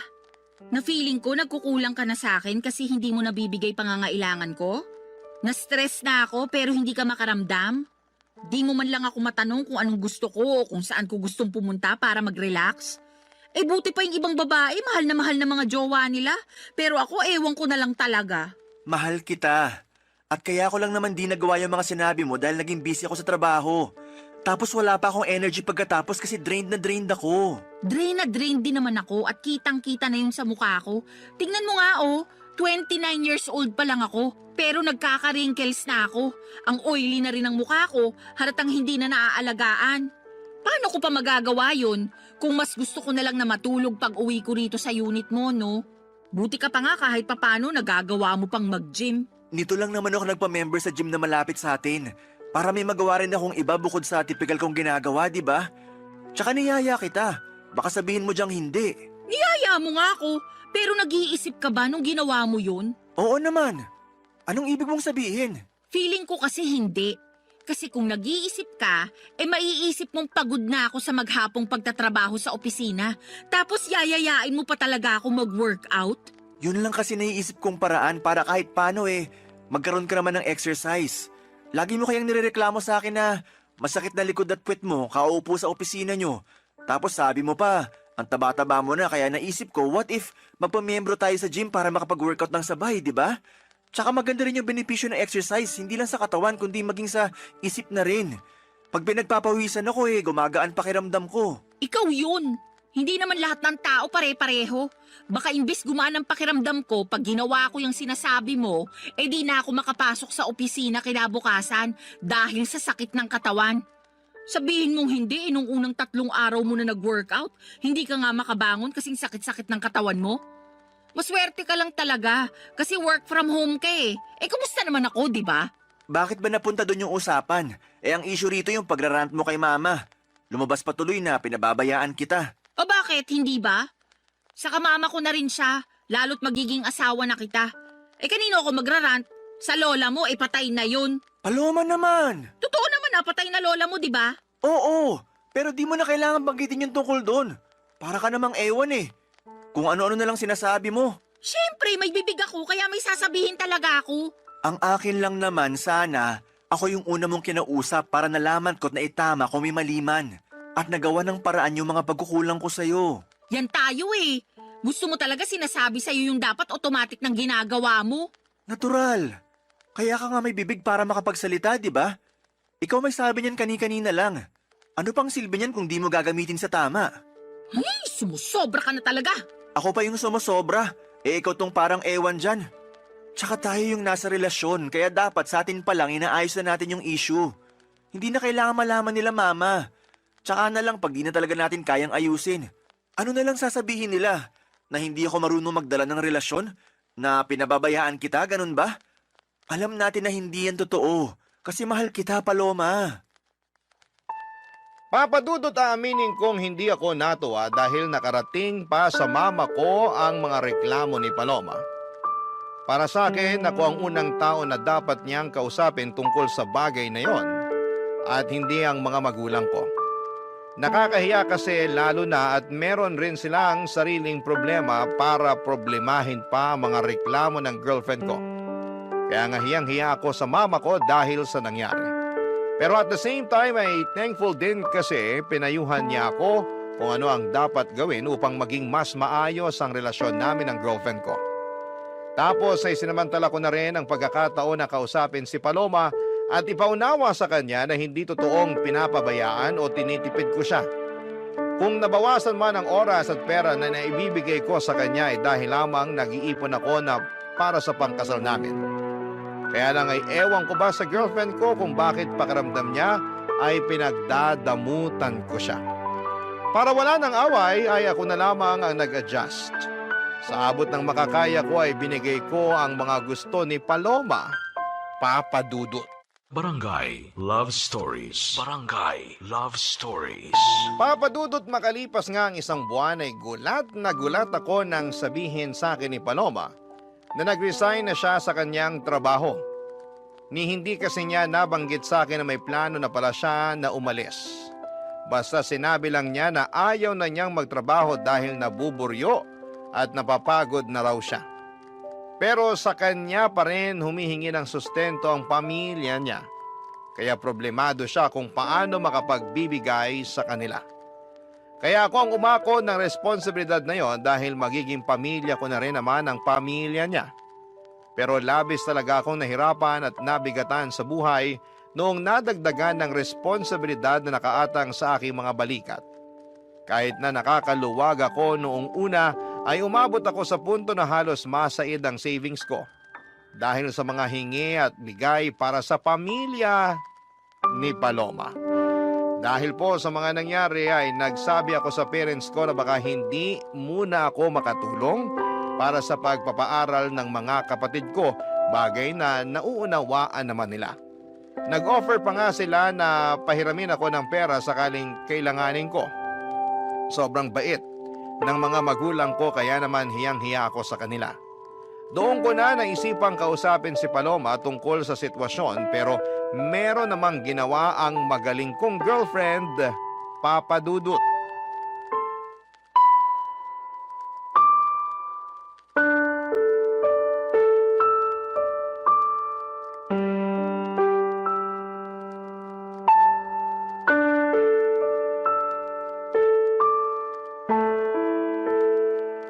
Paloma, anong ginawa mo? Ha? Anong ginawa ko? Wala akong ginagawa rito Pwede ba? Hindi ito yung panahon para sarkastikuhin mo ako. Seryoso yung tanong ko sa'yo. Kasi nalaman ko lang naman na ang damit ang laki ng utang ko sa bangko. Oh, problema ko ba yun kung ikaw naman pala yung may utang? Ako nga. Kasi sa akin nakapangalan yung credit card na ginamit mo, kakaswipe sa mga bagay na gusto mong bilhin. Bakit ka nagagalit? Nakalimutan mo bang pinahiram mo sa akin yung credit card mo? Para ka mo may magamit ako kapag may gusto akong bilhin? O ayan, ginamit ko lang kasi nga may bibilin ako, di ba? Pero di ko naman akalain na haabot ng ganun kalaki yung magiging utang ko sa credit card. Ano bang pinagbibili mo, ha? Mga bag. Alam mo namang gustong-gusto ko ng mga bag, lalo na yung mga branded. Sawang-sawa na kasi ako sa mga pipitsugin at class A. Gusto ko yung pangrampa naman. Yung mapapasabi talaga ng wow yung mga makakakita. At saan ka naman rarampa? Lagi ka namang andito sa condo unit. Grabe ka naman. Lumalabas din naman ako kasama ng mga dati kong katrabaho, lalo tuwing Biyernes ng gabi. Siyempre, kailangan ko rin ng social life dahil baka mabaliw na lang ako rito sa condo mo, no? Bukod sa mga bag, ano pang binili mo gamit credit card ko? Mga sapatos lang naman. Anong mga sapatos lang naman? Kaya pala sandamakmak na yung sapatos mo. Dalawa lang naman yung paa mo. Sobra ka naman magsalita. Siyempre, salit-salitan ko naman sinusuot yung mga yan, ano? Ikaw ang sobra. Kasi di ka marunong magtipid. Ano pa, bukod sa mga bag at sapatos? Ha? Bakit ba gusto mo pang isa-isahin ko? Hindi mo ba nabasa yung mga statement of account? Sagutin mo na lang. Kasi gusto ko sa'yo mismo nang galing. Oo na. Ano pa ba? Yung flight namin next month na mga kaibigan ko. Flight papunta saan? Sa Hong Kong. Alam mo namang pangarap kong makapag-ibang bansa, di ba? Plano namin puntahan yung sikat na amusement park doon. Yung... Paloma naman. Bakit ba kasi? Tanong-tanong ka pa. Sige nga. Paano ko ngayon babayaran tong mga kineskas mo sa credit card ko? May trabaho ka naman, di ba? Ang laki-laki pa nga ng sweldo mo, kayang-kaya mo na yan. Malaki ang sweldo ko pero malaki rin ang mga gastusin ko. Baka nakakalimutan mo na cargo ko pa pamilya mo. Hindi ko nakakalimutan yon. Sa lagay nanunumbat ka, ganon. Magiging asawa mo na nga ako, di ba? Ibig sabihin, ang pera mo, pera ko na rin. Ang pamilya ko, pamilya mo na rin. Masyado kang mapanumbat. Hindi naman ako nanunumbat. Tsaka ngayon lang ako nagsalita. May narinig ka ba sa akin nung mga nakaraan? Wala, di ba? Pero para sa kaalaman mo, nahihirapan na rin ako. At kahit na anong gawin kong pagkatrabaho, kulang na kulang pa rin sa laki ng gastusin natin. Kaya nga sana matuto ka magtipid. Hindi naman kita pinagdadamutan, pero ipaalam mo muna sa akin kung may gusto kang bilhin para mapag-isipan nating mabuti. Hindi naman mahirap gawin yun, di ba? Hindi. Pero lahat na lang ba kailangan kong ipagpaalam sa'yo? Kung ganun lang din, sana hindi mo na binigay yung credit card mo sa akin para ipagamit. Di raw nanunumbat. Pero ano yung mga sinasabi mo? Porke wala akong trabaho, ganyan mo na ako tratuhin? Dinamay mo pa ang pamilya ko? Tama ba yun? Lagot ka talaga. Isusumbong kita sa nanay mo. Papadudot sabihin na po nating sumabog na ako sa galit ng mga panahong yon. Kaya hindi ko na napigilan ang aking bibig na makapagsalita ng hindi maganda sa girlfriend ko. Pero pinagsisihan ko naman yon at inihingi ng tawad sa kanya. Kaya lang ay matigas ang puso ni Paloma at gusto niyang palabasin na inagrabyado ko siya. Na masakit daw akong magsalita, mayabang at mapagmataas porke ako ang kumikita sa aming dalawa. Totoo naman na ako pero hindi ako kailanman nagyabang at nagmataas sa kanya. Sa abot ng makakaya ko at pangunawa ay sinusustentuhan ko siya at ang pamilya niya habang nag-iipon ng pangkasal namin at pinagsasabay na bayaran ng iba pang mga gastusin sa araw-araw naming pamumuhay. Kaya naman alam kong ako ang agrabyado rito at may karapatan akong magsabi ng mga hinanakit ko. Aaminin kong hirap na akong pakisamahan si Paloma dahil napakabigat niyang dalhin. At sa araw-araw na lamang na ginawa ng Diyos ay palala ng palala ang kanyang pag-uugali, Papa Dudut.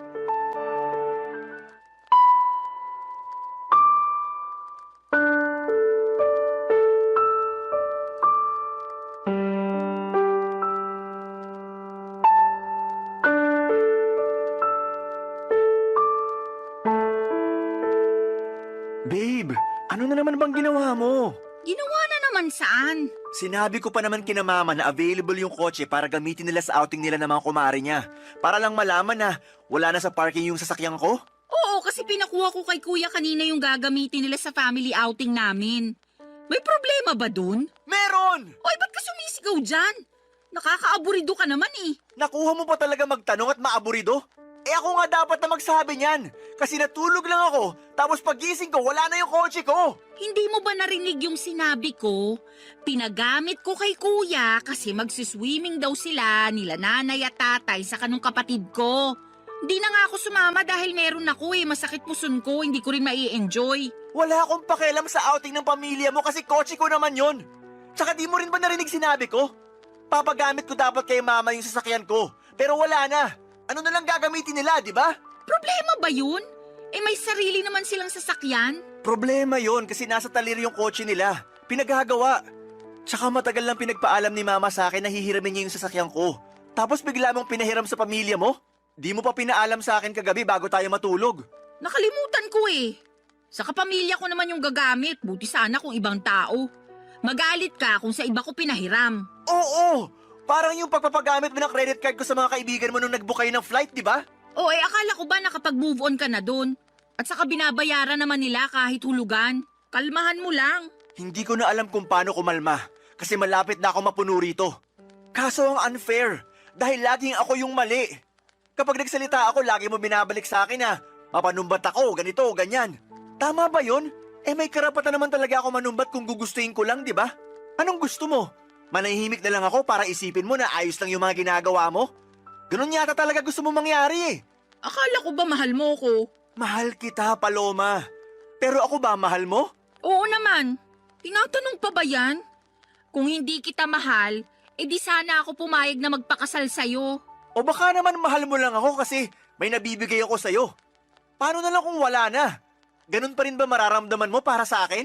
Ano ba namang tanong yan? Masyado ka nang nagiging madrama. Hoy, para sa kaalaman mo, wala tayo sa TV at radyo para magsalita ka ng ganyan. Kakainis to. Kita mong masakit yung puson ko, dumadagdag ka pa Diyan ka magaling. Imbis na sagutin ng diretso yung tanong ko, kung ano-ano na namang sinasabi mo. Alam mo, napapagod na ako. Napapagod na ako sa relasyon natin. Napapagod na ako sa'yo at sa pamilya mo. Anong ibig mong sabihin? Hindi ka talaga makahalata, no? Di ka rin marunong makiramdam. Sarili mo lang mahalaga sa'yo. Kaya paano pa ako nakakasiguro na mahal mo nga ako? Nang dahil lang sa kotse na pinahiram ko sa kuya ko, nagkakaganyan ka na? Ang malala, nag-historical ka pa talaga. Inungkat mo lahat Saka kung sa usapang pagod lang naman, mas pagod kaya ako sa'yo. Pagod ka saan? Sa relasyon natin? Oo, kasi pakiramdam ko kinokontrol mo ko. Ipapaalala ko lang sa'yo hindi pa tayo mag-asawa. At kahit mag-asawa na tayo, wala ka pa rin karapatang diktahan yung buhay ko. Bigla ko tuloy na miss maging malaya. Yung walang iniisip o pinoproblemang mababaw na issue. Sige, simula sa araw na to, malaya ka na. Ha? Anong sabi mo?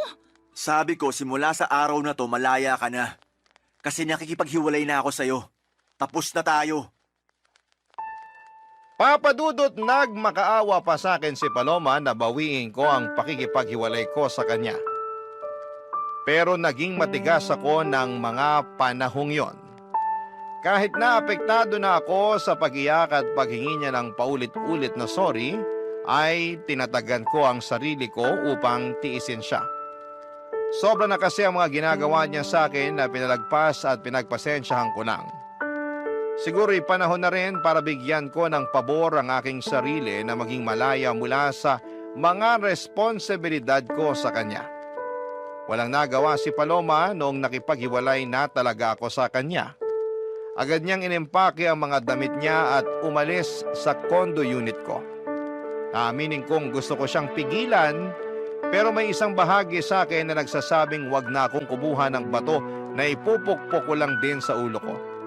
Kaya lang ay may mga sandali pa rin talaga na nakokonsensya ako sa pakikipaghiwalay ko kay Paloma, lalo na at malapit na kaming ikasal. Sana'y mapayuhan ako ng mga kabarangay natin kung tama bang bawiin ko ang pakikipaghiwalay ko sa dati kong kasintahan at mag-umpisa ulit kami ng bagong buhay o pangatawanan ko na lamang at tumanap ng ibang babae na mas mabuti para sa akin. Aaminin ko na mahal ko pa rin si Paloma. Hanggang dito na lamang ang sulat ko, Papa Dudut. Maraming salamat po sakaling mapili po ninyong i-ere ang kwento ng buhay ko. God bless and more power sa Barangay Love Stories. Ang inyong forever kapuso at kabarangay forever, Mavi. Dear Papa Dudut, good day sa inyo at sa mga bumubuo ng Barangay Love Stories, tawagin niyo na lamang po ako sa pangalang Solana. 29 years old, taga Cardona, Rizal at isang online seller. Pero dati ako nagtatrabaho sa isang private company. Sa kasalukuyan ay buntis ako sa first baby namin ng husband ko, pero meron na akong unang anak sa ibang lalaki. Panati ko talaga ako ng programa ninyo, Papa Dudut, at hanggat maaari ay wala akong kinakaligtaang episode sa radyo. Kumbaga ay hindi kumpleto ang pananghalian hanggat hindi kami nakatune in kay Papa Dudut. Tapos isang araw ay naisipan kong magpadala ng sulat sa inyong programa upang marinig ko namang umere ang sarili kong kwento. Kahit naman paano ay merong makukuhang aral at inspirasyon ang mga kabarangay natin sa mga karanasan ko sa buhay. Magsisimula ang lahat taong 2023 kung saan ay sa edad kong 27 years old ay gustong-gusto ko nang mag-asawa.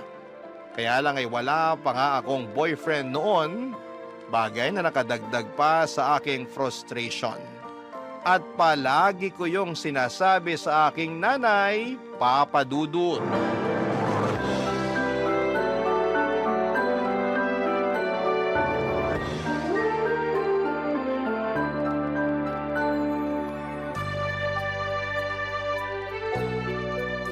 Grabe na yun. Anong grabe? Yung classmate ko nung elementary at high school, mag-aapat na yung anak. Tignan niyo yung post niya dito sa Facebook. Pinakita niya yung pregnancy test niyang positive. Dami nga nag-congrats sa kanya. Talaga? Tingin nga. Guling, di ba? Kasing edad mo lang din yan, ano? Mas matanda po ako ng 1 taon sa kanya. Ibig sabihin, 26 years old pa lang siya tapos nakaapat na anak na. Mismo. Naku, napakasipag naman nila mag-asawang gumawa ng bata. Hayaan mo na po. Buhay naman nila yan eh. Sa bagay, mahalaga lang naman dun hindi napapabayaan yung mga bata. Kahit mag-anak pa sila ng 100, ayos na ayos lang. Grabe naman po sa sangdosena. Aba, nangyayari naman yun na. Kami nga 18 magkakapatid, di ba? Mas grabe pala kayo, Nay. Ay, ewan ko sa'yo, Solana. Minsan napaka-OA mo. Sobra naman po kayo. Oh, totoo naman. Diyan pa lang sa mga reaksyon mo, akala mo unang beses mo palang narinig na 18 kami magkakapatid. Sensya na po. Hala, kinasal na pala siya? Sino? Ito po oh, dati kong katrabaho. Nagpunta na rin po siya dito sa bahay ng birthday niyo. Siya lang talaga in-invite ko noon kasi okay naman siyang kasama. Natatandaan ko nga na katulad mo wala pa rin siyang asawa nun. Pero masaya naman ako kasi sa wakas kinasal na siya. Masaya rin po ako. Pero sobra naman kayo sa pagsasabi na katulad ko wala pa siyang asawa. Noon yon kasi ngayon kasal na siya. Sa katotoo naman na wala ka pa rin asawa, di ba? Pati nga boyfriend, wala pa rin Kaya nga medyo nalungkot po ako. Ha? Bakit? Kasi tumatanda na ako pero wala pa rin ako nakikilalang lalaki na mamahalin at gugustuhin pakasalan. Ay, ayoko pong tumandang dalaga at mamatay na hindi pa nararanasan ang sarap ng buhay. Pinagsasasabi mong sarap ng buhay ang hirap kaya magkaanak lalo na sa panahon ngayon, ano? Napakamahal ng mga bilihin at serbisyo. Kung mahirap ka, dapat manahimik ka na lang sa isang tabi. Siyempre, pagsisikapan naman po namin na magiging asawa ko yung pamilya na bubuuin namin. Hindi namin ipaparanas sa magiging anak namin yung hindi magandang buhay. Sa bagay, di naman kita mahahadlangan kung ramdam mo na dyan sa mga buto-buto mo na gusto mo nang mag-asawa at bumuo ng sarili mong pamilya. Kahit na mahirap ang buhay, masarap pa rin na meron kang asawa at mga anak. Kaya, sige, humayok at maghanap ka na ng magiging boyfriend. Siguraduhin mo lang na yung mapipili mo yung lalaking responsable, marunong sa pamilya, mabait, may pangarap, hindi lang para sa sarili, kundi lalong-lalo na sa inyong magiging anak nyo. At higit sa lahat, hindi mapanakit. Nako, subukan ka lang niyang saktan. Lalatiguhin ko pati mata niya.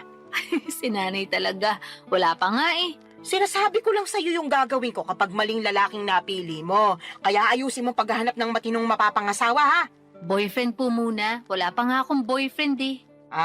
Kala ko, diretso kasalan kasi atat na atat ka na dyan eh. Nay talaga, O bakit? Totoo naman sinasabi ko sinabi ko bang hindi?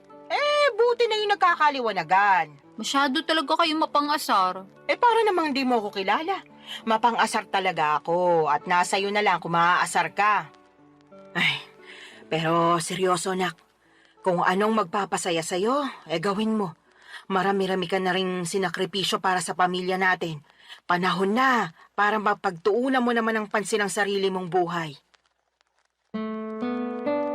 Papadudot, masyado kasi akong naging tutok sa pagtulong sa pamilya namin simula mawala ang aming tatay. Bata pa kami noon at talagang ginapang kami ni nanay sa paghahanap buhay. At bilang panganay sa 3 magkakapatid ay sadya kong kinalimutan ang pagla-love life at ang aking sarili. Pero aminado akong gusto ko na talagang bumuo ng sariling pamilya that time at masaya naman ako kasi suportado ako ng aking nanay. In fact, siya pa ang kontodo push sa aking makipag-date o magpaligaw kaya ginawa ko ang mga payo niya. Bilang unang hakbang ay nag-install ako ng dating app sa aking cellphone. Nagpatulong pa nga ako sa best friend ko na pumili ng maganda at pinaka-the best kong picture na gagawin kong display profile. First time ko lamang kasing gumamit ng dating app at sa tanang buhay ko. Isa pa lang ang nagiging boyfriend ko. Pero matagal na yon dahil nag-aaral pa lamang ako sa high school at sa pagkakatanda ko ay umabot lamang kami ng 1 buwan. Fast forward. Meron ako nakilala at nakamatch na lalaki sa naturang dating app na gamit ko ng mga panahon na yon. 2 linggo rin kaming nag-usap bago kami nag-decide na magkita na. At may nangyari na nga sa amin ang unang araw na yon. Kaso makalipas ang 1 buwan at kalahati bigla na lamang siyang naglaho na parang bula papadudot.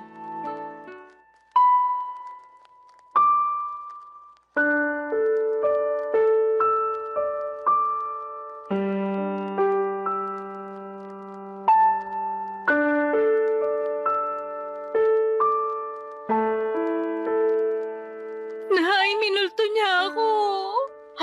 Sino? Yung lalaki na kilala ko online at nakadate. Minulto niya na ako.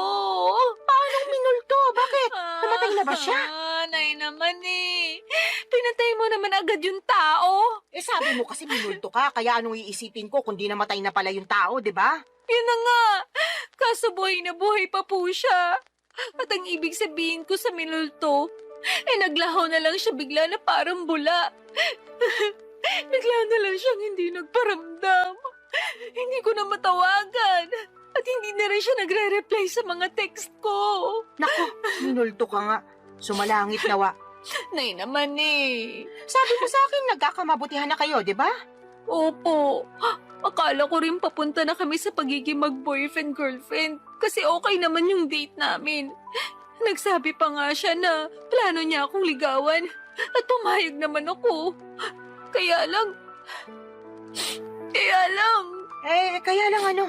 nawala siya bigla pagkatapos siya makuha sa akin yung pagkababae ko. Hala ka. Ibig mo sabihin, sinabi mo ng perlas ng silanganan? Opo. Ako nalintikan na. Teka, Nay, nasusuka ako. Ay, sinasabi ko na nga ba?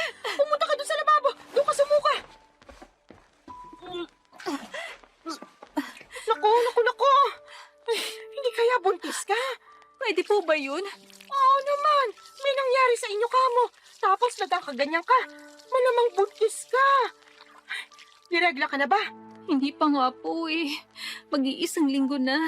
Nalintikan na talaga. Paano nga po kung buntis ako? Ano nang gagawin ko? Bigla akong tinakasan ng tatay ng anak ko. Hindi ko alam kung anong gagawin mo, pero siguraduhin mo muna na buntis ka nga. Magano ka? Mag-pregnancy test. Ayoko po. Anong ayaw mo pinagsasasabi mo dyan? Natatakot po ako eh. Paano kung positive? Wala na tayong magagawa dyan. Saka na lang nating isipin kung ano yung susunod nating gagawin kapag totoo na buntis ka nga. Pesting buhay naman oh. Ngayon pa talaga nangyari to kung kailan bigla namang nawala yung nakabuntis sa akin. Kasalanan mo rin naman kasi. Sana bago ka bumuka ka dyan, sinigurado mo muna na gumamit ng proteksyon yung lalaking yon. Oh, kita mo nangyari. Tingin ko, nakatunog yun na mabubuntis ka niya. Kaya biglang naglaho na parang bula. Wala naman po sanang kaso kahit mabuntis niya ako eh. Kaya lang ang kiniinis ko, iniwan niya ako bigla. Akala ko pa naman nagkakaintindihan na kami. Na mahal na namin ang isa't isa. Pero mukhang hindi po pala ganon. Hindi talaga. Kasi nakuha na niya yung gusto niya sa'yo. Napakasama niyang tao. Sinabi mo pa. Sana makarma siya sa pangiiwan niya sa'yo at sa magiging anak niyo kung totoo nga na buntis ka. Kinakatakot ko lang po na baka hindi ko kayanin. Alin? Yung pagbubuntis ko po. Ewan, naguguluhan pa po ko. Nalilito. Masyado mabilis yung mga pangyayari. Kahit na anong mangyari, kailangan mong kayanin dahil nandiyan na yan. Alam nga namang ipalaglag mo yung dinadala mo malaking kasalanan niya sa Diyos. Tsaka, hindi ka na bata, Solana. Nung nakaraan lang, naulit-ulit mong sinasabi na gusto mo nang magkaanak at magkaroon ng pamilya, di ba? O ayan na, magkakaanak ka na sakaling buntis ka nga. Kaya dapat kayanin mo. Huwag kang mag-alala. Nandito ang nanay. Akong bahala. Gagabayan kita. Papadudot ng sumunod na araw ay nakumpirma kong buntis nga ako. Buti na lang talaga ay nandyan ang nanay ko dahil kung wala siya malamang ay hindi ko na alam ang aking gagawin. Dahil sa biglang pagtakas ng lalaking nakabuntis sa akin ay natakot ako sa responsibilidad ng pagiging nanay sa baby na nasa sinapupunan ko ng mga panahong yon. Kaya nga malaki ang pasasalamat ko kay nanay dahil to the rescue siya. At kahit na extra challenge ang naging pagbubuntis ko ay si nanay ang katuwang ko, Papa Dudut. Unti-unti ay natutuhan kong mahalin ang baby na dinadala ko ng mga panahong yon. Inisip ko kasi na tama naman ang sinabi ni nanay. Walang kasalanan ang anak ko sa ginawa ng tatay niya. Sadyang meron lamang mga lalaki na hindi marunong magtaguyod ng pamilya. Nasa una lang magaling at duwag naman sa responsibilidad. Malas lamang ako kasi ganong klase ng lalaki ang natagpuan ko, Papa Dudut. Barangay Love Stories. Barangay Love Stories. Papa Dudut, makaraan ng 9 na buwan ay naipanganak ko ng malusog ang aking panganay. Nag-leave ako noon sa opisinang pinapasukan ko at noong matapos yun ay agad na rin ako nagbalik trabaho. Kailangan ko nang magdoble kayod upang matustusan ang pangangailangan ng anak ko. Alam ko na simula maging nanay ako ay dapat huli ko nang isipin ang aking sarili dahil laging unang-una ang kapakanan ng baby ko. Kaya lang ilang buwan pa lamang akong nagtatrabaho ulit ay nakaramdam na ako ng matinding kapaguran. At hindi yon yung klase ng pagod na nawawala kapag pinahinga mo, kundi naghahalo-halong pagod mentally and physically. Doon ko rin napagkumpara ang sitwasyon ko bilang single parent sa aking ibang katrabaho na merong healthy relationship sa kanilang mga asawa. Gusto ko lang naman ang katuwang sa buhay at mag-aalaga sa akin dahil matagal na panahon din ako ang nag-aalaga sa iba. Pati ba naman sa sarili kong anak ay ako pa ring mag-isa. Kaya nga binanggit ko yon sa nanay ko dahilan para sermonan niya ako ng todo-todo, Papa Dudut.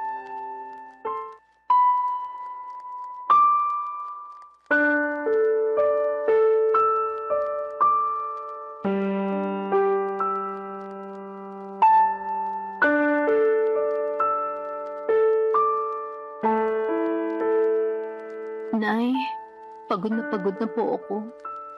Kapag nasa opisina ako, hindi ako makapag-concentrate. Lagi akong lutang at nakatulala. Kaya nga nasisita ako ng boss ko at isang beses natawagan na ng pansin. Pero anong magagawa ko? Gusto ko na lang umuwi nung time na yon at magmukmuk sa higaan. Kaso alam ko hindi ko naman yun magagawa dahil kailangan kong alagaan yung anak ko pagdating ko rito sa bahay. Medyo mahirap nga yung pinagdaraanan mo, anak. Pero wala ka naman magagawa kasi kailangan mo magtrabaho pa rin para sa anak mo. Yun na nga po Imbis na sana nagpapahinga na lang ako rito sa bahay natin. At ako na yung nag-aalaga sa baby ko, kailangan ko pang umalis para magtrabaho. Thankful po ako na inaalagaan niyo yung anak ko. Pero ewan ko ba? Ano ba kasing problema? Pagod ka nga lang ba talaga o ano? Sa tono mo kasi para kang nagsisisi na nagkaanak ka. Yung totoo? Oh, sabihin mo yung totoo. Tama po kayo. Nagsisisi po ako na nagka-baby ako. Sula na naman! Kung naiintindihan lang ng anak mo yung sinabi mo, malamang magtatampo yung bata. Sarili niyang ina, pinagsisisihan siyang sinilang sa mundo. Ano pong magagawa ko kung yun ang nararamdaman ko? Wala, di ba? Tsaka bago kayo magsalita ng ganyan, iintindihin niyo muna yung pinagdaraanan ko. Naiintindihan ko yung pinagdaraanan mo dahil nanay din ako. Partida, isa pa lang yung anak mo. Tapos kayo, 3 pa nga na inire ko. Pero ang kaibahan natin, kasama niyo po si tatay sa pag-aalaga at pagpapalaki sa amin bago siya inagaw sa atin ng kamatayan. Tapos ako simula nang pinagbuntis ko yung baby ko hanggang pinanganak, mag-isa lang ako. Ewan ko kung nasa ng lupalop ng impyerno na punta yung tatay ng batang yan. Nakakagigil lang talaga pag naaalala ko. Huwag mo namang sisihin yung anak mo sa katarantaduhan at pagiging irresponsable ng tatay niya sa'yo. Sino pong sisisihin ko? Napapagod na po ako magtiis at magkunwari na ayos lang yung lahat. At saka inggit na ako sa mga kasamahan ko sa opisina na merong mabubuting kinakasama at asawa. Ha? Bakit naman? Siyempre, ako wala. Kaya napatanong na lang ako sa Diyos kung bakit ang unfair niya sa akin. Hindi naman ako makasalanang tao Nagpapakitino naman ako sa abot na makakaya ko. Pero bakit pinarusahan niya pa rin ako? Sobra ka naman! Para mo na rin sinabing pagpaparusa yung pagkakaroon mo ng anak. Totoo naman po. Ay, maghinay-hinay ka nga sa mga sinasabi mo. Kawawa naman yung anak mo, Wala pa siyang kamuwang-muwang sa mundo, tapos pinag-uusig na agad siya ng sarili niyang ina. Yun po kasi yung nararamdaman ko. Ano pong magagawa ko? Meron kang magagawa.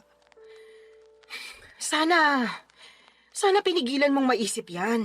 Para hindi mo na naramdaman kasi maling-mali yan. Doon pa lang sa mainggit alam mong hindi na magandang katangian yun. Sana ganun lang kadali yung gusto niyong mangyari. Wag kasi puro sarili mo yung isipin mo, lalo may anak ka na. Dapat pag nanay ka na, isang tabi mo yung nararamdaman mo at pagtuunan ng pansin yung anak mo. Paano ko nga po magagawa yun kung napapagod na ako? Ay, sana talaga hindi na lang ako pumayag na ituloy yung pagbubuntis sa batang yan. Aray ko! Bakit niyo ako binatukan, Nay? Nagtatanong ka pa talaga kung ano-ano yung sinasabi mo dyan. Kinabutan ka nga! Hindi naman kasalanan ng apo ko na nabuo siya dahil sa kapusukan niyo Tapos sasabihin mo na sana hindi mo na lang tinuloy yung pagbubuntis mo sa kanya. Sumusobra ka na talagang babae ka! Papa Dudut, doon ko mas napagtanto ng husto na mahirap maging single parent at kung may choice lamang akong baguhin ang kapalaran ko ay gagawin ko. Oo, mahal ko nga ang anak ko pero nawawalan pala ng saysay ang lahat pag nanaig na yung labis na pagod. Tinanim ko sa isipan ko na ang aking anak dapat ang priority ko bago ang sarili ko, pero mas nanaig sa akin ang kagustuhan na makatagpo ng lalaki na magiging katuwang ko sa buhay at mag-aalaga sa akin bilang kapareha niya at kung loloobin ay may bahay. Kaya nga nagsimula ulit ako makipag-usap online kahit na inuusig pa rin ako ng aking konsensya at ng mga sinabi ni nanay.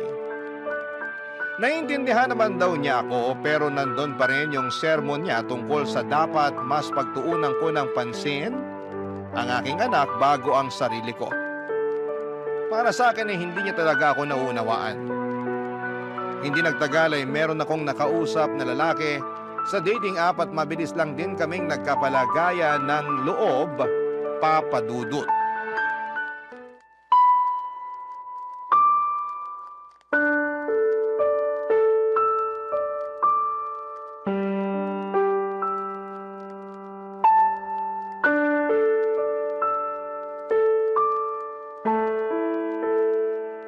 Anong sinabi mo, Solana? Pakiulit nga kasi parang nabingi yata ako. Nay naman eh. Ulitin mo kundi mababatukan kita. Sabi ko po, willing akong sumama sa lalaking nakakausap ko kung yayayain niya akong makipag-live-in sa kanya. Anong sinabi mo? Sasama ka sa lalaking yun eh. Paano yung anak mo? Sige nga. Yun nga po ang gusto kong pag-usapan natin. Kasi hindi ko masasama yung anak ko. Ni hindi ko pa nga sinasabi sa kanya na may anak na ako kasi, ewan, ayoko lang. Pakiramdam ko pag ginawa ko yun, baka mawalan siya ng gana sa akin. Kasi bihira lang naman yung lalaki na nagkakagusto at sumiseryoso sa mga single mom. Kahit na. Mahalaga pa ba yon? Opo, mahalaga yun kasi mahal ko na siya. Sa lagay, mas pipiliin mo pa yung lalaking yun kaysa sa sarili mong anak, Solana. Hindi ko naman po inaalis yung pagiging nanay ko sa anak ko. Gusto ko lang po magsimula ng panibagong buhay. Magsimula ng panibagong buhay na hindi kasama yung anak mo, ganun ba? Opo, Kanino mo naman iiwan yung apo ko, Aber? sa inyo po. Ay, anak ka naman ng teteng. Ayaw niyo po ba? Napakagaga mong babae ka. Ano ba namang pag-iisip meron ka? May pasabi-sabi ka pa na hindi mo inaalis pagiging nanay mo sa anak mo pero ipapaalaga mo sa akin. Kahit na mahal ko yung apo ko, ikaw pa rin na nanay niya yung dapat na mag-alaga sa kanya. Alam ko naman po yun. Pero hindi ko na po siya kayang alagaan. Ano bang pinagsasasabi mong babae ka? Paanong di mo kayang alagaan eh? Hindi naman mahirap alagaan yung anak mo. Napakabait niyang bata, normal din siya. Walang karamdaman, kaya paano mo nasasabi yan? Tatapatin ko na po kayo, Nay. Ayoko na po sa anak ko na yan kasi bunga siya ng pagkakamali. Oo, wala siyang kasalanan. Pero hindi ko lang talaga siya mapigilang sisihin sa ginawa ng tatay niya sa akin nung araw. At kahit na anong gawin ko paulit-ulit lang na bumabalik yung pangiiwan sa akin ng lalaking yun sa tuwing nakikita ko yung anak namin. Kaya sabihin niya, paano ako makakausad? Gusto ko nang kalimutan yung pangyayaring yun. At ito lang yung paraan na pwede kong gawin. Napakapangit ng paraan mo sa totoo lang. Pangit na po kung pangit, pero desperado na ako. Tsaka wag po kayo mag-alala, kasi susustentuhan ko pa rin naman yung anak ko. Magtatrabaho pa rin ako ng mabuti para sa kanya. Pwede ka namang magtrabaho ng mabuti nang hindi mo siya kinakailangang iwanan sa akin eh. Ewan ko ba naman sa'yo, nak? Bakit ganyan ka mag-isip? Awang-awa tuloy ako sa anak mo kasi nagkaroon siya ng nanay na katulad mo. Para sa kaalaman mo ha, hindi lang perang pambili ng pangangailangan niya yung dapat na binibigay mo sa anak mo. Kailangan din niya ng pagmamahal mula sa'yo. Pero hindi ko na nga po kayang ibigay yun sa anak ko. Kaya kayo na lang po yung magbigay nun sa kanya. Naniniwala naman po ako na marami kayo nun sa puso nyo. Yung sa akin kasi, ubus na para sa anak ko. At kung meron man pong natitira, konti na lang. Tapos para na lang yun sa sarili ko. Mahirap naman magbigay ng pagmamahal sa iba kung hindi ko uunahing mahalin yung sarili ko, hindi ba? Ibang klase mga katuwiran mo, bulok at baluktot. Papadudot parang kinurot ang aking puso sa iyak ni nanay dahil sa naisip kong iwanan ang anak ko sa kanya para makisama sa lalaking nakilala ko online. At kahit na sinusustentuhan ko pa rin naman ang bata ay hindi pa rin sapat yon Pero kahit na anong gawin kong pagsaalang-alang sa sitwasyon ay nadaig pa rin ako ng aking damdamin. Mas nanaig ang kagustuhan kong sumama sa lalaking nakilala ko at magsimula ng panibagong buhay. Alam ko po na maraming magagalit sa akin ng mga kabarangay natin dyan at may mga magsasabi na hindi ko naman talaga mahal ang anak ko. Mahal ko ang anak ko pero mas mahal ko ang aking sarili ng mga panahong yon. At kahit na pangit pakinggan, paano ko makapagbibigay ng pagmamahal sa iba kung hindi ko naman uunahing mahalin ang sarili ko kahit nakapalit noon ay ang pagtakas sa responsibilidad ng pagpapakananay sa aking panganay, Papa Dudut. Barangay Love Stories. Barangay Love Stories. Papa Dudut, hindi nagtagal ay sinagot ko na nga ang lalaking nanliligaw sa akin at makaraan lang ang isang buwan ay niyaya na niya akong makipag-live-in. Bale, tumira kami sa Taytay Rizal dahil doon naman siya nagtatrabaho. Hindi alam ng live-in partner ko na meron akong anak sa unang lalaki. At sa totoo lang ay gusto ko na talagang hindi niya malaman, pero alam ko na wala namang lihim na hindi nabubunyag. Kaya sa huli ay inamin ko sa kanya ang totoo dahilan para maggalit siya sa akin.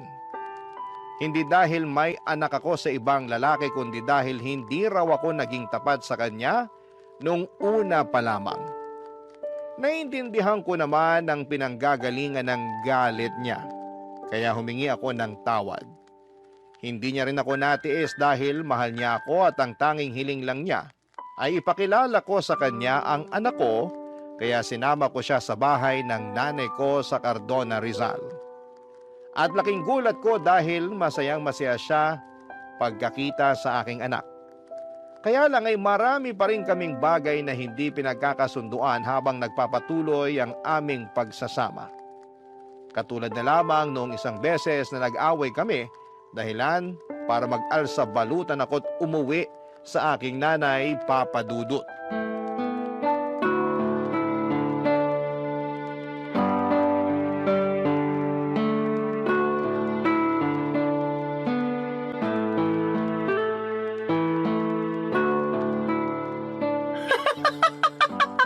Ano nga ulit yung dahilan ng away niyo, anak? Sinabi ko na po, di ba? Paulit-ulit kayo eh. Hindi ko nang mapigilan. Bakit ba?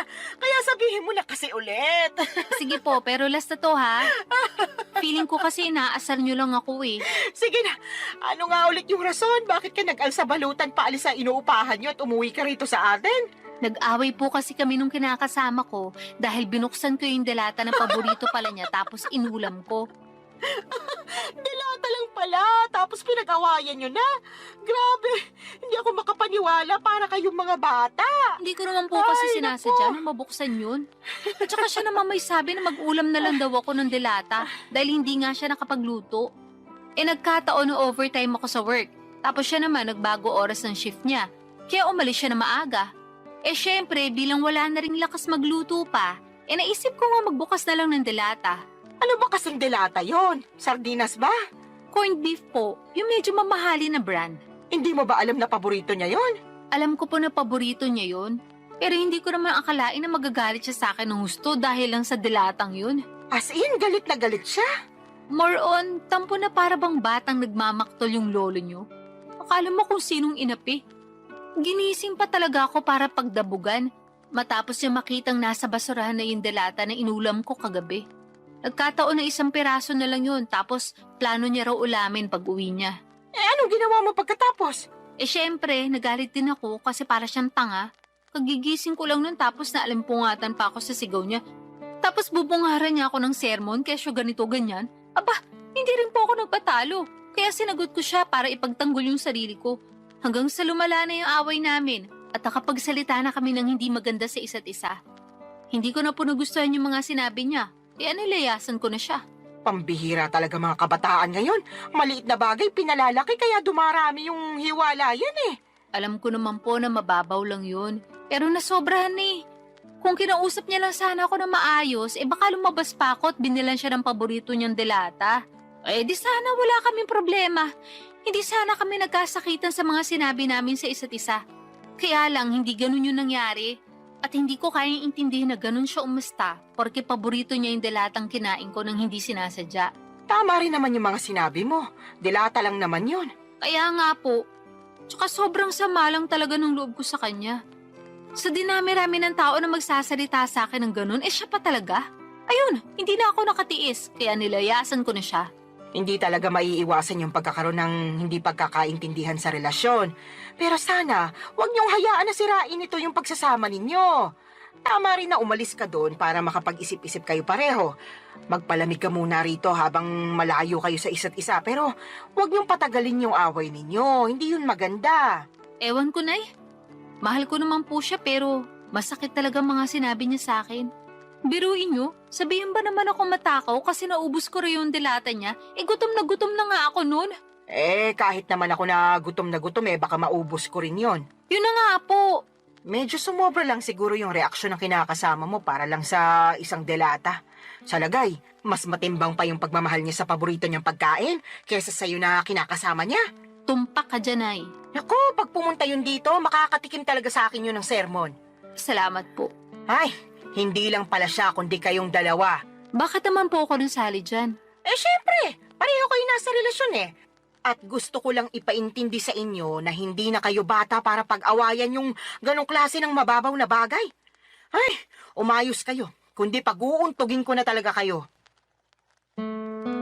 Papa Dudut, alam ko naman na mababaw lang ang dahilan ng pag-aaway naming yon. At pwede namang maayos kaagad kung may isa sa amin na magpapakumbaba. Pero pareho na kaming kinain ng matinding emosyon. Noong araw ding yon ay pinuntahan ako at sinundo ng kinakasama ko sa Cardona at nakipagbati sa akin. Humingi rin siya ng sorry kay nanay dahil naabala pa namin siya. Pero ayos lang naman sa nanay ko, sa halip ay pinayuhan niya kami na pag-usapan ng mga bagay-bagay at huwag na huwag agad paiirali ng galit. Kaya nga ginawa namin ang lahat para ayusin ang pakikipagkomunikasyon sa isa't isa para hindi na maulit ang mga nangyari.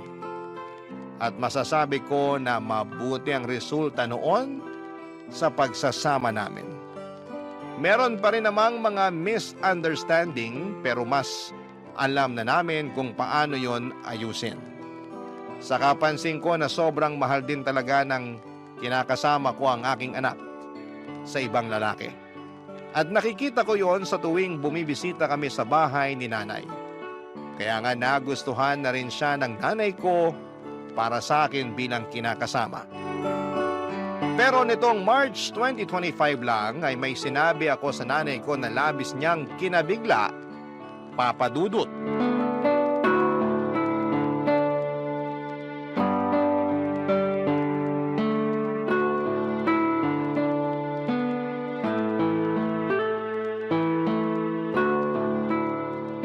Nay, may sasabihin po ako sa inyo. Pero huwag kayong mabibigla Depende kung sasabihin mo maganda ako, matagal ko nang alam yon. Puro kayo biro. Sa tingin mo nagbibiro ako? Nakakasakit ka ng damdamin Siyempre, maganda po kayo. Kanino pa po ba ako magmamana kundi sa inyo lang, di ba? Yan, sige, utuin mo pa ako. Ano ba kasi yung sasabihin mo at may pasabi-sabi ka pa ng wag akong mabibigla? Tungkol po sa amin ang kinakasama ko. Ang totoo, niyaya niya na ako magpakasal kahit sa West lang daw po muna. Para lang magkaroon na ng basbas yung pagsasama namin. Talaga? Naku, mabuti naman! Anong sinabi mo? Pumayag ka ba? Siyempre, opo. Tuwang-tuwa nga ako Ako rin tuwang-tuwa kasi sa wakas ikakasal ka na, nak. Dati-rati, pangarap mo lang yung maikasal tapos ayan na, mangyayari na. Kaya nga malaki talagang pasasalamat ko sa Diyos. Kasi dininig niya yung panalangin ko, nabigyan niya ako ng matinong lalaki. Yung magiging asawa ko, magiging tatay ng mga anak namin, at makakasama ko hanggang tumanda kami. At nangyari na nga yun. Buti na lang naging matyaga ka sa paghihintay. Opo, pero may isa pa po pala akong sasabihin. Ha? Meron pa bukod sa sinabi mo na ikakasal ka na? Ganun na nga po. O sige, ano ba yon? Pinag-usapan po namin ang kinakasama ko. Nakukunin na namin yung anak ko at isasama sa inuupahan namin. Gusto po niya na isang buong pamilya na kami. At handa naman siyang ampunin yung bata. Para siya na ang kilalaning ama. Ayos lang po ba sa inyo yun? Tinatanong pa ba yan? Siyempre ayos na ayos sa akin. Hindi po ba kayo malulungkot kasi papapalayo na kayo sa apo nyo? Ano bang klaseng tanong yan? Natural malulungkot ako. Pero sino ako para ipagkait sa apo ko na magkaroon ng tatay at nanay sa kanyang paglaki, di ba? Kaya nga malaki talaga yung pasasalamat ko dyan sa kinakasama mo kasi mahal na mahal yung anak mo. Tingin ko nga, mas mahal niya pa yung apo ko kaysa sa'yo eh. Mahal ko rin naman po yung anak ko. Pero aminado ako naging gagalang ako sa pagdedesisyon nung araw. Sa totoo lang, matagal ko nang pinag-iisipan na kunin yung anak ko para ako na yung mag-aalaga sa kanya. Gusto ko pong bumawi sa lahat ng pagkukulang ko bilang nanay niya. Siguro hindi pa naman po huli ang lahat, di ba? Hindi pa naman talaga. At suportado kita sa gusto mong mangyari. Basta ipangako mo na hinding-hindi mo na ibabalik sa akin yung apo ko kasi bigla ka na lang napagod magpakananay sa kanya, ha? Hindi laruan niyang anak mo para sa kaalaman mo. Meron siyang damdamin. Tsaka baka gabaan ka na kung gagawin mo pa yun sa kanya. Hinding-hindi ko na nga po ulit gagawin yun sa anak ko, Nay. Pangako po yan. Huwag ka sa akin mangako. Sa anak mo ikaw mangako. At patunayan mo yon. Mahalin mo siya ng husto. Iparamdam mo na lagi kang nandyan sa tabi niya bilang nanay niya. Ipaglaban mo siya sa lahat ng pagkakataon. Lagi mo siyang piliin sa kahit na anong sitwasyon. At kahit na magkaroon pa kayo ng mga anak, nung kinakasama mo, huwag mong hayaan na mabaliwala yung panganay mo. Tandaan mo, Solana, ha? Wala siyang kasalanan sa ginawa sa'yo ng ama niya, kaya huwag mo siyang sisisihin. Opo, Nay. Naiintindihan ko po lahat ang mga sinabi niyo at tatandaan ko po yun. Sige, mapapanatag na ako kung ganon. Paano mo pala aalagaan yung apo ko kung nagtatrabaho ka? Tungkol po sa bagay na yan, pinag-usapan na namin ng kinakasama ko na magre-resign na ako para maalagaan ko yung anak ko. Sinabi ko kasi sa kanya na gusto kong bumawi sa anak ko dahil malaki nga yung nagawa kong kasalanan sa kanya nung araw. Katulad nyo, sinuportahan din po ako ng kinakasama ko. Papa Dudut, alam kong hindi ako naging perpektong magulang sa anak ko noong araw, pero sa kasalukuyan ay ginagawa ko naman ang lahat upang makabawi sa kanya. At yun naman ang mahalaga, hindi ba? Sising-sisi ako sa nagawa kong pangiiwan sa kanya noon, nang mas pinili ko ang aking sarili ngunit masayang-masaya naman ako. Dahil naalagaan ko na siya ngayon, katuwang ang aking kinakasama na ngayon ay asawa ko na. Hindi pa rin naman nagsawang sumuporta at umalalay sa akin si nanay, lalo na at buntis ako sa panganay namin ng mister ko. Alam ko na mas magiging challenging ang pag-aalaga ng dalawang maliit na bata, kaya sinabi ni nanay na pupuntahan niya ako sa inuupahan namin para alalayan pagkapanganak ko. Doon pa lang ay naiyak na ako at nag-uumapaw ang saya ng puso ko. Mas lalo ko na-appreciate ang aking nanay sa totoo lang. At alam ko na marami pa akong matututuhan sa kanya mula sa mga karanasan niya kung paano maging mabuting ina. Maraming salamat po, Papa Dudut, sakaling mapili po ninyong i-ere ang istorya ng buhay ko. Sana po'y kinapulutan po ito ng aral at inspirasyon ng mga kabarangay natin. God bless sa inyong programa sa Barangay Love Stories. Patuloy kayong magbigay ng aliw sa ating mga kabarangay. Ang inyong forever kapuso at kabarangay, Solana.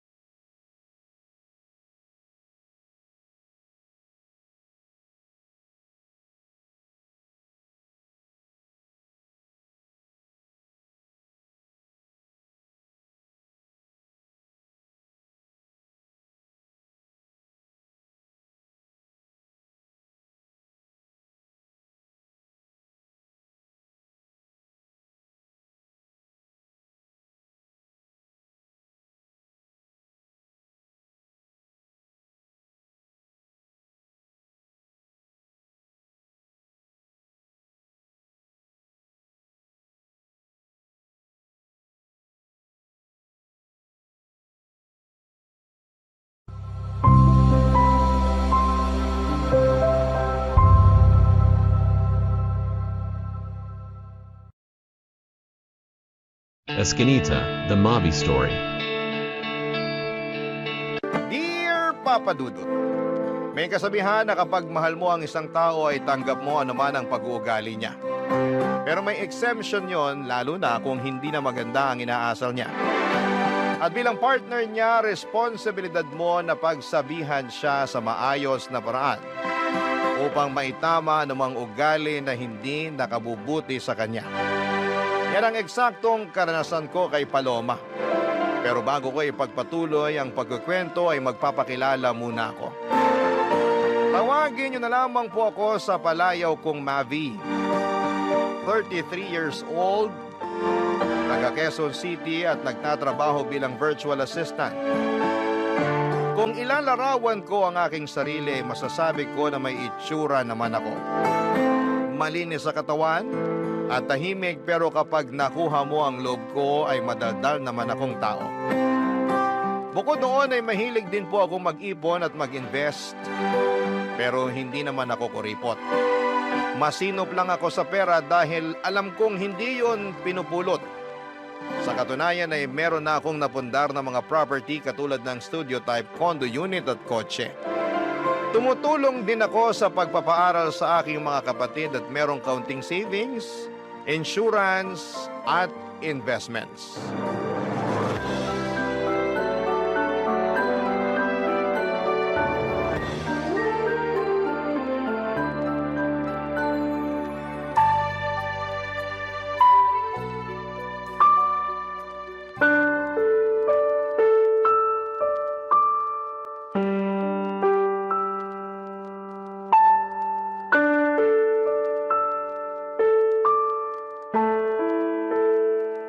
Babe, bakit mo ginawa yun?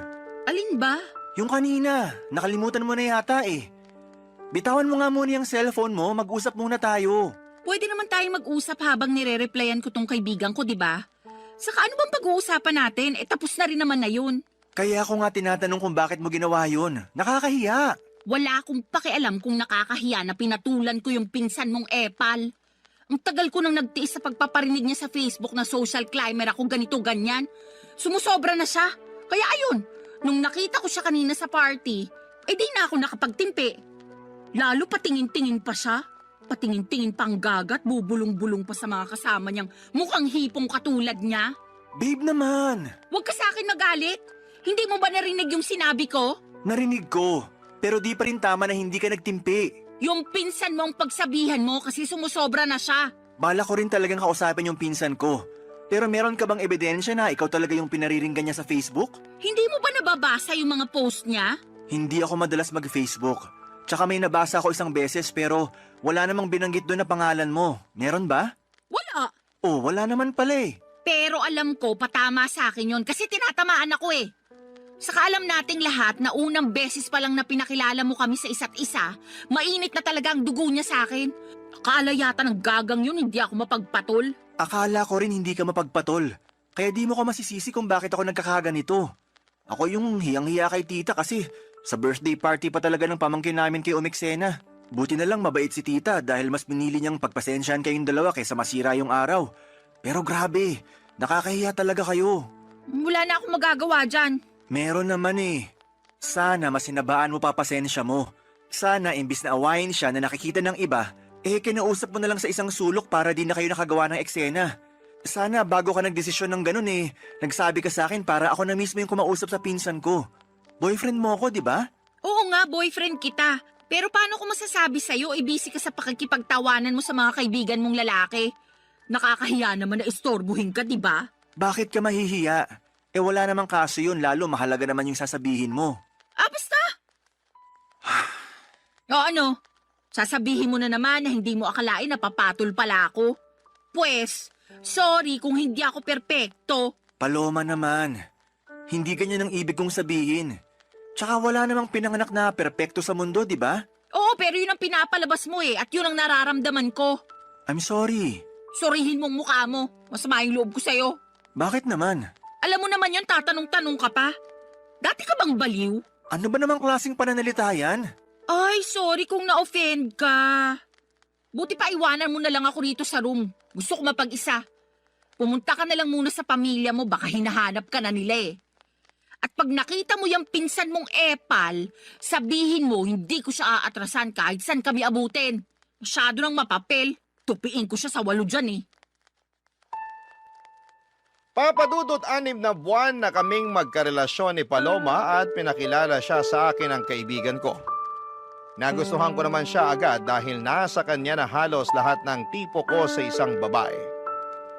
Noong bago pa lamang kami ni Paloma ay napakatahimik niya at mahiyain. Pero habang tumatagal ay nagiging madaldal na siya at kung ano-ano na ang bagay ang ginagawa niya. Isa na nga doon ang pagiging palaaway at palapatol niya sa lahat ng bagay. Hindi lang naman ang pinsan ko ang pinatulan niya. Mahilig din siyang makipagbangayan online at mag-comment ng kung ano-ano sa isang post. Kaya nga hiyang-hiya ako sa nangyari sa birthday party ng pamangkin ko. Buti na lang at hindi palaaway ang pamilya namin kaya pinagpasensyahan at pinalagpas na lamang nila ang ginawang eksena ng girlfriend at pinsan ko. Pero humingi ako ng dispensa at sa kabilang banda ay kinausap ko ang aking pinsan tungkol sa akusasyon ni Paloma. Bagay na pinabulaanan naman niya. Mas lalo lang tuloy akong na-stress sa kanilang dalawa, Papa Dudut. At wala rin naman akong gustong kampihan kaya nga naggalit at nagtampo sa akin ng girlfriend ko. Pero makaraan, Papa Dudut, ang ilang araw ay nagkabati naman kaming dalawa.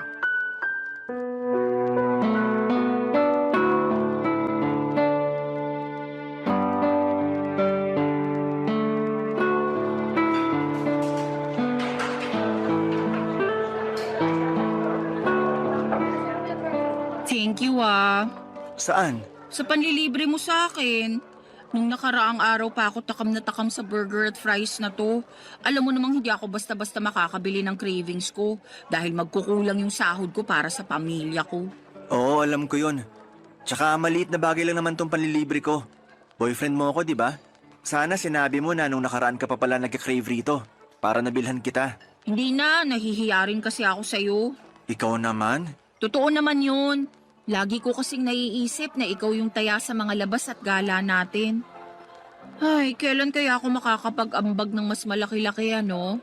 Pag nakaluwag ka na. Pero saka mo na yun isipin. Sabi ko nga boyfriend mo ko at ako ang lalaki sa relasyon. Walang kaso sa akin na maglabas ng pera kung para rin naman sa'yo. Thank you. Pero kainis talaga maging mahirap. Hirap na akong magtipid at magpigil na unahin ang sarili ko dahil sa pamilya ko. Buti sana kung thankful sila sa akin. Kaso hindi naman. May nangyari na naman ba sa bahay nyo? Oo Kanina lang bago ako umalis para makipagkita sa'yo. Nagalit na naman si nanay kasi kaunti lang daw yung binigay kong sweldo. Di raw makakabili ng 10 kilong bigas at masarap na ulam. Lagi na lang daw noodles at dilatang sardinas na bibili niya. Kaya nagagalit yung kuya kong batugan. Magagawa ko. Malaki kaltas ko ngayong cut-off Alam naman nila yan, bakit nagugulat pa sila? Tapos yung tatay ko nagtatampo kasi hindi ko man lang daw siya mabigyan ng pera pang yosi. Ayos lang ba siya? Ako pa ba bibili ng pambisyo niya? Nakakaloka. Sige lang, magkwento ka lang. Yung kuya kong batuga nangungutang sa akin, panghulog ng motor niya. Sana all may motor, di ba? Kukuha-kuha ng hulugan tapos sa akin ipapakargo kapag nagigipit sa bayaran. Lakas din talaga ng tama Di ba may trabaho naman ang kuya mo? Meron, pero kulang-kulang pa rin daw kasi sinusustentuhan niya yung 3 anak niya sa iba't ibang babae. Galing no? Napakalandi ng kuya ko. Ay, kaya pala stress na stress ka nung nakita kita kanina. Oo, medyo lang. Pinautang mo ba kuya mo? Siyempre hindi. Kaya lang pinagsabihan akong maramot at hindi raw maaasahan. Ay, kaloka. Nang galaiti talaga ako pagkarinig ko nun. Para akong bulkang sasabog anumang sandali. Saka wala na akong pera para pautangin siya, no? Ano siya, hilo? Nanghihingi pa nga sa akin ng pang-project sa school yung bunso namin. Siyempre, mas inuna ko na yun kaysa sa kanya. Grabe rin talaga yung kuya mo. Wala na sa lugar ang mga pinagsasasabi. Lahat sila ganun sa bahay. Ay! Siguro maliban na lang sa bunso namin. Kasi bata pa yun. At yun lang yung kasundo ko. Kaya lang, mas lamang talaga ang stress ko sa pamilya ko, lalo pag wala na kaming pera. Ang unfair lang din talaga dahil malakas pa naman yung parents ko pero ang kukupad. Mula nang magkatrabaho ako, umasa na talaga sila sa akin. Hindi na naawa na nagkakandakuba na ako sa pagtatrabaho para lang buhayin sila. Uy, napakamalas ko talaga. Alam mong hindi totoo yan. Totoo yon. Mahirap lang talaga paniwalaan kasi hindi ikaw yung nasa posisyon ko. Di tulad ko, solo mo pera mo, di ba? Tumutulong din naman ako sa pagpapaaral sa mga kapatid ko. Oo nga, pero hindi ka naman obligado kasi may business yung mga magulang mo. May pera kayo at kaya pa rin nila kayong buhayin. Hindi katulad namin kasi ako lang talaga yung dapat bumuhay sa pamilya ko. Kaya nga kahit itong cravings ko, hindi ko talaga mabili. Malapit na talaga akong masiraan ng ulo. Kung may magagawa lang sana ako para tulungan ka. Alam mo, meron. Ano yun? Ibahay mo na ako. Mag-live-in na tayo para makaalis na ako sa toxic kong pamilya. Papa Dudut, nagtatrabaho bilang private company employee si Paloma at sakto lang ang kinikita niya. Siya ang breadwinner sa kanila kaya wala talaga siyang maitabi para sa sarili.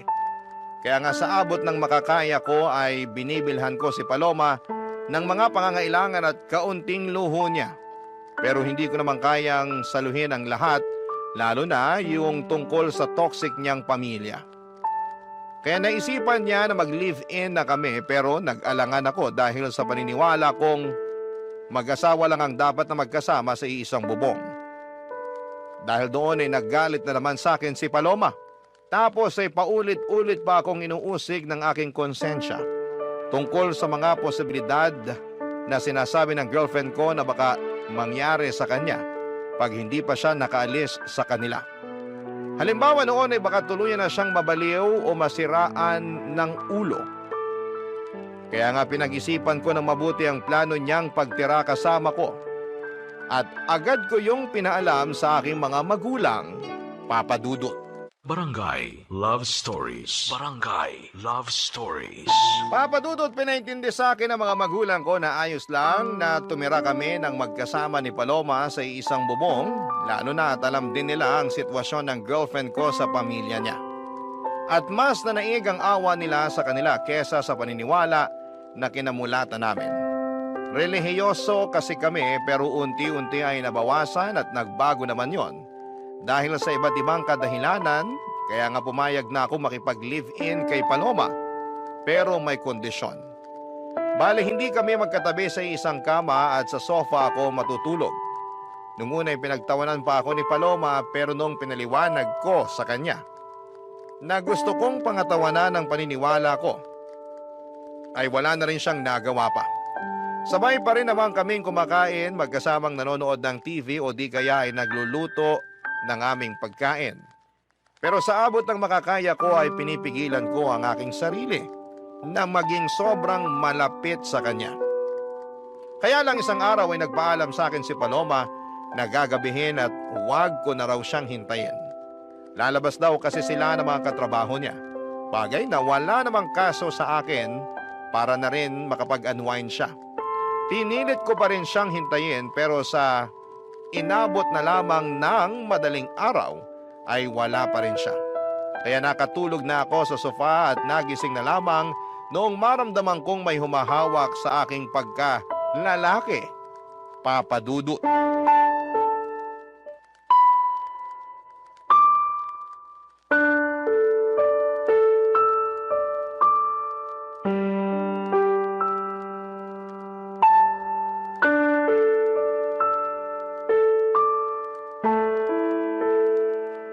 Sabi na gusto mo rin talaga? Kunwari ka pa? Paloma, anong ginagawa mo? Bakit mo ko hinihipuan? Sobra ka naman sa hinihipuan. Baka nakakalimutan mong girlfriend mo ko. Hindi ko nakakalimutan yon. Alam kong girlfriend kita pero totoo namang hinihipuan mo ko. Bakit? Di mo ba nagustuhan? Hindi. Kasi alam mo naman yung paniniwala ko pagdating sa bagay na yan, di ba? Oo, at nakakabwisit ka. Bakit ka nabibwisit? Napag-usapan na natin to, di ba? Sabi mo naiintindihan mo ko. Kahit tinawanan mo muna ako at inasar-asaran nung una. Totoo namang sinubukan kong intindihin. Pero habang tumatagal, pakorni ka na ng pakorni eh. Kalalaki mong tao, nagpipigil ka, nandito na tayo oh. Magkasama na tayo sa iisang bubong. Ba't di mo pa ako sunggaban at samantalahin? Naririnig mo ba yung sarili mo? Naman, tingin mo sa akin, bingi? Hindi, pero nakakagulat na sa katulad mo pa talagang babae galing yung mga salitang yun. Girlfriend mo naman ako at boyfriend kita. Tingin mo sasabihin ko yun sa ibang lalaki? Ano ako, gaga? Kahit na, hindi pa rin tama na ganyan ka magsalita. Irespeto mo naman ang sarili mo. Nire-respeto ko yung sarili ko, no? Saka masyado kang sensitive at makalumang tao kung umasta. Tingin mo ba may maniniwalang walang nangyayari sa atin ay nakatira tayo sa iisang bubong? Wala naman talagang nangyayari sa atin, di ba? At kung walang maniwala, hindi ko na problema yun. Basta alam ko sa sarili ko na ginawa ko yung sa tingin ko tama. Alin? Yung sakalang mag-aano kapag kasal na? Oo, Corny mo talaga. Nagsisisi na tuloy ako na sinagot kita. Masyado kang ewan eh. ikaw yung masyadong ewan. Anong sinabi mo? Alam mo na nung una pa lang ayaw ko. At iniiwasan ko makipag-live-in sa'yo hanggat di pa tayo kasal. Pero gusto mo na kamo para makaalis ka na sa pamilya mo. Pumayag naman ako, di ba? Okay lang din sa pamilya ko. Ibig sabihin, nag-adjust ako para mapagbigyan yung gusto mo. Salamat sa pag-a-adjust mo. Pero baka nakakalimutan mong may hiningi ka ring kondisyon. At yun yung hindi tayo magtabi sa kama sa pagtulog. Tama ka. At pumayag ka naman, di ba? Papaalala ko lang sa'yo. Pumayag nga ako pero ewan ko sa'yo. Hindi naman malaking pabor yun. Umasa ako na naiintindihan mo pinanggalingan ko. Pero mukhang nagkamali ako matapos mong gawin yung bagay na ginawa mo kanina lang. Bakit ba big deal pa rin sa'yo na hinipuan kita? Mukhang gusto mo rin base sa reaksyon ng ano mo kanina. Hindi ko gusto. At natural na reaksyon lang ng katawan yun. Di ko yun mapipigilan. Sus, natural na reaksyon daw. Totoo naman eh. Para kang tanga. Kalalaki mong tao, ikaw pa yung iwas ng iwas sa ganyan. Hindi ako sanay ah. Daig mo pa yung babae kung umasta. Nasasaktan ako sa mga sinasabi mo sa akin. Kinumpara mo pa ako sa iba. Sensya na, pero ano magagawa ko? Sinasabi ko lang kung ano yung nasa isip ko. Hindi lahat ng naisip mo dapat mong sabihin. Lalo na kung makakasakit ka lang din ng kapwa. Hindi ka lang pala makalumang tao, balat sibuyas ka rin. Ay nako, ewan ko sa'yo Paloma. Mas ewan ko sa'yo, pakaarte mo. Babae na nga yung lumalapit sa'yo, aayaw-ayaw ka pa dyan. Sure na ba yan? Sige na, try lang natin. Please lang, tigilan na natin tong usapang to. Nakainom ka eh. Mabuti pa matulog ka na dun. Inaantok na rin ako. Uy, kainis ka talaga. Para kang ewan. Siguro, ayaw mo lang talaga sa akin, no? Alam mong hindi totoo yan. He, ewan ko sa'yo. Papadudot kahit na masama ang loob ko kay Paloma dahil sa ginawa niya ay mas masama pa rin ang loob niya sa pagtanggi ko sa kanya.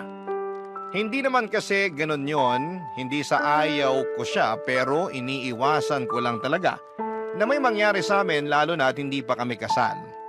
Alam ko baka tawagin niyo kong hipokrito at nagmamalinis dahil magka-live-in na kami ni Paloma pero ginagawa ko lang ang alam kong tama at nararapat gawin bilang isang lalaki. Kaya lang ay hindi yon maintindihan ni Paloma at gulat na gulat ako sa ugali niyang yon. Lalo pang nadagdagan ang sama ng loob ko nang insultuhin niya ako at ang paniniwala ko. Pero alam ko na meron lang din siyang pangangailangan kaya nagawa niya ang bagay na yon. In short ay pinatawad ko si Paloma at pinalagpas ko ang mga nangyari. Doon ko na naisip na mag-propose ng kasal sa girlfriend ko bagay na walang pasubalin niyang tinanggap. Papadudot mahal ko si Paloma at masaya ako dahil ikakasal na kami. Kaya lang ay makalipas ang isang linggo ay merong nangyari, papadudot.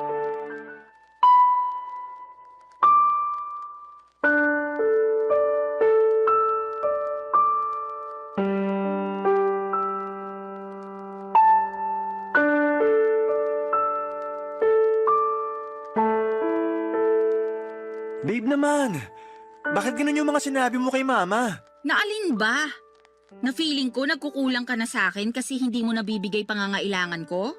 Na-stress na ako pero hindi ka makaramdam? Di mo man lang ako matanong kung anong gusto ko o kung saan ko gustong pumunta para mag-relax?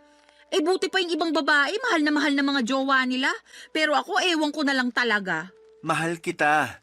At kaya ko lang naman di nagawa yung mga sinabi mo dahil naging busy ako sa trabaho. Tapos wala pa akong energy pagkatapos kasi drained na drained ako. Drain na drain din naman ako at kitang-kita na yun sa mukha ko. Tingnan mo nga oh, 29 years old pa lang ako. Pero nagkaka-wrinkles na ako. Ang oily na rin ang mukha ko, halatang hindi na naaalagaan. Paano ko pa magagawa yun kung mas gusto ko na lang na matulog pag uwi ko rito sa unit mo, no? Buti ka pa nga kahit papano nagagawa mo pang mag-gym. Nito lang naman ako nagpa-member sa gym na malapit sa atin. Para may magawa rin akong iba bukod sa typical kong ginagawa, di ba? Tsaka niyaya kita. Baka sabihin mo diyang hindi. Niyaya mo nga ako, pero nag-iisip ka ba nung ginawa mo yun? Oo naman. Anong ibig mong sabihin? Feeling ko kasi hindi. Kasi kung nag-iisip ka, maiisip mong pagod na ako sa maghapong pagtatrabaho sa opisina. Tapos yayayain mo pa talaga ako mag-workout? Yun lang kasi naiisip kong paraan para kahit paano magkaroon ka naman ng exercise. Lagi mo kayang nirereklamo sa akin na masakit na likod at puwet mo kauupo sa opisina nyo. Tapos sabi mo pa, ang taba-taba mo na kaya naisip ko, what if magpamiyembro tayo sa gym para makapag-workout ng sabay, di ba? Tsaka maganda rin yung benepisyo ng exercise, hindi lang sa katawan kundi maging sa isip na rin. Pag pinagpapawisan ako gumagaan pakiramdam ko. Ikaw yun! Hindi naman lahat ng tao pare-pareho. Baka imbis gumaan ang pakiramdam ko pag ginawa ko yung sinasabi mo, di na ako makapasok sa opisina kinabukasan dahil sa sakit ng katawan. Sabihin mong hindi, nung unang 3 araw mo na nag-workout, hindi ka nga makabangon kasing sakit-sakit ng katawan mo. Maswerte ka lang talaga kasi work from home ka kumusta naman ako, di ba? Bakit ba napunta doon yung usapan? Ang issue rito yung pagrarant mo kay mama. Lumabas pa tuloy na pinababayaan kita. O bakit, hindi ba? Sa kamama ko na rin siya, lalo't magiging asawa na kita. Kanino ako magrarant? Sa lola mo, patay na yun. Paloma naman! Totoo naman patay na lola mo, di ba? Oo, pero di mo na kailangan banggitin yung tungkol doon. Para ka namang ewan Kung ano-ano na lang sinasabi mo. Siyempre, may bibig ako, kaya may sasabihin talaga ako. Ang akin lang naman sana, ako yung una mong kinausap para nalaman ko't na itama kung may maliman. At nagawa ng paraan yung mga pagkukulang ko sa'yo. Yan tayo Gusto mo talaga sinasabi sa'yo yung dapat automatic ng ginagawa mo. Natural. Kaya ka nga may bibig para makapagsalita, di ba? Ikaw may sabi niyan kani-kanina lang. Ano pang silbi niyan kung di mo gagamitin sa tama? Ay, sumusobra ka na talaga. Ako pa yung sumusobra. Ikaw tong parang ewan dyan. Tsaka tayo yung nasa relasyon, kaya dapat sa atin pa lang inaayos na natin yung issue. Hindi na kailangan malaman nila mama. Tsaka na lang pag di na talaga natin kayang ayusin. Ano na lang sasabihin nila? Na hindi ako marunong magdala ng relasyon? Na pinababayaan kita, ganun ba? Alam natin na hindi yan totoo. Kasi mahal kita, Paloma. Papadudot aaminin kong hindi ako natuwa dahil nakarating pa sa mama ko ang mga reklamo ni Paloma. Para sa akin, ako ang unang tao na dapat niyang kausapin tungkol sa bagay na yon at hindi ang mga magulang ko. Nakakahiya kasi lalo na at meron rin silang sariling problema para problemahin pa mga reklamo ng girlfriend ko. Kaya nga hiyang-hiya ako sa mama ko dahil sa nangyari. Pero at the same time ay thankful din kasi pinayuhan niya ako kung ano ang dapat gawin upang maging mas maayos ang relasyon namin ng girlfriend ko. Tapos ay sinamantala ko na rin ang pagkakataon na kausapin si Paloma at ipaunawa sa kanya na hindi totoong pinapabayaan o tinitipid ko siya. Kung nabawasan man ang oras at pera na naibibigay ko sa kanya ay dahil lamang nag-iipon ako na para sa pangkasal namin. Kaya lang ay ewan ko ba sa girlfriend ko kung bakit pakiramdam niya ay pinagdadamutan ko siya. Para wala ng away ay ako na lamang ang nag-adjust. Sa abot ng makakaya ko ay binigay ko ang mga gusto ni Paloma, Papadudot. Barangay Love Stories. Barangay Love Stories. Papadudot, makalipas nga ang isang buwan ay gulat na gulat ako nang sabihin sa akin ni Paloma na nag-resign na siya sa kanyang trabaho.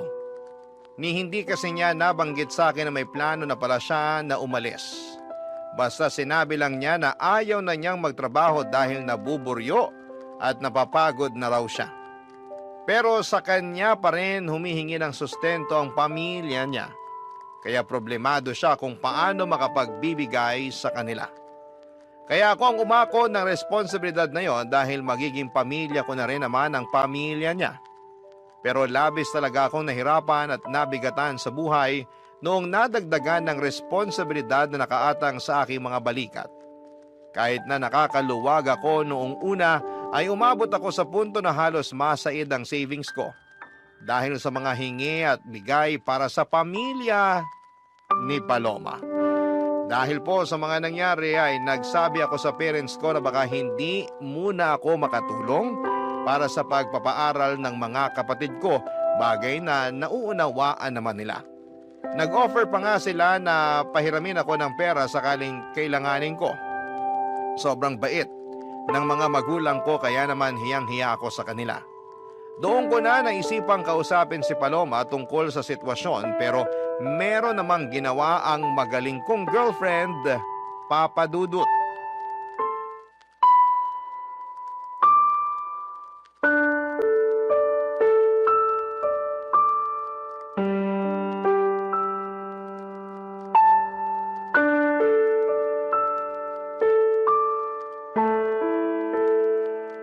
Paloma, anong ginawa mo? Ha? Anong ginawa ko?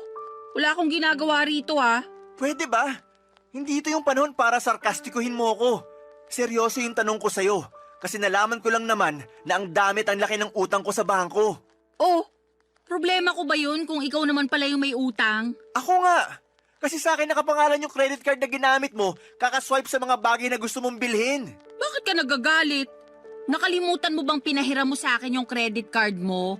Para ka mo may magamit ako kapag may gusto akong bilhin? O ayan, ginamit ko lang kasi nga may bibilin ako, di ba? Pero di ko naman akalain na haabot ng ganun kalaki yung magiging utang ko sa credit card.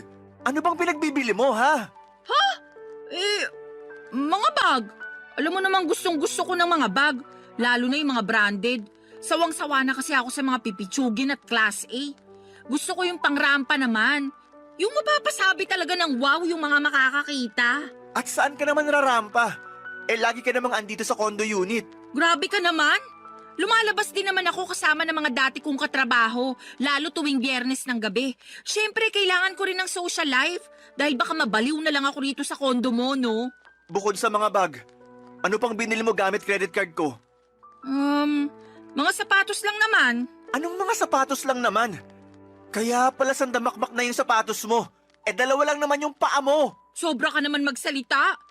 Siyempre, salit-salitan ko naman sinusuot yung mga yan, ano? Ikaw ang sobra. Kasi di ka marunong magtipid. Ano pa, bukod sa mga bag at sapatos? Ha? Bakit ba gusto mo pang isa-isahin ko? Hindi mo ba nabasa yung mga statement of account? Sagutin mo na lang. Kasi gusto ko sa'yo mismo nang galing. Oo na. Ano pa ba? Yung flight namin next month na mga kaibigan ko. Flight papunta saan? Sa Hong Kong. Alam mo namang pangarap kong makapag-ibang bansa, di ba? Plano namin puntahan yung sikat na amusement park doon. Yung... Paloma naman. Bakit ba kasi? Tanong-tanong ka pa. Sige nga. Paano ko ngayon babayaran tong mga kineskas mo sa credit card ko? May trabaho ka naman, di ba? Ang laki-laki pa nga ng sweldo mo, kayang-kaya mo na yan. Malaki ang sweldo ko pero malaki rin ang mga gastusin ko. Baka nakakalimutan mo na cargo ko pa pamilya mo. Hindi ko nakakalimutan yon. Sa lagay nanunumbat ka, ganon. Magiging asawa mo na nga ako, di ba? Ibig sabihin, ang pera mo, pera ko na rin. Ang pamilya ko, pamilya mo na rin. Masyado kang mapanumbat. Hindi naman ako nanunumbat. Tsaka ngayon lang ako nagsalita. May narinig ka ba sa akin nung mga nakaraan? Wala, di ba? Pero para sa kaalaman mo, nahihirapan na rin ako. At kahit na anong gawin kong pagkatrabaho, kulang na kulang pa rin sa laki ng gastusin natin. Kaya nga sana matuto ka magtipid. Hindi naman kita pinagdadamutan, pero ipaalam mo muna sa akin kung may gusto kang bilhin para mapag-isipan nating mabuti. Hindi naman mahirap gawin yun, di ba? Hindi. Pero lahat na lang ba kailangan kong ipagpaalam sa'yo? Kung ganun lang din, sana hindi mo na binigay yung credit card mo sa akin para ipagamit. Di raw nanunumbat. Pero ano yung mga sinasabi mo? Porke wala akong trabaho, ganyan mo na ako tratuhin? Dinamay mo pa ang pamilya ko? Tama ba yun? Lagot ka talaga. Isusumbong kita sa nanay mo. Papadudot sabihin na po nating sumabog na ako sa galit ng mga panahong yon. Kaya hindi ko na napigilan ang aking bibig na makapagsalita ng hindi maganda sa girlfriend ko. Pero pinagsisihan ko naman yon at inihingi ng tawad sa kanya. Kaya lang ay matigas ang puso ni Paloma at gusto niyang palabasin na inagrabyado ko siya. Na masakit daw akong magsalita, mayabang at mapagmataas porke ako ang kumikita sa aming dalawa. Totoo naman na ako pero hindi ako kailanman nagyabang at nagmataas sa kanya. Sa abot ng makakaya ko at pangunawa ay sinusustentuhan ko siya at ang pamilya niya habang nag-iipon ng pangkasal namin at pinagsasabay na bayaran ng iba pang mga gastusin sa araw-araw naming pamumuhay. Kaya naman alam kong ako ang agrabyado rito at may karapatan akong magsabi ng mga hinanakit ko. Aaminin kong hirap na akong pakisamahan si Paloma dahil napakabigat niyang dalhin. At sa araw-araw na lamang na ginawa ng Diyos ay palala ng palala ang kanyang pag-uugali, Papa Dudut.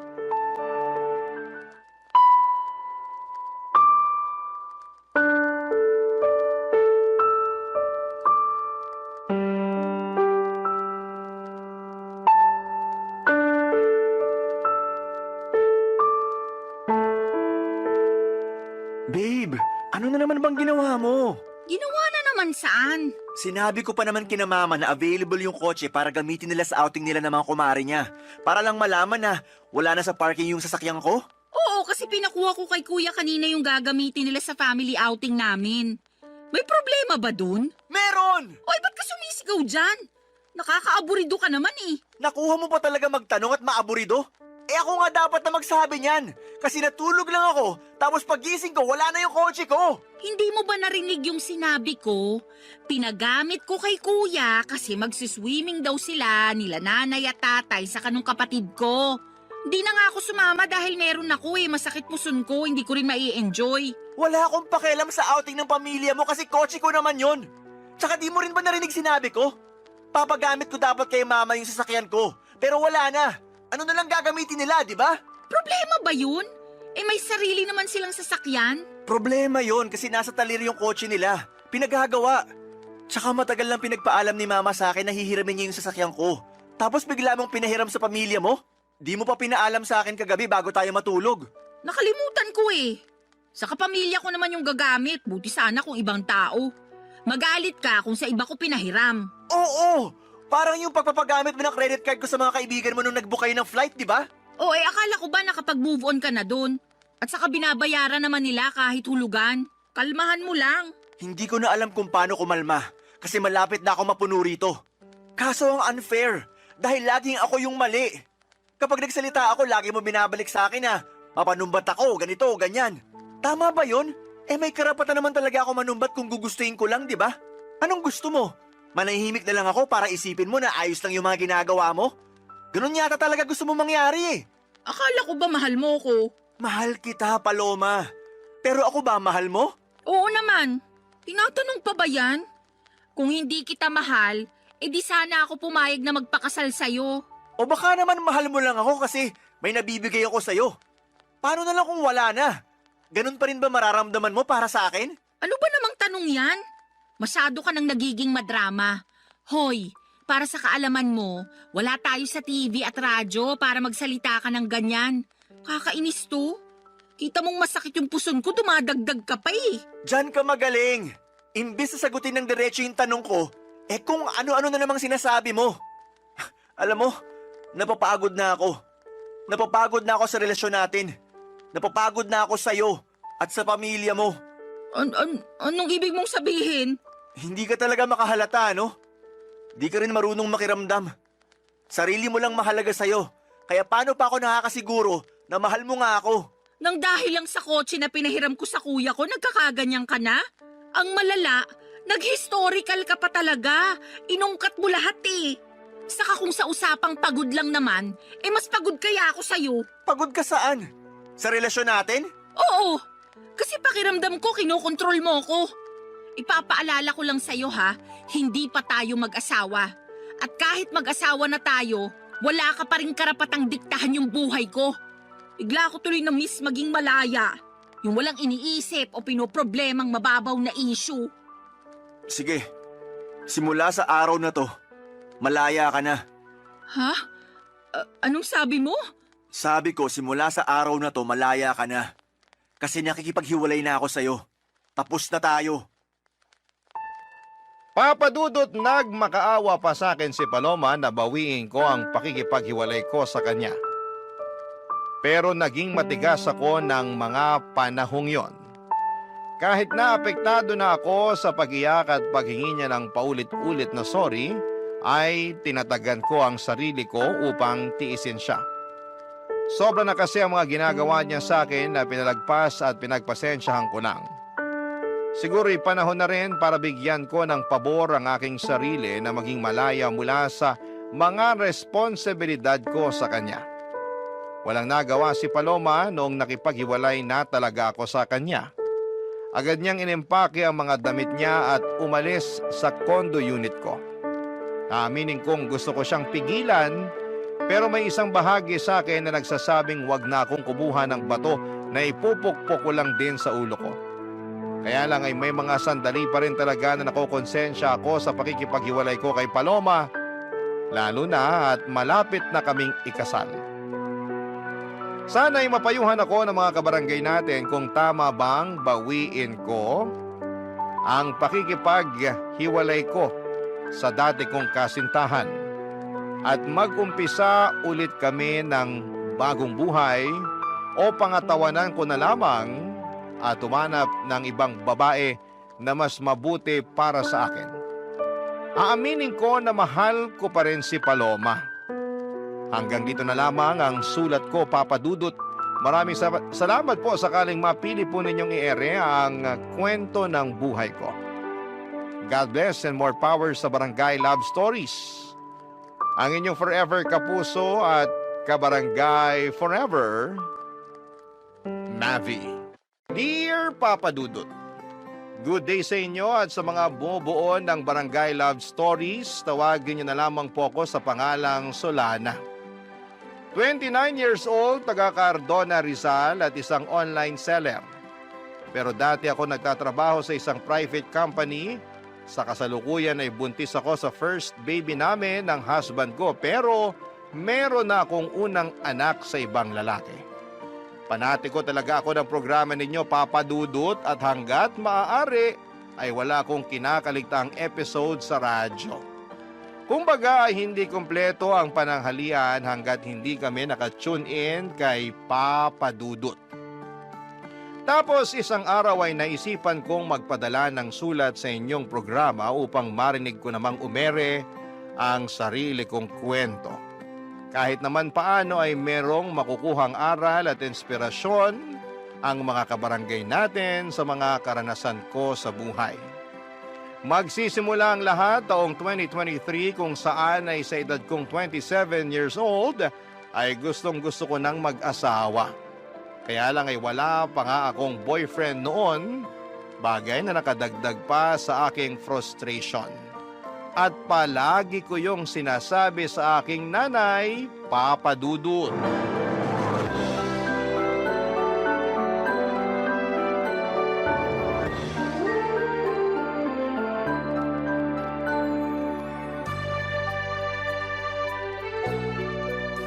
Grabe na yun. Anong grabe? Yung classmate ko nung elementary at high school, mag-aapat na yung anak. Tignan niyo yung post niya dito sa Facebook. Pinakita niya yung pregnancy test niyang positive. Dami nga nag-congrats sa kanya. Talaga? Tingin nga. Galing, di ba? Kasing edad mo lang din yan, ano? Mas matanda po ako ng 1 taon sa kanya. Ibig sabihin, 26 years old pa lang siya tapos nakaapat na anak na. Mismo. Naku, napakasipag naman nila mag-asawang gumawa ng bata. Hayaan mo na po. Buhay naman nila yan eh.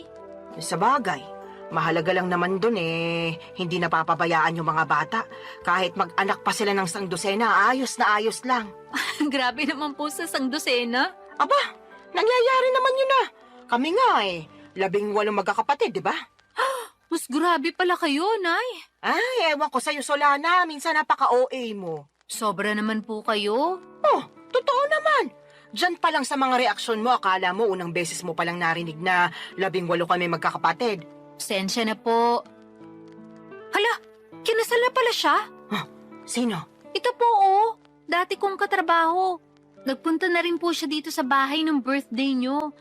Siya lang talaga in-invite ko noon kasi okay naman siyang kasama. Natatandaan ko nga na katulad mo wala pa rin siyang asawa nun. Pero masaya naman ako kasi sa wakas kinasal na siya. Masaya rin po ako. Pero sobra naman kayo sa pagsasabi na katulad ko wala pa siyang asawa. Noon yon kasi ngayon kasal na siya. Sa katotoo naman na wala ka pa rin asawa, di ba? Pati nga boyfriend, wala pa rin Kaya nga medyo nalungkot po ako. Ha? Bakit? Kasi tumatanda na ako pero wala pa rin ako nakikilalang lalaki na mamahalin at gugustuhin pakasalan. Ay, ayoko pong tumandang dalaga at mamatay na hindi pa nararanasan ang sarap ng buhay. Pinagsasasabi mong sarap ng buhay ang hirap kaya magkaanak lalo na sa panahon ngayon, ano? Napakamahal ng mga bilihin at serbisyo. Kung mahirap ka, dapat manahimik ka na lang sa isang tabi. Siyempre, pagsisikapan naman po namin na magiging asawa ko yung pamilya na bubuuin namin. Hindi namin ipaparanas sa magiging anak namin yung hindi magandang buhay. Sa bagay, di naman kita mahahadlangan kung ramdam mo na dyan sa mga buto-buto mo na gusto mo nang mag-asawa at bumuo ng sarili mong pamilya. Kahit na mahirap ang buhay, masarap pa rin na meron kang asawa at mga anak. Kaya, sige, humayok at maghanap ka na ng magiging boyfriend. Siguraduhin mo lang na yung mapipili mo yung lalaking responsable, marunong sa pamilya, mabait, may pangarap, hindi lang para sa sarili, kundi lalong-lalo na sa inyong magiging anak nyo, at higit sa lahat, hindi mapanakit. Nako, subukan ka lang niyang saktan, lalatiguhin ko pati mata niya. Si nanay talaga, wala pa nga Sinasabi ko lang sa'yo yung gagawin ko kapag maling lalaking napili mo, kaya ayusin mo paghahanap ng matinong mapapangasawa, ha? Boyfriend po muna, wala pa nga akong boyfriend Kala ko, diretso kasalan kasi atat na atat ka na dyan Ngay talaga, O bakit? Totoo naman sinasabi ko sinabi ko bang hindi? Buti na yung nagkakaliwanagan. Masyado talaga kayong mapangasar. Para namang di mo ko kilala. Mapang-asar talaga ako at nasa iyo na lang kung maaasar ka. Pero seryoso nak, kung anong magpapasaya sa'yo, gawin mo. Marami-rami ka na rin sinakripisyo para sa pamilya natin. Panahon na para mapagtuunan mo naman ang pansin ng sarili mong buhay. Papa Dudut, masyado kasi akong naging tutok sa pagtulong sa pamilya namin simula mawala ang aming tatay. Bata pa kami noon at talagang ginapang kami ni nanay sa paghahanap buhay. At bilang panganay sa 3 magkakapatid ay sadya kong kinalimutan ang pagla-love life at ang aking sarili. Pero aminado akong gusto ko na talagang bumuo ng sariling pamilya that time at masaya naman ako kasi suportado ako ng aking nanay. In fact, siya pa ang kontodo push sa aking makipag-date o magpaligaw kaya ginawa ko ang mga payo niya.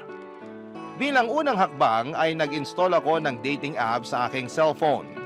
Nagpatulong pa nga ako sa best friend ko na pumili ng maganda at pinaka-the best kong picture na gagawin kong display profile.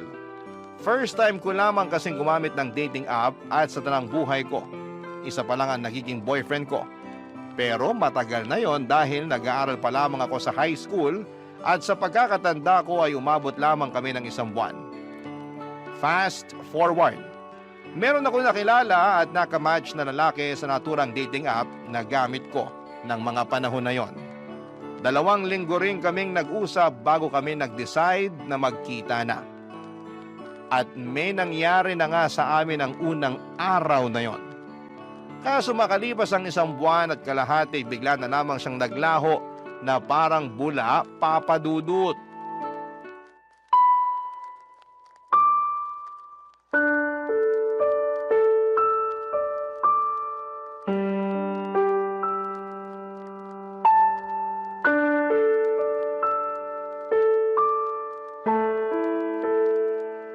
Nay, minulto niya ako. Sino? Yung lalaki na kilala ko online at naka-date. Minulto niya na ako. Paano minulto? Bakit? Namatay na ba siya? Nay naman Pinatay mo naman agad yung tao. Sabi mo kasi minulto ka, kaya anong iisipin ko kundi namatay na pala yung tao, di ba? Yun na nga. Kaso buhay na buhay pa po siya. At ang ibig sabihin ko sa minulto, naglaho na lang siya bigla na parang bula. Bigla na lang siyang hindi nagparamdam. Hindi ko na matawagan. At hindi na rin siya nagre-reply sa mga text ko. Naku, minulto ka nga. Sumalangit nawa. Nay naman eh. Sabi mo sa akin, nagkakamabutihan na kayo, di ba? Opo. Akala ko rin papunta na kami sa pagiging mag-boyfriend-girlfriend kasi okay naman yung date namin. Nagsabi pa nga siya na plano niya akong ligawan at pumayag naman ako. Kaya lang... Kaya lang ano? Nawala siya bigla pagkatapos niya makuha sa akin yung pagkababae ko. Hala ka. Ibig mo sabihin, sinubo mo ng perlas ng silanganan? Opo. Ako nalintikan na. Teka, Nay, nasusuka ako. Ay, sinasabi ko na nga ba?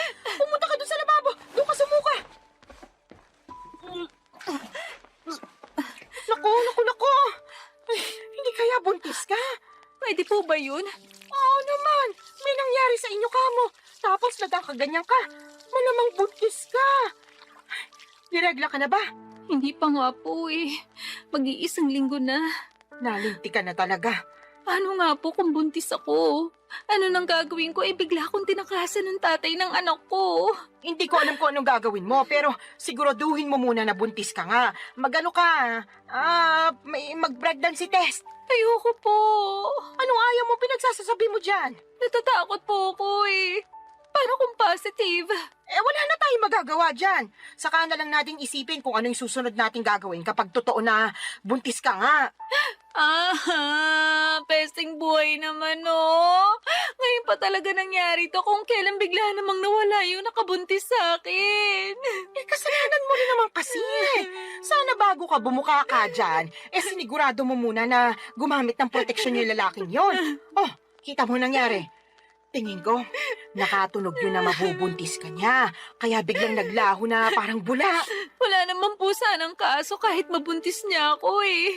Kaya lang ang kinaiinis ko, iniwan niya ako bigla. Akala ko pa naman nagkakaintindihan na kami. Na mahal na namin ang isa't isa. Pero mukhang hindi po pala ganon. Hindi talaga. Kasi nakuha na niya yung gusto niya sa'yo. Napakasama niyang tao. Sinabi mo pa. Sana makarma siya sa pangiiwan niya sa'yo at sa magiging anak niyo kung totoo nga na buntis ka. Kinakatakot ko lang po na baka hindi ko kayanin. Alin? Yung pagbubuntis ko po. Ewan, naguguluhan pa po ko, nalilito. Masyado mabilis yung mga pangyayari. Kahit na anong mangyari, kailangan mong kayanin dahil nandyan na yan. Alangan namang ipalaglag mo yung dinadala mo malaking kasalanan niya sa Diyos. Tsaka, hindi ka na bata, Solana. Nung nakaraan lang, naulit-ulit mong sinasabi na gusto mo nang magkaanak at magkaroon ng pamilya, di ba? O ayan na, magkakaanak ka na sakaling buntis ka nga. Kaya dapat kayanin mo. Huwag kang mag-alala. Nandito ang nanay. Akong bahala. Gagabayan kita. Papadudot ng sumunod na araw ay nakumpirma kong buntis nga ako. Buti na lang talaga ay nandyan ang nanay ko dahil kung wala siya malamang ay hindi ko na alam ang aking gagawin. Dahil sa biglang pagtakas ng lalaking nakabuntis sa akin ay natakot ako sa responsibilidad ng pagiging nanay sa baby na nasa sinapupunan ko ng mga panahong yon. Kaya nga malaki ang pasasalamat ko kay nanay dahil to the rescue siya. At kahit na extra challenge ang naging pagbubuntis ko ay si nanay ang katuwang ko, Papadudot. Unti-unti ay natutuhan kong mahalin ang baby na dinadala ko ng mga panahong yon. Inisip ko kasi na tama naman ang sinabi ni nanay. Walang kasalanan ang anak ko sa ginawa ng tatay niya. Sadyang meron lamang mga lalaki na hindi marunong magtaguyod ng pamilya. Nasa una lang magaling at duwag naman sa responsibilidad. Malas lamang ako kasi ganong klase ng lalaki ang natagpuan ko, Papadudot. Barangay Love Stories. Barangay Love Stories. Papadudot makaraan ng 9 na buwan ay naipanganak ko ng malusog ang aking panganay. Nag-leave ako noon sa opisinang pinapasukan ko at noong matapos yun ay agad na rin ako nagbalik trabaho. Kailangan ko nang magdoble kayod upang matustusan ang pangangailangan ng anak ko. Alam ko na simula maging nanay ako ay dapat huli ko nang isipin ang aking sarili dahil laging unang-una ang kapakanan ng baby ko. Kaya lang ilang buwan pa lamang akong nagtatrabaho ulit ay nakaramdam na ako ng matinding kapaguran. At hindi yon yung klase ng pagod na nawawala kapag pinahinga mo, kundi naghahalo-halong pagod mentally and physically. Doon ko rin napagkumpara ang sitwasyon ko bilang single parent sa aking ibang katrabaho na merong healthy relationship sa kanilang mga asawa. Gusto ko lang naman ang katuwang sa buhay at mag-aalaga sa akin dahil matagal na panahon din ako ang nag-aalaga sa iba. Pati ba naman sa sarili kong anak ay ako pa ring mag-isa. Kaya nga binanggit ko yon sa nanay ko dahilan para sermonan niya ako ng todo-todo, Papa Dudut.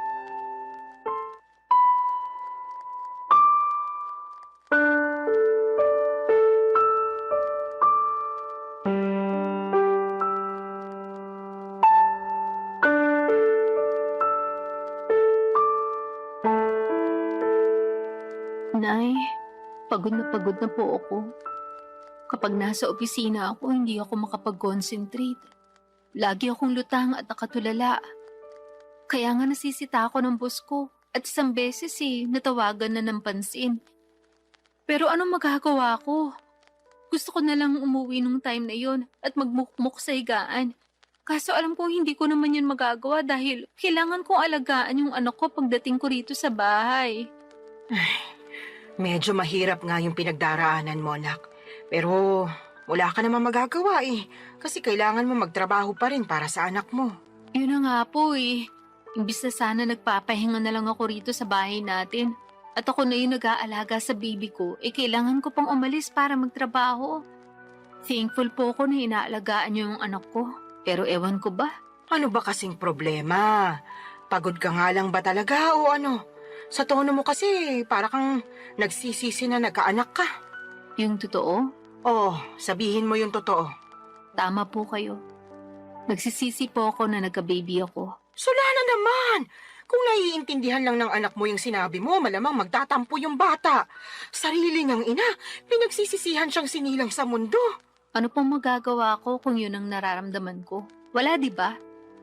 Tsaka bago kayo magsalita ng ganyan, iintindihin niyo muna yung pinagdaraanan ko.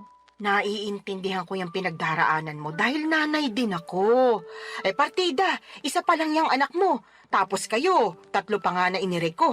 Pero ang kaibahan natin, kasama niyo po si tatay sa pag-aalaga at pagpapalaki sa amin bago siya inagaw sa atin ng kamatayan.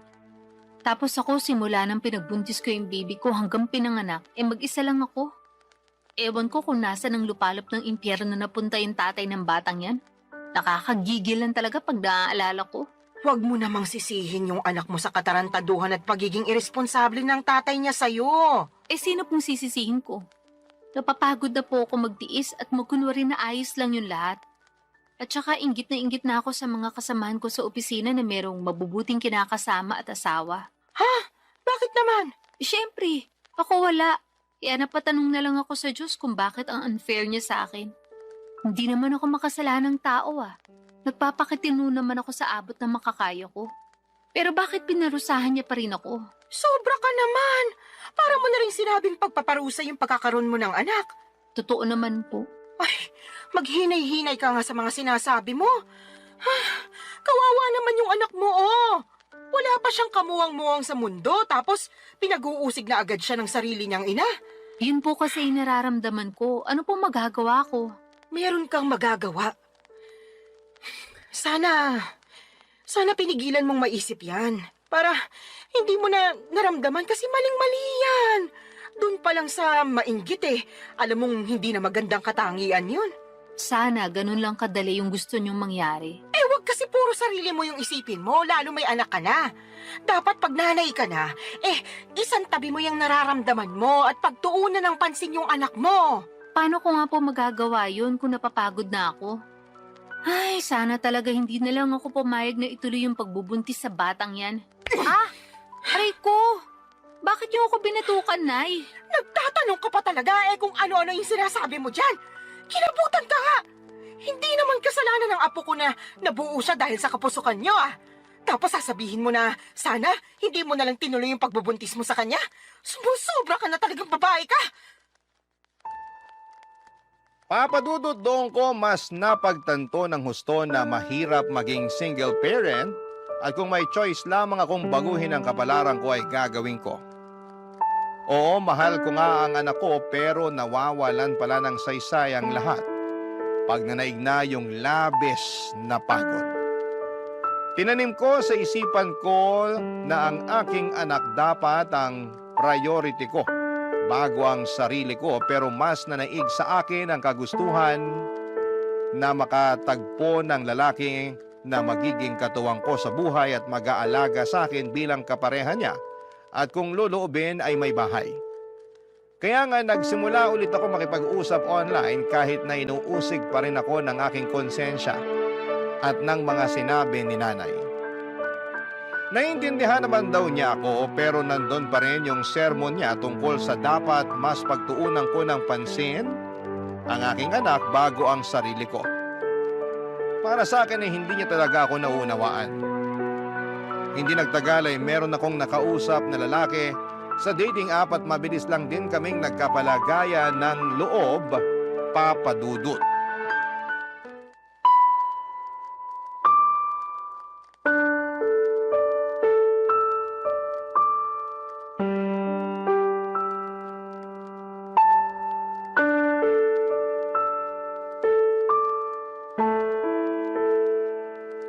Anong sinabi mo, Solana? Pakiulit nga kasi parang nabingi yata ako. Nay naman eh. Ulitin mo kundi mababatukan kita. Sabi ko po, willing akong sumama sa lalaking nakakausap ko kung yayayain niya akong makipag-live-in sa kanya. Anong sinabi mo? Sasama ka sa lalaking yun Paano yung anak mo? Sige nga. Yun nga po ang gusto kong pag-usapan natin. Kasi hindi ko masasama yung anak ko. Hindi ko pa nga sinasabi sa kanya na may anak na ako kasi, ayoko lang. Pakiramdam ko pag ginawa ko yun, baka mawalan siya ng gana sa akin. Kasi bihira lang naman yung lalaki na nagkakagusto at sumiseryoso sa mga single mom. Kahit na. Mahalaga pa ba yon? Opo, mahalaga yun kasi mahal ko na siya. Sa lagay, mas pipiliin mo pa yung lalaking yun kaysa sa sarili mong anak, Solana. Hindi ko naman po inaalis yung pagiging nanay ko sa anak ko. Gusto ko lang po magsimula ng panibagong buhay. Magsimula ng panibagong buhay na hindi kasama yung anak mo, ganun ba? Opo, Kanino mo naman iiwan yung apo ko, Aber? sa inyo po. Ay, anak ka naman ng teteng. Ayaw niyo po ba? Napakagagamong babae ka. Ano ba namang pag-iisip meron ka? May pasabi-sabi ka pa na hindi mo inaalis pagiging nanay mo sa anak mo pero ipapaalaga mo sa akin. Kahit na mahal ko yung apo ko, ikaw pa rin na nanay niya yung dapat na mag-alaga sa kanya. Alam ko naman po yun. Pero hindi ko na po siya kayang alagaan. Ano bang pinagsasasabi mong babae ka? Paano hindi mo kayang alagaan Hindi naman mahirap alagaan yung anak mo. Napakabait niyang bata, normal din siya. Walang karamdaman, kaya paano mo nasasabi yan? Tatapatin ko na po kayo, Nay. Ayoko na po sa anak ko na yan kasi bunga siya ng pagkakamali. Oo, wala siyang kasalanan. Pero hindi ko lang talaga siya mapigilang sisihin sa ginawa ng tatay niya sa akin nung araw. At kahit na anong gawin ko paulit-ulit lang na bumabalik yung pangiiwan sa akin ng lalaking yun sa tuwing nakikita ko yung anak namin. Kaya sabihin niyo, paano ako makakausad? Gusto ko nang kalimutan yung pangyayaring yun. At ito lang yung paraan na pwede kong gawin. Napakapangit ng paraan mo sa totoo lang. Pangit na po kung pangit, pero desperado na ako. Tsaka wag po kayo mag-alala, kasi susustentuhan ko pa rin naman yung anak ko. Magtatrabaho pa rin ako ng mabuti para sa kanya. Pwede ka namang magtrabaho ng mabuti nang hindi mo siya kinakailangang iwanan sa akin Ewan ko ba naman sa'yo, nak? Bakit ganyan ka mag-isip? Awang-awa tuloy ako sa anak mo kasi nagkaroon siya ng nanay na katulad mo. Para sa kaalaman mo ha, hindi lang perang pambili ng pangangailangan niya yung dapat na binibigay mo sa anak mo. Kailangan din niya ng pagmamahal mula sa'yo. Pero hindi ko na nga po kayang ibigay yun sa anak ko. Kaya kayo na lang po yung magbigay nun sa kanya. Naniniwala naman po ako na marami kayo nun sa puso nyo. Yung sa akin kasi, ubus na para sa anak ko. At kung meron man pong natitira, konti na lang. Tapos para na lang yun sa sarili ko. Mahirap namang magbigay ng pagmamahal sa iba kung hindi ko uunahing mahalin yung sarili ko, hindi ba? Ibang klase mga katwiran mo, bulok at baluktot. Papadudot, parang kinurot ang aking puso sa iyak ni nanay dahil sa naisip kong iwanan ang anak ko sa kanya para makisama sa lalaking nakilala ko online. At kahit na sinosustentuhan ko pa rin naman ang bata ay hindi pa rin sapat yon. Pero kahit na anong gawin kong pagsaalang-alang sa sitwasyon ay nadaig pa rin ako ng aking damdamin. Mas nanaig ang kagustuhan kong sumama sa lalaking nakilala ko at magsimula ng panibagong buhay. Alam ko po na maraming magagalit sa akin ng mga kabarangay natin dyan at may mga magsasabi na hindi ko naman talaga mahal ang anak ko. Mahal ko ang anak ko pero mas mahal ko ang aking sarili ng mga panahong yon. At kahit na pangit pakinggan, paano ko makapagbibigay ng pagmamahal sa iba kung hindi ko naman uunahing mahalin ang sarili ko kahit nakapalit noon ay ang pagtakas sa responsibilidad ng pagpapakananay sa aking panganay, Papa Dudut. Barangay Love Stories. Barangay Love Stories. Papa Dudut, hindi nagtagal ay sinagot ko na nga ang lalaking nanliligaw sa akin at makaraan lang ang isang buwan ay niyaya na niya akong makipag-live-in. Bale, tumira kami sa Taytay Rizal dahil doon naman siya nagtatrabaho. Hindi alam ng live-in partner ko na meron akong anak sa unang lalaki. At sa totoo lang ay gusto ko na talagang hindi niya malaman, pero alam ko na wala namang lihim na hindi nabubunyag. Kaya sa huli ay inamin ko sa kanya ang totoo dahilan para maggalit siya sa akin. Hindi dahil may anak ako sa ibang lalaki kundi dahil hindi raw ako naging tapat sa kanya nung una pa lamang. Naiintindihan ko naman ang pinanggagalingan ng galit niya, kaya humingi ako ng tawad. Hindi niya rin ako natiis dahil mahal niya ako at ang tanging hiling lang niya ay ipakilala ko sa kanya ang anak ko, kaya sinama ko siya sa bahay ng nanay ko sa Cardona, Rizal. At laking gulat ko dahil masayang masaya siya pagkakita sa aking anak. Kaya lang ay marami pa rin kaming bagay na hindi pinagkakasunduan habang nagpapatuloy ang aming pagsasama. Katulad na lamang noong isang beses na nag-away kami dahilan para mag-alsa balutan ako't umuwi sa aking nanay, Papa Dudut.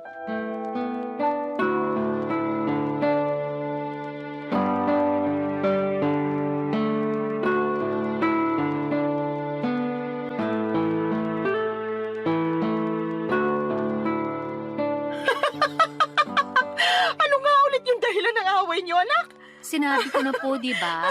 Paulit-ulit kayo eh. Hindi ko nang mapigilan. Bakit ba? Kaya sabihin mo na kasi ulit. Sige po, pero last na to ha. Feeling ko kasi inaasar nyo lang ako eh. Sige na, ano nga ulit yung rason? Bakit ka nag-alsa balutan paalis sa inuupahan niyo at umuwi ka rito sa atin? Nag-away po kasi kami nung kinakasama ko dahil binuksan ko yung delata ng paborito pala niya tapos inulam ko. Dilata lang pala, tapos pinag-awayan niyo na. Grabe, hindi ako makapaniwala para kayong mga bata. Hindi ko naman po kasi Ay, sinasadya na mabuksan yun. At saka siya naman may sabi na mag-ulam na lang daw ako ng delata dahil hindi nga siya nakapagluto. Nagkataon na overtime ako sa work. Tapos siya naman nagbago oras ng shift niya. Kaya umalis siya na maaga. Syempre, bilang wala na ring lakas magluto pa, naisip ko nga magbukas na lang ng delata. Ano ba kasing delata yon? Sardinas ba? Corned beef po, yung medyo mamahalin na brand. Hindi mo ba alam na paborito niya yon? Alam ko po na paborito niya yun. Pero hindi ko naman akalain na magagalit siya sa akin ng husto dahil lang sa delatang yun. As in, galit na galit siya. More on, tampo na para bang batang nagmamaktol yung lolo nyo. Akala mo kung sinong inapi. Ginising pa talaga ako para pagdabugan. Matapos niya makitang nasa basurahan na yung delata na inulam ko kagabi. Nagkataon na 1 piraso na lang yun, tapos plano niya raw ulamin pag uwi niya. Anong ginawa mo pagkatapos? Syempre, nagalit din ako kasi para siyang tanga. Kagigising ko lang nun tapos naalimpungatan pa ako sa sigaw niya. Tapos bubungaran niya ako ng sermon kesyo ganito ganyan. Aba, hindi rin po ako nagpatalo. Kaya sinagot ko siya para ipagtanggol yung sarili ko. Hanggang sa lumala na yung away namin at nakapagsalita na kami ng hindi maganda sa isa't isa. Hindi ko na po nagustuhan yung mga sinabi niya. Kaya nilayasan ko na siya. Pambihira talaga mga kabataan ngayon. Maliit na bagay pinalalaki kaya dumarami yung hiwalayan eh. Alam ko naman po na mababaw lang yun. Pero nasobrahan eh. Kung kinausap niya lang sana ako na maayos, baka lumabas pa ako at binilan siya ng paborito niyang delata. Di sana wala kaming problema. Hindi sana kami nagkasakitan sa mga sinabi namin sa isa't isa. Kaya lang, hindi ganun yung nangyari. At hindi ko kayang intindihin na ganun siya umasta porque paborito niya yung delatang kinain ko nang hindi sinasadya. Tama rin naman yung mga sinabi mo. Dilata lang naman yun. Kaya nga po. Tsaka sobrang sama lang talaga ng loob ko sa kanya. Sa dinami-rami ng tao na magsasalita sa akin ng ganun, siya pa talaga. Ayun, hindi na ako nakatiis, kaya nilayasan ko na siya. Hindi talaga maiiwasan yung pagkakaroon ng hindi pagkakaintindihan sa relasyon. Pero sana, huwag niyong hayaan na sirain ito yung pagsasama ninyo. Tama rin na umalis ka doon para makapag-isip-isip kayo pareho. Magpalamig ka muna rito habang malayo kayo sa isa't isa. Pero huwag niyong patagalin yung away ninyo. Hindi yun maganda. Ewan ko na eh. Mahal ko naman po siya pero masakit talaga mga sinabi niya sa akin. Biruin niyo, sabihin ba naman ako matakaw kasi naubos ko rin yung dilata niya? Gutom na nga ako noon. Kahit naman ako na gutom baka maubos ko rin yon. Yun na nga po. Medyo sumobra lang siguro yung reaksyon ng kinakasama mo para lang sa isang delata. Sa lagay, mas matimbang pa yung pagmamahal niya sa paborito niyang pagkain kaysa sa'yo na kinakasama niya. Tumpak ka dyan ay. Naku, pag pumunta yun dito, makakatikim talaga sa akin yun ng sermon. Salamat po. Ay, hindi lang pala siya kundi kayong dalawa. Bakit naman po ako nasali dyan? Syempre, pareho kayo nasa relasyon eh. At gusto ko lang ipaintindi sa inyo na hindi na kayo bata para pag-awayan yung ganong klase ng mababaw na bagay. Ay, umayos kayo, kundi pag-uuntugin ko na talaga kayo. Papadudot, alam ko naman na mababaw lang ang dahilan ng pag-aaway naming yon. At pwede namang maayos kaagad kung may isa sa amin na magpapakumbaba. Pero pareho na kaming kinain ng matinding emosyon. Noong araw ding yon ay pinuntahan ako at sinundo ng kinakasama ko sa Cardona at nakipagbati sa akin. Humingi rin siya ng sorry kay nanay dahil naabala pa namin siya. Pero ayos lang naman sa nanay ko, sa halip ay pinayuhan niya kami na pag-usapan ng mga bagay-bagay at huwag na huwag agad paiirali ng galit. Kaya nga ginawa namin ang lahat para ayusin ang pakikipagkomunikasyon sa isa't isa para hindi na maulit ang mga nangyari. At masasabi ko na mabuti ang resulta noon sa pagsasama namin. Meron pa rin namang mga misunderstanding pero mas alam na namin kung paano yon ayusin. Saka pansin ko na sobrang mahal din talaga ng kinakasama ko ang aking anak sa ibang lalaki. At nakikita ko yon sa tuwing bumibisita kami sa bahay ni nanay.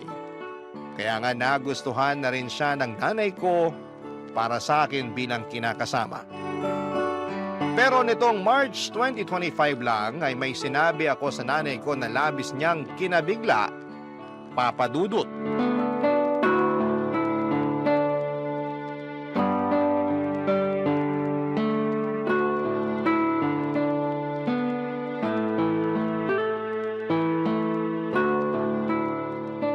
Nay, may sasabihin po ako sa inyo.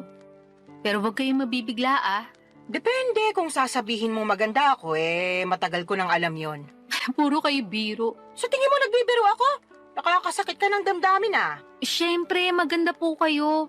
Kanino pa po ba ako magmamana kung di sa inyo lang, di ba? Yan, sige, utuin mo pa ako. Ano ba kasi yung sasabihin mo at may pasabi-sabi ka pa ng huwag akong mabibigla? Tungkol po sa amin ang kinakasama ko. Ang totoo, Niyaya niya na ako magpakasal kahit sa West lang daw po muna.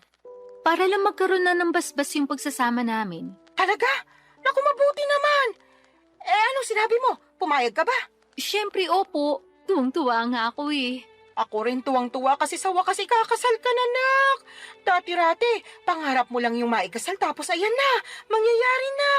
Kaya nga malaki talagang pasasalamat ko sa Diyos. Kasi dininig niya yung panalangin ko, nabigyan niya ako ng matinong lalaki. Yung magiging asawa ko, magiging tatay ng mga anak namin, at makakasama ko hanggang tumanda kami. At nangyari na nga yun. Buti na lang naging matyaga ka sa paghihintay. Opo. Pero may isa pa po pala akong sasabihin. Meron pa bukod sa sinabi mo na ikakasal ka na? Ganun na nga po. O sige, ano ba yon? Pinag-usapan po namin ng kinakasama ko. Nakukunin na namin yung anak ko at isasama sa inuupahan namin. Gusto po niya na isang buong pamilya na kami at handa naman siyang ampunin yung bata para siya na ang kilalaning ama. Ayos lang po ba sa inyo yun? Tinatanong pa ba yan? Siyempre ayos na ayos sa akin. Hindi po ba kayo malulungkot kasi mapapalayo na kayo sa apo nyo? Ano bang klaseng tanong yan? Natural malulungkot ako. Pero sino ako para ipagkait sa apo ko na magkaroon ng tatay at nanay sa kanyang paglaki, di ba? Kaya nga malaki talaga yung pasasalamat ko dyan sa kinakasama mo kasi mahal na mahal yung anak mo. Tingin ko nga, mas mahal niya pa yung apo ko kaysa sa'yo eh. Mahal ko rin naman po yung anak ko. Pero aminado ko naging gagalang ako sa pagdedesisyon nung araw. Sa totoo lang, matagal ko nang pinag-iisipan na kunin yung anak ko para ako na yung mag-aalaga sa kanya. Gusto ko pong bumawi sa lahat ng pagkukulang ko bilang nanay niya. Siguro hindi pa naman po huli ang lahat, di ba? Hindi pa naman talaga.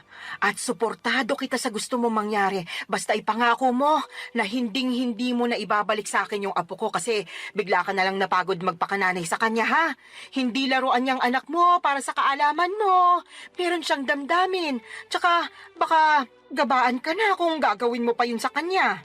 Hinding-hindi ko na nga po ulit gagawin yun sa anak ko, Nay. Pangako po yan. Huwag ka sa akin mangako. Sa anak mo ikaw mangako. At patunayan mo yon. Mahalin mo siya ng husto. Iparamdam mo na lagi kang nandyan sa tabi niya bilang nanay niya.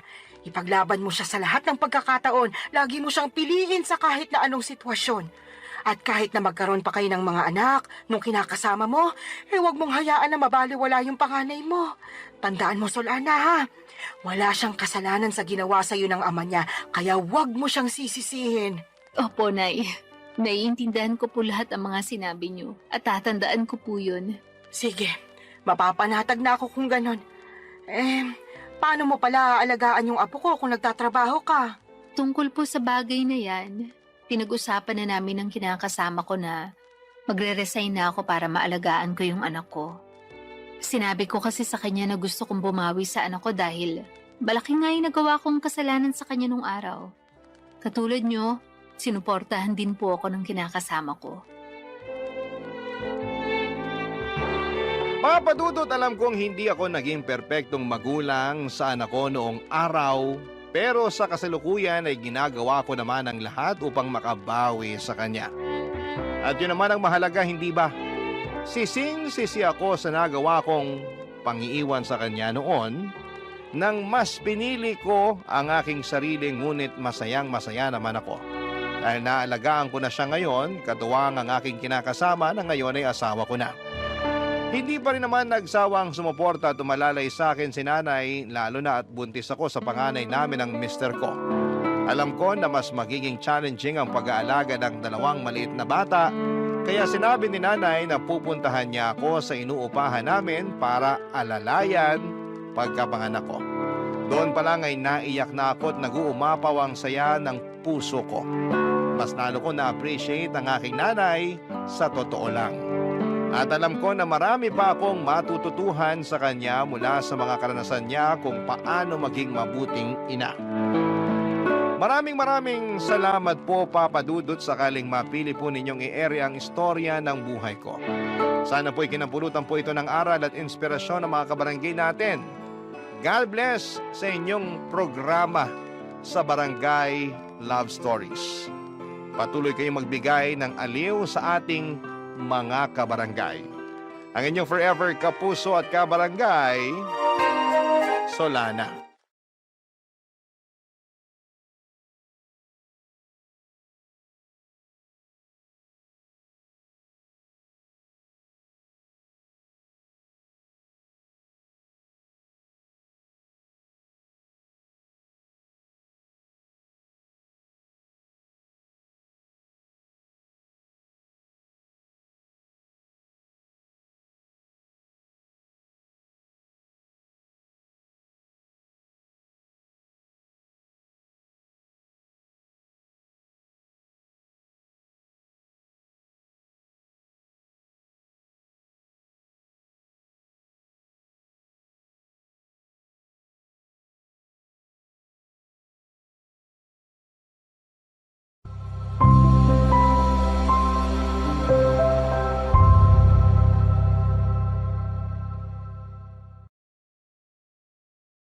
Escanita, the Mavi Story.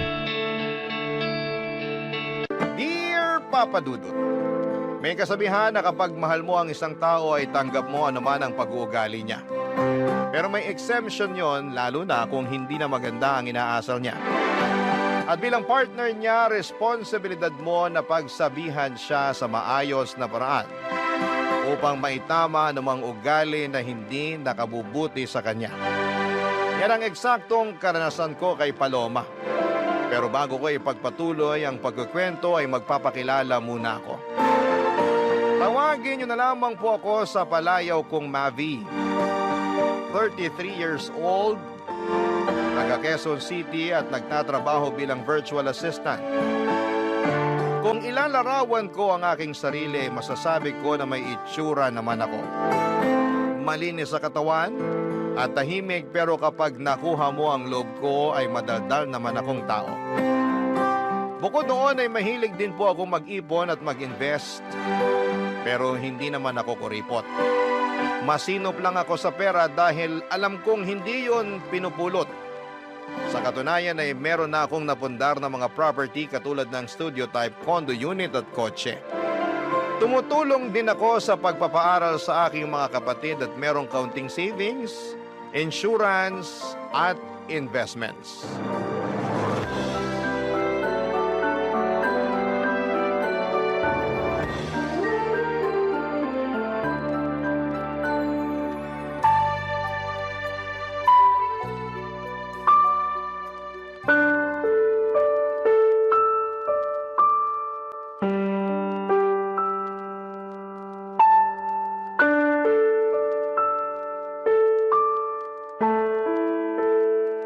Babe, bakit mo ginawa yun? Alin ba? Yung kanina, nakalimutan mo na yata eh. Bitawan mo nga muna yung cellphone mo, mag-usap muna tayo. Pwede naman tayo mag-usap habang nire-replyan ko tong kaibigan ko, di ba? Saka ano bang pag-uusapan natin? Tapos na rin naman na yun. Kaya ako nga tinatanong kung bakit mo ginawa yun. Nakakahiya. Wala akong pakialam kung nakakahiya na pinatulan ko yung pinsan mong epal. Ang tagal ko nang nagtiis sa pagpaparinig niya sa Facebook na social climber ako ganito-ganyan. Sumusobra na siya. Kaya ayun, nung nakita ko siya kanina sa party, di na ako nakapagtimpi. Lalo patingin-tingin pa siya. Patingin-tingin pang gagat, bubulong-bulong pa sa mga kasama niyang mukhang hipong katulad niya. Babe naman. Huwag ka sa akin magalit. Hindi mo ba narinig yung sinabi ko? Narinig ko, pero di pa rin tama na hindi ka nagtimpi. Yung pinsan mo ang pagsabihan mo kasi sumusobra na siya. Bala ko rin talagang kausapin yung pinsan ko. Pero meron ka bang ebidensya na ikaw talaga yung pinariringgan niya sa Facebook? Hindi mo ba nababasa yung mga post niya? Hindi ako madalas mag-Facebook. Tsaka may nabasa ako isang beses pero wala namang binanggit doon na pangalan mo. Meron ba? Wala. Oh, wala naman pala eh. Pero alam ko, patama sa akin yun kasi tinatamaan ako eh. Saka alam nating lahat na unang beses pa lang na pinakilala mo kami sa isa't isa, mainit na talaga ang dugo niya sa akin. Akala yata ng gagang yun, hindi ako mapagpatol. Akala ko rin hindi ka mapagpatol. Kaya di mo ko masisisi kung bakit ako nagkakaganito. Ako yung hiyang-hiya kay tita kasi sa birthday party pa talaga ng pamangkin namin kay Umiksena. Buti na lang mabait si tita dahil mas pinili niyang pagpasensyahan kayong dalawa kaysa masira yung araw. Pero grabe, nakakahiya talaga kayo. Wala na akong magagawa dyan. Meron naman eh. Sana masinabaan mo pa pasensya mo. Sana imbis na awayin siya na nakikita ng iba, Kinausap mo na lang sa isang sulok para di na kayo nakagawa ng eksena. Sana bago ka nagdesisyon ng ganun nagsabi ka sa akin para ako na mismo yung kumausap sa pinsan ko. Boyfriend mo ako, di ba? Oo nga, boyfriend kita. Pero paano ko masasabi sa'yo, busy ka sa pakikipagtawanan mo sa mga kaibigan mong lalaki? Nakakahiya naman na istorbuhin ka, di ba? Bakit ka mahihiya?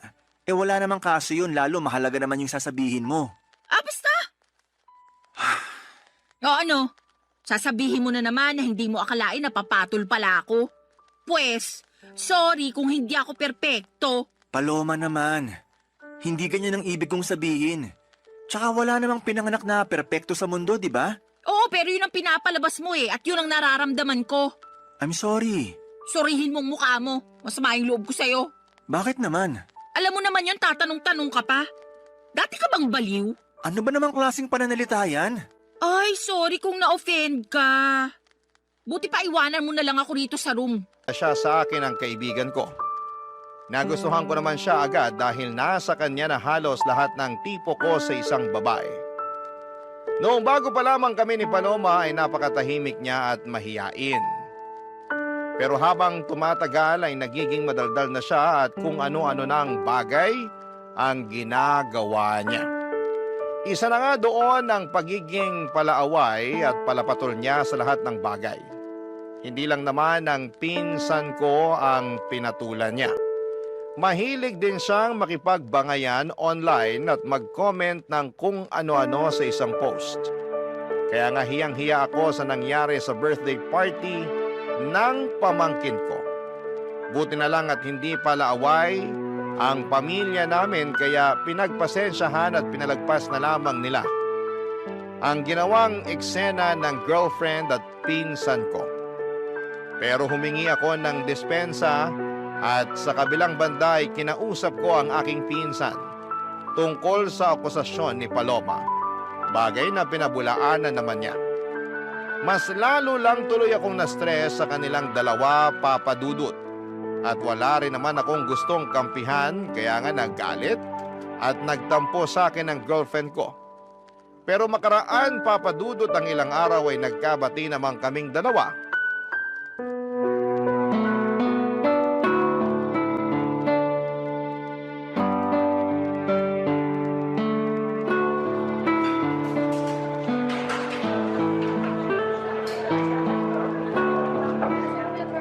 Thank you Saan? Sa panlilibre mo sa akin. Nung nakaraang araw pa ako takam na takam sa burger at fries na to. Alam mo namang hindi ako basta-basta makakabili ng cravings ko dahil magkukulang yung sahod ko para sa pamilya ko. Oo, alam ko yun. Tsaka maliit na bagay lang naman tong panlilibre ko. Boyfriend mo ako, di ba?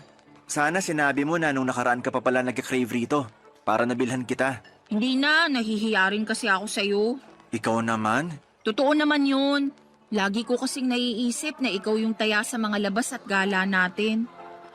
Ay, kailan kaya ako makakapag-ambag ng mas malaki-laki ano? Pag nakaluwag ka na. Pero saka mo na yun isipin. Sabi ko nga boyfriend mo ko at ako ang lalaki sa relasyon. Walang kaso sa akin na maglabas ng pera kung para rin naman sa'yo. Thank you. Pero kainis talaga maging mahirap. Hirap na akong magtipid at magpigil na unahin ang sarili ko dahil sa pamilya ko. Buti sana kung thankful sila sa akin. Kaso hindi naman. May nangyari na naman ba sa bahay nyo? Oo Kanina lang bago ako umalis para makipagkita sa'yo. Nagalit na naman si nanay kasi kaunti lang daw yung binigay kong sweldo. Di raw makakabili ng 10 kilong bigas at masarap na ulam. Lagi na lang daw noodles at dilatang sardinas na bibili niya. Kaya nagagalit yung kuya kong batugan. Magagawa ko. Malaki kaltas ko ngayong cut-off Alam naman nila yan, bakit nagugulat pa sila? Tapos yung tatay ko nagtatampo kasi hindi ko man lang daw siya mabigyan ng pera pang yosi. Ayos lang ba siya? Ako pa ba bibili ng pambisyo niya? Nakakaloka. Sige lang, magkwento ka lang. Yung kuya kong batuga nangungutang sa akin, panghulog ng motor niya. Sana all may motor, di ba? Kukuha-kuha ng hulugan tapos sa akin ipapakargo kapag nagigipit sa bayaran. Lakas din talaga ng tama Di ba may trabaho naman ng kuya mo? Meron, pero kulang-kulang pa rin daw kasi sinusustentuhan niya yung 3 anak niya sa iba't ibang babae. Galing no? Napakalandi ng kuya ko. Ay, kaya pala stress na stress ka nung nakita kita kanina. Oo, medyo lang. Pinautang mo ba kuya mo? Syempre hindi. Kaya lang pinagsabihan akong maramot at hindi raw maaasahan. Ay, kaloka. Nang galaiti talaga ako pagkarinig ko nun. Para akong bulkang sasabog anumang sandali. Saka wala na akong pera para pautangin siya, no? Ano siya, hilo? Nang hihingi pa nga sa akin ng pang-project sa school yung bunso namin. Syempre, mas inuna ko na yun kaysa sa kanya. Grabe rin talaga yung kuya mo. Wala na sa lugar ang mga pinagsasasabi. Lahat sila ganun sa bahay. Ay! Siguro maliban na lang sa bunso namin. Kasi bata pa yun. At yun lang yung kasundo ko. Kaya lang, mas lamang talaga ang stress ko sa pamilya ko. Lalo pag wala na kaming pera. Ang unfair lang din talaga dahil malakas pa naman yung parents ko pero ang kukupad. Mula nang magkatrabaho ako, umasa na talaga sila sa akin. Hindi na naawa na nagkakandakuba na ako sa pagtatrabaho para lang buhayin sila. Uy, napakamalas ko talaga. Alam mong hindi totoo yan. Totoo yon. Mahirap lang talaga paniwalaan kasi hindi ikaw yung nasa posisyon ko. Di tulad ko, solo mo pera mo, di ba? Tumutulong din naman ako sa pagpapaaral sa mga kapatid ko. Oo nga, pero hindi ka naman obligado kasi may business yung mga magulang mo. May pera kayo at kaya pa rin nila kayong buhayin. Hindi katulad namin kasi ako lang talaga yung dapat bumuhay sa pamilya ko. Kaya nga kahit itong cravings ko, hindi ko talaga mabili. Malapit na talaga akong masiraan ng ulo. Kung may magagawa lang sana ako para tulungan ka. Alam mo, meron. Ano yun? Ibahay mo na ako. Mag-live-in na tayo para makaalis na ako sa toxic kong pamilya. Papa Dudut, nagtatrabaho bilang private company employee si Paloma at sakto lang ang kinikita niya. Siya ang breadwinner sa kanila kaya wala talaga siyang maitabi para sa sarili. Kaya nga sa abot ng makakaya ko ay binibilhan ko si Paloma ng mga pangangailangan at kaunting luho niya. Pero hindi ko naman kayang saluhin ang lahat, lalo na yung tungkol sa toxic niyang pamilya. Kaya naisipan niya na mag-live-in na kami pero nag-alangan ako dahil sa paniniwala kong mag-asawa lang ang dapat na magkasama sa iisang bubong. Dahil doon ay naggalit na naman sa akin si Paloma. Tapos ay paulit-ulit pa akong inuusig ng aking konsensya tungkol sa mga posibilidad na sinasabi ng girlfriend ko na baka mangyari sa kanya pag hindi pa siya nakaalis sa kanila. Halimbawa noon ay baka tuluyan na siyang mabaliw o masiraan ng ulo. Kaya nga pinag-isipan ko ng mabuti ang plano niyang pagtira kasama ko. At agad ko yung pinaalam sa aking mga magulang, Papa Dudut. Barangay Love Stories. Barangay Love Stories. Papa Dudut, pinaintindi sa akin ng mga magulang ko na ayos lang na tumira kami ng magkasama ni Paloma sa isang bubong, lalo na at alam din nila ang sitwasyon ng girlfriend ko sa pamilya niya. At mas nanaig ang awa nila sa kanila kesa sa paniniwala na kinamulatan namin. Relihiyoso kasi kami pero unti-unti ay nabawasan at nagbago naman yon. Dahil sa iba't ibang kadahilanan, kaya nga pumayag na ako makipag-live-in kay Paloma. Pero may kondisyon. Bale, hindi kami magkatabi sa isang kama at sa sofa ako matutulog. Nung una ay pinagtawanan pa ako ni Paloma pero nung pinaliwanag ko sa kanya na gusto kong pangatawanan ng paniniwala ko, ay wala na rin siyang nagawa pa. Sabay pa rin naman kaming kumakain, magkasamang nanonood ng TV o di kaya ay nagluluto ng aming pagkain. Pero sa abot ng makakaya ko ay pinipigilan ko ang aking sarili na maging sobrang malapit sa kanya. Kaya lang isang araw ay nagpaalam sa akin si Paloma na gagabihin at huwag ko na raw siyang hintayin. Lalabas daw kasi sila ng mga katrabaho niya. Bagay na wala namang kaso sa akin para na rin makapag-unwind siya. Pinilit ko pa rin siyang hintayin pero sa inabot na lamang ng madaling araw ay wala pa rin siya. Kaya nakatulog na ako sa sofa at nagising na lamang noong maramdaman kong may humahawak sa aking pagka-lalaki, Papa Dudut.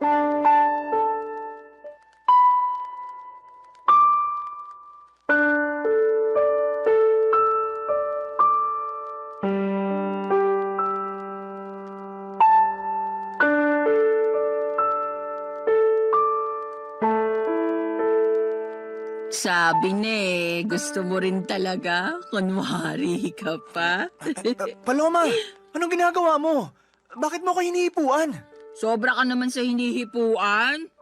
Baka nakakalimutan mong girlfriend mo ko. Hindi ko nakakalimutan yun. Alam kong girlfriend kita pero totoo namang hinihipuan mo ko. Bakit? Di mo ba nagustuhan? Hindi.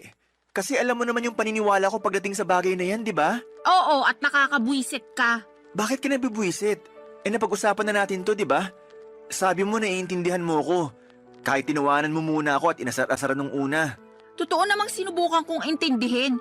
Pero habang tumatagal, pakorni ka na ng pakorni eh. Kalalaki mong tao, nagpipigil ka, nandito na tayo oh. Magkasama na tayo sa iisang bubong. Ba't di mo pa ako sunggaban at samantalahin? Naririnig mo ba yung sarili mo? Naman, tingin mo sa akin, bingi? Hindi, pero nakakagulat na sa katulad mo pa talagang babae galing yung mga salitang yun. Girlfriend mo naman ako at boyfriend kita. Tingin mo sasabihin ko yun sa ibang lalaki? Ano ako, gaga? Kahit na, hindi pa rin tama na ganyan ka magsalita. Irespeto mo naman ang sarili mo.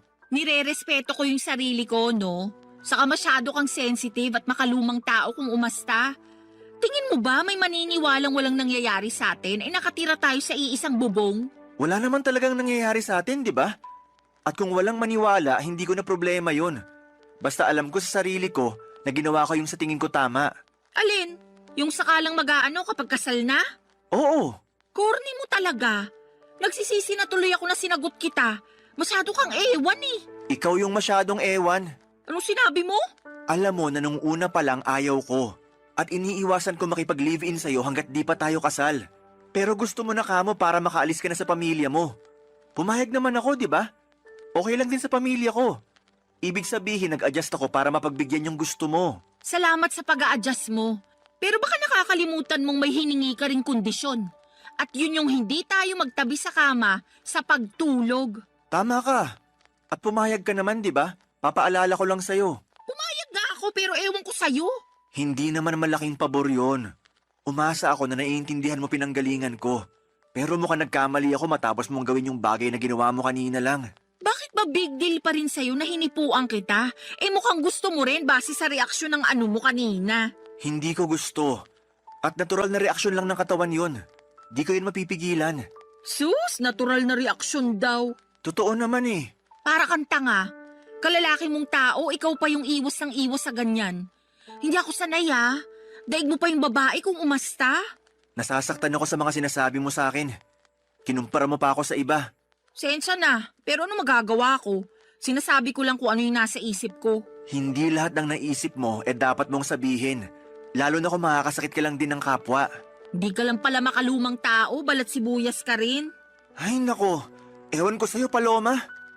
Mas ewan ko sa'yo, pakaarte mo. Babae na nga yung lumalapit sa'yo, ayaw-ayaw ka pa dyan. Sure na ba yan?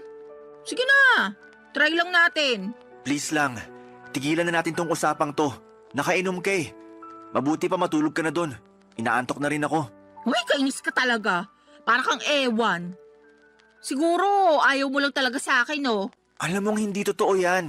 He, ewan ko sa'yo. Papadudot kahit na masama ang loob ko kay Paloma dahil sa ginawa niya ay mas masama pa rin ang loob niya sa pagtanggi ko sa kanya. Hindi naman kasi ganun yon, hindi sa ayaw ko siya pero iniiwasan ko lang talaga na may mangyari sa amin lalo na at hindi pa kami kasal. Alam ko baka tawagin niyo kong hipokrito at nagmamalinis dahil magka-live-in na kami ni Paloma pero ginagawa ko lang ang alam kong tama at nararapat gawin bilang isang lalaki. Kaya lang ay hindi yon maintindihan ni Paloma at gulat na gulat ako sa ugali niyang yon. Lalo pang nadagdagan ang sama ng loob ko nang insultuhin niya ako at ang paniniwala ko. Pero alam ko na meron lang din siyang pangangailangan kaya nagawa niya ang bagay na yon. In short ay pinatawad ko si Paloma at pinalagpas ko ang mga nangyari. Doon ko na naisip na mag-propose ng kasal sa girlfriend ko, bagay na walang pasubalin niyang tinanggap. Papadudot mahal ko si Paloma at masaya ako dahil ikakasal na kami. Kaya lang ay makalipas ang isang linggo ay merong nangyari papadudot.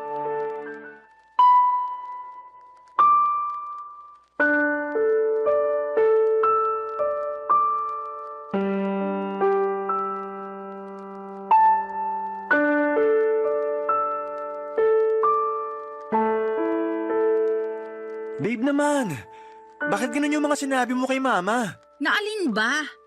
Na feeling ko nagkukulang ka na sa akin kasi hindi mo nabibigay pangangailangan ko? Na-stress na ako pero hindi ka makaramdam? Di mo man lang ako matanong kung anong gusto ko o kung saan ko gustong pumunta para mag-relax? Eh buti pa yung ibang babae, mahal na mga jowa nila. Pero ako ewan ko na lang talaga. Mahal kita. At kaya ko lang naman di nagawa yung mga sinabi mo dahil naging busy ako sa trabaho.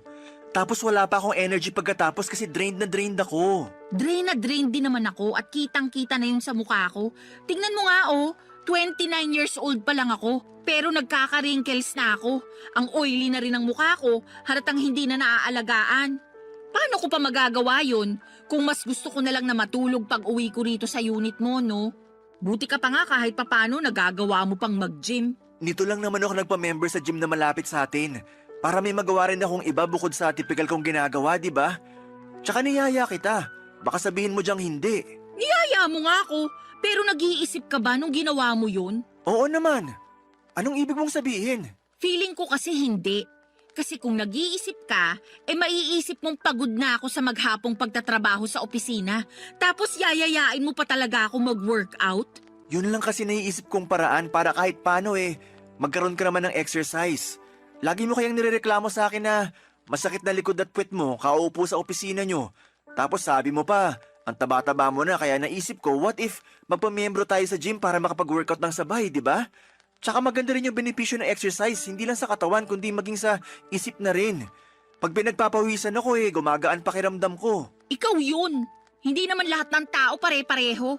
Baka imbis gumaan ang pakiramdam ko pag ginawa ko yung sinasabi mo, di na ako makapasok sa opisina kinabukasan dahil sa sakit ng katawan. Sabihin mong hindi, nung unang 3 araw mo na nag-workout, hindi ka nga makabangon kasing sakit-sakit ng katawan mo. Maswerte ka lang talaga kasi work from home ka kumusta naman ako, di ba? Bakit ba napunta doon yung usapan? Ang issue rito yung pagrarant mo kay mama. Lumabas pa tuloy na pinababayaan kita. O bakit, hindi ba? Sa kamama ko na rin siya, lalo't magiging asawa na kita. Kanino ako magrarant? Sa lola mo, patay na yun. Paloma naman! Totoo naman patay na lola mo, di ba? Oo, pero di mo na kailangan banggitin yung tungkol doon. Para ka namang ewan Kung ano-ano na lang sinasabi mo. Siyempre, may bibig ako kaya may sasabihin talaga ako. Ang akin lang naman sana, ako yung una mong kinausap para nalaman ko't na itama kung may maliman. At nagawa ng paraan yung mga pagkukulang ko sa'yo. Yan tayo Gusto mo talaga sinasabi sa'yo yung dapat automatic ng ginagawa mo? Natural. Kaya ka nga may bibig para makapagsalita, di ba? Ikaw may sabi niyan kani-kanina lang. Ano pang silbi niyan kung di mo gagamitin sa tama? Ay, sumusobra ka na talaga. Ako pa yung sumusobra. Ikaw tong parang ewan dyan. Tsaka tayo yung nasa relasyon, kaya dapat sa atin pa lang inaayos na natin yung issue. Hindi na kailangan malaman nila mama. Tsaka na lang pag di na talaga natin kayang ayusin. Ano na lang sasabihin nila? Na hindi ako marunong magdala ng relasyon? Na pinababayaan kita, ganun ba? Alam natin na hindi yan totoo. Kasi mahal kita, Paloma. Papadudot aaminin kong hindi ako natuwa dahil nakarating pa sa mama ko ang mga reklamo ni Paloma. Para sa akin, ako ang unang tao na dapat niyang kausapin tungkol sa bagay na yon at hindi ang mga magulang ko. Nakakahiya kasi lalo na at meron rin silang sariling problema para problemahin pa ang mga reklamo ng girlfriend ko. Kaya nga hiyang-hiya ako sa mama ko dahil sa nangyari. Pero at the same time ay thankful din kasi pinayuhan niya ako kung ano ang dapat gawin upang maging mas maayos ang relasyon namin ng girlfriend ko. Tapos ay sinamantala ko na rin ang pagkakataon na kausapin si Paloma at ipaunawa sa kanya na hindi totoong pinapabayaan o tinitipid ko siya. Kung nabawasan man ang oras at pera na naibibigay ko sa kanya ay dahil lamang nag-iipon ako na para sa pangkasal namin. Kaya lang ay ewan ko ba sa girlfriend ko kung bakit pakiramdam niya ay pinagdadamutan ko siya. Para wala ng away ay ako na lamang ang nag-adjust. Sa abot ng makakaya ko ay binigay ko ang mga gusto ni Paloma, Papadudot. Barangay Love Stories. Barangay Love Stories. Papadudot, makalipas nga ang isang buwan ay gulat na gulat ako nang sabihin sa akin ni Paloma na nag-resign na siya sa kanyang trabaho. Ni hindi kasi niya nabanggit sa akin na may plano na pala siya na umalis. Basta sinabi lang niya na ayaw na niyang magtrabaho dahil nabuburyo at napapagod na raw siya. Pero sa kanya pa rin humihingi ng sustento ang pamilya niya. Kaya problemado siya kung paano makapagbibigay sa kanila. Kaya ako ang umako ng responsibilidad na yon dahil magiging pamilya ko na rin naman ang pamilya niya. Pero labis talaga akong nahirapan at nabigatan sa buhay noong nadagdagan ng responsibilidad na nakaatang sa aking mga balikat. Kahit na nakakaluwag ako noong una ay umabot ako sa punto na halos masaid ang savings ko. Dahil sa mga hingi at bigay para sa pamilya ni Paloma. Dahil po sa mga nangyari ay nagsabi ako sa parents ko na baka hindi muna ako makatulong para sa pagpapaaral ng mga kapatid ko, bagay na nauunawaan naman nila. Nag-offer pa nga sila na pahiramin ako ng pera sakaling kailanganin ko. Sobrang bait ng mga magulang ko kaya naman hiyang-hiya ako sa kanila. Doon ko na naisipang kausapin si Paloma tungkol sa sitwasyon pero meron namang ginawa ang magaling kong girlfriend, Papa Dudut.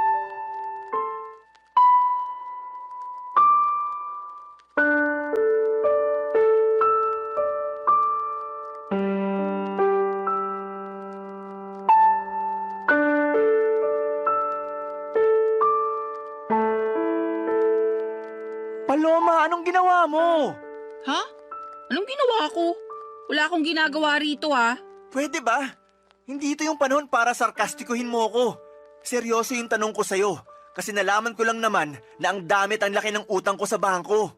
Oh, problema ko ba yun kung ikaw naman pala yung may utang? Ako nga. Kasi sa akin nakapangalan yung credit card na ginamit mo, kakaswipe sa mga bagay na gusto mong bilhin. Bakit ka nagagalit? Nakalimutan mo bang pinahiram mo sa akin yung credit card mo? Para ka mo may magamit ako kapag may gusto akong bilhin? O ayan, ginamit ko lang kasi nga may bibilin ako, di ba? Pero di ko naman akalain na haabot ng ganun kalaki yung magiging utang ko sa credit card. Ano bang pinagbibili mo, ha? Mga bag. Alam mo namang gustong-gusto ko ng mga bag, lalo na yung mga branded. Sawang-sawa na kasi ako sa mga pipitsugin at class A. Gusto ko yung pangrampa naman. Yung mapapasabi talaga ng wow yung mga makakakita. At saan ka naman rarampa? Lagi ka namang andito sa condo unit. Grabe ka naman. Lumalabas din naman ako kasama ng mga dati kong katrabaho, lalo tuwing Biyernes ng gabi. Siyempre, kailangan ko rin ng social life dahil baka mabaliw na lang ako rito sa condo mo, no? Bukod sa mga bag, ano pang binili mo gamit credit card ko? Mga sapatos lang naman. Anong mga sapatos lang naman? Kaya pala sandamakmak na yung sapatos mo. Dalawa lang naman yung paa mo. Sobra ka naman magsalita. Siyempre, salit-salitan ko naman sinusuot yung mga yan, ano? Ikaw ang sobra. Kasi di ka marunong magtipid. Ano pa, bukod sa mga bag at sapatos? Ha? Bakit ba gusto mo pang isa-isahin ko? Hindi mo ba nabasa yung mga statement of account? Sagutin mo na lang. Kasi gusto ko sa'yo mismo nang galing. Oo na. Ano pa ba? Yung flight namin next month na mga kaibigan ko. Flight papunta saan? Sa Hong Kong. Alam mo namang pangarap kong makapag-ibang bansa, di ba? Plano namin puntahan yung sikat na amusement park doon. Paloma naman. Bakit ba kasi? Tanong-tanong ka pa. Sige nga. Paano ko ngayon babayaran tong mga kineskas mo sa credit card ko? May trabaho ka naman, di ba? Ang laki-laki pa nga ng sweldo mo, kayang-kaya mo na yan. Malaki ang sweldo ko pero malaki rin ang mga gastusin ko. Baka nakakalimutan mo na cargo ko pa pamilya mo. Hindi ko nakakalimutan yon. Sa lagay nanunumbat ka, ganon. Magiging asawa mo na nga ako, di ba? Ibig sabihin, ang pera mo, pera ko na rin. Ang pamilya ko, pamilya mo na rin. Masyado kang mapanumbat. Hindi naman ako nanunumbat. Tsaka ngayon lang ako nagsalita. May narinig ka ba sa akin ng mga nakaraan? Wala, di ba? Pero para sa kaalaman mo, nahihirapan na rin ako. At kahit na anong gawin kong pagkatrabaho, kulang na kulang pa rin sa laki ng gastusin natin. Kaya nga sana matuto ka magtipid. Hindi naman kita pinagdadamutan, pero ipaalam mo muna sa akin kung may gusto kang bilhin para mapag-isipan nating mabuti. Hindi naman mahirap gawin yun, di ba? Hindi. Pero lahat na lang ba kailangan kong ipagpaalam sa'yo? Kung ganun lang din, sana hindi mo na binigay yung credit card mo sa akin para ipagamit. Di raw nanunumbat. Pero ano yung mga sinasabi mo? Porke wala akong trabaho, ganyan mo na ako tratuhin? Dinamay mo pa ang pamilya ko? Tama Tama ba yun? Lagot ka talaga. Isusumbong kita sa nanay mo. Papadudot, sabihin na po nating sumabog na ako sa galit ng mga panahong yon. Kaya hindi ko na napigilan ang aking bibig na makapagsalita ng hindi maganda sa girlfriend ko. Pero pinagsisihan ko naman yon at inihingi ng tawad sa kanya. Kaya lang ay matigas ang puso ni Paloma at gusto niyang palabasin na inagrabyado ko siya. Na masakit daw akong magsalita, mayabang at mapagmataas porke ako ang kumikita sa aming dalawa. Totoo naman na ako pero hindi ako kailanman nagyabang at nagmataas sa kanya. Sa abot ng makakaya ko at pangunawa ay sinusustentuhan ko siya at ang pamilya niya habang nag-iipon ng pangkasal namin at pinagsasabay na bayaran ng iba pang mga gastusin sa araw-araw naming pamumuhay. Kaya naman alam kong ako ang agrabyado rito at may karapatan akong magsabi ng mga hinanakit ko. Aaminin kong hirap na akong pakisamahan si Paloma dahil napakabigat niyang dalhin. At sa araw-araw na lamang na ginawa ng Diyos ay palala ng palala ang kanyang pag-uugali, papadudot.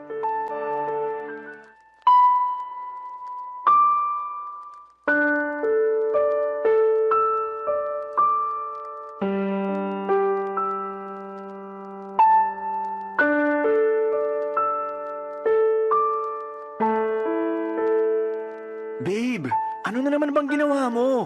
Ginawa na naman saan? Sinabi ko pa naman kina mama na available yung kotse para gamitin nila sa outing nila ng mga kumare niya. Para lang malaman na wala na sa parking yung sasakyan ko. Oo, kasi pinakuha ko kay kuya kanina yung gagamitin nila sa family outing namin. May problema ba dun? Meron! Oy, ba't ka sumisigaw dyan? Nakakaaburido ka naman eh. Nakuha mo pa talaga magtanong at maaburido?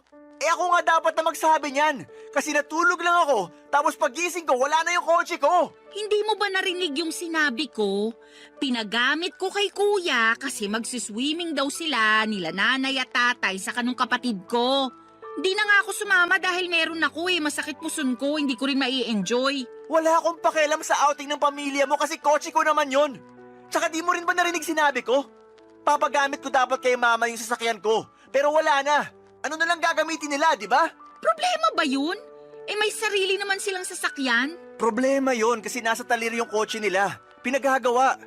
Tsaka matagal lang pinagpaalam ni mama sa akin na hihiramin niya yung sasakyan ko. Tapos bigla mong pinahiram sa pamilya mo? Di mo pa pinaalam sa akin kagabi bago tayo matulog. Nakalimutan ko Sa kapamilya ko naman yung gagamit, buti sana kung ibang tao. Magalit ka kung sa iba ko pinahiram. Oo! Parang yung pagpapagamit mo ng credit card ko sa mga kaibigan mo nung nag-book kayo ng flight, di ba? Akala ko ba nakapag-move on ka na dun? At saka binabayaran naman nila kahit hulugan. Kalmahan mo lang. Hindi ko na alam kung paano kumalma kasi malapit na ako mapuno rito. Kaso ang unfair dahil laging ako yung mali. Kapag nagsalita ako, lagi mo binabalik sa akin na mapanumbat ako, ganito, ganyan. Tama ba yun? May karapatan naman talaga ako manumbat kung gugustuhin ko lang, di ba? Anong gusto mo? Manahimik na lang ako para isipin mo na ayos lang yung mga ginagawa mo? Ganun yata talaga gusto mo mangyari Akala ko ba mahal mo ko? Mahal kita, Paloma. Pero ako ba mahal mo? Oo naman. Tinatanong pa ba yan? Kung hindi kita mahal, di sana ako pumayag na magpakasal sa'yo. O baka naman mahal mo lang ako kasi may nabibigay ako sa'yo. Paano na lang kung wala na? Ganun pa rin ba mararamdaman mo para sa akin? Ano ba namang tanong yan? Masyado ka nang nagiging madrama. Hoy, para sa kaalaman mo, wala tayo sa TV at radyo para magsalita ka ng ganyan. Kakainis to. Kita mong masakit yung puson ko, dumadagdag ka pa Diyan ka magaling. Imbis na sagutin ng diretso yung tanong ko, kung ano-ano na namang sinasabi mo. Alam mo, napapagod na ako. Napapagod na ako sa relasyon natin. Napapagod na ako sa'yo at sa pamilya mo. Anong ibig mong sabihin? Hindi ka talaga makahalata, no? Di ka rin marunong makiramdam. Sarili mo lang mahalaga sa'yo. Kaya paano pa ako nakakasiguro na mahal mo nga ako? Nang dahil lang sa kotse na pinahiram ko sa kuya ko, nagkakaganyan ka na? Ang malala, nag-historical ka pa talaga. Inungkat mo lahat Saka kung sa usapang pagod lang naman, mas pagod kaya ako sa'yo. Pagod ka saan? Sa relasyon natin? Oo, kasi pakiramdam ko kinokontrol mo ko. ipapaalala ko lang sa'yo ha, hindi pa tayo mag-asawa. At kahit mag-asawa na tayo, wala ka pa rin karapatang diktahan yung buhay ko. Bigla ko tuloy na miss maging malaya. Yung walang iniisip o pinoproblemang mababaw na issue. Sige, simula sa araw na to, malaya ka na. Ha? Anong sabi mo? Sabi ko, simula sa araw na to, malaya ka na. Kasi nakikipaghiwalay na ako sa'yo. Tapos na tayo. Papa Dudut, nagmakaawa pa sa akin si Paloma na bawiin ko ang pakikipaghiwalay ko sa kanya. Pero naging matigas ako ng mga panahong yon. Kahit na apektado na ako sa pag-iyak at paghingi niya ng paulit-ulit na sorry, ay tinatagan ko ang sarili ko upang tiisin siya. Sobra na kasi ang mga ginagawa niya sa akin na pinalagpas at pinagpasensyahan ko lang. Siguro'y panahon na rin para bigyan ko ng pabor ang aking sarili na maging malaya mula sa mga responsibilidad ko sa kanya. Walang nagawa si Paloma noong nakipaghiwalay na talaga ako sa kanya. Agad niyang inimpake ang mga damit niya at umalis sa condo unit ko. Aaminin kong gusto ko siyang pigilan, pero may isang bahagi sa akin na nagsasabing wag na akong kubuhan ng bato na ipupukpok ko lang din sa ulo ko. Kaya lang ay may mga sandali pa rin talaga na nakokonsensya ako sa pakikipaghiwalay ko kay Paloma, lalo na at malapit na kaming ikasal. Sana'y mapayuhan ako ng mga kabarangay natin kung tama bang bawiin ko ang pakikipaghiwalay ko sa dati kong kasintahan at mag-umpisa ulit kami ng bagong buhay o pangatawanan ko na lamang at tumanap ng ibang babae na mas mabuti para sa akin. Aaminin ko na mahal ko pa rin si Paloma. Hanggang dito na lamang ang sulat ko, Papa Dudut. Maraming salamat po sakaling mapili po ninyong i-ere ang kwento ng buhay ko. God bless and more power sa Barangay Love Stories. Ang inyong forever kapuso at kabarangay forever, Mavi. Dear Papa Dudut, good day sa inyo at sa mga bumubuo ng Barangay Love Stories, tawagin niyo na lamang po ako sa pangalang Solana. 29 years old, taga Cardona, Rizal at isang online seller. Pero dati ako nagtatrabaho sa isang private company. Sa kasalukuyan ay buntis ako sa first baby namin ng husband ko, pero meron na akong unang anak sa ibang lalaki. Panati ko talaga ako ng programa ninyo, Papa Dudut, at hanggat maaari ay wala akong kinakaligtaang episode sa radyo. Kumbaga ay hindi kumpleto ang pananghalian hanggat hindi kami nakatune in kay Papa Dudut. Tapos isang araw ay naisipan kong magpadala ng sulat sa inyong programa upang marinig ko namang umere ang sarili kong kwento. Kahit naman paano ay merong makukuhang aral at inspirasyon ang mga kabarangay natin sa mga karanasan ko sa buhay. Magsisimula ang lahat taong 2023 kung saan ay sa edad kong 27 years old ay gustong-gusto ko nang mag-asawa. Kaya lang ay wala pa nga akong boyfriend noon, bagay na nakadagdag pa sa aking frustration. At palagi ko yung sinasabi sa aking nanay, Papa Dudut.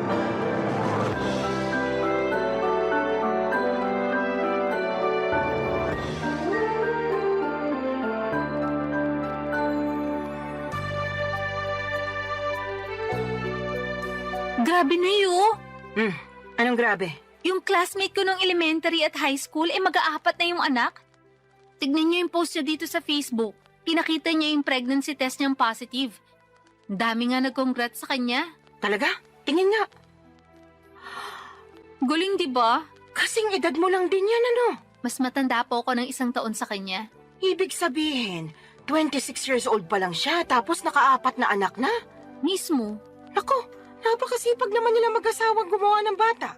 Hayaan mo na po. Buhay naman nila yan eh. Sa bagay, mahalaga lang naman dun hindi napapabayaan yung mga bata. Kahit mag-anak pa sila ng 100, ayos na ayos lang. Grabe naman po sa 100. Aba, nangyayari naman yun na. Kami nga 18 magkakapatid, di ba? Mas grabe pala kayo, Nay. Ay, ewan ko sa'yo, Solana. Minsan napaka-OA mo. Sobra naman po kayo. Oh, totoo naman. Diyan pa lang sa mga reaksyon mo, akala mo unang beses mo palang narinig na 18 kami magkakapatid. Sensya na po. Hala, kinasal na pala siya? Sino? Ito po, oh. Dati kong katrabaho. Nagpunta na rin po siya dito sa bahay ng birthday niyo. Siya lang talaga in-invite ko noon kasi okay naman siyang kasama. Natatandaan ko nga na katulad mo wala pa rin siyang asawa nun. Pero masaya naman ako kasi sa wakas kinasal na siya. Masaya rin po ako. Pero sobra naman kayo sa pagsasabi na katulad ko wala pa siyang asawa. Noon yon kasi ngayon kasal na siya. Sa katotoo naman na wala ka pa rin asawa, di ba? Pati nga boyfriend, wala pa rin Kaya nga medyo nalungkot po ako. Ha? Bakit? Kasi tumatanda na ako pero wala pa rin ako nakikilalang lalaki na mamahalin at gugustuhin pakasalan. Ay, ayoko pong tumandang dalaga at mamatay na hindi pa nararanasan ang sarap ng buhay. Pinagsasasabi mong sarap ng buhay ang hirap kaya magkaanak lalo na sa panahon ngayon, ano? Napakamahal ng mga bilihin at serbisyo. Kung mahirap ka, dapat manahimik ka na lang sa isang tabi. Siyempre, pagsisikapan naman po namin na magiging asawa ko yung pamilya na bubuuin namin. Hindi namin ipaparanas sa magiging anak namin yung hindi magandang buhay. Sa bagay, di naman kita mahahadlangan kung ramdam mo na dyan sa mga buto-buto mo na gusto mo nang mag-asawa at bumuo ng sarili mong pamilya. Kahit na mahirap ang buhay, masarap pa rin na meron kang asawa at mga anak. Kaya, sige, humayok at maghanap ka na ng magiging boyfriend. Siguraduhin mo lang na yung mapipili mo yung lalaking responsable, marunong sa pamilya, mabait, may pangarap, hindi lang para sa sarili, kundi lalong-lalo na sa inyong magiging anak nyo, at higit sa lahat, hindi mapanakit. Nako, subukan ka lang niyang saktan, lalatiguhin ko pati mata niya. Si nanay talaga, wala pa nga Sinasabi ko lang sa'yo yung gagawin ko kapag maling lalaking napili mo, kaya ayusin mo paghahanap ng matinong mapapangasawa, ha? Boyfriend po muna, wala pa nga akong boyfriend Kala ko, diretso kasalan kasi atat na atat ka na dyan Nay talaga, O bakit? Totoo naman sinasabi ko sinabi ko bang hindi? Buti na yung nagkakaliwanagan. Masyado talaga kayo mapangasar. Para namang di mo ko kilala. Mapang-asar talaga ako at nasa iyo na lang kung maaasar ka. Ay, pero seryoso nak. Kung anong magpapasaya sa'yo, gawin mo. Marami-rami ka na rin sinakripisyo para sa pamilya natin. Panahon na para mapagtuunan mo naman ang pansin ng sarili mong buhay. Papadudot, masyado kasi akong naging tutok sa pagtulong sa pamilya namin simula mawala ang aming tatay. Bata pa kami noon at talagang ginapang kami ni nanay sa paghahanap buhay. At bilang panganay sa 3 magkakapatid ay sadya kong kinalimutan ang pagla-love life at ang aking sarili. Pero aminado akong gusto ko na talagang bumuo ng sariling pamilya that time at masaya naman ako kasi suportado ako ng aking nanay. In fact, siya pa ang kontodo push sa aking makipag-date o magpaligaw kaya ginawa ko ang mga payo niya. Bilang unang hakbang ay nag-install ako ng dating app sa aking cellphone. Nagpatulong pa nga ako sa best friend ko na pumili ng maganda at pinaka-the best kong picture na gagawin kong display profile. First time ko lamang kasing gumamit ng dating app at sa tanang buhay ko. Isa pa lang ang nagiging boyfriend ko. Pero matagal na yon dahil nag-aaral pa lamang ako sa high school at sa pagkakatanda ko ay umabot lamang kami ng 1 buwan. Fast forward. Meron ako nakilala at nakamatch na lalaki sa naturang dating app na gamit ko ng mga panahon na yon. 2 linggo rin kaming nag-usap bago kami nag-decide na magkita na. At may nangyari na nga sa amin ang unang araw na yon. Kaso makalipas ang 1 buwan at kalahati, bigla na lamang siyang naglaho na parang bula, papadudot.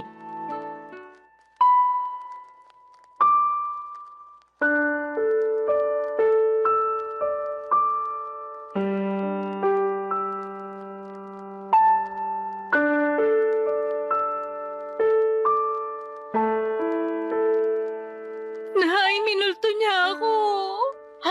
Sino? Yung lalaki na kilala ko online at naka-date. Minulto niya na ako. Paanong minulto? Bakit? Namatay na ba siya? Nay naman eh. Pinatay mo naman agad yung tao. Sabi mo kasi minulto ka, kaya anong iisipin ko kundi namatay na pala yung tao, di ba? Yun na nga. Kaso buhay na buhay pa po siya. At ang ibig sabihin ko sa minulto, naglaho na lang siya bigla na parang bula. Bigla na lang siyang hindi nagparamdam. Hindi ko na matawagan. At hindi na rin siya nagre-reply sa mga text ko. Naku, minulto ka nga. Sumalangit nawa. Nay naman eh. Sabi mo sa akin, nagkakamabutihan na kayo, di ba? Opo. Akala ko rin papunta na kami sa pagiging mag-boyfriend-girlfriend kasi okay naman yung date namin. Nagsabi pa nga siya na plano niya akong ligawan at pumayag naman ako. Kaya lang... Kaya lang ano? Nawala siya bigla pagkatapos niya makuha sa akin yung pagkababae ko. Hala ka. Ibig mo sabihin, sinabi mo ng perlas ng silanganan. Opo. Ako nalintikan na. Teka, Nay, nasusuka ako. Ay, sinasabi ko na nga ba? Pumunta ka doon sa lababo. Doon ka sumuka. Naku. Ay, hindi kaya buntis ka? Pwede po ba yun? Oo naman. May nangyari sa inyo kamo. Tapos nagkakaganyan ka. Malamang buntis ka. Niregla ka na ba? Hindi pa nga po eh. Mag-iisang linggo na. Nalinti ka na talaga. Paano nga po kung buntis ako? Ano nang gagawin ko? Bigla akong tinakasan ng tatay ng anak ko. Hindi ko alam kung anong gagawin mo, pero siguraduhin mo muna na buntis ka nga. Magano ka? Mag-pregnancy test. Ayoko po. Anong ayaw mo pinagsasasabi mo dyan? Natatakot po ako eh. Paano kung positive?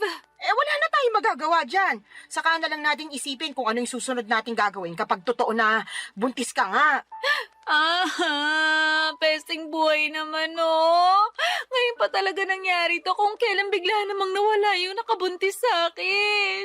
Kasalanan mo rin naman kasi. Sana bago ka bumuka ka dyan, sinigurado mo muna na gumamit ng proteksyon yung lalaking yon. Oh, kita mo nangyari. Tingin ko, nakatunog yun na mabubuntis ka niya. Kaya biglang naglaho na parang bula. Wala naman po sanang kaso kahit mabuntis niya ako eh.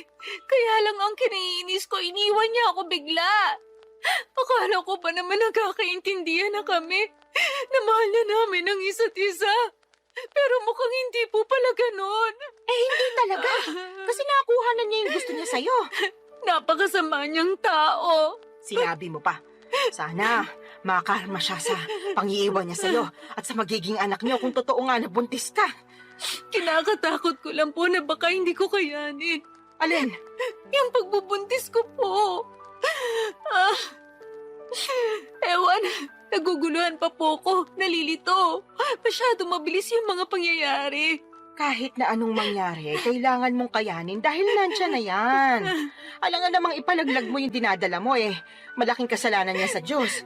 Tsaka, hindi ka na bata, Solana. Nung nakaraan lang, naulit-ulit mong sinasabi na gusto mo nang magkaanak at magkaroon ng pamilya, di ba? O ayan na, magkakaanak ka na sakaling buntis ka nga. Kaya dapat kayanin mo. Huwag kang mag-alala. Nandito ang nanay. Akong bahala. Gagabayan kita. Papadudot ng sumunod na araw ay nakumpirma kong buntis nga ako. Buti na lang talaga ay nandyan ang nanay ko dahil kung wala siya malamang ay hindi ko na alam ang aking gagawin. Dahil sa biglang pagtakas ng lalaking nakabuntis sa akin ay natakot ako sa responsibilidad ng pagiging nanay sa baby na nasa sinapupunan ko ng mga panahong yon. Kaya nga malaki ang pasasalamat ko kay nanay dahil to the rescue siya. At kahit na extra challenge ang naging pagbubuntis ko ay si nanay ang katuwang ko, Papa Dudut. Unti-unti ay natutuhan kong mahalin ang baby na dinadala ko ng mga panahong yon. Inisip ko kasi na tama naman ang sinabi ni nanay. Walang kasalanan ang anak ko sa ginawa ng tatay niya. Sadyang meron lamang mga lalaki na hindi marunong magtaguyod ng pamilya. Nasa una lang magaling at duwag naman sa responsibilidad. malas lamang ako kasi ganong klase ng lalaki ang natagpuan ko. Papa Dudut. Barangay Love Stories. Barangay Love Stories. Papa Dudut, makaraan ng 9 na buwan ay naipanganak ko ng malusog ang aking panganay.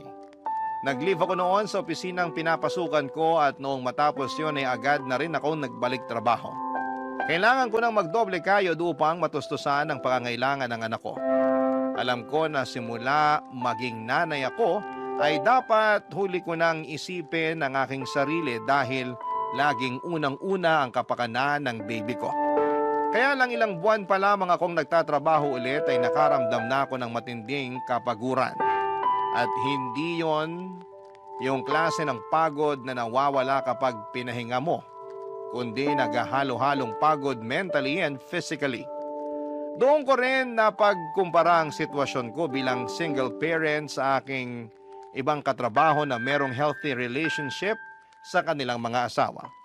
Gusto ko lang naman ang katuwang sa buhay at mag-aalaga sa akin dahil matagal na panahon din ako ang nag-aalaga sa iba. Pati ba naman sa sarili kong anak ay ako pa ring mag-isa. Kaya nga binanggit ko yon sa nanay ko dahilan para sermonan niya ako ng todo-todo, Papa Dudut.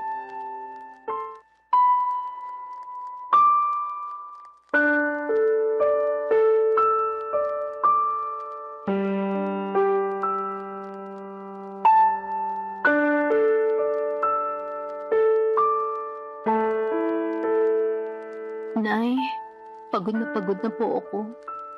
Kapag nasa opisina ako, hindi ako makapag-concentrate. Lagi akong lutang at nakatulala. Kaya nga nasisita ako ng boss ko at isang beses natawagan na ng pansin. Pero anong magagawa ko? Gusto ko na lang umuwi nung time na yon at magmukmuk sa higaan. Kaso alam ko hindi ko naman yun magagawa dahil kailangan kong alagaan yung anak ko pagdating ko rito sa bahay.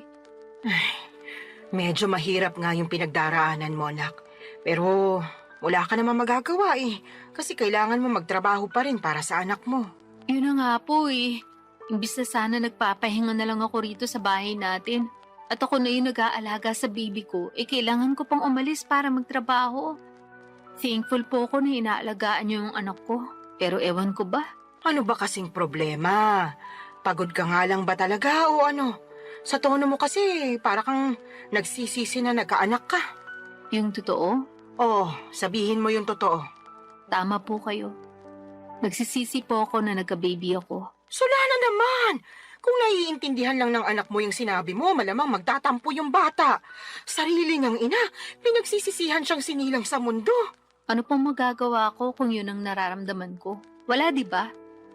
Tsaka bago kayo magsalita ng ganyan, iintindihin niyo muna yung pinagdaraanan ko. Naiintindihan ko yung pinagdaraanan mo dahil nanay din ako. Partida, isa pa lang yung anak mo. Tapos kayo, 3 pa nga na inire ko. Pero ang kaibahan natin, kasama niyo po si tatay sa pag-aalaga at pagpapalaki sa amin bago siya inagaw sa atin ng kamatayan. Tapos ako simula nang pinagbuntis ko yung baby ko hanggang pinanganak, mag-isa lang ako. Ewan ko kung nasa ng lupalop ng impyerno na napunta yung tatay ng batang yan. Nakakagigil lang talaga pag naaalala ko. Huwag mo namang sisihin yung anak mo sa katarantaduhan at pagiging irresponsable ng tatay niya sa'yo. Sino pong sisisihin ko?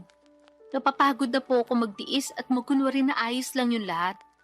At saka inggit na ako sa mga kasamahan ko sa opisina na merong mabubuting kinakasama at asawa. Ha? Bakit naman? Siyempre, ako wala. Kaya napatanong na lang ako sa Diyos kung bakit ang unfair niya sa akin. Hindi naman ako makasalanang tao Nagpapakitino naman ako sa abot na makakaya ko. Pero bakit pinarusahan niya pa rin ako? Sobra ka naman! Para mo na rin sinabing pagpaparusa yung pagkakaroon mo ng anak. Totoo naman po. Ay, maghinay-hinay ka nga sa mga sinasabi mo. Kawawa naman yung anak mo, Wala pa siyang kamuwang-muwang sa mundo, tapos pinag-uusig na agad siya ng sarili niyang ina. Yun po kasi yung nararamdaman ko. Ano po magagawa ko? Meron kang magagawa. Sana pinigilan mong maisip yan. Para hindi mo na naramdaman kasi maling-mali yan. Doon pa lang sa mainggit alam mong hindi na magandang katangian yun. Sana ganun lang kadali yung gusto niyong mangyari. Huwag Kasi puro sarili mo yung isipin mo, lalo may anak ka na. Dapat pag nanay ka na, isang tabi mo yung nararamdaman mo at pagtuunan ng pansin yung anak mo. Paano ko nga po magagawa yun kung napapagod na ako? Ay, sana talaga hindi na lang ako pumayag na ituloy yung pagbubuntis sa batang yan. Aray ko!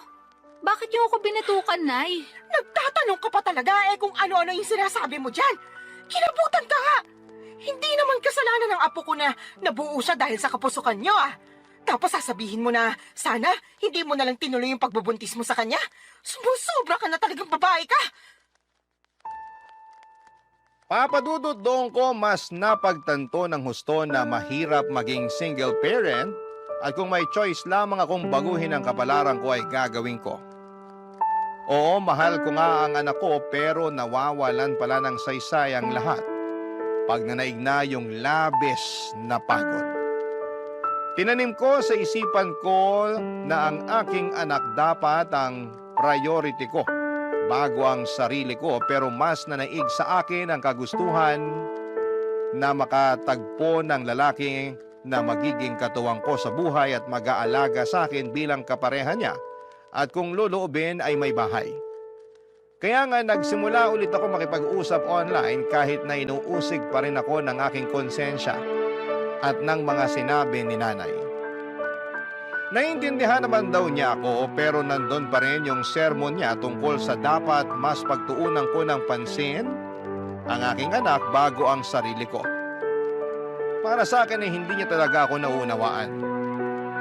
Hindi nagtagal ay meron akong nakausap na lalaki sa dating app at mabilis lang din kaming nagkapalagayan ng loob, papadudot.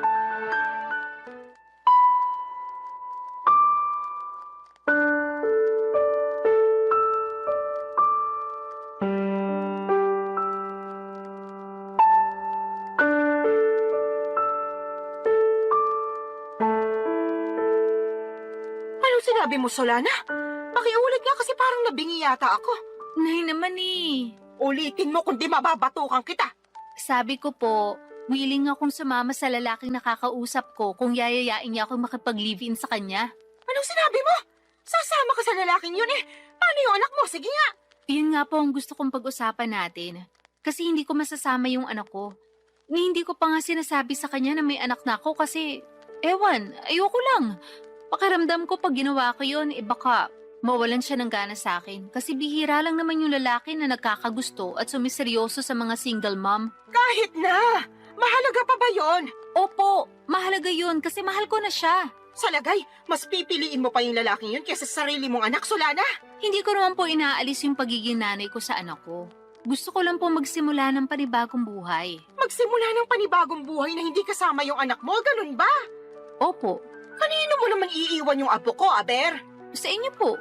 Ay, anak ka naman ng teteng. Ayaw niyo po ba? Napakagagamong babae ka.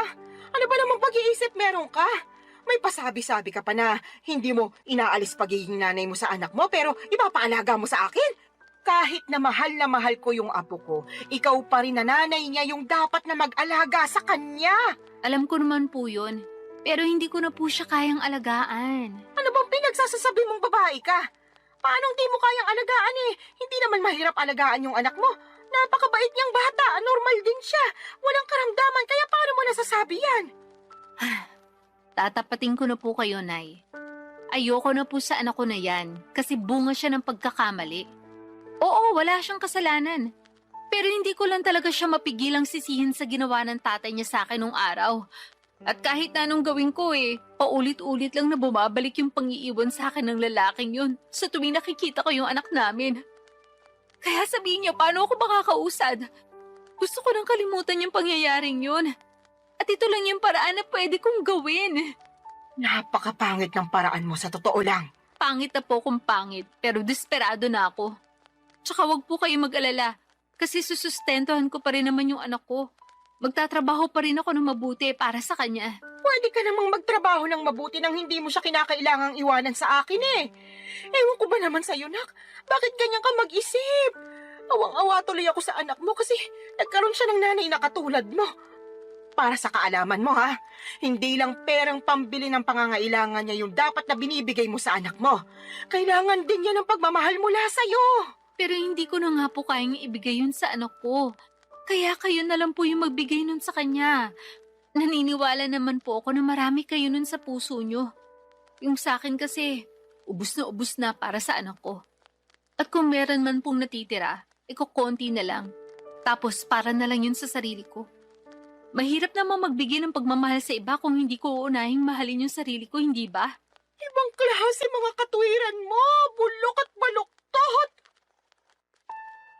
Papadudot, parang kinurot ang aking puso sa iyak ni nanay dahil sa naisip kong iwanan ang anak ko sa kanya para makisama sa lalaking nakilala ko online. At kahit na sinosustentuhan ko pa rin naman ang bata ay hindi pa rin sapat yon. Pero kahit na anong gawin kong pagsaalang-alang sa sitwasyon ay nadaig pa rin ako ng aking damdamin. Mas nanaig ang kagustuhan kong sumama sa lalaking nakilala ko at magsimula ng panibagong buhay. Alam ko po na maraming magagalit sa akin ng mga kabarangay natin dyan at may mga magsasabi na hindi ko naman talaga mahal ang anak ko. Mahal ko ang anak ko pero mas mahal ko ang aking sarili ng mga panahong yon. At kahit na pangit pakinggan, paano ko makapagbibigay ng pagmamahal sa iba kung hindi ko naman uunahing mahalin ang sarili ko kahit nakapalit noon ay ang pagtakas sa responsibilidad ng pagpapakananay sa aking panganay, Papa Dudut. Barangay Love Stories. Barangay Love Stories. Papa Dudut, hindi nagtagal ay sinagot ko na nga ang lalaking nanliligaw sa akin at makaraan lang ang isang buwan ay niyaya na niya akong makipag-live-in. Bale, tumira kami sa Taytay Rizal dahil doon naman siya nagtatrabaho. Hindi alam ng live-in partner ko na meron akong anak sa unang lalaki. At sa totoo lang ay gusto ko na talagang hindi niya malaman, pero alam ko na wala namang lihim na hindi nabubunyag. Kaya sa huli ay inamin ko sa kanya ang totoo dahilan para maggalit siya sa akin. Hindi dahil may anak ako sa ibang lalaki kundi dahil hindi raw ako naging tapat sa kanya nung una pa lamang. Naintindihan ko naman ang pinanggagalingan ng galit niya, kaya humingi ako ng tawad. Hindi niya rin ako natiis dahil mahal niya ako at ang tanging hiling lang niya ay ipakilala ko sa kanya ang anak ko, kaya sinama ko siya sa bahay ng nanay ko sa Cardona, Rizal. At laking gulat ko dahil masayang masaya siya pagkakita sa aking anak. Kaya lang ay marami pa rin kaming bagay na hindi pinagkakasunduan habang nagpapatuloy ang aming pagsasama. Katulad na lamang noong isang beses na nag-away kami dahilan para mag-alsa balutan ako't umuwi sa aking nanay, Papa Dudut.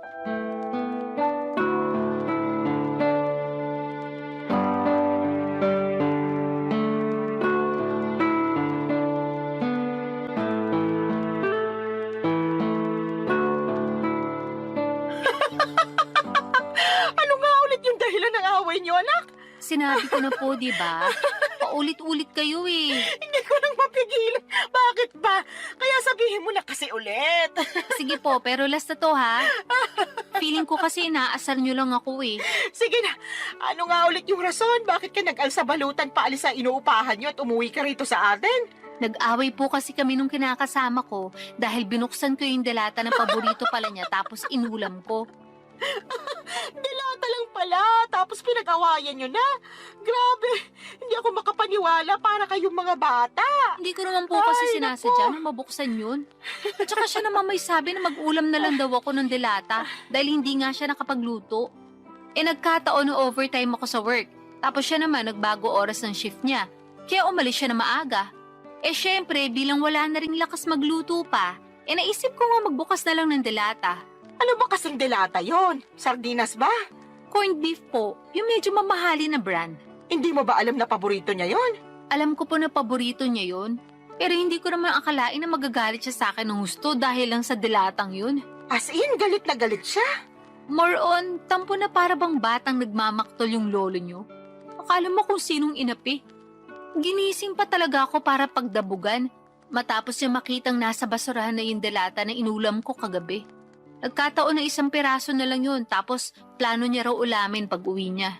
Anong ginawa mo pagkatapos? Syempre, nagalit din ako kasi para siyang tanga. Kagigising ko lang nun tapos naalimpungatan pa ako sa sigaw niya. Tapos bubungaran niya ako ng sermon kesyo ganito ganyan. Aba, hindi rin po ako nagpatalo. Kaya sinagot ko siya para ipagtanggol yung sarili ko. Hanggang sa lumala na yung away namin at nakapagsalita na kami ng hindi maganda sa isa't isa. Hindi ko na po nagustuhan yung mga sinabi niya. Nilayasan ko na siya. Pambihira talaga mga kabataan ngayon. Maliit na bagay pinalalaki kaya dumarami yung hiwalayan eh. Alam ko naman po na mababaw lang yun. Pero nasobrahan eh. Kung kinausap niya lang sana ako na maayos, baka lumabas pa ako at binilan siya ng paborito niyang delata. Di sana wala kaming problema. Hindi sana kami nagkasakitan sa mga sinabi namin sa isa't isa. Kaya lang, hindi ganun yung nangyari. At hindi ko kayang intindihin na ganun siya umasta porque paborito niya yung delatang kinain ko nang hindi sinasadya. Tama rin naman yung mga sinabi mo. Dilata lang naman yun. Kaya nga po. Tsaka sobrang sama lang talaga ng loob ko sa kanya. Sa dinami-rami ng tao na magsasalita sa akin ng ganun, siya pa talaga.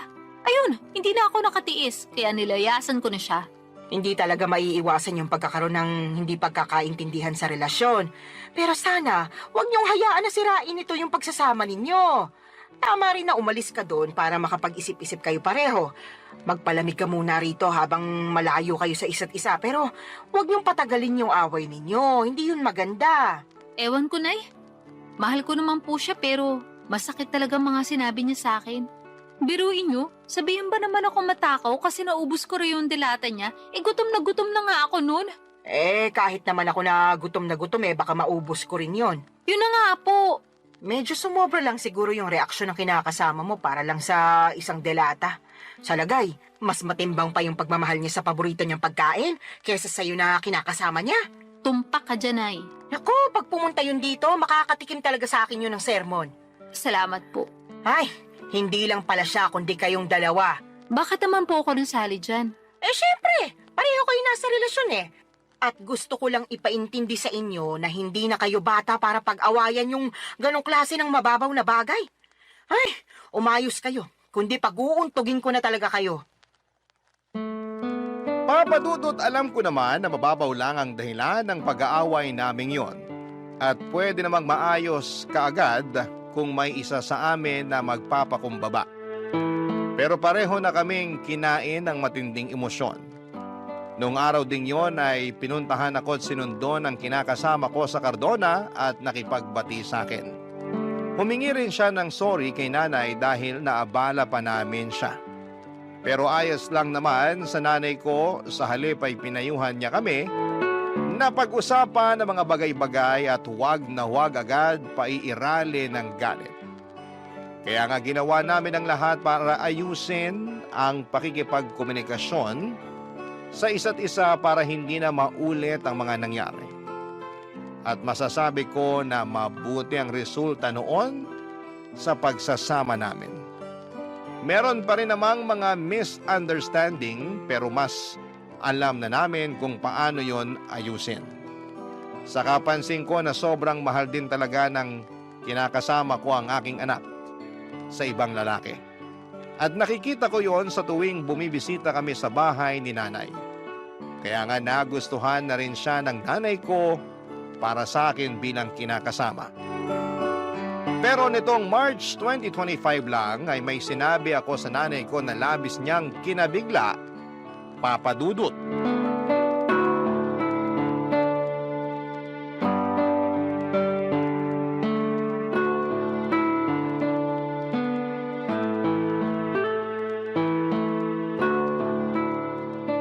Nay, may sasabihin po ako sa inyo.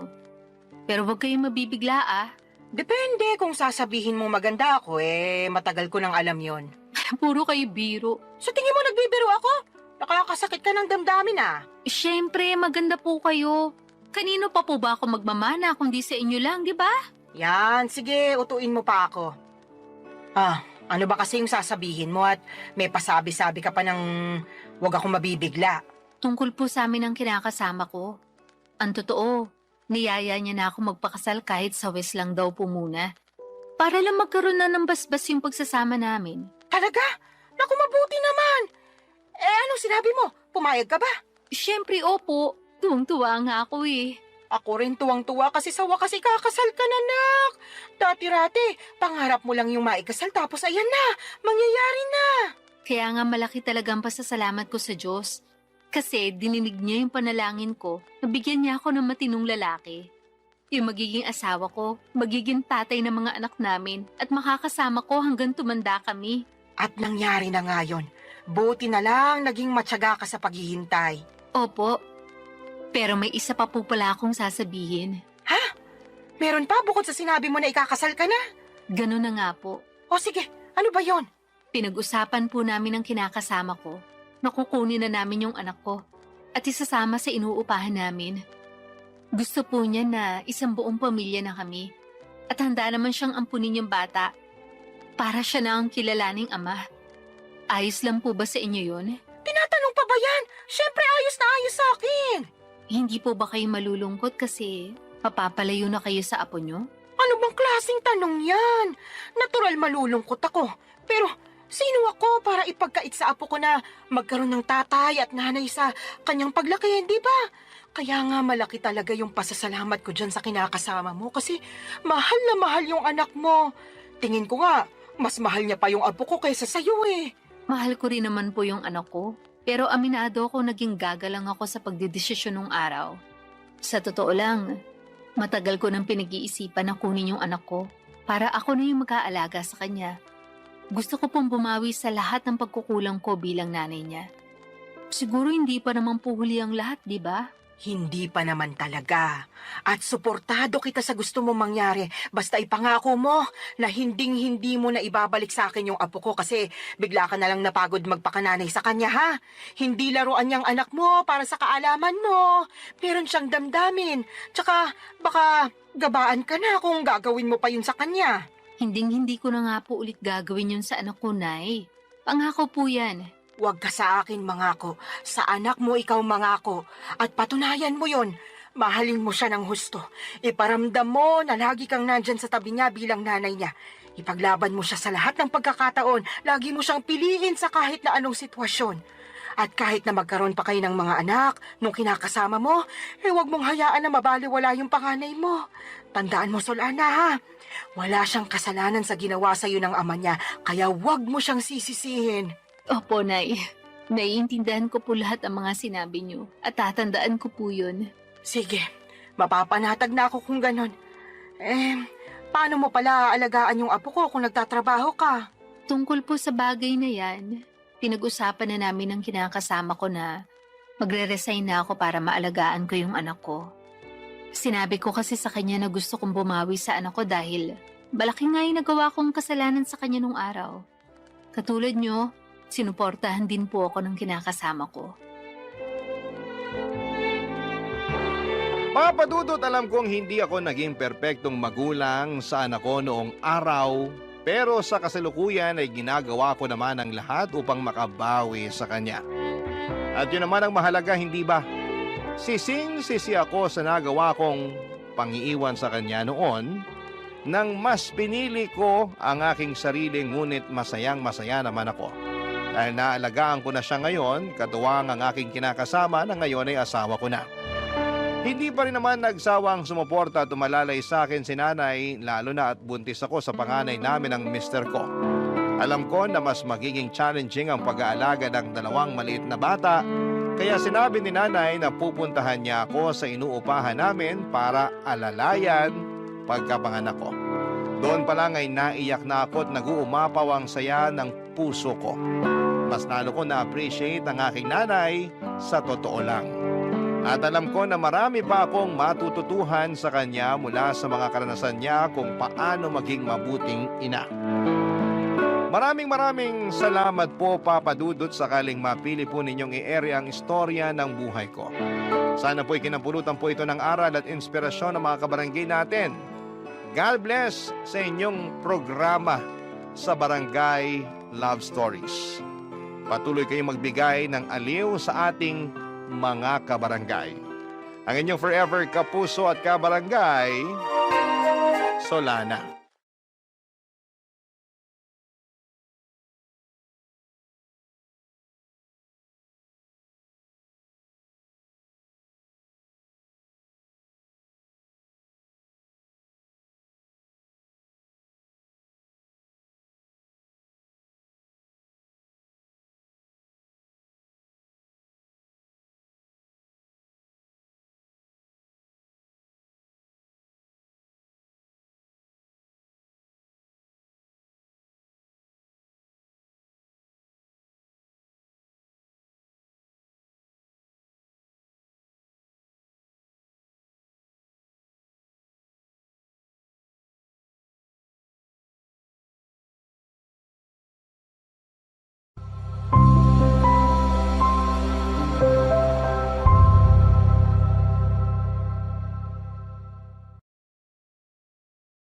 Escanita, The Mavi Story.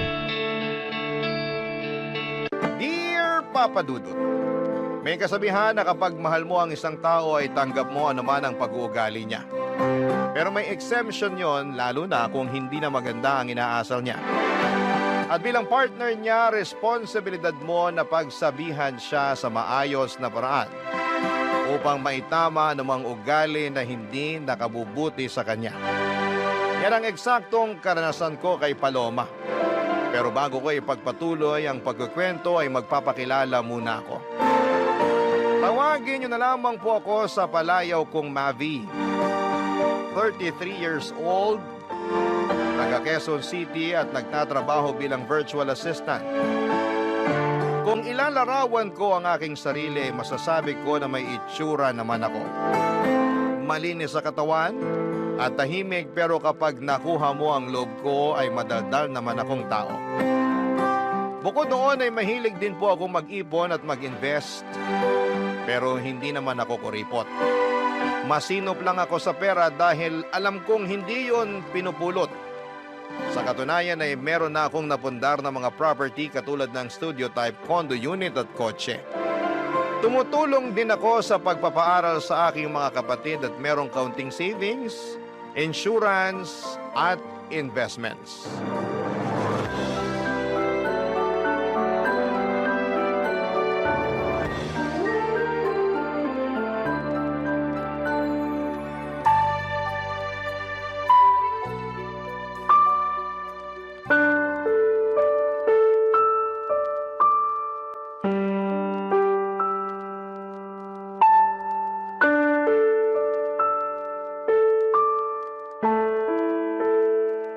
Babe, bakit mo ginawa yun? Alin ba? Yung kanina, nakalimutan mo na yata eh. Bitawan mo nga muna yung cellphone mo, mag-usap muna tayo. Pwede naman tayong mag-usap habang nire-replyan ko tong kaibigan ko, di ba? Saka ano bang pag-uusapan natin? Tapos na rin naman na yun. Kaya ako nga tinatanong kung bakit mo ginawa yun. Nakakahiya. Wala akong pakialam kung nakakahiya na pinatulan ko yung pinsan mong epal.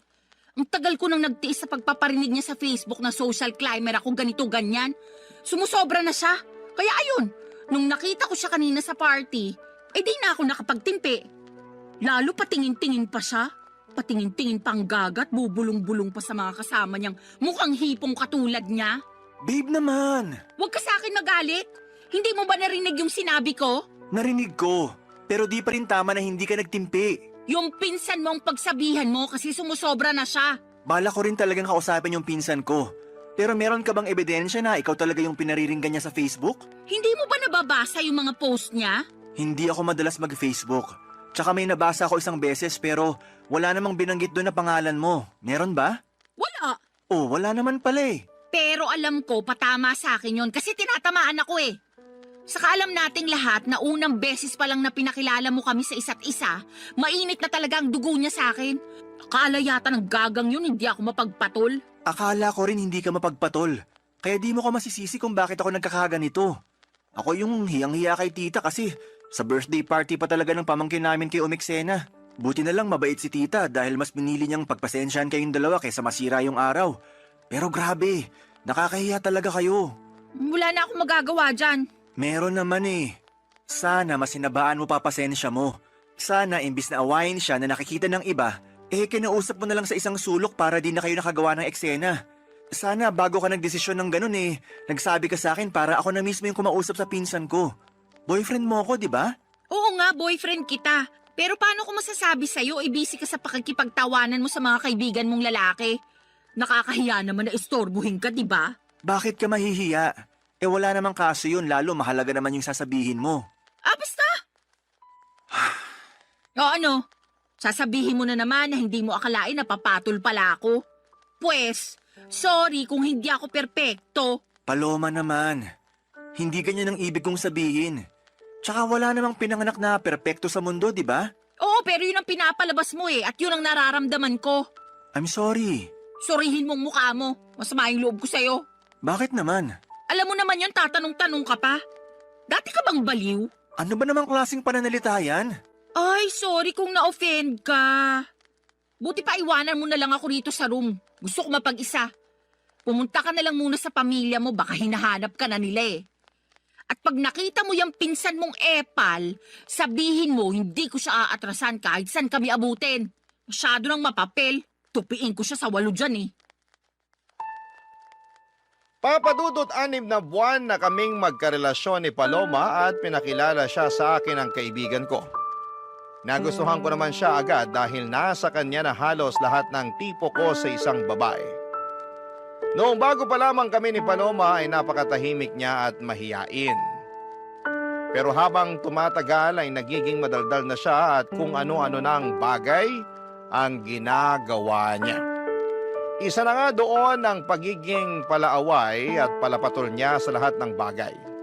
Hindi lang naman ang pinsan ko ang pinatulan niya. Mahilig din siyang makipagbangayan online at mag-comment ng kung ano-ano sa isang post. Kaya nga hiyang-hiya ako sa nangyari sa birthday party ng pamangkin ko. Buti na lang at hindi palaaway ang pamilya namin kaya pinagpasensyahan at pinalagpas na lamang nila ang ginawang eksena ng girlfriend at pinsan ko. Pero humingi ako ng dispensa at sa kabilang banda ay kinausap ko ang aking pinsan tungkol sa akusasyon ni Paloma, bagay na pinabulaanan naman niya. Mas lalo lang tuloy akong na-stress sa kanilang dalawa, papadudot. At wala rin naman akong gustong kampihan kaya nga naggalit at nagtampo sa akin ng girlfriend ko. Pero makaraan papadudot ang ilang araw ay nagkabati naman kaming dalawa.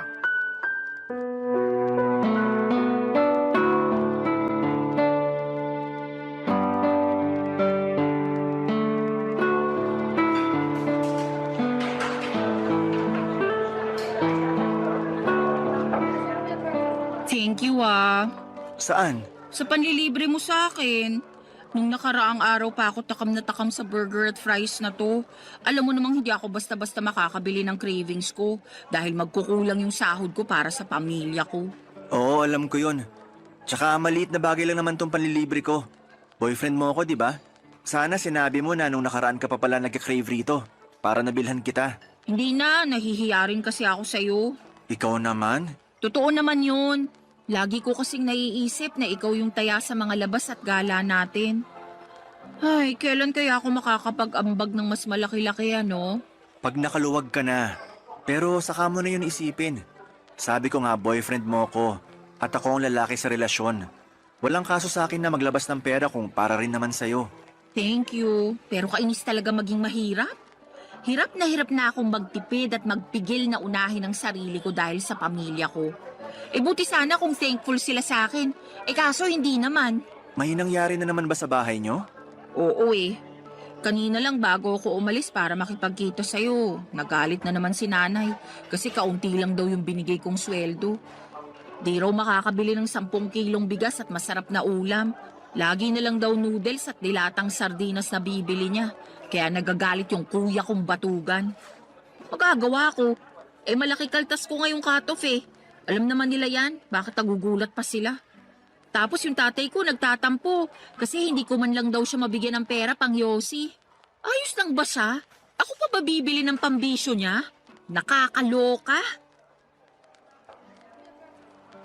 Sige lang, magkwento ka lang. Yung kuya kong batuga nangungutang sa akin, panghulog ng motor niya. Sana all may motor, di ba? Kukuha-kuha ng hulugan tapos sa akin ipapakargo kapag nagigipit sa bayaran. Lakas din talaga ng tama Di ba may trabaho naman ng kuya mo? Meron, pero kulang-kulang pa rin daw kasi sinusustentuhan niya yung 3 anak niya sa iba't ibang babae. Galing no? Napakalandi ng kuya ko. Ay, kaya pala stress na stress ka nung nakita kita kanina. Oo, medyo lang. Pinautang mo ba kuya mo? Siyempre hindi. Kaya lang pinagsabihan akong maramot at hindi raw maaasahan. Ay, kaloka. Nang galaiti talaga ako pagkarinig ko nun. Para akong bulkang sasabog anumang sandali. Saka wala na akong pera para pautangin siya, no? Ano siya, hilo? Nanghihingi pa nga sa akin ng pang-project sa school yung bunso namin. Siyempre, mas inuna ko na yun kaysa sa kanya. Grabe rin talaga yung kuya mo. Wala na sa lugar ang mga pinagsasasabi. Lahat sila ganun sa bahay. Ay! Siguro maliban na lang sa bunso namin. Kasi bata pa yun. At yun lang yung kasundo ko. Kaya lang, mas lamang talaga ang stress ko sa pamilya ko, lalo pag wala na kaming pera. Ang unfair lang din talaga dahil malakas pa naman yung parents ko pero ang kukupad. Mula nang magkatrabaho ako, umasa na talaga sila sa akin. Hindi na naawa na nagkakandakuba na ako sa pagtatrabaho para lang buhayin sila. Uy, napakamalas ko talaga. Alam mong hindi totoo yan. Totoo yon. Mahirap lang talaga paniwalaan kasi hindi ikaw yung nasa posisyon ko. Di tulad ko, solo mo pera mo, di ba? Tumutulong din naman ako sa pagpapaaral sa mga kapatid ko. Oo nga, pero hindi ka naman obligado kasi may business yung mga magulang mo. May pera kayo at kaya pa rin nila kayong buhayin. Hindi katulad namin kasi ako lang talaga yung dapat bumuhay sa pamilya ko. Kaya nga kahit itong cravings ko, hindi ko talaga mabili. Malapit na talaga akong masiraan ng ulo. Kung may magagawa lang sana ako para tulungan ka. Alam mo, meron. Ano yun? Ibahay mo na ako. Mag-live-in na tayo para makaalis na ako sa toxic kong pamilya. Papa Dudut, nagtatrabaho bilang private company employee si Paloma at sakto lang ang kinikita niya. Siya ang breadwinner sa kanila kaya wala talaga siyang maitabi para sa sarili. Kaya nga sa abot ng makakaya ko ay binibilhan ko si Paloma ng mga pangangailangan at kaunting luho niya. Pero hindi ko naman kayang saluhin ang lahat, lalo na yung tungkol sa toxic niyang pamilya. Kaya naisipan niya na mag-live-in na kami pero nag-alangan ako dahil sa paniniwala kong mag-asawa lang ang dapat na magkasama sa iisang bubong. Dahil doon ay naggalit na naman sa akin si Paloma. Tapos ay paulit-ulit pa akong inuusig ng aking konsensya tungkol sa mga posibilidad na sinasabi ng girlfriend ko na baka mangyari sa kanya pag hindi pa siya nakaalis sa kanila. Halimbawa noon ay baka tuluyan na siyang mabaliw o masiraan ng ulo. Kaya nga pinag-isipan ko ng mabuti ang plano niyang pagtira kasama ko. At agad ko yung pinaalam sa aking mga magulang, Papa Dudut. Barangay Love Stories. Barangay Love Stories. Papa Dudut, pinaintindi sa akin ng mga magulang ko na ayos lang na tumira kami ng magkasama ni Paloma sa isang bubong, lalo na at alam din nila ang sitwasyon ng girlfriend ko sa pamilya niya. At mas nanaig ang awa nila sa kanila kesa sa paniniwala na kinamulatan namin. Relihiyoso kasi kami pero unti-unti ay nabawasan at nagbago naman yon. Dahil sa iba't ibang kadahilanan, kaya nga pumayag na ako makipag-live-in kay Paloma. Pero may kondisyon. Bale, hindi kami magkatabi sa isang kama at sa sofa ako matutulog. Nung una ay pinagtawanan pa ako ni Paloma pero noong pinaliwanag ko sa kanya na gusto kong pangatawanan ng paniniwala ko, ay wala na rin siyang nagawa pa. Sabay pa rin naman kaming kumakain, magkasamang nanonood ng TV o di kaya ay nagluluto ng aming pagkain. Pero sa abot ng makakaya ko ay pinipigilan ko ang aking sarili na maging sobrang malapit sa kanya. Kaya lang isang araw ay nagpaalam sa akin si Paloma na gagabihin at huwag ko na raw siyang hintayin. Lalabas daw kasi sila ng mga katrabaho niya. Bagay na wala namang kaso sa akin para na rin makapag-unwind siya. Pinilit ko pa rin siyang hintayin pero sa inabot na lamang ng madaling araw ay wala pa rin siya. Kaya nakatulog na ako sa sofa at nagising na lamang noong maramdaman kong may humahawak sa aking pagka-lalaki, Papa Dudut.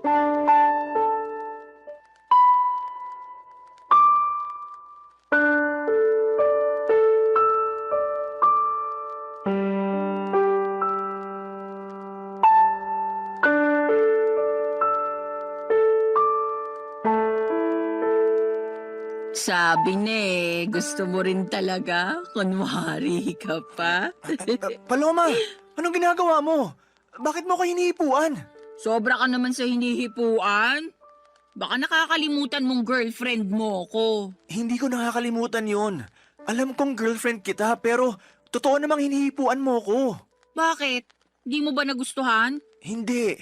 Kasi alam mo naman yung paniniwala ko pagdating sa bagay na yan, di ba? Oo, at nakakabwisit ka. Bakit ka nabibwisit? Napag-usapan na natin to, di ba? Sabi mo naiintindihan mo ko. Kahit tinawanan mo muna ako at inasar-asaran nung una. Totoo namang sinubukan kong intindihin, pero habang tumatagal, pakorni ka na ng pakorni eh. Kalalaki mong tao, nagpipigil ka, nandito na tayo oh. Magkasama na tayo sa iisang bubong. Ba't di mo pa ako sunggaban at samantalahin? Naririnig mo ba yung sarili mo? Naman, tingin mo sa akin, bingi? Hindi, pero nakakagulat na sa katulad mo pa talagang babae galing yung mga salitang yun. Girlfriend mo naman ako at boyfriend kita. Tingin mo sasabihin ko yun sa ibang lalaki? Ano ako, gaga? Kahit na, hindi pa rin tama na ganyan ka magsalita. Irespeto mo naman ang sarili mo. Nire-respeto ko yung sarili ko, no? Saka masyado kang sensitive at makalumang tao kung umasta. Tingin mo ba may maniniwalang walang nangyayari sa atin nakatira tayo sa iisang bubong? Wala naman talagang nangyayari sa atin, di ba? At kung walang maniwala, hindi ko na problema yun. Basta alam ko sa sarili ko na ginawa ko yung sa tingin ko tama. Alin? Yung sakalang mag-aano kapag kasal na? Oo, Corny mo talaga. Nagsisisi na tuloy ako na sinagot kita. Masyado kang ewan eh. ikaw yung masyadong ewan. Anong sinabi mo? Alam mo na nung una pa lang ayaw ko. At iniiwasan ko makipag-live-in sa'yo hanggat di pa tayo kasal. Pero gusto mo na kamo para makaalis ka na sa pamilya mo. Pumayag naman ako, di ba? Okay lang din sa pamilya ko. Ibig sabihin, nag-adjust ako para mapagbigyan yung gusto mo. Salamat sa pag-a-adjust mo. Pero baka nakakalimutan mong may hiningi ka ring kondisyon. At yun yung hindi tayo magtabi sa kama sa pagtulog. Tama ka. At pumayag ka naman, di ba? Papaalala ko lang sa'yo. Pumayag nga ako pero ewan ko sa'yo. Hindi naman malaking pabor yun. Umasa ako na naiintindihan mo pinanggalingan ko. Pero mukhang nagkamali ako matapos mong gawin yung bagay na ginawa mo kanina lang. Bakit ba big deal pa rin sa'yo na hinipuan kita? Mukhang gusto mo rin base sa reaksyon ng ano mo kanina. Hindi ko gusto. At natural na reaksyon lang ng katawan yun. Di ko yun mapipigilan. Sus, natural na reaksyon daw. Totoo naman eh. Para kang tanga. Kalalaki mong tao, ikaw pa yung iwas ng iwas sa ganyan. Hindi ako sanay Daig mo pa yung babae kung umasta. Nasasaktan ako sa mga sinasabi mo sa akin. Kinumpara mo pa ako sa iba. Sensya na, pero ano magagawa ko? Sinasabi ko lang kung ano yung nasa isip ko. Hindi lahat ng naisip mo dapat mong sabihin. Lalo na kung makakasakit ka lang din ng kapwa. Hindi ka lang pala makalumang tao, balat sibuyas ka rin. Ay nako, ewan ko sa'yo Paloma. Mas ewan ko sa'yo, pakaarte mo. Babae na nga yung lumalapit sa'yo, ayaw-ayaw ka pa dyan. Sure na ba yan?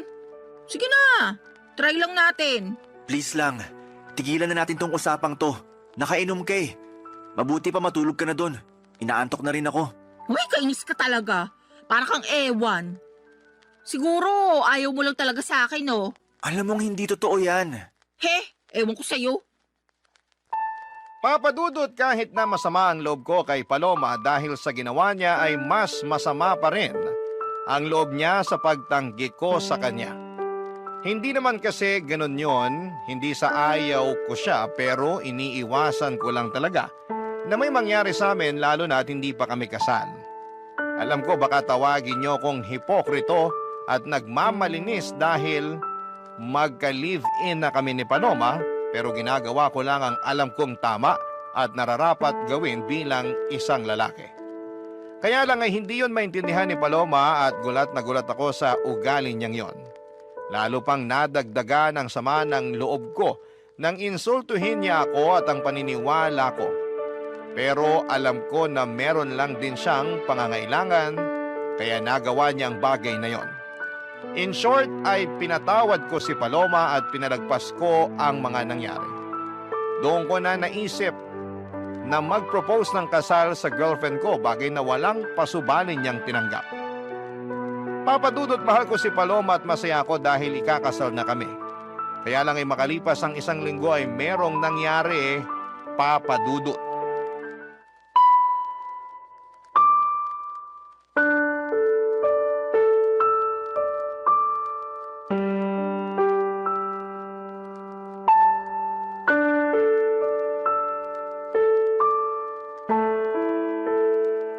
Babe naman, bakit ganun yung mga sinabi mo kay mama? Naalin ba? Na feeling ko nagkukulang ka na sa akin kasi hindi mo nabibigay pangangailangan ko? Na-stress na ako pero hindi ka makaramdam? Di mo man lang ako matanong kung anong gusto ko o kung saan ko gustong pumunta para mag-relax? Buti pa yung ibang babae, mahal na mga jowa nila. Pero ako, ewan ko na lang talaga. Mahal kita. At kaya ko lang naman di nagawa yung mga sinabi mo dahil naging busy ako sa trabaho. Tapos wala pa akong energy pagkatapos kasi drained na drained ako. Drain na drain din naman ako at kitang-kita na yung sa mukha ko. Tingnan mo nga 29 years old pa lang ako. Pero nagkaka-wrinkles na ako. Ang oily na rin ang mukha ko, halatang hindi na naaalagaan. Paano ko pa magagawa yun? Kung mas gusto ko na lang na matulog pag uwi ko rito sa unit mo, no? Buti ka pa nga kahit papano nagagawa mo pang mag-gym. Nito lang naman ako nagpa-member sa gym na malapit sa atin. Para may magawa rin akong iba bukod sa typical kong ginagawa, di ba? Tsaka niyaya kita. Baka sabihin mo diyang hindi. Niyaya mo nga ako, pero nag-iisip ka ba nung ginawa mo yun? Oo naman. Anong ibig mong sabihin? Feeling ko kasi hindi. Kasi kung nag-iisip ka, maiisip mong pagod na ako sa maghapong pagtatrabaho sa opisina. Tapos yayayain mo pa talaga ako mag-workout? Yun lang kasi naiisip kong paraan para kahit paano magkaroon ka naman ng exercise. Lagi mo kayang nirereklamo sa akin na masakit na likod at puwet mo kauupo sa opisina nyo. Tapos sabi mo pa, ang taba-taba mo na kaya naisip ko, what if magpamiyembro tayo sa gym para makapag-workout ng sabay, di ba? Tsaka maganda rin yung benepisyo ng exercise, hindi lang sa katawan kundi maging sa isip na rin. Pag pinagpapawisan ako gumagaan pakiramdam ko. Ikaw yun. Hindi naman lahat ng tao pare-pareho. Baka imbes gumaan ang pakiramdam ko pag ginawa ko yung sinasabi mo, di na ako makapasok sa opisina kinabukasan dahil sa sakit ng katawan. Sabihin mong hindi, nung unang 3 araw mo na nag-workout, hindi ka nga makabangon kasing sakit-sakit ng katawan mo. Maswerte ka lang talaga kasi work from home ka kumusta naman ako, di ba? Bakit ba napunta doon yung usapan? Ang issue rito yung pagrarant mo kay mama. Lumabas pa tuloy na pinababayaan kita. O bakit, hindi ba? Saka mama ko na rin siya, lalo't magiging asawa na kita. Kanino ako magrarant? Sa lola mo, patay na yun. Paloma naman! Totoo naman patay na lola mo, di ba? Oo, pero di mo na kailangan banggitin yung tungkol doon. Para ka namang ewan Kung ano-ano na lang sinasabi mo. Siyempre, may bibig ako, kaya may sasabihin talaga ako. Ang akin lang naman sana, ako yung una mong kinausap para nalaman ko't na itama kung may maliman. At nagawa ng paraan yung mga pagkukulang ko sa'yo. Yan tayo Gusto mo talaga sinasabi sa'yo yung dapat automatic ng ginagawa mo? Natural. Kaya ka nga may bibig para makapagsalita, di ba? Ikaw may sabi niyan kani-kanina lang. Ano pang silbi niyan kung di mo gagamitin sa tama? Ay, sumusobra ka na talaga. Ako pa yung sumusobra. Ikaw tong parang ewan dyan. Tsaka tayo yung nasa relasyon, kaya dapat sa atin pa lang inaayos na natin yung issue. Hindi na kailangan malaman nila mama. Tsaka na lang pag di na talaga natin kayang ayusin. Ano na lang sasabihin nila? Na hindi ako marunong magdala ng relasyon? Na pinababayaan kita, ganun ba? Alam natin na hindi yan totoo. Kasi mahal kita, Paloma. Papadudot aaminin kong hindi ako natuwa dahil nakarating pa sa mama ko ang mga reklamo ni Paloma. Para sa akin, ako ang unang tao na dapat niyang kausapin tungkol sa bagay na yon at hindi ang mga magulang ko. Nakakahiya kasi lalo na at meron rin silang sariling problema para problemahin pa ang mga reklamo ng girlfriend ko. Kaya nga hiyang-hiya ako sa mama ko dahil sa nangyari. Pero at the same time ay thankful din kasi pinayuhan niya ako kung ano ang dapat gawin upang maging mas maayos ang relasyon namin ng girlfriend ko. Tapos ay sinamantala ko na rin ang pagkakataon na kausapin si Paloma at ipaunawa sa kanya na hindi totoong pinapabayaan o tinitipid ko siya. Kung nabawasan man ang oras at pera na naibibigay ko sa kanya ay dahil lamang nag-iipon ako na para sa pangkasal namin.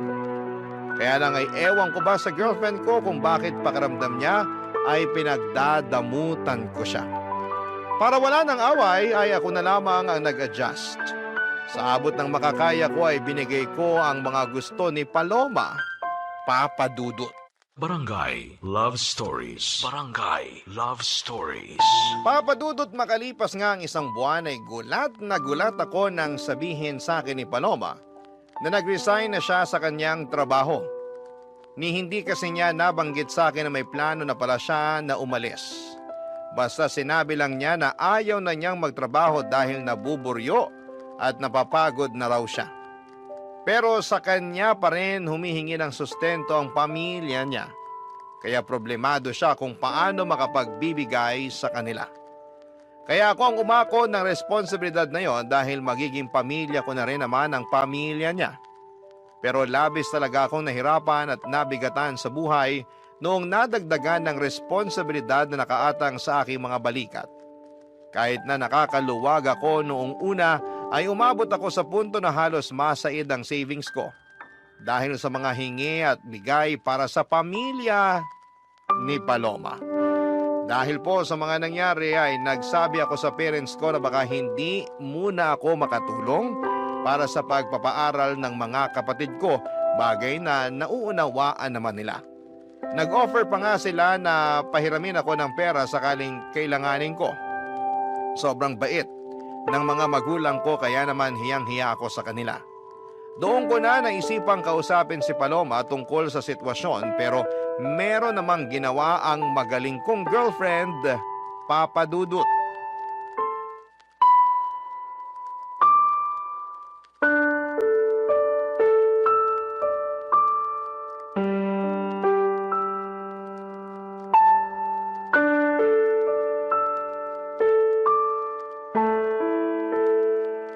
Paloma, anong ginawa mo?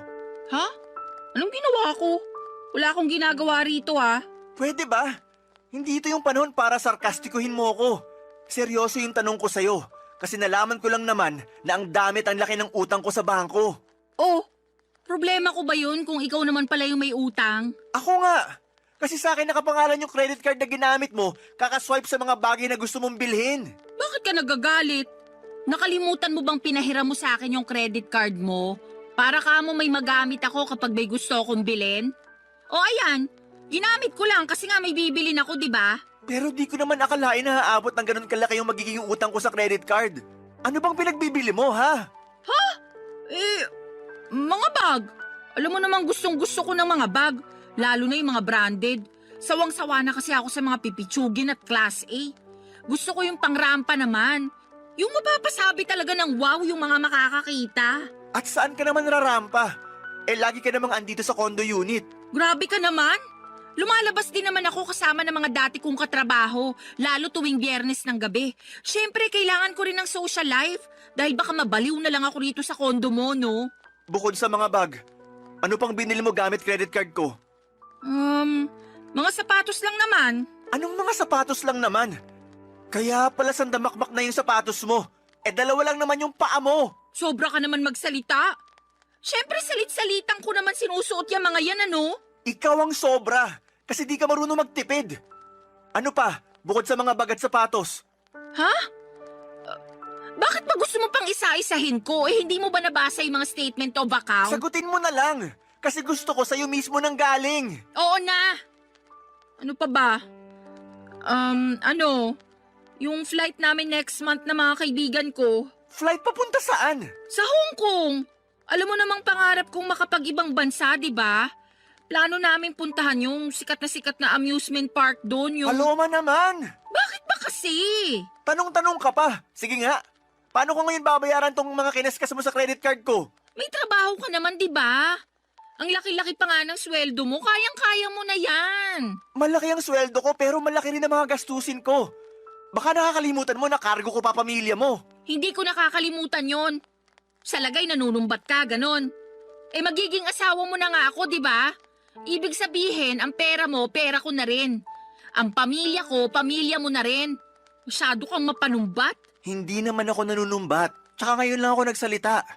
May narinig ka ba sa akin nung mga nakaraan? Wala, di ba? Pero para sa kaalaman mo, nahihirapan na rin ako. At kahit na anong gawin kong pagkatrabaho, kulang na kulang pa rin sa laki ng gastusin natin. Kaya nga sana matuto kang magtipid. Hindi naman kita pinagdadamutan, pero ipaalam mo muna sa akin kung may gusto kang bilhin para mapag-isipan nating mabuti. Hindi naman mahirap gawin yun, di ba? Hindi. Pero lahat na lang ba kailangan kong ipagpaalam sa'yo? Kung ganun lang din, sana hindi mo na binigay yung credit card mo sa akin para ipagamit.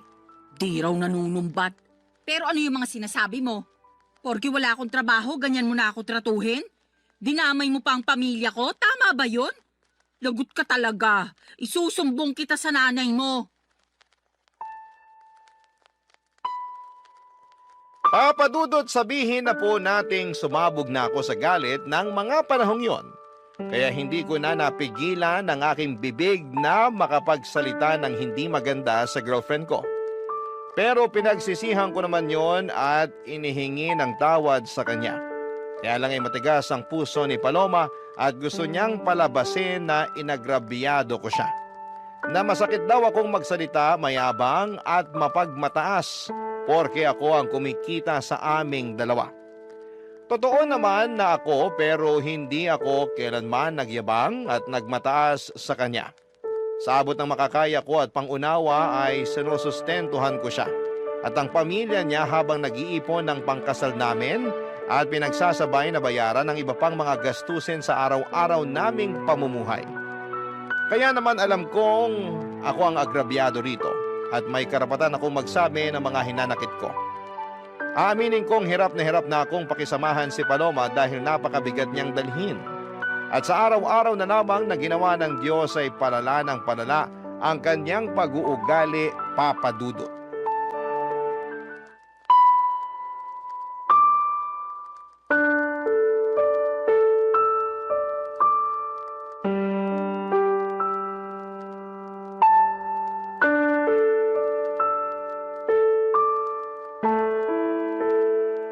Babe, ano na naman bang ginawa mo?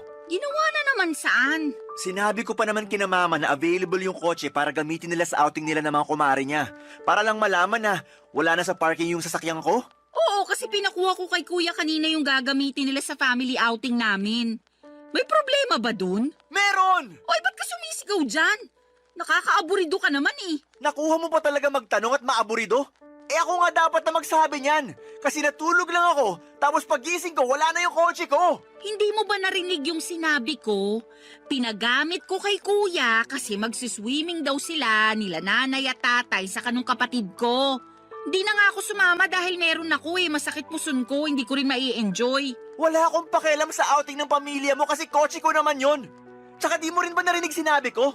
Papagamit ko dapat kay mama yung sasakyan ko, pero wala na. Ano na lang gagamitin nila, di ba? Problema ba yun? May sarili naman silang sasakyan. Problema yon kasi nasa talir yung kotse nila. Pinagagawa. Tsaka matagal lang pinagpaalam ni mama sa akin na hihiramin niya yung sasakyan ko. Tapos bigla mong pinahiram sa pamilya mo? Di mo pa pinaalam sa akin kagabi bago tayo matulog. Nakalimutan ko Sa kapamilya ko naman yung gagamit, buti sana kung ibang tao. Magalit ka kung sa iba ko pinahiram. Oo! Parang yung pagpapagamit mo ng credit card ko sa mga kaibigan mo nung nagbook kayo ng flight, di ba? Akala ko ba nakapag-move on ka na dun? At saka binabayaran naman nila kahit hulugan. Kalmahan mo lang. Hindi ko na alam kung paano kumalma kasi malapit na ako mapuno rito. Kaso ang unfair dahil laging ako yung mali. Kapag nagsalita ako, lagi mo binabalik sa akin na mapanumbat ako, ganito, ganyan. Tama ba yun? May karapatan naman talaga ako manumbat kung gugustuhin ko lang, di ba? Anong gusto mo? Manahimik na lang ako para isipin mo na ayos lang yung mga ginagawa mo? Ganun yata talaga gusto mo mangyari Akala ko ba mahal mo ko? Mahal kita, Paloma. Pero ako ba mahal mo? Oo naman. Tinatanong pa ba yan? Kung hindi kita mahal, di sana ako pumayag na magpakasal sa'yo. O baka naman mahal mo lang ako kasi may nabibigay ako sa'yo. Paano na lang kung wala na? Ganun pa rin ba mararamdaman mo para sa akin? Ano ba namang tanong yan? Masyado ka nang nagiging madrama. Hoy, para sa kaalaman mo, wala tayo sa TV at radyo para magsalita ka ng ganyan. Kakainis to. Kita mong masakit yung puson ko, dumadagdag ka pa Diyan ka magaling. Imbis na sagutin ng diretso yung tanong ko, kung ano-ano na namang sinasabi mo. Alam mo, napapagod na ako. Napapagod na ako sa relasyon natin. Napapagod na ako sa'yo at sa pamilya mo. Anong ibig mong sabihin? Hindi ka talaga makahalata, no? Di ka rin marunong makiramdam. Sarili mo lang mahalaga sa'yo. Kaya paano pa ako nakakasiguro na mahal mo nga ako? Nang dahil lang sa kotse na pinahiram ko sa kuya ko, nagkakaganyan ka na? Ang malala, nag-historical ka pa talaga. Inungkat mo lahat Saka kung sa usapang pagod lang naman, mas pagod kaya ako sa'yo. Pagod ka saan? Sa relasyon natin? Oo, kasi pakiramdam ko kinokontrol mo ko. Ipapaalala ko lang sa'yo hindi pa tayo mag-asawa. At kahit mag-asawa na tayo, wala ka pa rin karapatang diktahan yung buhay ko. Bigla ko tuloy na miss maging malaya. Yung walang iniisip o pinoproblemang mababaw na issue. Sige, Simula sa araw na to, malaya ka na. Ha? Anong sabi mo? Sabi ko, simula sa araw na to, malaya ka na. Kasi nakikipaghiwalay na ako sa'yo. Tapos na tayo. Papa Dudut, nagmakaawa pa sa akin si Paloma na bawiin ko ang pakikipaghiwalay ko sa kanya. Pero naging matigas ako ng mga panahong yon. Kahit na apektado na ako sa pag-iyak at paghingi niya ng paulit-ulit na sorry, ay tinatagan ko ang sarili ko upang tiisin siya. Sobra na kasi ang mga ginagawa niya sa akin na pinalagpas at pinagpasensyahan ko lang. Siguro'y panahon na rin para bigyan ko ng pabor ang aking sarili na maging malaya mula sa mga responsibilidad ko sa kanya. Walang nagawa si Paloma noong nakipaghiwalay na talaga ako sa kanya. Agad niyang inimpake ang mga damit niya at umalis sa condo unit ko. Aaminin kong gusto ko siyang pigilan, pero may isang bahagi sa akin na nagsasabing wag na akong kubuha ng bato na ipupukpok ko lang din sa ulo ko. Kaya lang ay may mga sandali pa rin talaga na nakokonsensya ako sa pakikipaghiwalay ko kay Paloma, lalo na at malapit na kaming ikasal. Sana'y mapayuhan ako ng mga kabarangay natin kung tama bang bawiin ko ang pakikipaghiwalay ko sa dati kong kasintahan at mag-umpisa ulit kami ng bagong buhay o pangatawanan ko na lamang at umanap ng ibang babae na mas mabuti para sa akin. Aaminin ko na mahal ko pa rin si Paloma. Hanggang dito na lamang ang sulat ko, Papa Dudut. Maraming salamat po sakaling mapili po ninyong i-ere ang kwento ng buhay ko. God bless and more power sa Barangay Love Stories. Ang inyong forever kapuso at kabarangay forever, Mavi. Dear Papa Dudut, good day sa inyo at sa mga bumubuo ng Barangay Love Stories, tawagin niyo na lamang po ako sa pangalang Solana. 29 years old, taga Cardona, Rizal at isang online seller. Pero dati ako nagtatrabaho sa isang private company. Sa kasalukuyan ay buntis ako sa first baby namin ng husband ko, pero meron na akong unang anak sa ibang lalaki. Panati ko talaga ako ng programa ninyo, Papa Dudut, at hanggat maaari ay wala akong kinakaligtaang episode sa radyo. Kumbaga ay hindi kumpleto ang pananghalian hanggat hindi kami nakatune in kay Papa Dudut. Tapos isang araw ay naisipan kong magpadala ng sulat sa inyong programa upang marinig ko namang umere ang sarili kong kwento.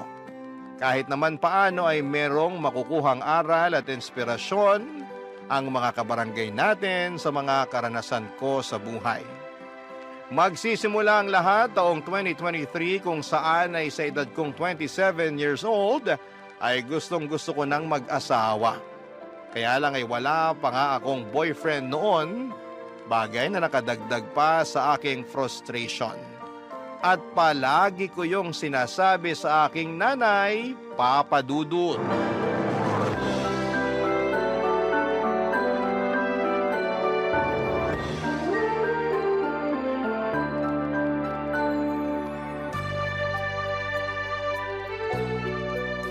Grabe na yun. Anong grabe? Yung classmate ko nung elementary at high school, mag-aapat na yung anak. Tignan niyo yung post niya dito sa Facebook. Pinakita niya yung pregnancy test niyang positive. Dami nga nag-congrats sa kanya. Talaga? Tingin nga. Galing, di ba? Kasing edad mo lang din yan, ano? Mas matanda po ako ng 1 taon sa kanya. Ibig sabihin, 26 years old pa lang siya tapos nakaapat na anak na. Mismo. Naku, napakasipag naman nila mag-asawang gumawa ng bata.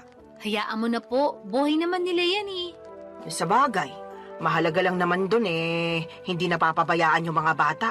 Kahit mag-anak pa sila ng 100, ayos na ayos lang. Grabe naman po sa sangdosena. Aba, nangyayari naman yun na. Kami nga 18 magkakapatid, di ba? Mas grabe pala kayo, Nay. Ay, ewan ko sa'yo, Solana. Minsan napaka-OA mo. Sobra naman po kayo. Oh, totoo naman. Diyan pa lang sa mga reaksyon mo, akala mo unang beses mo palang narinig na 18 kami magkakapatid. Sensya na po. Hala, Kinasal na pala siya? Sino? Ito po, oh. Dati kong katrabaho. Nagpunta na rin po siya dito sa bahay ng birthday niyo. Siya lang talaga in-invite ko noon kasi okay naman siyang kasama. Natatandaan ko nga na katulad mo wala pa rin siyang asawa nun. Pero masaya naman ako kasi sa wakas kinasal na siya. Masaya rin po ko. Pero sobra naman kayo sa pagsasabi na katulad ko wala pa siyang asawa. Noon yon kasi ngayon kasal na siya. Sa katotoo naman na wala ka pa rin asawa, di ba?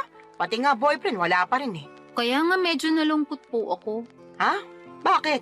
Kasi tumatanda na ako pero wala pa rin ako nakikilalang lalaki na mamahalin at gugustuhin pakasalan. Ay, ayoko pong tumandang dalaga at mamatay na hindi pa nararanasan ang sarap ng buhay. Pinagsasasabi mong sarap ng buhay ang hirap kaya magkaanak lalo na sa panahon ngayon, ano? Napakamahal ng mga bilihin at serbisyo. Kung mahirap ka, dapat manahimik ka na lang sa isang tabi. Siyempre, pagsisikapan naman po namin na magiging asawa ko yung pamilya na bubuuin namin. Hindi namin ipaparana sa magiging anak namin yung hindi magandang buhay. Sa bagay, di naman kita mahahadlangan kung ramdam mo na dyan sa mga buto-buto mo na gusto mo lang mag-asawa at bumuo ng sarili mong pamilya. Kahit na mahirap ang buhay, masarap pa rin na meron kang asawa at mga anak. Kaya, sige, humayok at maghanap ka na ng magiging boyfriend.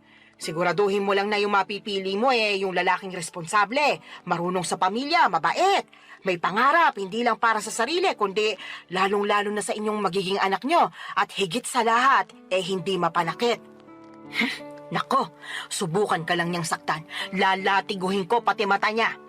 Si nanay talaga, wala pa nga Sinasabi ko lang sa'yo yung gagawin ko kapag maling lalaking napili mo. Kaya ayusin mo paghahanap ng matinong mapapangasawa, ha? Boyfriend po muna, wala pa nga akong boyfriend Kala ko, diretso kasalan kasi atat na atat ka na dyan Nay talaga, O bakit? Totoo naman sinasabi ko sinabi ko bang hindi? buti na yung nagkakaliwanagan. Masyado talaga kayo mapangasar. Para namang di mo ko kilala.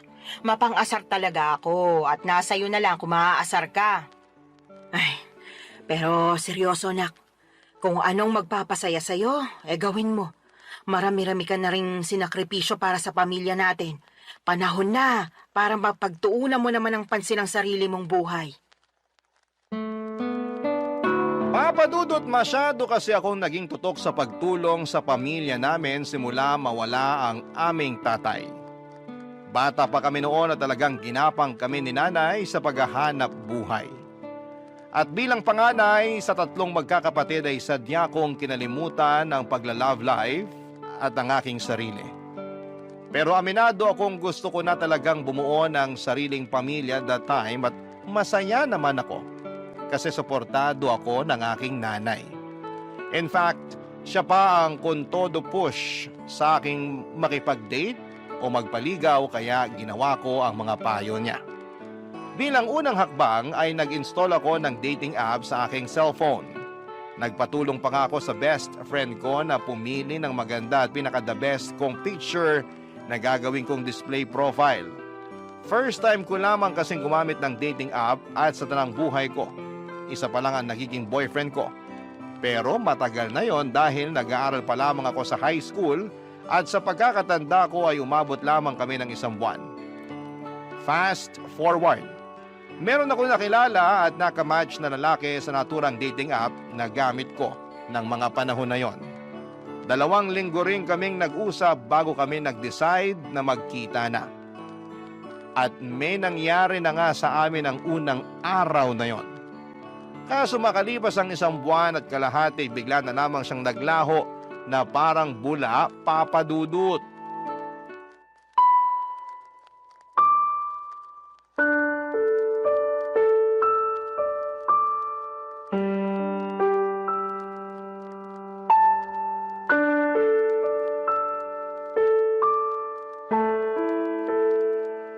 Nay, minulto niya ako. Sino? Yung lalaki na kilala ko online at naka-date.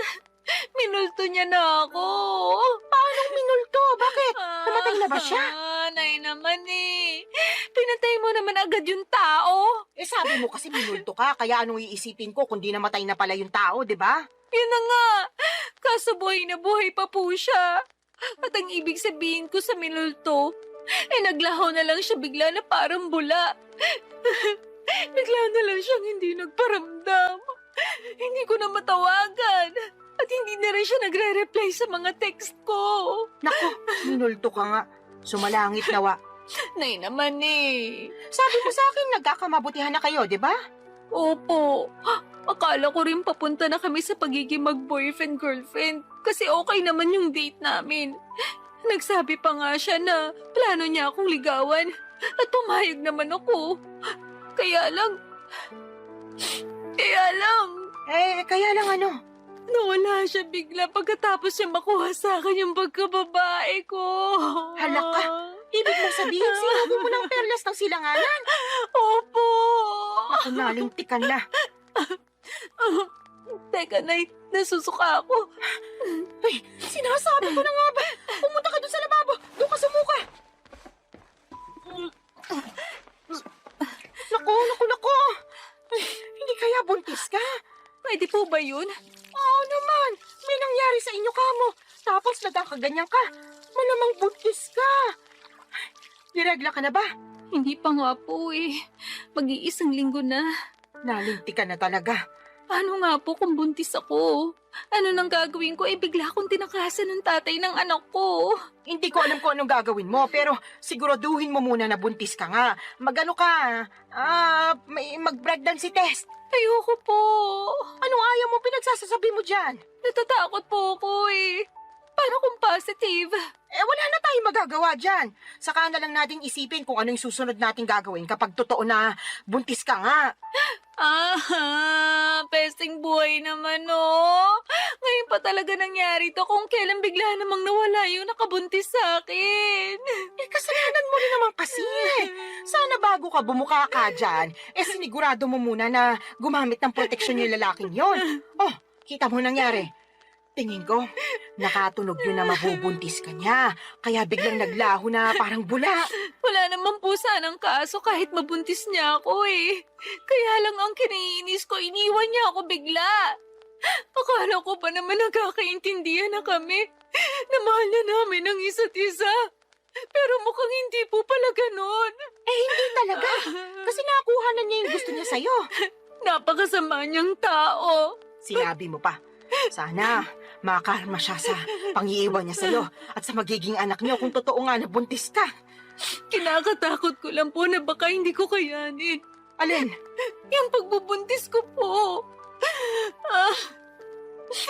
Ewan, naguguluhan pa po ko. Nalilito. Masyado mabilis yung mga pangyayari. Kahit na anong mangyari, kailangan mong kayanin dahil nandiyan na yan. Alangan namang ipalaglag mo yung dinadala mo Malaking kasalanan niya sa Diyos. Tsaka, hindi ka na bata, Solana. Nung nakaraan lang, paulit-ulit mong sinasabi na gusto mo nang magkaanak at magkaroon ng pamilya, di ba? O ayan na, magkakaanak ka na sakaling buntis ka nga. Kaya dapat kayanin mo. Huwag kang mag-alala. Nandito ang nanay. Akong bahala. Gagabayan kita. Papadudot ng sumunod na araw ay nakumpirma kong buntis nga ako. Buti na lang talaga ay nandyan ang nanay ko dahil kung wala siya malamang ay hindi ko na alam ang aking gagawin. Dahil sa biglang pagtakas ng lalaking nakabuntis sa akin ay natakot ako sa responsibilidad ng pagiging nanay sa baby na nasa sinapupunan ko ng mga panahong yon. Kaya nga malaki ang pasasalamat ko kay nanay dahil to the rescue siya. At kahit na extra challenge ang naging pagbubuntis ko ay si nanay ang katuwang ko, Papa Dudut. Unti-unti ay natutuhan kong mahalin ang baby na dinadala ko ng mga panahong yon. Inisip ko kasi na tama naman ang sinabi ni nanay. Walang kasalanan ang anak ko sa ginawa ng tatay niya. Sadyang meron lamang mga lalaki na hindi marunong magtaguyod ng pamilya. Nasa una lang magaling at duwag naman sa responsibilidad. Malas lamang ako kasi ganong klase ng lalaki ang natagpuan ko, Papa Dudut. Barangay Love Stories. Barangay Love Stories. Papadudot makaraan ng 9 na buwan ay naipanganak ko ng malusog ang aking panganay.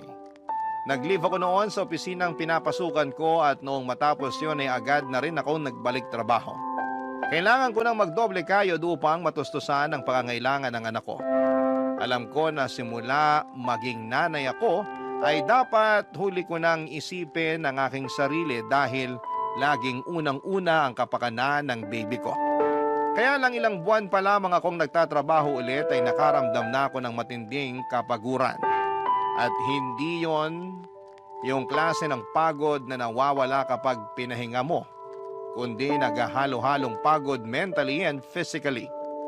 Doon ko rin napagkumpara ang sitwasyon ko bilang single parent sa aking ibang katrabaho na merong healthy relationship sa kanilang mga asawa.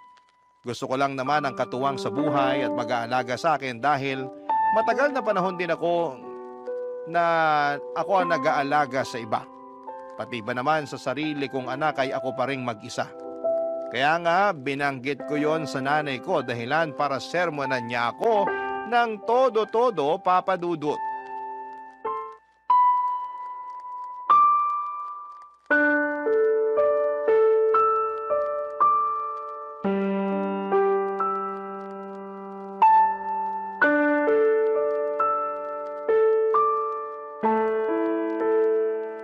Nay, pagod na po ako. Kapag nasa opisina ako, hindi ako makapag-concentrate. Lagi akong lutang at nakatulala. Kaya nga nasisita ako ng boss ko at isang beses natawagan na ng pansin. Pero anong magagawa ko? Gusto ko na lang umuwi nung time na yon at magmukmuk sa higaan. Kaso alam ko hindi ko naman yun magagawa dahil kailangan kong alagaan yung anak ko pagdating ko rito sa bahay. Medyo mahirap nga yung pinagdaraanan mo, anak. Pero wala ka naman magagawa kasi kailangan mo magtrabaho pa rin para sa anak mo. Yun na nga po Imbis na sana nagpapahinga na lang ako rito sa bahay natin. At ako na yung nag-aalaga sa baby ko, kailangan ko pang umalis para magtrabaho. Thankful po ako na inaalagaan niyo yung anak ko. Pero ewan ko ba? Ano ba kasing problema? Pagod ka nga lang ba talaga o ano? Sa tono mo kasi para kang nagsisisi na nagkaanak ka. Yung totoo? Oh, sabihin mo yung totoo. Tama po kayo. Nagsisisi po ako na nagka-baby ako. Sula na naman! Kung naiintindihan lang ng anak mo yung sinabi mo, malamang magtatampo yung bata. Sarili niyang ina, pinagsisisihan siyang sinilang sa mundo. Ano pong magagawa ko kung yun ang nararamdaman ko? Wala, di ba? Tsaka bago kayo magsalita ng ganyan, iintindihin niyo muna yung pinagdaraanan ko. Naiintindihan ko yung pinagdaraanan mo dahil nanay din ako. Partida, isa pa lang yung anak mo. Tapos kayo, 3 pa nga na inire ko. Pero ang kaibahan natin, kasama niyo po si tatay sa pag-aalaga at pagpapalaki sa amin bago siya inagaw sa atin ng kamatayan. Tapos ako simula nang pinagbuntis ko yung baby ko hanggang pinanganak, mag-isa lang ako. Ewan ko kung nasa ng lupalop ng impyerno na napunta yung tatay ng batang yan. Nakakagigil lang talaga pag naaalala ko. Huwag mo namang sisihin yung anak mo sa katarantaduhan at pagiging irresponsable ng tatay niya sa'yo. Sino pong sisisihin ko? Napapagod na po ako magtiis at magkunwari na ayos lang yung lahat. At saka inggit na ako sa mga kasamahan ko sa opisina na merong mabubuting kinakasama at asawa. Ha? Bakit naman? Siyempre, ako wala. Kaya napatanong na lang ako sa Diyos kung bakit ang unfair niya sa akin. Hindi naman ako makasalanang tao Nagpapakitino naman ako sa abot na makakaya ko. Pero bakit pinarusahan niya pa rin ako? Sobra ka naman. Para mo na rin sinabing pagpaparusa yung pagkakaroon mo ng anak. Totoo naman po. Ay, maghinay-hinay ka nga sa mga sinasabi mo. Kawawa naman yung anak mo, Wala pa siyang kamuwang-muwang sa mundo, tapos pinag-uusig na agad siya ng sarili niyang ina. Yun po kasi yung nararamdaman ko. Ano po magagawa ko? Meron kang magagawa. Sana pinigilan mong maisip yan. Para hindi mo na naramdaman kasi maling-mali yan. Doon pa lang sa mainggit alam mong hindi na magandang katangian yun. Sana ganun lang kadali yung gusto niyong mangyari. Wag Kasi puro sarili mo yung isipin mo, lalo may anak ka na. Dapat pag nanay ka na, isang tabi mo yung nararamdaman mo at pagtuunan ng pansin yung anak mo. Paano ko nga po magagawa yun kung napapagod na ako? Ay, sana talaga hindi na lang ako pumayag na ituloy yung pagbubuntis sa batang yan. Aray ko! Bakit niyo ako binatukan, Nay? Nagtatanong ka pa talaga kung ano-ano yung sinasabi mo dyan. Kinabutan ka nga. Hindi naman kasalanan ng apo ko na nabuo siya dahil sa kapusukan niyo Tapos sasabihin mo na sana hindi mo na lang tinuloy yung pagbubuntis mo sa kanya. Sumusobra ka na talagang babae ka. Papadudot doon ko mas napagtanto ng husto na mahirap maging single parent at kung may choice lamang akong baguhin ang kapalaran ko ay gagawin ko. Oo, mahal ko nga ang anak ko pero nawawalan pala ng saysay ang lahat pag nanaig na yung labis na pagod.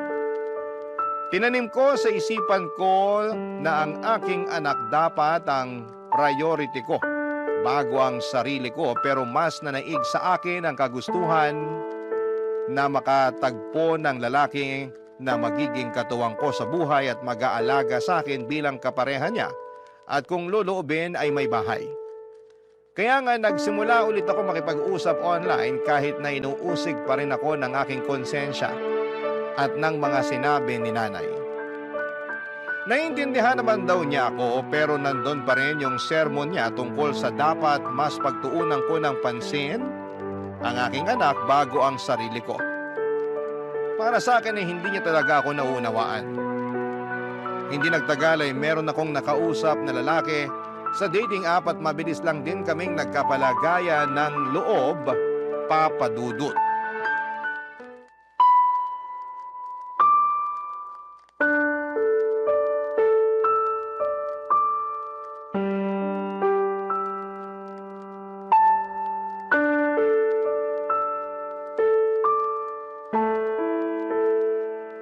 Anong sinabi mo, Solana? Pakiulit nga kasi parang nabingi yata ako. Nay naman eh. Ulitin mo kundi mababatukan kita. Sabi ko po, willing akong sumama sa lalaking nakakausap ko kung yayayain niya akong makipag-live-in sa kanya. Anong sinabi mo? Sasama ka sa lalaking yun Paano yung anak mo? Sige nga. Yun nga po ang gusto kong pag-usapan natin. Kasi hindi ko masasama yung anak ko. Ni hindi ko pa nga sinasabi sa kanya na may anak na ako kasi, ewan, ayoko lang. Pakiramdam ko pag ginawa ko yun, baka mawalan siya ng gana sa akin. Kasi bihira lang naman yung lalaki na nagkakagusto at sumiseryoso sa mga single mom. Kahit na. Mahalaga pa ba yon? Opo, mahalaga yun kasi mahal ko na siya. Sa lagay, mas pipiliin mo pa yung lalaking yun kaysa sa sarili mong anak, Solana. Hindi ko naman po inaalis yung pagiging nanay ko sa anak ko. Gusto ko lang po magsimula ng panibagong buhay. Magsimula ng panibagong buhay na hindi kasama yung anak mo, ganun ba? Opo, Kanino mo naman iiwan yung apo ko, Aber? sa inyo po. Ay, anak ka naman ng teteng. Ayaw niyo po ba? Napakagagamong babae ka. Ano ba namang pag-iisip meron ka? May pasabi-sabi ka pa na hindi mo inaalis pagiging nanay mo sa anak mo pero ipapaalaga mo sa akin. Kahit na mahal ko yung apo ko, ikaw pa rin na nanay niya yung dapat na mag-alaga sa kanya. Alam ko naman po yun. Pero hindi ko na po siya kayang alagaan. Ano bang pinagsasasabi mong babae ka? Paano hindi mo kayang alagaan Hindi naman mahirap alagaan yung anak mo. Napakabait niyang bata, normal din siya. Walang karamdaman, kaya paano mo nasasabi yan? Tatapatin ko na po kayo, Nay. Ayoko na po sa anak ko na yan kasi bunga siya ng pagkakamali. Oo, wala siyang kasalanan. Pero hindi ko lang talaga siya mapigilang sisihin sa ginawa ng tatay niya sa akin nung araw. At kahit na anong gawin ko paulit-ulit lang na bumabalik yung pangiiwan sa akin ng lalaking yun sa tuwing nakikita ko yung anak namin. Kaya sabihin niya, paano ako makakausad? Gusto ko nang kalimutan yung pangyayaring yun. At ito lang yung paraan na pwede kong gawin. Napakapangit ng paraan mo sa totoo lang. Pangit na po kung pangit, pero desperado na ako. Tsaka wag po kayo mag-alala, kasi susustentuhan ko pa rin naman yung anak ko. Magtatrabaho pa rin ako ng mabuti para sa kanya. Pwede ka namang magtrabaho ng mabuti nang hindi mo siya kinakailangang iwanan sa akin Ewan ko ba naman sa'yo, nak? Bakit ganyan ka mag-isip? Awang-awa tuloy ako sa anak mo kasi nagkaroon siya ng nanay na katulad mo. Para sa kaalaman mo hindi lang perang pambili ng pangangailangan niya yung dapat na binibigay mo sa anak mo. Kailangan din niya ng pagmamahal mula sa'yo. Pero hindi ko na nga po kayang ibigay yun sa anak ko. Kaya kayo na lang po yung magbigay nun sa kanya. Naniniwala naman po ako na marami kayo nun sa puso nyo. Yung sa akin kasi, ubus na para sa anak ko. At kung meron man pong natitira, konti na lang. Tapos para na lang yun sa sarili ko. Mahirap namang magbigay ng pagmamahal sa iba kung hindi ko uunahing mahalin yung sarili ko, hindi ba? Ibang klase mga katwiran mo, bulok at baluktot. Papadudot, parang kinurot ang aking puso sa iyak ni nanay dahil sa naisip kong iwanan ang anak ko sa kanya para makisama sa lalaking nakilala ko online. At kahit na sinosustentuhan ko pa rin naman ang bata ay hindi pa rin sapat yon. Pero kahit na anong gawin kong pagsaalang-alang sa sitwasyon ay nadaig pa rin ako ng aking damdamin. Mas nanaig ang kagustuhan kong sumama sa lalaking nakilala ko at magsimula ng panibagong buhay.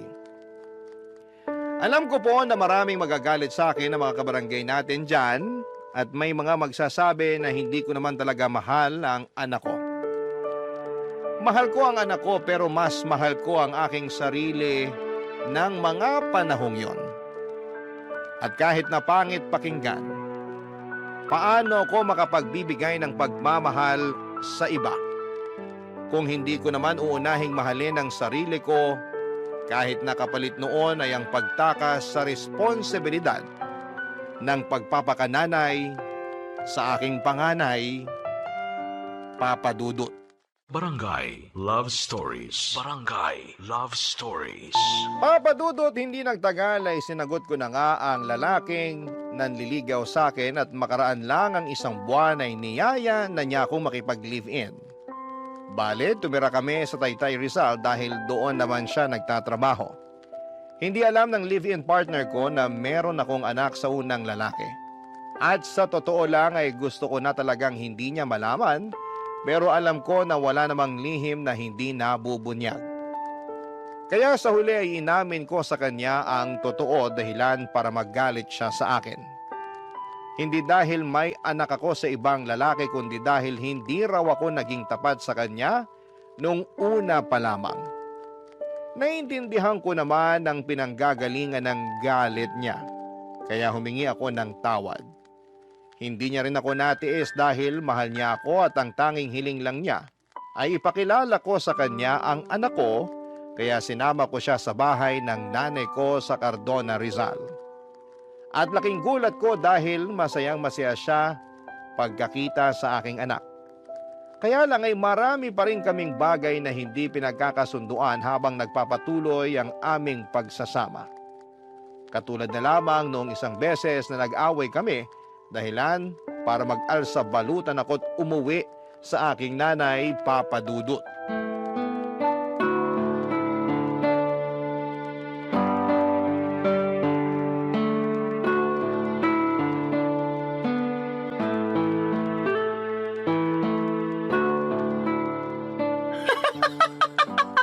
Ano nga ulit yung dahilan ng away niyo, anak? Sinabi ko na po, di ba?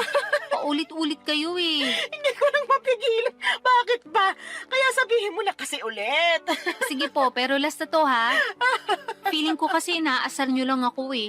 Sige na, ano nga ulit yung rason? Bakit ka nag-alsa balutan paalis sa inuupahan niyo at umuwi ka rito sa atin? Nag-away po kasi kami nung kinakasama ko dahil binuksan ko yung delata ng paborito pala niya tapos inulam ko. Dilata lang pala, tapos pinag-awayan niyo na. Grabe, hindi ako makapaniwala para kayong mga bata. Hindi ko naman po kasi Ay, sinasadya na mabuksan yun.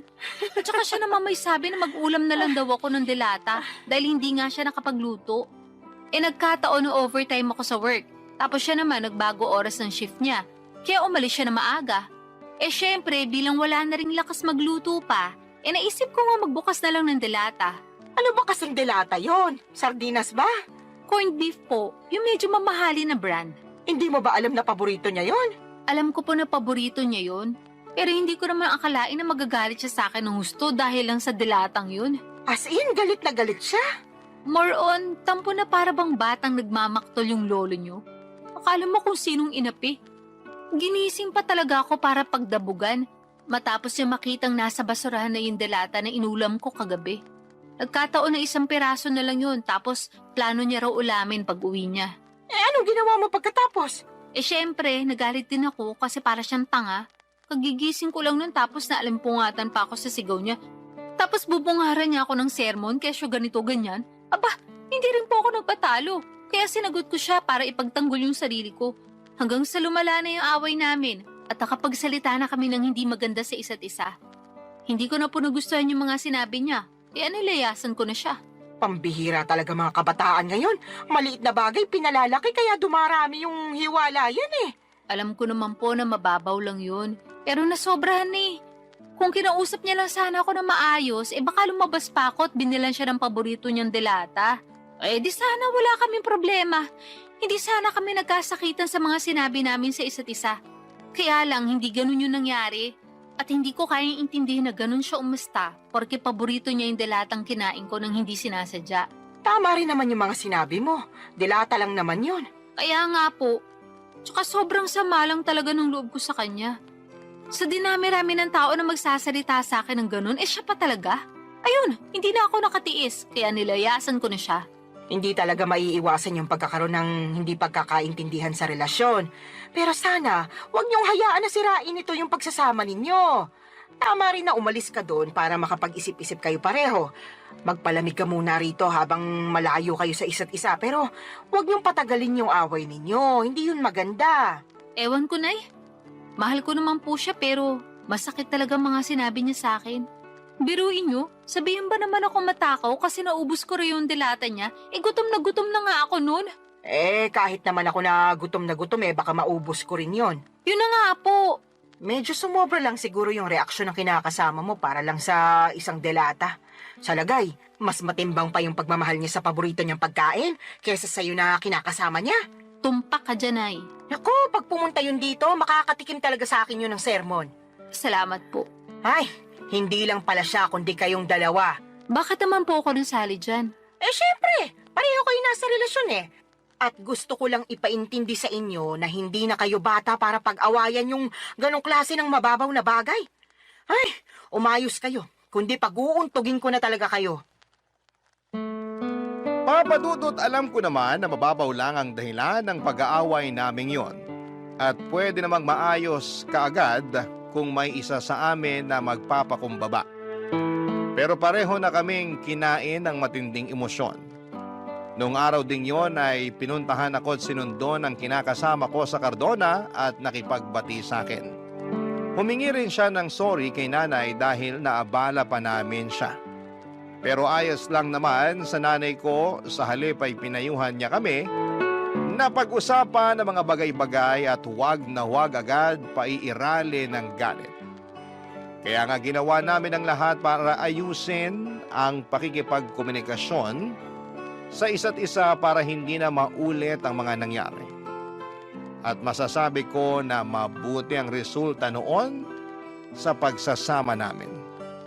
Meron pa rin namang mga misunderstanding pero mas alam na namin kung paano yon ayusin. Sa kapansin ko na sobrang mahal din talaga ng kinakasama ko ang aking anak sa ibang lalaki.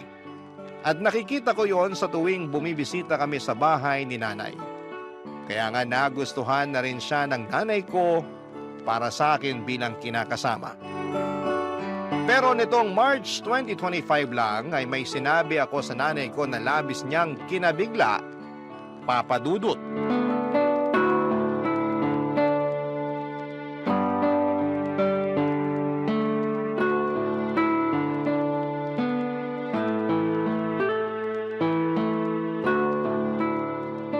Nay, may sasabihin po ako sa inyo.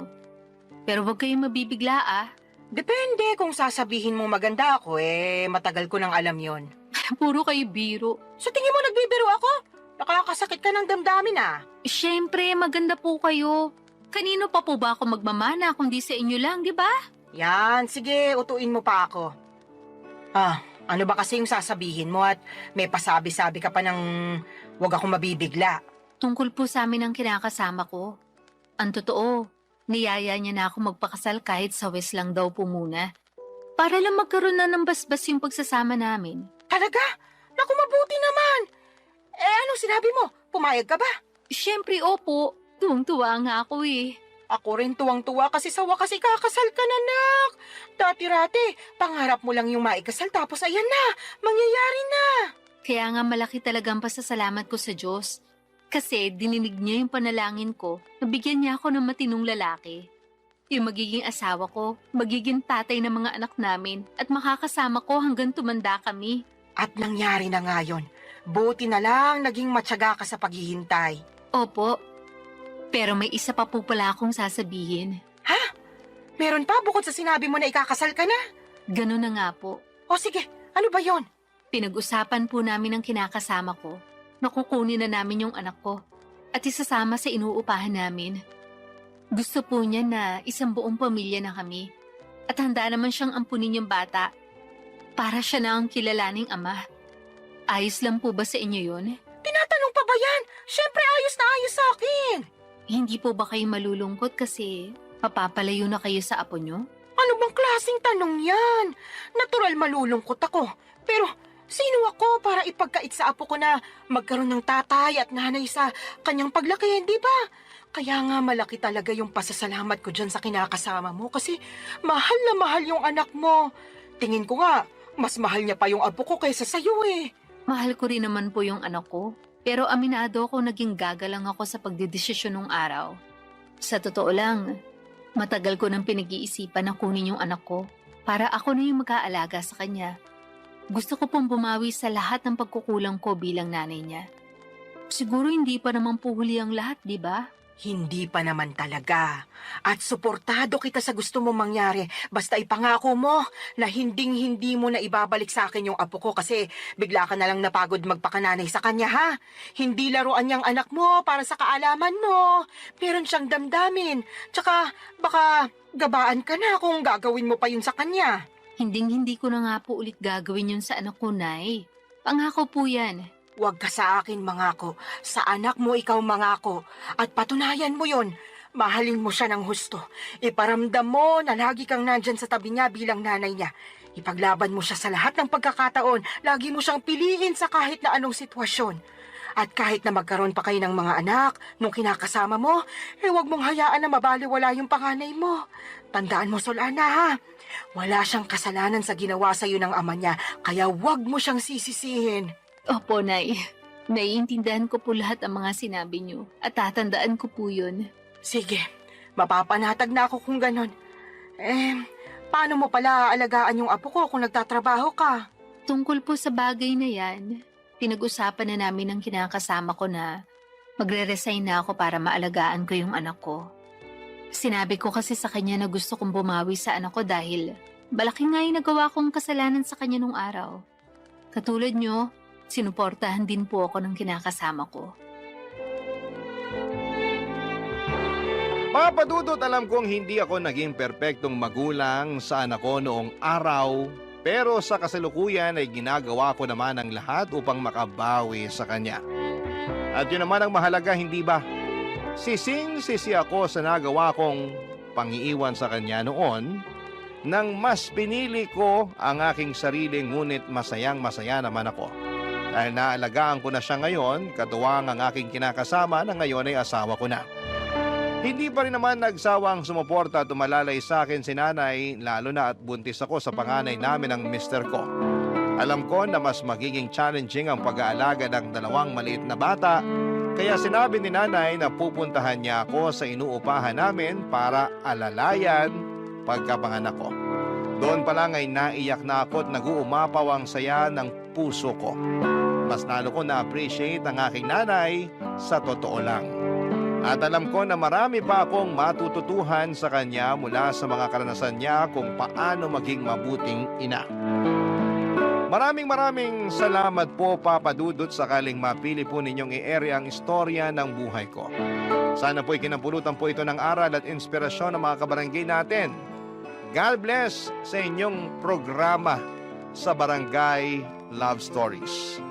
Patuloy kayong magbigay ng aliw sa ating mga kabarangay. Ang inyong forever kapuso at kabarangay, Solana.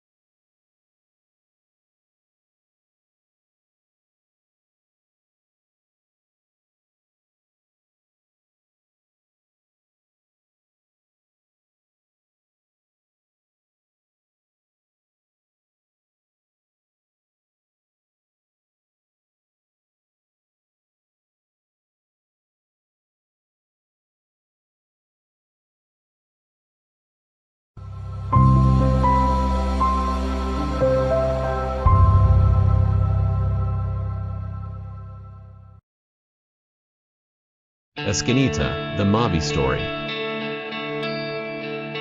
Dear Papa Dudut, may kasabihan na kapag mahal mo ang isang tao ay tanggap mo anuman ang pag-uugali niya. Pero may exemption yon, lalo na kung hindi na maganda ang inaasal niya. At bilang partner niya, responsibilidad mo na pagsabihan siya sa maayos na paraan upang maitama anumang ugali na hindi nakabubuti sa kanya. Yan ang eksaktong karanasan ko kay Paloma. Pero bago ko ipagpatuloy ang pagkukwento ay magpapakilala muna ako. Tawagin niyo na lamang po ako sa palayaw kong Mavi. 33 years old, taga Quezon City at nagtatrabaho bilang virtual assistant. Kung ilalarawan ko ang aking sarili, masasabi ko na may itsura naman ako. Malinis sa katawan at tahimik, pero kapag nakuha mo ang loob ko ay madaldal naman akong tao. Bukod doon ay mahilig din po akong mag-ipon at mag-invest, pero hindi naman ako kuripot. Masinop lang ako sa pera dahil alam kong hindi yon pinupulot. Sa katunayan ay meron na akong napundar na mga property katulad ng studio type condo unit at kotse. Tumutulong din ako sa pagpapaaral sa aking mga kapatid at merong kaunting savings, insurance at investments.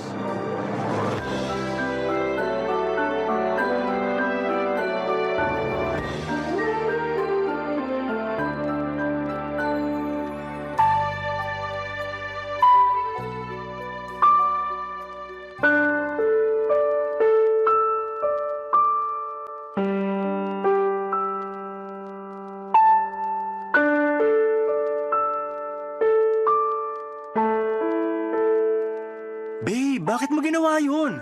Alin ba? Yung kanina, nakalimutan mo na yata eh. Bitawan mo nga muna yung cellphone mo, mag-usap muna tayo. Pwede naman tayong mag-usap habang nire-replyan ko tong kaibigan ko, di ba? Saka ano bang pag-uusapan natin? Tapos na rin naman na yun. Kaya ako nga tinatanong kung bakit mo ginawa yun. Nakakahiya.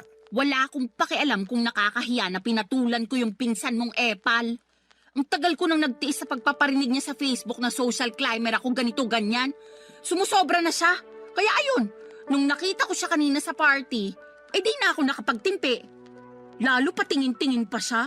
Patingin-tingin pang gagat, bubulong-bulong pa sa mga kasama niyang mukhang hipong katulad niya. Babe naman. Huwag ka sa akin magalit. Hindi mo ba narinig yung sinabi ko? Narinig ko, pero di pa rin tama na hindi ka nagtimpi. Yung pinsan mong pagsabihan mo kasi sumusobra na siya. Bala ko rin talagang kausapin yung pinsan ko. Pero meron ka bang ebidensya na ikaw talaga yung pinariringgan niya sa Facebook? Hindi mo ba nababasa yung mga post niya? Hindi ako madalas mag-Facebook. Tsaka may nabasa ako isang beses pero wala namang binanggit doon na pangalan mo. Meron ba? Wala. Oh, wala naman pala eh. Pero alam ko, patama sa akin yun kasi tinatamaan ako eh. Saka alam nating lahat na unang beses pa lang na pinakilala mo kami sa isa't isa, mainit na talaga ang dugo niya sa akin. Akala yata ng gagang yun, hindi ako mapagpatol. Akala ko rin hindi ka mapagpatol. Kaya di mo ko masisisi kung bakit ako nagkakaganito. Ako yung hiyang-hiya kay tita kasi sa birthday party pa talaga ng pamangkin namin kay Umiksena. Buti na lang mabait si tita dahil mas pinili niyang pagpasensyahan kayong dalawa kaysa masira yung araw. Pero grabe, nakakahiya talaga kayo. Wala na akong magagawa dyan. Meron naman eh. Sana masinabaan mo pa pasensya mo. Sana imbis na awayin siya na nakikita ng iba, kinausap mo na lang sa isang sulok para di na kayo nakagawa ng eksena. Sana bago ka nagdesisyon ng ganun nagsabi ka sa akin para ako na mismo yung kumausap sa pinsan ko. Boyfriend mo ako, di ba? Oo nga, boyfriend kita. Pero paano ko masasabi sa'yo, busy ka sa pakikipagtawanan mo sa mga kaibigan mong lalaki? Nakakahiya naman na istorbuhin ka, di ba? Bakit ka mahihiya? Wala namang kaso yun, lalo mahalaga naman yung sasabihin mo. Basta! O ano? Sasabihin mo na naman na hindi mo akalain na papatol pala ako. Pwes, sorry kung hindi ako perpekto. Paloma naman, hindi ganyan ang ibig kong sabihin. Tsaka wala namang pinanganak na perpekto sa mundo, di ba? Oo, pero yun ang pinapalabas mo at yun ang nararamdaman ko. I'm sorry. Sorihin mong mukha mo. Masama yung loob ko sa'yo. Bakit naman? Alam mo naman yun, tatanong-tanong ka pa. Dati ka bang baliw? Ano ba namang klaseng pananalita yan? Ay, sorry kung na-offend ka. Buti pa iwanan mo na lang ako rito sa room. Gusto ko mapag-isa. Pumunta ka na lang muna sa pamilya mo, baka hinahanap ka na nila eh. At pag nakita mo yung pinsan mong epal, sabihin mo hindi ko siya aatrasan kahit saan kami abutin. Masyado ng mapapel. Tupiin ko siya sa 8 dyan eh. Papadudot 6 na buwan na kaming magkarelasyon ni Paloma at pinakilala siya sa akin ng kaibigan ko. Nagustuhan ko naman siya agad dahil nasa kanya na halos lahat ng tipo ko sa isang babae. Noong bago pa lamang kami ni Paloma ay napakatahimik niya at mahiyain. Pero habang tumatagal ay nagiging madaldal na siya at kung ano-ano na ang bagay ang ginagawa niya.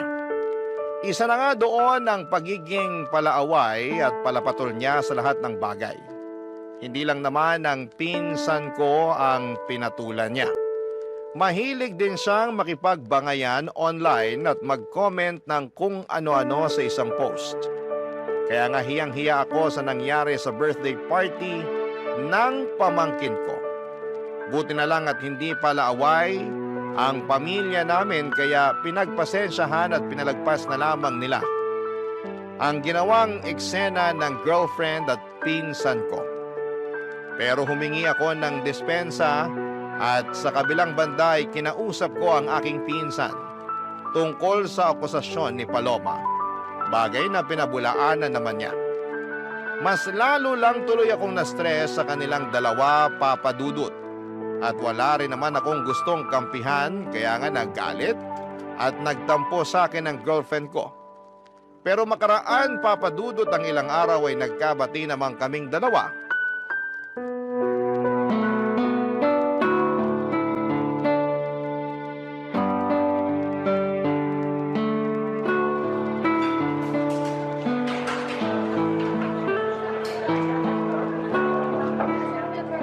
Thank you ah. Saan? Sa panlilibre mo sa akin. Nung nakaraang araw pa ako takam na takam sa burger at fries na to. Alam mo namang hindi ako basta-basta makakabili ng cravings ko dahil magkukulang yung sahod ko para sa pamilya ko. Oo, alam ko yun. Tsaka maliit na bagay lang naman tong panlilibre ko. Boyfriend mo ako, di ba? Sana sinabi mo na nung nakaraan ka pa pala nagka-crave rito para nabilhan kita. Hindi na, nahihiya rin kasi ako sa'yo. Ikaw naman? Totoo naman yun. Lagi ko kasing naiisip na ikaw yung taya sa mga labas at gala natin. Ay, kailan kaya ako makakapag-ambag ng mas malaki-laki ano? Pag nakaluwag ka na. Pero saka mo na yun isipin. Sabi ko nga boyfriend mo ko at ako ang lalaki sa relasyon. Walang kaso sa akin na maglabas ng pera kung para rin naman sa'yo. Thank you. Pero kainis talaga maging mahirap. Hirap na akong magtipid at magpigil na unahin ang sarili ko dahil sa pamilya ko. Buti sana kung thankful sila sa akin. Kaso hindi naman. May nangyari na naman ba sa bahay nyo? Oo Kanina lang bago ako umalis para makipagkita sa'yo. Nagalit na naman si nanay kasi kaunti lang daw yung binigay kong sweldo. Di raw makakabili ng 10 kilong bigas at masarap na ulam. Lagi na lang daw noodles at dilatang sardinas na bibili niya. Kaya nagagalit yung kuya kong batugan. Magagawa ko. Malaki kaltas ko ngayong cut-off Alam naman nila yan, bakit nagugulat pa sila? Tapos yung tatay ko nagtatampo kasi hindi ko man lang daw siya mabigyan ng pera pang yosi. Ayos lang ba siya? Ako pa ba bibili ng pambisyo niya? Nakakaloka. Sige lang, magkwento ka lang. Yung kuya kong batuga nangungutang sa akin, panghulog ng motor niya. Sana all may motor, di ba? Kukuha-kuha ng hulugan tapos sa akin ipapakargo kapag nagigipit sa bayaran. Lakas din talaga ng tama Di ba may trabaho naman ng kuya mo? Meron, pero kulang-kulang pa rin daw kasi sinusustentuhan niya yung 3 anak niya sa iba't ibang babae. Galing no? Napakalandi ng kuya ko. Ay, kaya pala stress na stress ka nung nakita kita kanina. Oo, medyo lang. Pinautang mo ba kuya mo? Syempre hindi. Kaya lang pinagsabihan akong maramot at hindi raw maaasahan. Ay, kaloka. Nang galaiti talaga ako pagkarinig ko nun. Para akong bulkang sasabog anumang sandali. Saka wala na akong pera para pautangin siya, no? Ano siya, hilo? Nanghihingi pa nga sa akin ng pang-project sa school yung bunso namin. Syempre, mas inuna ko na yun kaysa sa kanya. Grabe rin talaga yung kuya mo. Wala na sa lugar ang mga pinagsasasabi. Lahat sila ganun sa bahay. Ay! Siguro maliban na lang sa bunso namin. Kasi bata pa yun. At yun lang yung kasundo ko. Kaya lang, mas lamang talaga ang stress ko sa pamilya ko, lalo pag wala na kaming pera. Ang unfair lang din talaga dahil malakas pa naman yung parents ko pero ang kukupad. Mula nang magkatrabaho ako, umasa na talaga sila sa akin. Hindi na naawa na nagkakandakuba na ako sa pagtatrabaho para lang buhayin sila. Uy, napakamalas ko talaga. Alam mong hindi totoo yan. Totoo yon. Mahirap lang talaga paniwalaan kasi hindi ikaw yung nasa posisyon ko. Di tulad ko, solo mo pera mo, di ba? Tumutulong din naman ako sa pagpapaaral sa mga kapatid ko. Oo nga, pero hindi ka naman obligado kasi may business yung mga magulang mo. May pera kayo at kaya pa rin nila kayong buhayin.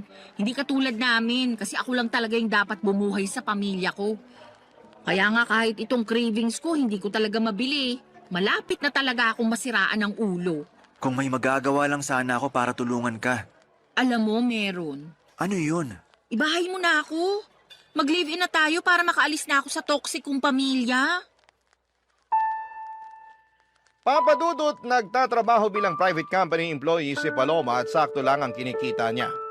Siya ang breadwinner sa kanila kaya wala talaga siyang maitabi para sa sarili. Kaya nga sa abot ng makakaya ko ay binibilhan ko si Paloma ng mga pangangailangan at kaunting luho niya. Pero hindi ko naman kayang saluhin ang lahat, lalo na yung tungkol sa toxic niyang pamilya. Kaya naisipan niya na mag-live-in na kami pero nag-alangan ako dahil sa paniniwala kong mag-asawa lang ang dapat na magkasama sa iisang bubong. Dahil doon ay naggalit na naman sa akin si Paloma.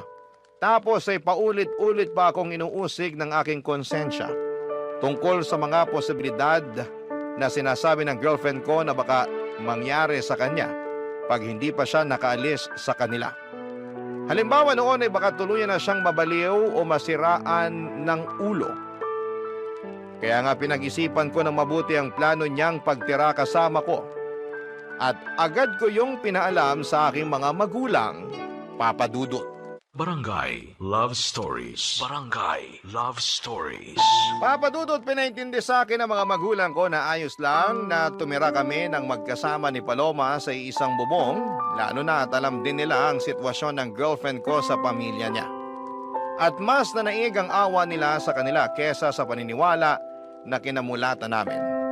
Relihiyoso kasi kami pero unti-unti ay nabawasan at nagbago naman yon.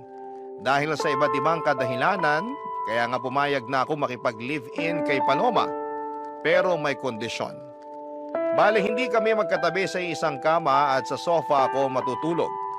Nung una ay pinagtawanan pa ako ni Paloma pero nung pinaliwanag ko sa kanya na gusto kong pangatawanan ng paniniwala ko, ay wala na rin siyang nagawa pa.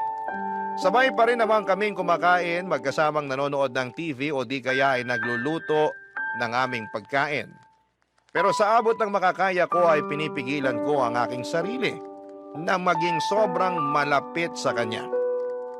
Kaya lang isang araw ay nagpaalam sa akin si Paloma na gagabihin at huwag ko na raw siyang hintayin. Lalabas daw kasi sila ng mga katrabaho niya. Bagay na wala namang kaso sa akin para na rin makapag-unwind siya. Pinilit ko pa rin siyang hintayin pero sa inabot na lamang ng madaling araw ay wala pa rin siya.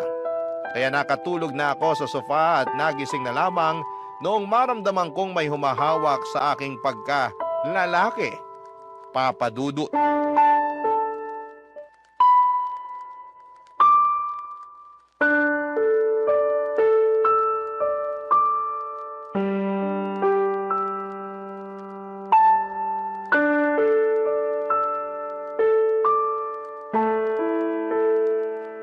Sabi na gusto mo rin talaga? Kunwari ka pa? Paloma, anong ginagawa mo? Bakit mo ko hinihipuan? Sobra ka naman sa hinihipuan. Baka nakakalimutan mong girlfriend mo ko. Hindi ko nakakalimutan yon. Alam kong girlfriend kita pero totoo namang hinihipuan mo ko. Bakit? Di mo ba nagustuhan? Hindi. Kasi alam mo naman yung paniniwala ko pagdating sa bagay na yan, di ba? Oo, at nakakabwisit ka. Bakit ka nabibwisit? Napag-usapan na natin to, di ba? Sabi mo naiintindihan mo ko. Kahit tinawanan mo muna ako at inasar-asaran nung una. Totoo namang sinubukan kong intindihin, pero habang tumatagal, pakorni ka na ng pakorni eh. Kalalaki mong tao, nagpipigil ka, nandito na tayo oh. Magkasama na tayo sa iisang bubong. Ba't di mo pa ako sunggaban at samantalahin? Naririnig mo ba yung sarili mo? Naman, tingin mo sa akin, bingi? Hindi, pero nakakagulat na sa katulad mo pa talagang babae galing yung mga salitang yun. Girlfriend mo naman ako at boyfriend kita. Tingin mo sasabihin ko yun sa ibang lalaki? Ano ako, gaga? Kahit na, hindi pa rin tama na ganyan ka magsalita. Irespeto mo naman ang sarili mo. Nire-respeto ko yung sarili ko, no? Saka masyado kang sensitive at makalumang tao kung umasta. Tingin mo ba may maniniwalang walang nangyayari sa atin ay nakatira tayo sa iisang bubong? Wala naman talagang nangyayari sa atin, di ba? At kung walang maniwala, hindi ko na problema yun. Basta alam ko sa sarili ko na ginawa ko yung sa tingin ko tama. Alin? Yung sakalang mag-aano kapag kasal na? Oo, Corny mo talaga. Nagsisisi na tuloy ako na sinagot kita. Masyado kang ewan eh. ikaw yung masyadong ewan. Anong sinabi mo? Alam mo na nung una pa lang ayaw ko. At iniiwasan ko makipag-live-in sa'yo hanggat di pa tayo kasal. Pero gusto mo na kamo para makaalis ka na sa pamilya mo. Pumayag naman ako, di ba? Okay lang din sa pamilya ko. Ibig sabihin, nag-adjust ako para mapagbigyan yung gusto mo. Salamat sa pag-a-adjust mo. Pero baka nakakalimutan mong may hiningi ka ring kondisyon. At yun yung hindi tayo magtabi sa kama sa pagtulog. Tama ka. At pumayag ka naman, di ba? Papaalala ko lang sa'yo. Pumayag nga ako pero ewan ko sa'yo. Hindi naman malaking pabor yun. Umasa ako na naiintindihan mo pinanggalingan ko. Pero mukhang nagkamali ako matapos mong gawin yung bagay na ginawa mo kanina lang. Bakit ba big deal pa rin sa'yo na hinipuan kita? Mukhang gusto mo rin base sa reaksyon ng ano mo kanina. Hindi ko gusto. At natural na reaksyon lang ng katawan yun. Di ko yun mapipigilan. Sus, natural na reaksyon daw. Totoo naman eh. Para kang tanga. Kalalaki mong tao, ikaw pa yung iwas ng iwas sa ganyan. Hindi ako sanay ah. Daig mo pa yung babae kung umasta. Nasasaktan ako sa mga sinasabi mo sa akin. Kinumpara mo pa ako sa iba. Sensya na, pero ano magagawa ko? Sinasabi ko lang kung ano yung nasa isip ko. Hindi lahat ng naisip mo dapat mong sabihin. Lalo na kung